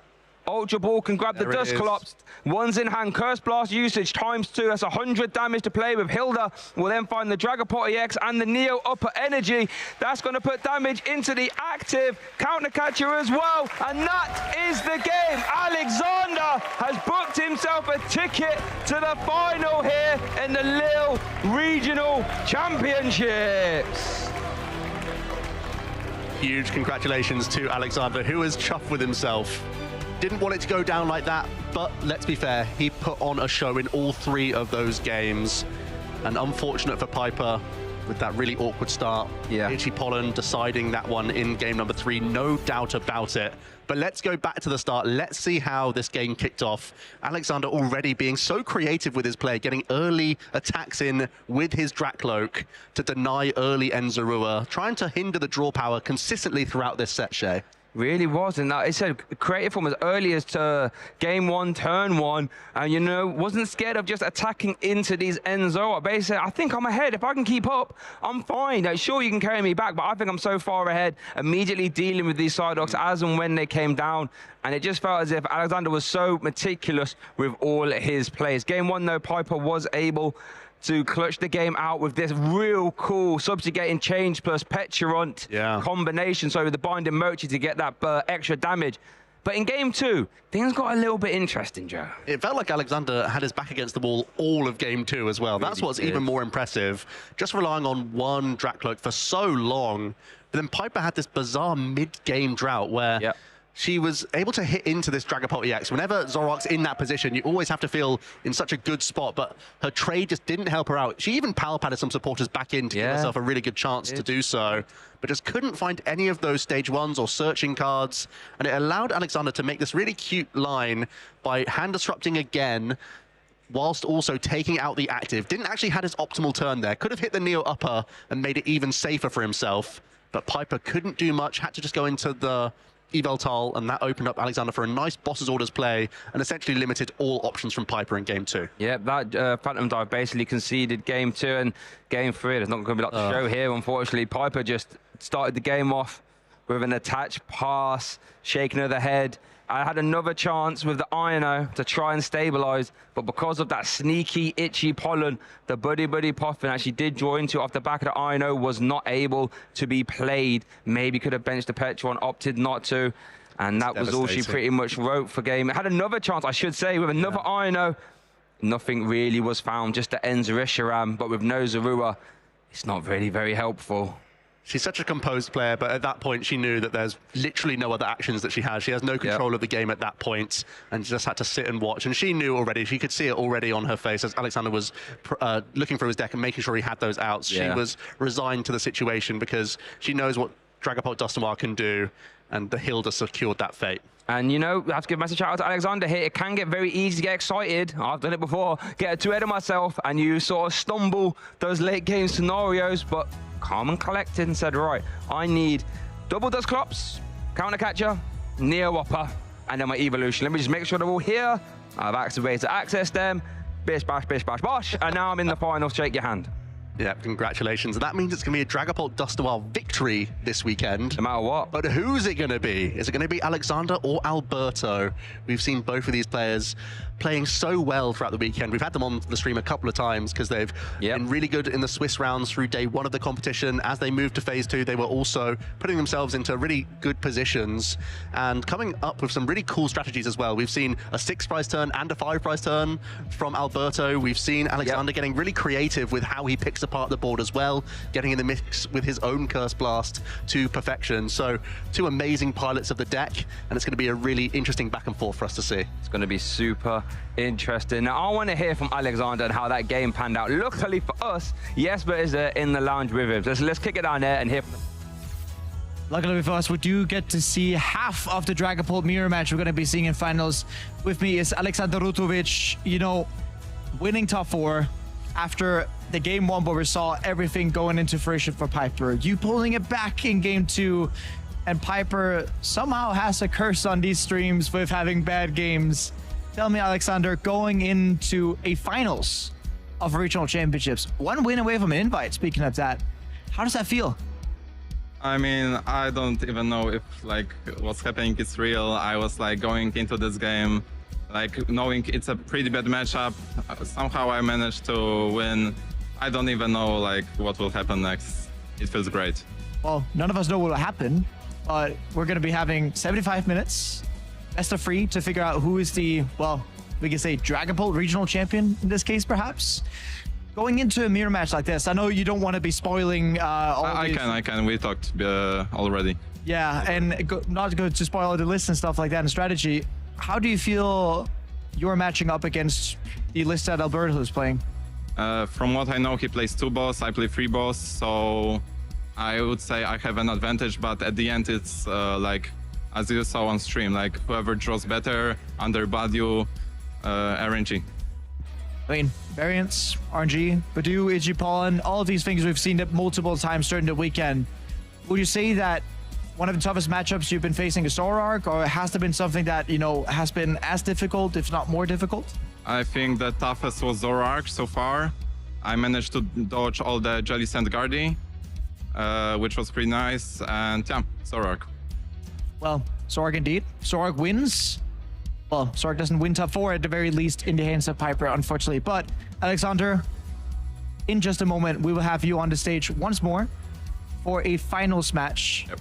Winner takes it all against Alberto Conti. It's going to be a match for the ages. So all I have left to say is best of luck. But before we go there, anyone you want to be shouting out before we get to see you on the stage again? Only Team Kokoshiki. That's it. Well, from the team and all that, we'll be right back with the finals of the 2025 Lille Regional Championships.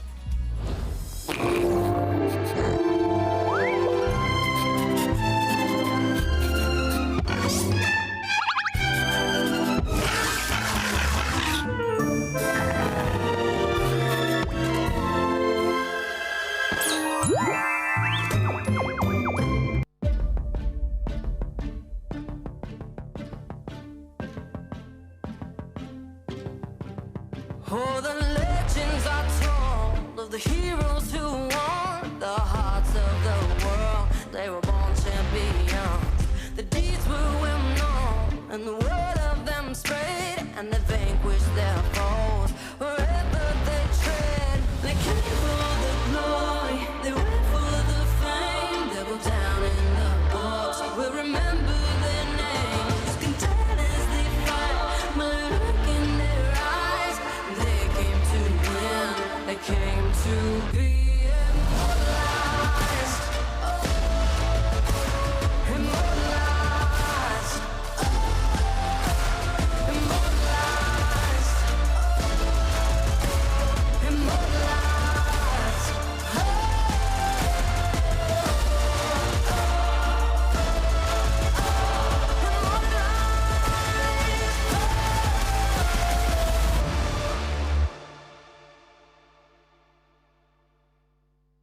Hello Pokemon trainers, welcome to Moments in Championship History, a series where you will learn about the most exciting stories throughout the history of competitive Pokemon. Today we'll be focusing on an incredible deck that combines an unlikely trio of cards. This is a combination that you would not think would synergize well together, but as it turns out, they formed a partnership worthy of a World Championship title. I'm referring to none other than Robin Schul's Zoroark GX Garbodor deck, which combined 3 of the most powerful cards ever printed. I think one of my strengths at this game is building decks and choosing the right decks for tournaments. I think I'm quite good at seeing what's important in a matchup between 2 decks and seeing how it should play out in theory and then checking the theory in practice. The first card was Garbodor from the Breakpoint set. It was a very effective way to stop your opponent's strategies by shutting down all the abilities with its own Garbotoxin ability, as long as it had a tool card attached such as Floatstone. Next, the other Garbodor from the Guardians Rising set with a powerful Trash Avalanche attack, dealing damage based on the amount of item cards in your opponent's discard pile.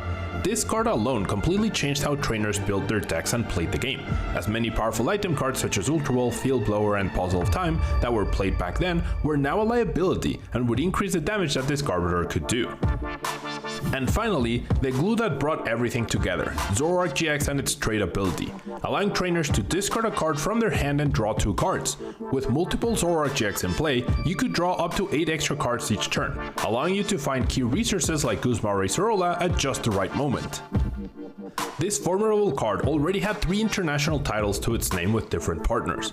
Tord Reklev won the 2018 European International Championship by combining Zoroark GX with Colysopa GX, and then won the 2018 Oceania International by pairing it with Gardevoir GX. And finally, Stefan Ivanov was crowned champion at the 2018 North America International Championship with the same unlikely trio of Zoroark GX and the 2 Garbodors that would then go on to become world champions. Now, why is it an unlikely trio, you ask? Well, this Garbodor shuts down abilities, while Zoroark GX's best asset is how many extra cards it grants you each turn with its ability trait. So how was Robin able to make these 2 unlikely friends work so well together in the same deck at the World Championships in Nashville? The answer comes in many forms, but the main one is, you want to take advantage of all these powerful cards at the right time. Draw as many cards as possible with multiple Zoroark GXs, shut down abilities when it's convenient for you, and deal more and more damage with each item card your opponent decides to play. In game 1 of his top 4 match against Clive, Robin won by using a Tapu Lele GX with 3 double colorless energy attached to 1 Kiowa Zygarde GX. During game 2, Robin decided to hold off on evolving into Garbodor until the last possible second. And after playing a devastating end to 1, in combination with shutting down all abilities, Robin was able to start an amazing comeback with powerful Trash Avalanche and Riotous Beating attacks to make his way into the finals.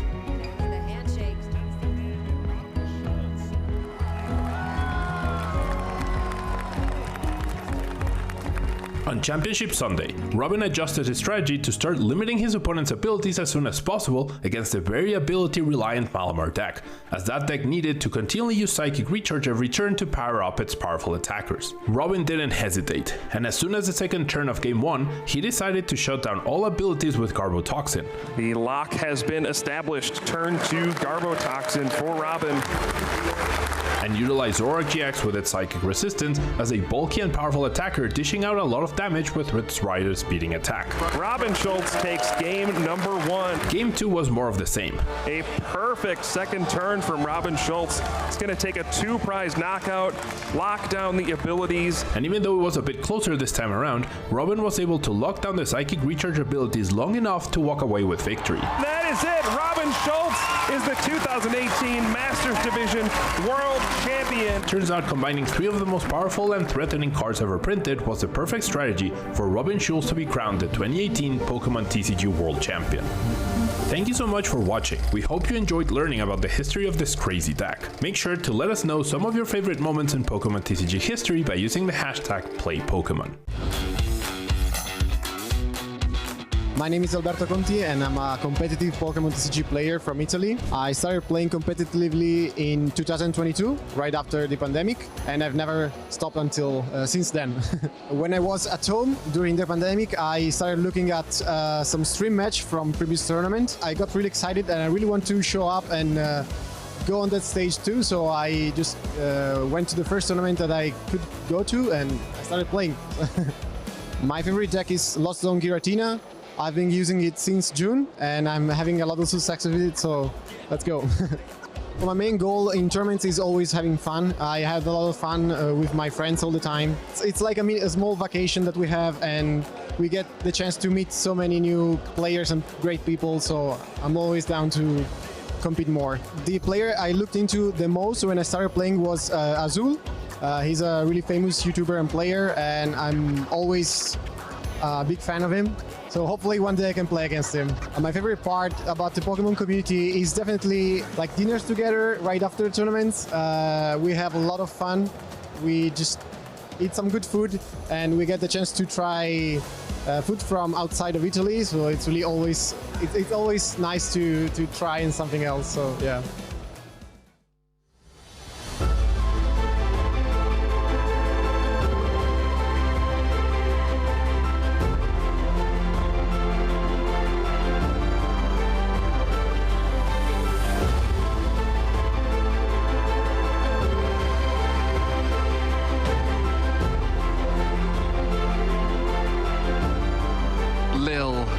Of over 2,000 masters for the weekend, fought valiantly across 13 rounds of Swiss, and now we're just down to 2.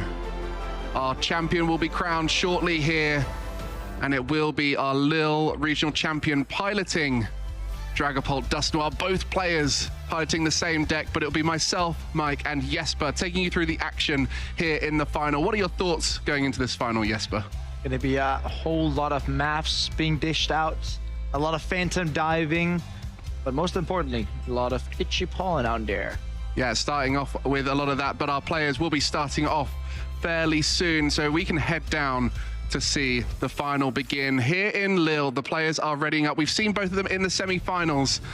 They were both players who chose to play the same deck, very similar in their builds, but it was their journeys here that really showed the quality of those players.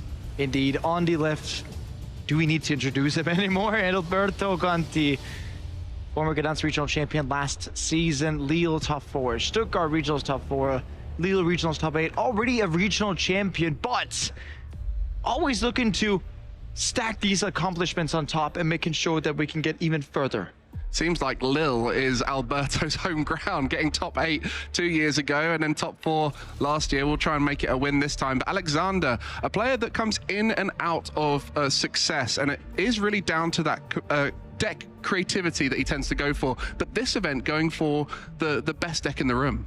I mean, apparently so the best deck in the room if you're making finals versus the mirror match at that. You know, Birmingham Regionals top 4 last season, really good. Warsaw Regionals top 8, defending home turf as the pole, and top 120 at Worlds in 2024, and Bremen Regionals top 32. A good player in his own right, but looking for this maximum breakout of winning a regional championship. So we cannot forget, Mike, the winner of this match is going to be invited to the 2026 Pokemon World Championships in San Francisco. The stakes are high, and so are the prize money as well. Well, we always talk about the confidence of the players in the moments. For Alberto, this is a repeat scenario to a year ago in Gdansk, where he was able to win. So he is familiar with this experience in the final. For Alexander, his first final, so we'll be feeling the pressure out here. There seems to be a crowd for both of them. Lots of support, many players sticking around to cheer them on. As we know, this European home ground advantage for both players, taking down the international players who traveled all the way here. So amazing opportunity for them to earn some spots for the European region. And a fantastic and hyped match for the entirety of the crowd out in our hall. You at home seeing a mirror match of this caliber. Is it going to be Alberto Conti from Italy, or are we going to see Aleksander Rutovic from Poland? 75 minutes, best of 3, +1 turn is going to be deciding this, and we get to see the prize cards. And to start things off here, the prizing looking crazy out here for Alberto. 2 of those Dracloak and the Neo Upper Energy, but things will be kicking off as the final of the Lille Regional Championships begins. Got to see Alexander going first, and in this matchup, you want to be going second. You're playing Dragapult after all, but fortunately for Alexander's side, starting off with that all-important buddy Poffin, being able to get out your Dreepy, your Duskulls, your Buddy, which you need for every single matchup. And Dragapult EX with Dust Noir was 4 of our top 8 decks. Talk us through why this deck is so powerful. You sit down and item lock your opponent. You can sit down and tool lock your opponent. You can spread your opponent to pieces. Make 6 prize turns. This deck is perfect for everything you want to be doing. And number one thing you can do in Pokemon if you want to win, make sure your opponent doesn't play. Exactly, and you got that disruption late game with Iono, the draw throughout the game with the Dracloak, the middle evolution of that Dragapult line, a great way to see lots of cards, and we've seen that in the previous 2 semi-finals, how much it helped to get through those games, the consistency of the deck. And as Alexander looks through his deck to try and work out his prize cards right now, we'll be seeing a few little pieces missing, but nothing too crazy. But for Alberto, it's going to be a lot more challenging when he looks through those prize cards, as anyone who watched the World Finals just gone in Anaheim will have noticed how those Dracloaks being missing can be a massive factor in the consistency of the deck. Both of our players are missing, either 1 or 2 Dracloaks, but it's really worse on Alberto's side. I do have to stress that Neo Upper Energy being prized, it loses a lot of the explosivity that Alberto could be having here with being able to, on 1 turn, just being able to power Dragapult. When you can't do that, sort of lose the edge. Just the 2 Dreepy for Alexander, an attachment to the active Monkey Dory, and a pass over to Alberto. How's that hand looking? Can play a supporter now, as those going second will be able to do so. And doesn't seem like there's a huge amount in Alberto's hand. Can't quite peep all those cards, but it is an important moment. Is that a Brock Scouting? So that's a card that is different in Alberto's list. Alexander, talk through some of these differences both these players have chosen to go for. Yeah, so Alberto's playing 1 Hilda and 2 Brock Scouting. The Brock Scouting is kind of playing a double nest ball in the early stages of the game, although also being able to grab 1 evolution Pokemon if you choose to do so. So at most stages of the game, it has legitimate use. Here with Brock Scouting, depending on how the rest of Alberto's hand look, you can either be picking something like Latias Budgie to be able to, start putting on the Ichipon lock, or be able to search up multiple Dreepy. I couldn't quite peek in Alberto's hand whether or not there were access to either that be Dreepy or Budgie, but one thing is for certain is that by doing this Brock, it's a more conservative choice compared to the Lily that was already in the hand. So Brock Scouting on Alberto's side. What's Alexander got in place? So Alexander is playing the Hilda, but in 2 count, but in place of the other Brock Scouting, what's Alexander gone for? So as Alexander already told us in an interview, the difference between their lists is basically, yes, Alberto running 2 Brock and 1 Hilda, but Alexander runs 3 bosses where Alberto runs 2. So in these kind of mid-game scenarios, whenever you want to start these prize trades off, playing the 3rd boss gives you the advantage in that you can be able to go Dusclops and remove, for example, 2 Dracloaks from the board. Typically in this matchup, the first one to go Dragapult DX plus boss is the eventual victor. That is why playing the 3rd boss is so much more important. Both players will be looking to develop that Dracloak next turn. Neither of them playing Rare Candy, so they cannot accelerate to the Dragapult in 1 turn. Will take a little bit of evolving up, and it's that patience that's allowed them to get here and all the other matches that they've played against each other. They will know they have a bit of time to get set up, so they don't need to worry so much about disruption. The one thing that's different, though, Alexander has an energy attachment on that Monkey Dory. That might be able to attack next turn. Might be able to attack, although the Ichipollen is super important here. Lily's Determination Freight, getting that Turcloak down, super important start here for Alexander. No Ichipollen, you have to remember, Mike, which means that when we're looking at it, there could be Buddy Puffin for Duskull, for Budgie, and then Alexander is going to be able to be the one putting on this Ichipollen lock, and then how is Alberto going to react to that, right? Whenever you're sitting with a board that's, in strength-wise, not super great, you're kind of getting closer to the point where if you can't get enough Dracloaks down, enough energy, getting to Ichipollen your opponent, you're going to be such a disadvantage. Well, Lily's Determination certainly puts you in an advantage. 8 cards when you still have 6 prize cards remaining, and that's exactly what we see in Alexander's hand. Anything there to help develop this board? We'll be looking for those Dracloaks. 1 prized for Alexander. so it won't be super easy to find them, but with those Ultra Balls, able to find any Pokemon from the deck, just discarding 2 cards, and with a huge hand like that, plenty of options for what to discard. Already does have the Budew, and you know, the ability to be recon directive in before the Ultra Ball. I really do like that option, because it means that you could potentially be drawing into one of those cards you were trying to draw, well, search for the Ultra Ball. Now, didn't get anything that, you know, Alexander wanted to, which means that we can get to use the Ultra Ball for something like Dracloak. We do already have Budew in hand, which means that this decision is either do we grab a Lilies we want to be using on the next turn, or do we grab a Budew actually just to discard it? So you mentioned in this mirror match, the key to winning is getting to that Dragapult EX and taking knockouts on the targets you want, whether it's with the boss's orders or a counter catcher. What other factors in this matchup should we be looking out for?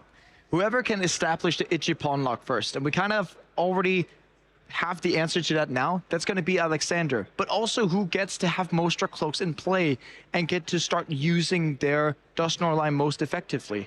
A thing you can also be doing in this mirror match whenever you can get your Dusknoir line going is that if your opponent only has 1 Dracloak down or 1 Dracloak with energy, speaking of that, you can go ahead and see like, well, I'll just go ahead and Curse Blast that and keep using Itchy Pollen. The longer you can keep your Itchy Pollen train going, basically, and the longer you can keep this lock of setting up, getting energy in play, getting Dusknoirs up and going, the better it is. Well, with neither of them having rare candy, targeting those singular Dracloak is going to be key. But for Alexander, he has established 2 Dracloak at this stage. And with that energy on the Monkey Dory, we'll be putting the Budew down just before retreating, and we'll be getting that Itchy Pollen lock that you mentioned. No items will be available for Alberto, and with that attachment, not only ahead with the Itchy Pollen and the evolutions, but also with the attachments. I'm already going to say it here, Mike, we do need some help on Alberto's side. The hand does contain Dracloak as far as I can see, but not much more than that. Dracloak, Lili's Determination, probably going to go look at being like, we need to get energy or Latias plus Budew and Duskull to start setting up and try to compete against Alexander's board. If Alexander continues to, you know, solidify the advantage board-wise that he already has by getting something like Luminous for the Monkey Dory, we can see this game get out of Alberto's grasp really quickly. You see, not evolving the active Duskull, wanting to keep it a basic Pokemon and with a single retreat, just in case off the back of this Lili's Determination can find a way to get a Latias maybe, or an energy to retreat. And that's another factor in the matchup. We have these low HP EXs like Latias EX, Pheasantipity EX, and even that Blood Moon can sometimes be forced into play if you start it. How do they affect the matchup? You do really want to keep them out of play. Latias, Pheasantipity, they both have 210 HP, which are, you know, kind of squishy Pokemon in this case. When we're talking Hawlucha can be putting 10 damage on, and then suddenly it's only 200 left. Well, Phantom Dive takes care of that. Or you can, during multiple turns, be able to place your Phantom Dive damage onto either Pheasantipity or onto, you know, Latias as well, and then Dusknoir's going to take it away. And we see the first recon directive for Alberto in the final here, having an amazing Swiss run. We got to see him in day 1 with one of the most phenomenal turns, taking out a Gardevoir all in 1 turn, 6 prize cards. It won't be the case here in this matchup, as the stability of both these decks really makes it hard to take a lot of prize cards in one, as we see Alexander starting to draw more cards. And we mentioned about that advantage. There is a lone Dracloak in play with a singular energy on it. If Alexander this turn is able to take that out, that will put Alberto so far back in the matchup. We can always talk about what Alexander would consider, you know, the best hand possible. What even could happen here is if you go Dusclops 50 onto Dracloak, evolve into Dragapult, attaches that second energy, both the Duskull and the active and the Dracloak are gone. And we do see the 50 there. Do we see Boss's orders and energy? There's energy. Wow. Is this the turn? Boss's orders. Boss's orders going to be able to take out the complete line there. Hawlucha onto both of them too. I think that might be putting him in range for the full turn here. Whoa. With the Dragapult. He's going to be winning this turn. Phantom Dive takes out the active, 40 on the Duskull remaining, 20 on the Dreepy, and Alexander wins so early in this first game. Wipe the board, Mike. Wipe it off. Alexander Rutovic showing us, well, if my opponent is not setting up perfectly, Dusclops, Hawlucha, getting all my Dragapult pieces, Oh, that's how you do it. We were talking about how to slow down Alberto, but it turns out you can win the game there and then. Alexander having a great start, going first with that Buddy Poffin, able to establish the Dreepy. Meanwhile, Alberto a little bit slow considering he went second, matching the quality of Alexander's turn, but by being one turn ahead, Alexander was able to evolve up so much quicker. Yeah, and getting double Dark Cloak turn 2 was really just the turning point of this match. And then at later stages, you know, you got to see Alberto one Dark Cloak. No Itchy Pollen. You have to remember, Mike, the difference of these two boards was Itchy Pollen, Duskull, multiple Dark Cloaks, and yeah, we get to see the finishing point here with Dusclops onto the Dreepy, Boss's Orders, Evolution, Attach, Hawlucha, perfect maps once more.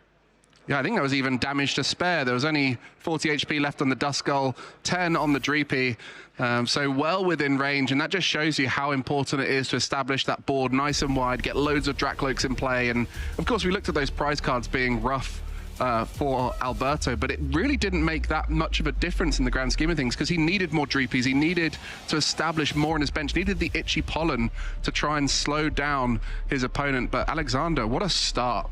Yeah, it was pricing those two Dark Cloaks that was really, you know, detrimental in this game. On top, like the new upper energy in the phases of the game we actually got to didn't matter in the grand scheme of things. But as Alberto, you're thinking, there's a good question in this matchup. Do you wish to go first and kind of take a little bet on, can I draw Buddy Poffin to open the game, or do you want to go second and get to actually play a supporter like Brox? Pretty certain that Alberto's going to say, I'm going to go second. It's a more consistent option considering you're playing 4 Buddy Poffin, you're playing 4 Ultra Ball, you're playing 2 Brox Scouting, and you're playing your latest determination. Probably, you know, a lot better just go ahead and say, I'm going to take the consistent option, hope that game 1 doesn't repeat itself, and then we'll take it from there. Well, if you're able to get that Itchy Pollen off on your first attacking turn, you can really slow down your opponent's setup. You know, if you've got a Lily's Determination into a bunch of cards that they're all items, you can't really help set up your board too much. So second normally is favorable, but in this case... I don't see the draw supporters here from Alberto. So the top decks coming into his turn is going to be super important here. Getting game 2 out of finals underway. Wow, here we go. There's the prize cards for both these players. Again, nothing too crazy. A little bit of the consistency might be gone, but Alexander going first finds the Buddy Poffin once again. Budu in the active for both players, and Alexander will be able to establish some of those Dreepy. What a perfect start from Alexander. Starting Budu, nice. Maneuverability, check. Mobility, with that too.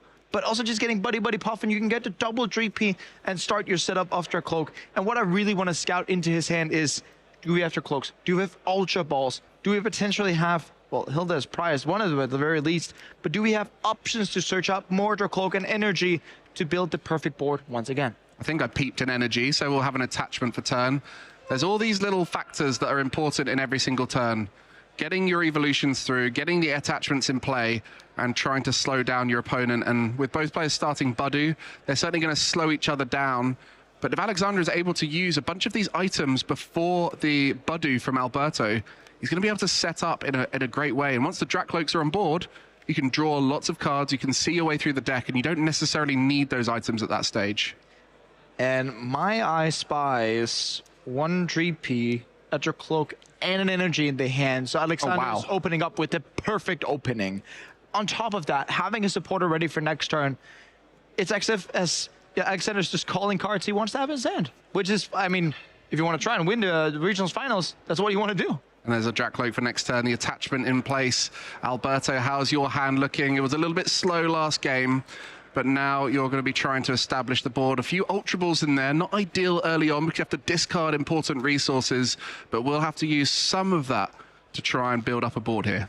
I'm really sorry here, Mike. I still do not see any draw supporters. I don't see any Lily's Determination. I don't see any Iono. I don't even see a Brock. This could be a pretty quick game if that's the that's the case, as the Duskull's in play, the Dreepy's in play, and Alberto not feeling so confident with this. I think discarding 2 Countercatcher there, and that's taking away options for later on. There's only 3 in Alberto's deck. And that's the typical count you've seen every single Dragon Ball Dusknoir deck. Triple Countercatcher, which is all right. Maybe sometimes you'd only be needing to play 1 Countercatcher during the entirety of the game. But here, Alberto is in survival mode already. And you might be saying, well, Jesper, it's only turn 1. Why is it in survival mode? Do you see the board that Alexander is already presenting? The options in hand? everything is just going to come. It's going to snowball towards the end of the game. Alberto looks like he has to play double Ultra Ball to be able to get, first of all, 3P, but then their Cloak for next turn, and hope that their Cloak next turn plus the top deck for draw of turn gets him there. Look at the discards as well. Boss's Orders and Professor Turo's Scenario. These are not the cards you want to be discarding, but needs to get the Dracloak now because of the fact the item lock's coming through next turn. So for Alberto, has a Dreepy and a Dracloak to work with, which is not a lot facing down what Alexander has. And I mean, it just shows the effort of Alberto's trying to do. Like, he has faced adversity before. We saw this in previous stream games, but I think it's, you know, by far the weakest opening we've seen of Alberto. One card left in hand. And Alexander knows exactly what that card is. It's that Dracloak. He's just got off the Ultra Ball. So item lock in play now. Badu with Itchy Pollen means Alexander cannot play items this turn. And so has the Dracloak naturally in hand. And is that an energy as well? All these energies are so key. Everything about Alexander's first few turns here is key to getting him ahead. And there is potential for a similar scenario to game one. I see Luminous Energy. If Alexander has a boss potentially, could it be attached into that Cloak and actually use the Dragon Headbutt to knock out? But we don't see that quite. Do you see an Iono? I don't. No, there's no way Italy's going to play that. I mean, if he finds Dusclops, he can win this turn. Nah, certainly not. But you don't need to do that, Mike. Alberto's sitting on one singular card, right? You don't have to stress it this turn. You can sit back, Itchy Pollen, and then potentially you can go for it next turn, perhaps. If you use Iono and you whiff, what would then happen? He's going to go for the Iono, getting aggressive, trying to find the next important card. That singular card hand from Alberto was a Dracloak, but you're giving Alberto so many more cards here. But it is possible for Alexander to win out of this hand. If there's a Dusclops, he wins this turn. Is it there? No, I don't think it is. No, I see purple, but it's not Dusclops. And this just reminds me a bit of, for the old heads out there, the 2014 Pokemon Worlds Finals, where Igor Costa end his opponent out of a miserable hand. In this case, N being replaced with Iono and Alexander being replaced, well, Igor being replaced with Alexander in this case. And is this what Alberto needs to come back into this? Taking the knockout on the active Badu, so getting aggressive at this stage. Alexander really wants this win here in Lille. As Alberto, still on the back foot, only has a singular Pokemon in play with that energy attachment, and knowing there's no rare candies, that's only ever going to be a Dracloak. Not only what does he want the win, he wants it fast, Mike. And it opens up a lot of things here for Alberto. You can evolve into Dracloak. You can go ahead and use Flip the Script to set your board up. You know, it's a very aggressive line from Alexander, and I really want to be able to see, is this going to bite him, or is it actually going to be paying off? I mean, we say about him giving Alberto more cards, but it also gave Alexander more cards. Look, he's now got 2 Duskull and a 3rd Dreepy in play, so it's helped him set up more, and perhaps he feels like if he goes ahead and stays ahead, he'll be in a great position, and it's going to be forcing a lot for Alberto. No item lock, so is able to use that Buddy Buddy Poffin. Yeah, and thereby foregoing the item lock. I'm not sure if I'm sold on that idea, but at the very least, we see just like the Terra box match that Alberto had, has to come back, has to stabilize, and has to try and find a way where he can get room to essentially just breathe, right? And if we can get that, we've seen it previously from Alberto, if you're then able to set up these combo wombo turns, you would then be able to claw back. But yeah, if Alexander gets a few more pieces, Dusclops, Dracloak, Dragapult itself, yeah, this looks pretty difficult. Alexander sitting very far ahead, got aggressive. But there's a lot now for Alberto to do. Even if he evolves that Dreepy up, he knows that Alexander only needs a few cards in combination to be able to take it out. And if you keep locking your opponent out of evolutions like Dracloak, they're just going to be sat there trying to evolve multiple Dreepies at once, and then just not available. And the worst part about it here, regardless of if Alexander goes ahead and draws Dragapult DX, Dusclops, even if Alberto gets a Dracloak, which Alberto needs. Wait a minute, Mike. I don't think we do have a Dracloak here. We have to retreat into Badu, but I don't see Dracloak. No, there's a Duskull there. That's the only Pokemon in the hand. So it's actually going to be item locking without an evolution. Alberto reestablishes item lock, but for Alexander, if there's a Dragapult in hand, he could be hugely far ahead, and it's going to be able to do a recon directive to start things off. And there's a Dragapult in that hand. Mike, you know, already here we can get to start to set up these 3Ps for knockouts, right? You can put 30 in each of them, and then regardless of if they evolve into the Dark Cloaks, you can be able to take them out next turn. We have to stress, Alberto does not play Rare Candy in his deck. So, Mike, you know, that Dragapult, this might be it. Well, he put the Dragapult on the bottom of the deck with the Recon Directive. Is there one in hand already? I think there's a Hilda. I mean, this is incredible for Alexander, just so far ahead, establishing the board. Mike.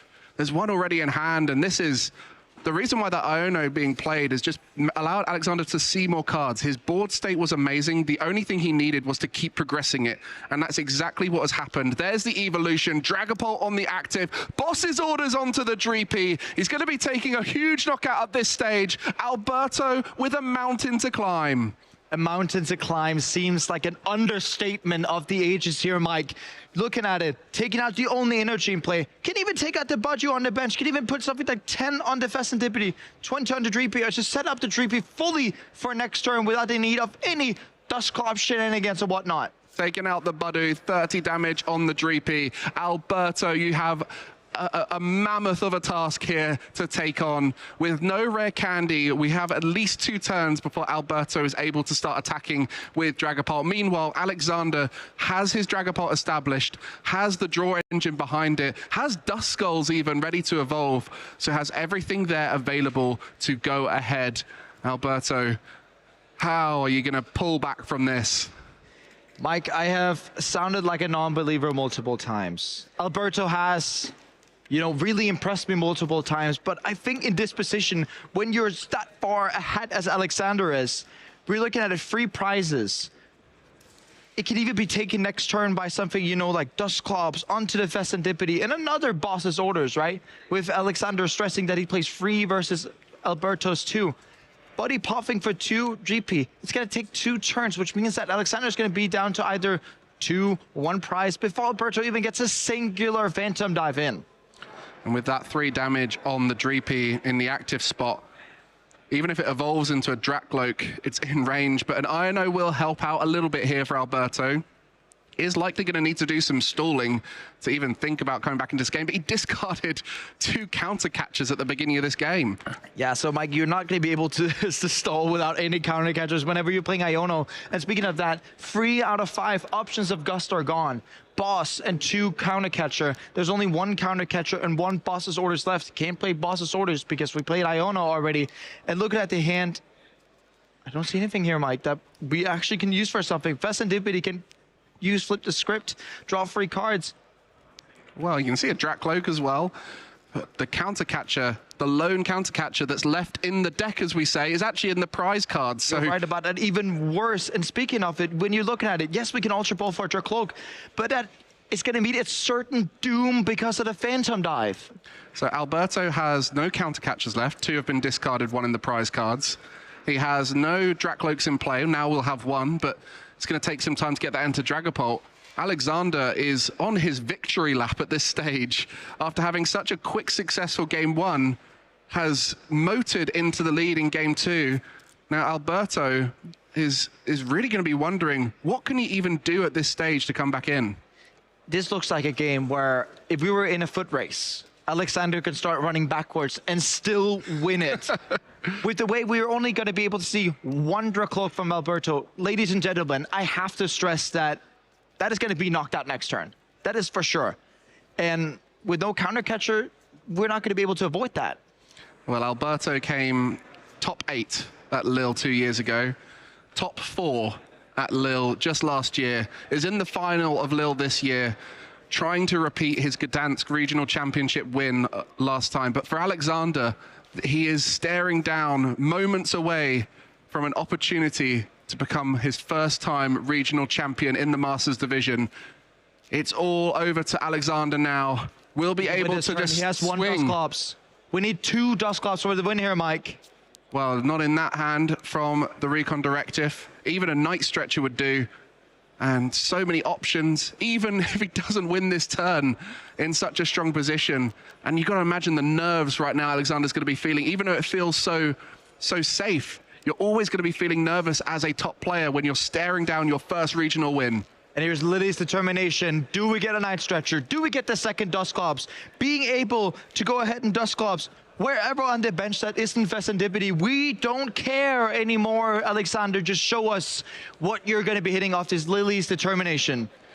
6 cards, 1 option, another Dusclops or a Night Stretcher, and Alexander will become your Lille Regional Champion.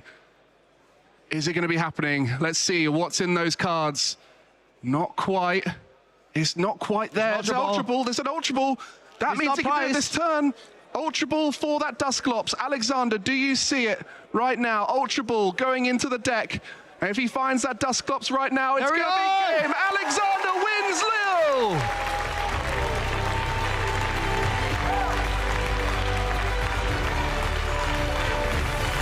What a match. Congratulations, Alexander Rutovic. 1 week before you get home and defend your home turf, you might as well just take the crown of Lille Regional Champion. An amazing player with amazing creativity, but this time playing for consistency with a phenomenal list. And you can see how well it's set up every single game.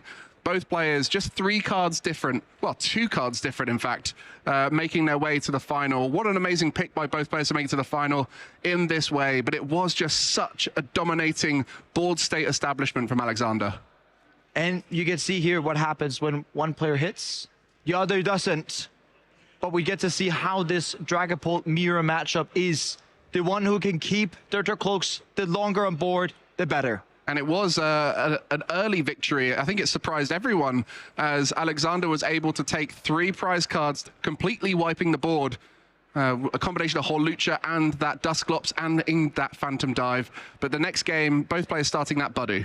And Alberto choosing to go second, has to open double Ultra Ball, only gets 1 Dreepy, 1 Dracloak into hand, attaches to the Dreepy.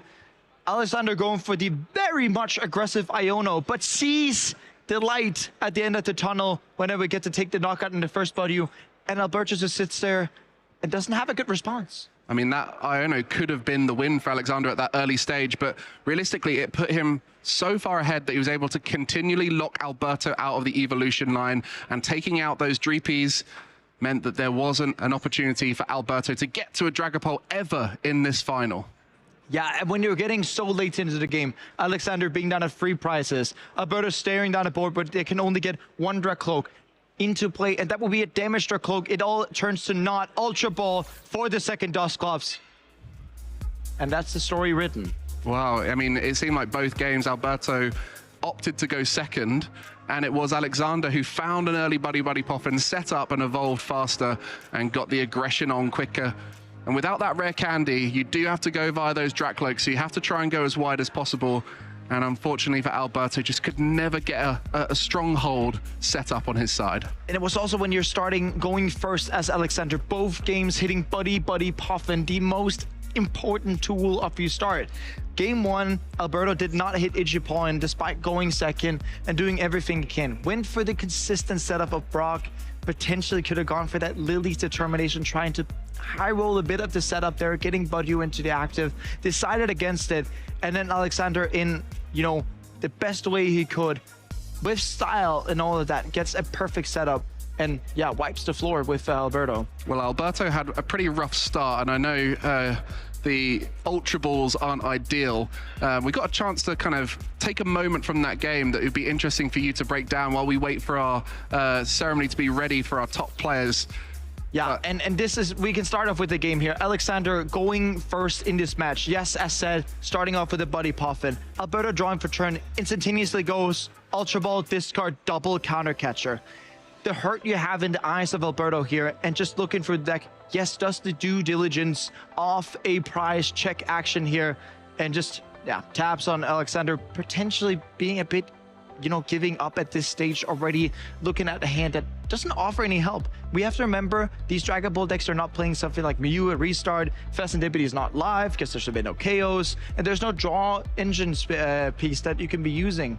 I mean, Ultra Ball in the 2 counter catcher was blind, didn't know his prize cards at that point, took away those 2, and then the other counter catcher was also prized, but had to literally discard everything in the hand anyway to even get the Dreepy Drakloak combo that he was planning to go for. So Alberto really was put on the back foot with that starting hand. Yeah, and put on back foot, we see the second Ultra Ball there. We have already thrown away, well, if we take the count, 1 counter catcher, 2 gust options, and 3 gust options there on just 2 Ultra Balls, meaning that with the prized counter catcher, we only had 1 option of gust left, which was 1 boss's orders. When we got to the later part of the game, we had an Iona where we need a counter catcher on top and Budyu to be able to buy some time. But when your last counter catcher is prized, you can use it for nothing. Yeah, it was a phenomenal game for Alexander. You know, that's the kind of game where you have those and you think, wow, I mean, I was destined to win at this moment. You know, absolutely. Alexander was going so far ahead, and commiserations to Alberto. Still an incredible finish. As mentioned, Lille top 8 into Lille top 4 into Lille top 2. I think next year, if we're back in Lille, I think we all know what Alberto's goal is, as he has only 1 left to achieve on top of all of that. But we want to see how we got here. This tournament has been a long journey for many. It was over 2,000 players. And it was in phase 2 where many of those top players converted with Gardevoir, but we didn't see any of those make it all the way. It was that Dragapult Duskmar that seemed to dominate at the top. Yeah, that massive amount of hate that were towards Gardevoir. You know, something like Grimmsnarl typically has a pretty good matchup and a pretty good time into Gardevoir. So does Charizard, but we don't even see this on the first part of the graph, right? When we're looking at it this way, there's not even Zoroark here. And Zoroark, they were absolutely wiping the floor with the Gardevoir players. The Mega Absol Kangaskhan, yes, that's another darkness attacker that's pretty decent into these Gardevoir decks. And then when we're seeing Gardevoir being over 20% when we combine all the variants that we have, and looking at it here, even on the best of the rest, where's Zoroark at?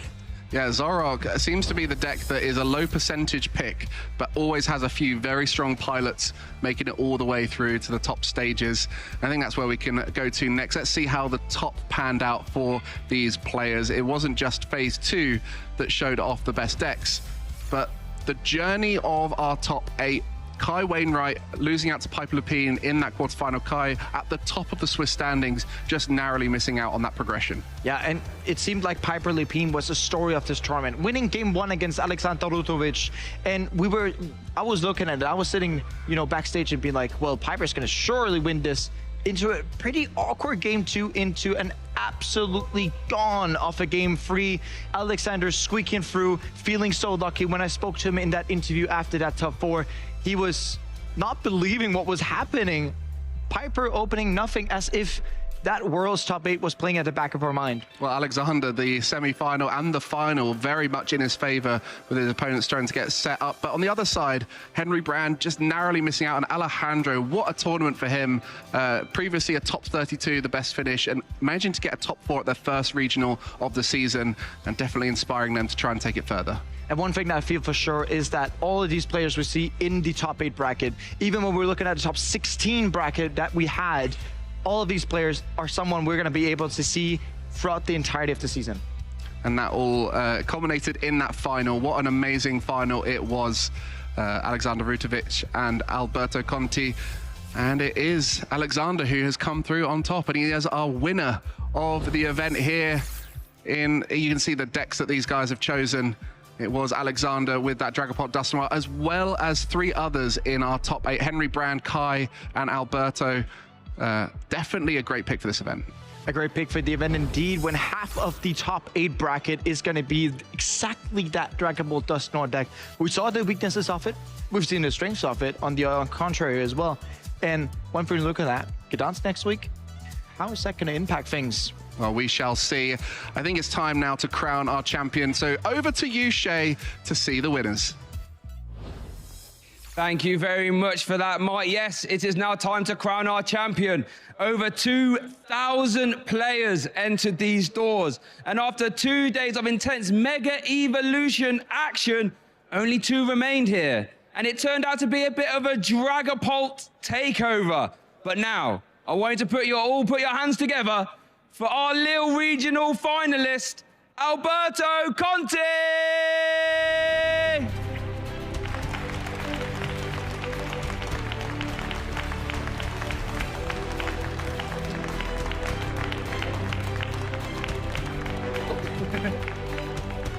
Wow, Alberto, you've been here before. How are you feeling right now? I'm feeling pretty good. Was a good weekend. Had a lot of fun. Even though I lost in the finals, still a good experience. I like every weekend playing Pokemon. That's what we like to hear. You know, just another weekend playing Pokemon. Just happens to make the final and start a fun time. What are your next plans, Alberto? Are you heading out to Gdansk next week? Yeah, I'll be heading to Gdansk next weekend, and hopefully I can defend my title there, because last year I won there, so let's see. Well, let's be honest, you've got a lot of momentum on your side making the final. What a performance with Dragapult. One more time for Alberto Conti!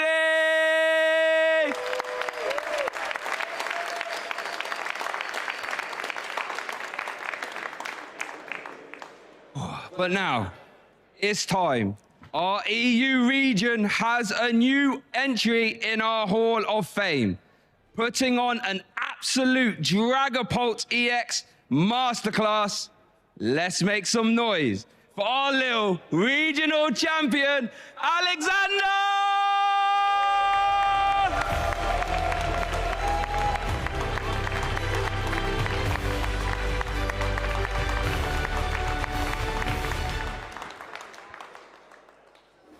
Well, Alexander, take a deep breath, my friend. Take it all in. You're now a regional champion. What's going through your head right now? Honestly, I wasn't expecting to be in this place, like winning the entire thing. I'm really happy, and it was nice to prove that my deck was pretty strong for the weekend. Yeah, well, it turned out to be really good. You know, mirror match in the final. You know, talk us through some of your plays. You were very aggressive with those dragon headbutts. I love to see that. How much time and practice have you put in with your deck? I mean, I've put in a lot of practice, especially before Worlds. I was playing the deck, I played it for Worlds. After that, I took a break from the deck. And now for this weekend, it felt really fresh to come back to it. And it like gave me joy to play it again. Yeah, it gave us joy watching it. I had the pleasure of casting some of your games, an absolute masterclass. What's the next plans for you? Are you heading to Gdansk as well? Yeah, of course, I'm going to Gdańsk. It's in Poland. I will be staying at my friend's house, and we'll have a 1 week of testing before. I bet that's going to be some intense testing under that roof, I can tell you that. The floor is yours now, my friend. Any shout-outs to anyone along the way? I mean, I want to shout out everyone who supported me throughout this round. And yeah, that's it. That sounds good to me. Right then, everyone, one more time for our Lille Regional Champion, Alexander!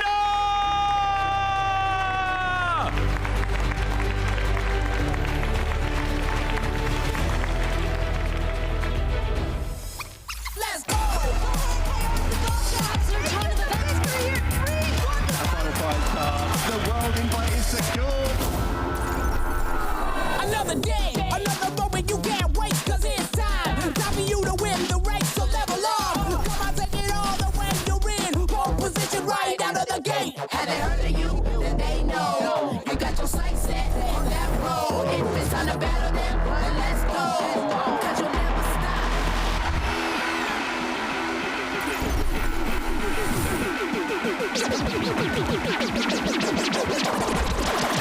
Show them what you got. Yeah, they already know. You got your sights set on victory road. Show them what you got. Yeah, they already know. You got your sights set on victory road. Put your hands up. Put your hands up. Well, there you have it. The Ghost types were flying high this weekend in the Lille Regional Championships. Two more than worthy finalists as well. A great finals and some great play throughout. Thoroughly enjoyed this one. What are some highlights for you guys on the sofa? Mike, let's start with you. Wow, so many moments to go through. I think Alberto Conti in the Swiss stages, an amazing performance from him, using that Dragapult and Dusknoir to completely board wipe, or take 6 prize cards in one turn against Gardevoir. The fact that Julius, his opponent, didn't even realize it was happening is really what topped it all off. So amazing tournament for him, coming second here. He did it again. He got a 5-prize turn today as well. So he's more than accustomed to those board wipes. Jesper, what was your standout moment? I mean, you took my moment there, Joe. The 5-prize turn that we saw against the Terra Toolbox, right? It was so beautifully set up. It was a squeaky game where, you know, Alejandro did have some cool options, didn't hit what was needed. Those Ionos were really a pain in his back. And it ended up just being, you know, Phantom Dive. Let's see what's going to happen here. Oh, you hit nothing? We'll just take all 5. Jay, let's hear yours. I think, I want to give a shout out to Alejandro, put an absolute masterclass in there with those Terror Box. Some of those games were phenomenal, and there's poetry in motion watching that deck just dissect whatever it came up against until it hit Alberto, of course. But I had a lot of fun watching that. For me, it's our champion, Alexander, headbutting with that little drag cloak. He was limple with a dragon headbutt, weren't he? Oh, and it was really useful in the final as well. Found a board position where it was safe to attack with your drag cloak and then just taking out a key threat, leaving Alberto with not much to play with. So really great signs there from Alexander, finding the key spots where you play so defensively with Dragapult so often. You feel like it's often best just to sit back, safer to Itchy Pollen, but on certain boards it is correct to just get in the mix early. Yeah, getting in the mix early, very aggressive. We were talking about that, Mike, right? With the aggression of the Dragon Headbutt. We're a bit uncertain, is it good to keep up the lock or not? But we get to see it in the board where Alberto only had one 3P out, and we ended up just having a snowball effect just happening right there. Yeah, so much aggression, but I think what's really key for Alexander is he's a player who's always been there or thereabouts, making top 8s, top 4 at Birmingham last year, and always quite creative with his deck building. But for this event went, do you know what? I think I'm going to make a strong call and choose the deck which is best for this tournament, as well as many of our other top players who did the same thing, and it came through into fruition. Makes you think what could have happened if he'd been playing standard the entire time. At the same merit, it's great to show off your prowess as a deck builder as well as playing the expected and just piloting it perfectly.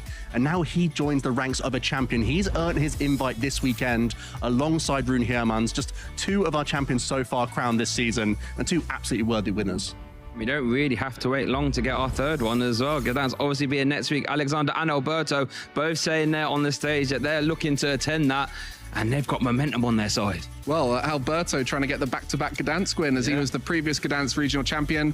And for Alexander, it's the local regional. So for both of them, almost like performing the week before. Maybe the preparation for Gdansk was what led them to have so much success here in Lille. I mean, speaking of Alexander's deck building, maybe he was just picking the good old boring pick before getting the high pick up for next weekend. Who knows what's been cooking up for these players. Continuing through the Mega Evolution format, a lot to take away from this weekend in terms of tech decisions, deck choice as well. Whenever God of War doesn't win, it's a bit of a surprise. So already that's a big shake-up, and not even in our top 8 either. So lots to take away going into that Gdansk. But if you're looking for something before we have the Gdansk Championships, we also have the Twitch schedule that we can show off with some other great highlights throughout the week. I think it's the Pokemon thrills and chills as we approach Halloween. Get to see Team Rocket getting up to some mischief. Sorry, guys, but, already live, I see it here, Saturday, Sunday, 2026 Pokemon Gdansk Regional Championships. You know what I'm going to watch? That. Definitely, and also a game show. I love a little game show. We've had quite a few bits of trivia throughout the weekend with the spooky Pokemon. Had a lot of fun with those. So nice to see you. And Giovanni, yeah. So we're little quizmeisters over here too. Don't know if I can put myself through it again. I was livid up there at times. It was we were. I hope you all enjoyed that at home as well. We definitely had a blast getting involved, and headaches at times as well, no doubt. But like we've been saying throughout the entire broadcast, it's just a week away from Gdansk, where we're back into the action, still over here in Europe. November 1st and 2nd is where we're all going to be heading over. I imagine a number of the players in the venue this weekend are going to make that trip over there. We've seen so many players from across the globe, so they can double dip these regionals. Feels like this was a IC with the amount of competition traveling internationally for it. I think Gdansk is going to be much the same. All the players who've traveled far to come to this event are taking the week to enjoy a bit of a European holiday and then travel over to Gdansk to finish off their Pokemon journey. Yeah, fortunately it was a European final, so we were able to defend an invite this time around. I know that's been a struggle for us in the previous season, but so far 2 EU champions, and hoping that can happen again over in Gdansk. But it was fantastic to see Brazilians, Canadians, players from all over the place making it into our top cut. It shows what talent we have, and players, if they're willing to make the trip, they're obviously going to be some of the cream of the crop players still duking it out in there. But also another regional to whet the appetite, a new one on the schedule over in the US. Las Vegas is coming. I know a lot of players are looking forward to this. Going to be a big old event. And I think that's the key. And as these events get bigger and people can travel to these locations more, Las Vegas really easy to get to for a lot of people in North America as well as internationally. And we were speaking of double dipping regionals. With this regionals and Gdansk, well, we got the true double dipper once we get Las Vegas on the schedule. And the week after Las Vegas, we got LAIC, boys. So, a lot of these players who are going to travel over to LAIC from Europe may be doing a bit of a stopover in Vegas before they travel down to Sao Paulo. Yeah, if it works out, why not? You know, you can make your geography work out for you. You can always justify your trip to Las Vegas. That's going to be so much fun. Yeah, I mean, traveling all over the world. And I think the key that we're seeing as the seasons go on is there is more and more international travel. I know you yourself, Joe, have started traveling out to North America for more events. Yes, but you're traveling all over the place. I've thought about it. Shay, what about you? Thought about going over to North America for a cheeky event? Yeah, I've been known to play a little bit of NAIC. Yeah. Didn't do that well, unfortunately, but I had fun. Yeah, I mean, that's going to be the key for this season, is seeing those players who have really taken it seriously, taking that little bit of extra work to travel. We've been inspired by Brent Tonneson to go all around the world, and now we're trying to get all those CP. Yeah, he's been an absolutely stunning example of how it can be done right. With so many tournaments coming thick and fast, for you guys to keep up, you have to make sure you're using the Pokemon.com/broadcast so you don't miss a moment of the action. We've had a fantastic time this weekend. It's coming back next week, and then we're all over the place. If you want to watch anything from the EU side or over in NA, we have you covered for all of these major tournaments. Pokemon.com/broadcast is how you're going to see who's going to be at the desk and on the sofas, as well as who's going to be clashing out and when to see it. That's the crucial point. Had a lot of fun here. I know, Jesper, you and I have been watching a lot of games on our side. Joe, Shay, you've been bringing a lot of noise. Certainly, for sure. I guess from my point of view, it's been nice to kind of come back to a regular stop. I know Lille's a place that we were just speaking with Alberto, five years in a row, and it was great to see over 2,000 players here on the 5th iteration of it. Yeah, even I've done well here. That's how long ago this has been standing, because yeah, Lille has been a staple on the calendar, and it means that everyone knows it very well, knows where to hang out after the tournament as well, and that's really what it's about, getting involved in that community. For you guys at home though, we want to make sure you're following along on all the socials. We were able to shout out a few people throughout the weekend with that hashtag Play Pokemon. That's how you can get involved. Tell us your favorite ghost stories. Tell us how you did in the trivia. I imagine better than us probably. And of course, make sure you're on all those other socials. The /Pokemon is the easy cheat code to make sure that you're not missing a moment of anything to do with Pokemon. Yeah, get involved. I was going to say, because I love getting those posts on stream. I love one of my highlights, and why they get involved at the channels as well. We've got a new YouTube channel for everything competitive. That's /@PlayPokemon. We get the reruns of the live streams, we get the finals cut up as well. So if you want to just hop in, hop out, that's the place to be. And on Twitch, it's /Pokemon TCG. If you want to get the TCG, if you want to see some VGC, it's /Pokemon as well. So is that going to be the shortest final on @Play Pokemon now? Wow, it's a good question, because it was pretty rapid, you know, some quick work there. I am pretty sure that it actually is one of the fastest finals we ever had on the European circuit. So my money would be on, yes, that has been the fastest finals we at least had this season, because we only had 2. But I also think this will be the fastest finals we will have in the season in general. It's a bold prediction. I hope so. You know, we love to see those nail-biting best-of-3s. We had plenty of those throughout the top cut. Sometimes when you face a mirror match, one player draws a little bit better than the other. It can go down like that. You know what it's like with Pokemon. We can never predict these things, but still great competitors. And we saw so much of Alberto. He was strutting his stuff throughout this tournament. Like, you can't feel too bad for him. He definitely had moments where he was still being the one in the good side of fortune to even make it to that final. Again, just another huge congratulations to both of our finalists. But that's it. That's Lille in the books. Let's see where we're at in the season. So a couple down now. Gdansk right around the corner, and international championships as well. And that's also really important for our players who are attending in Europe to get themselves closer to a stipend for the EUIC as well. So there's still so many opportunities for you guys at home to get involved in this season, but also starting to chip away at those points is really important for our competitors. I mentioned that Lille is a regular stop over the last few years, but a new stop is Prague. Excited to go to Prague and have an event out there. So definitely a chance to travel around Europe and see some beautiful cities. And there'll be players who have been there before many, many years ago.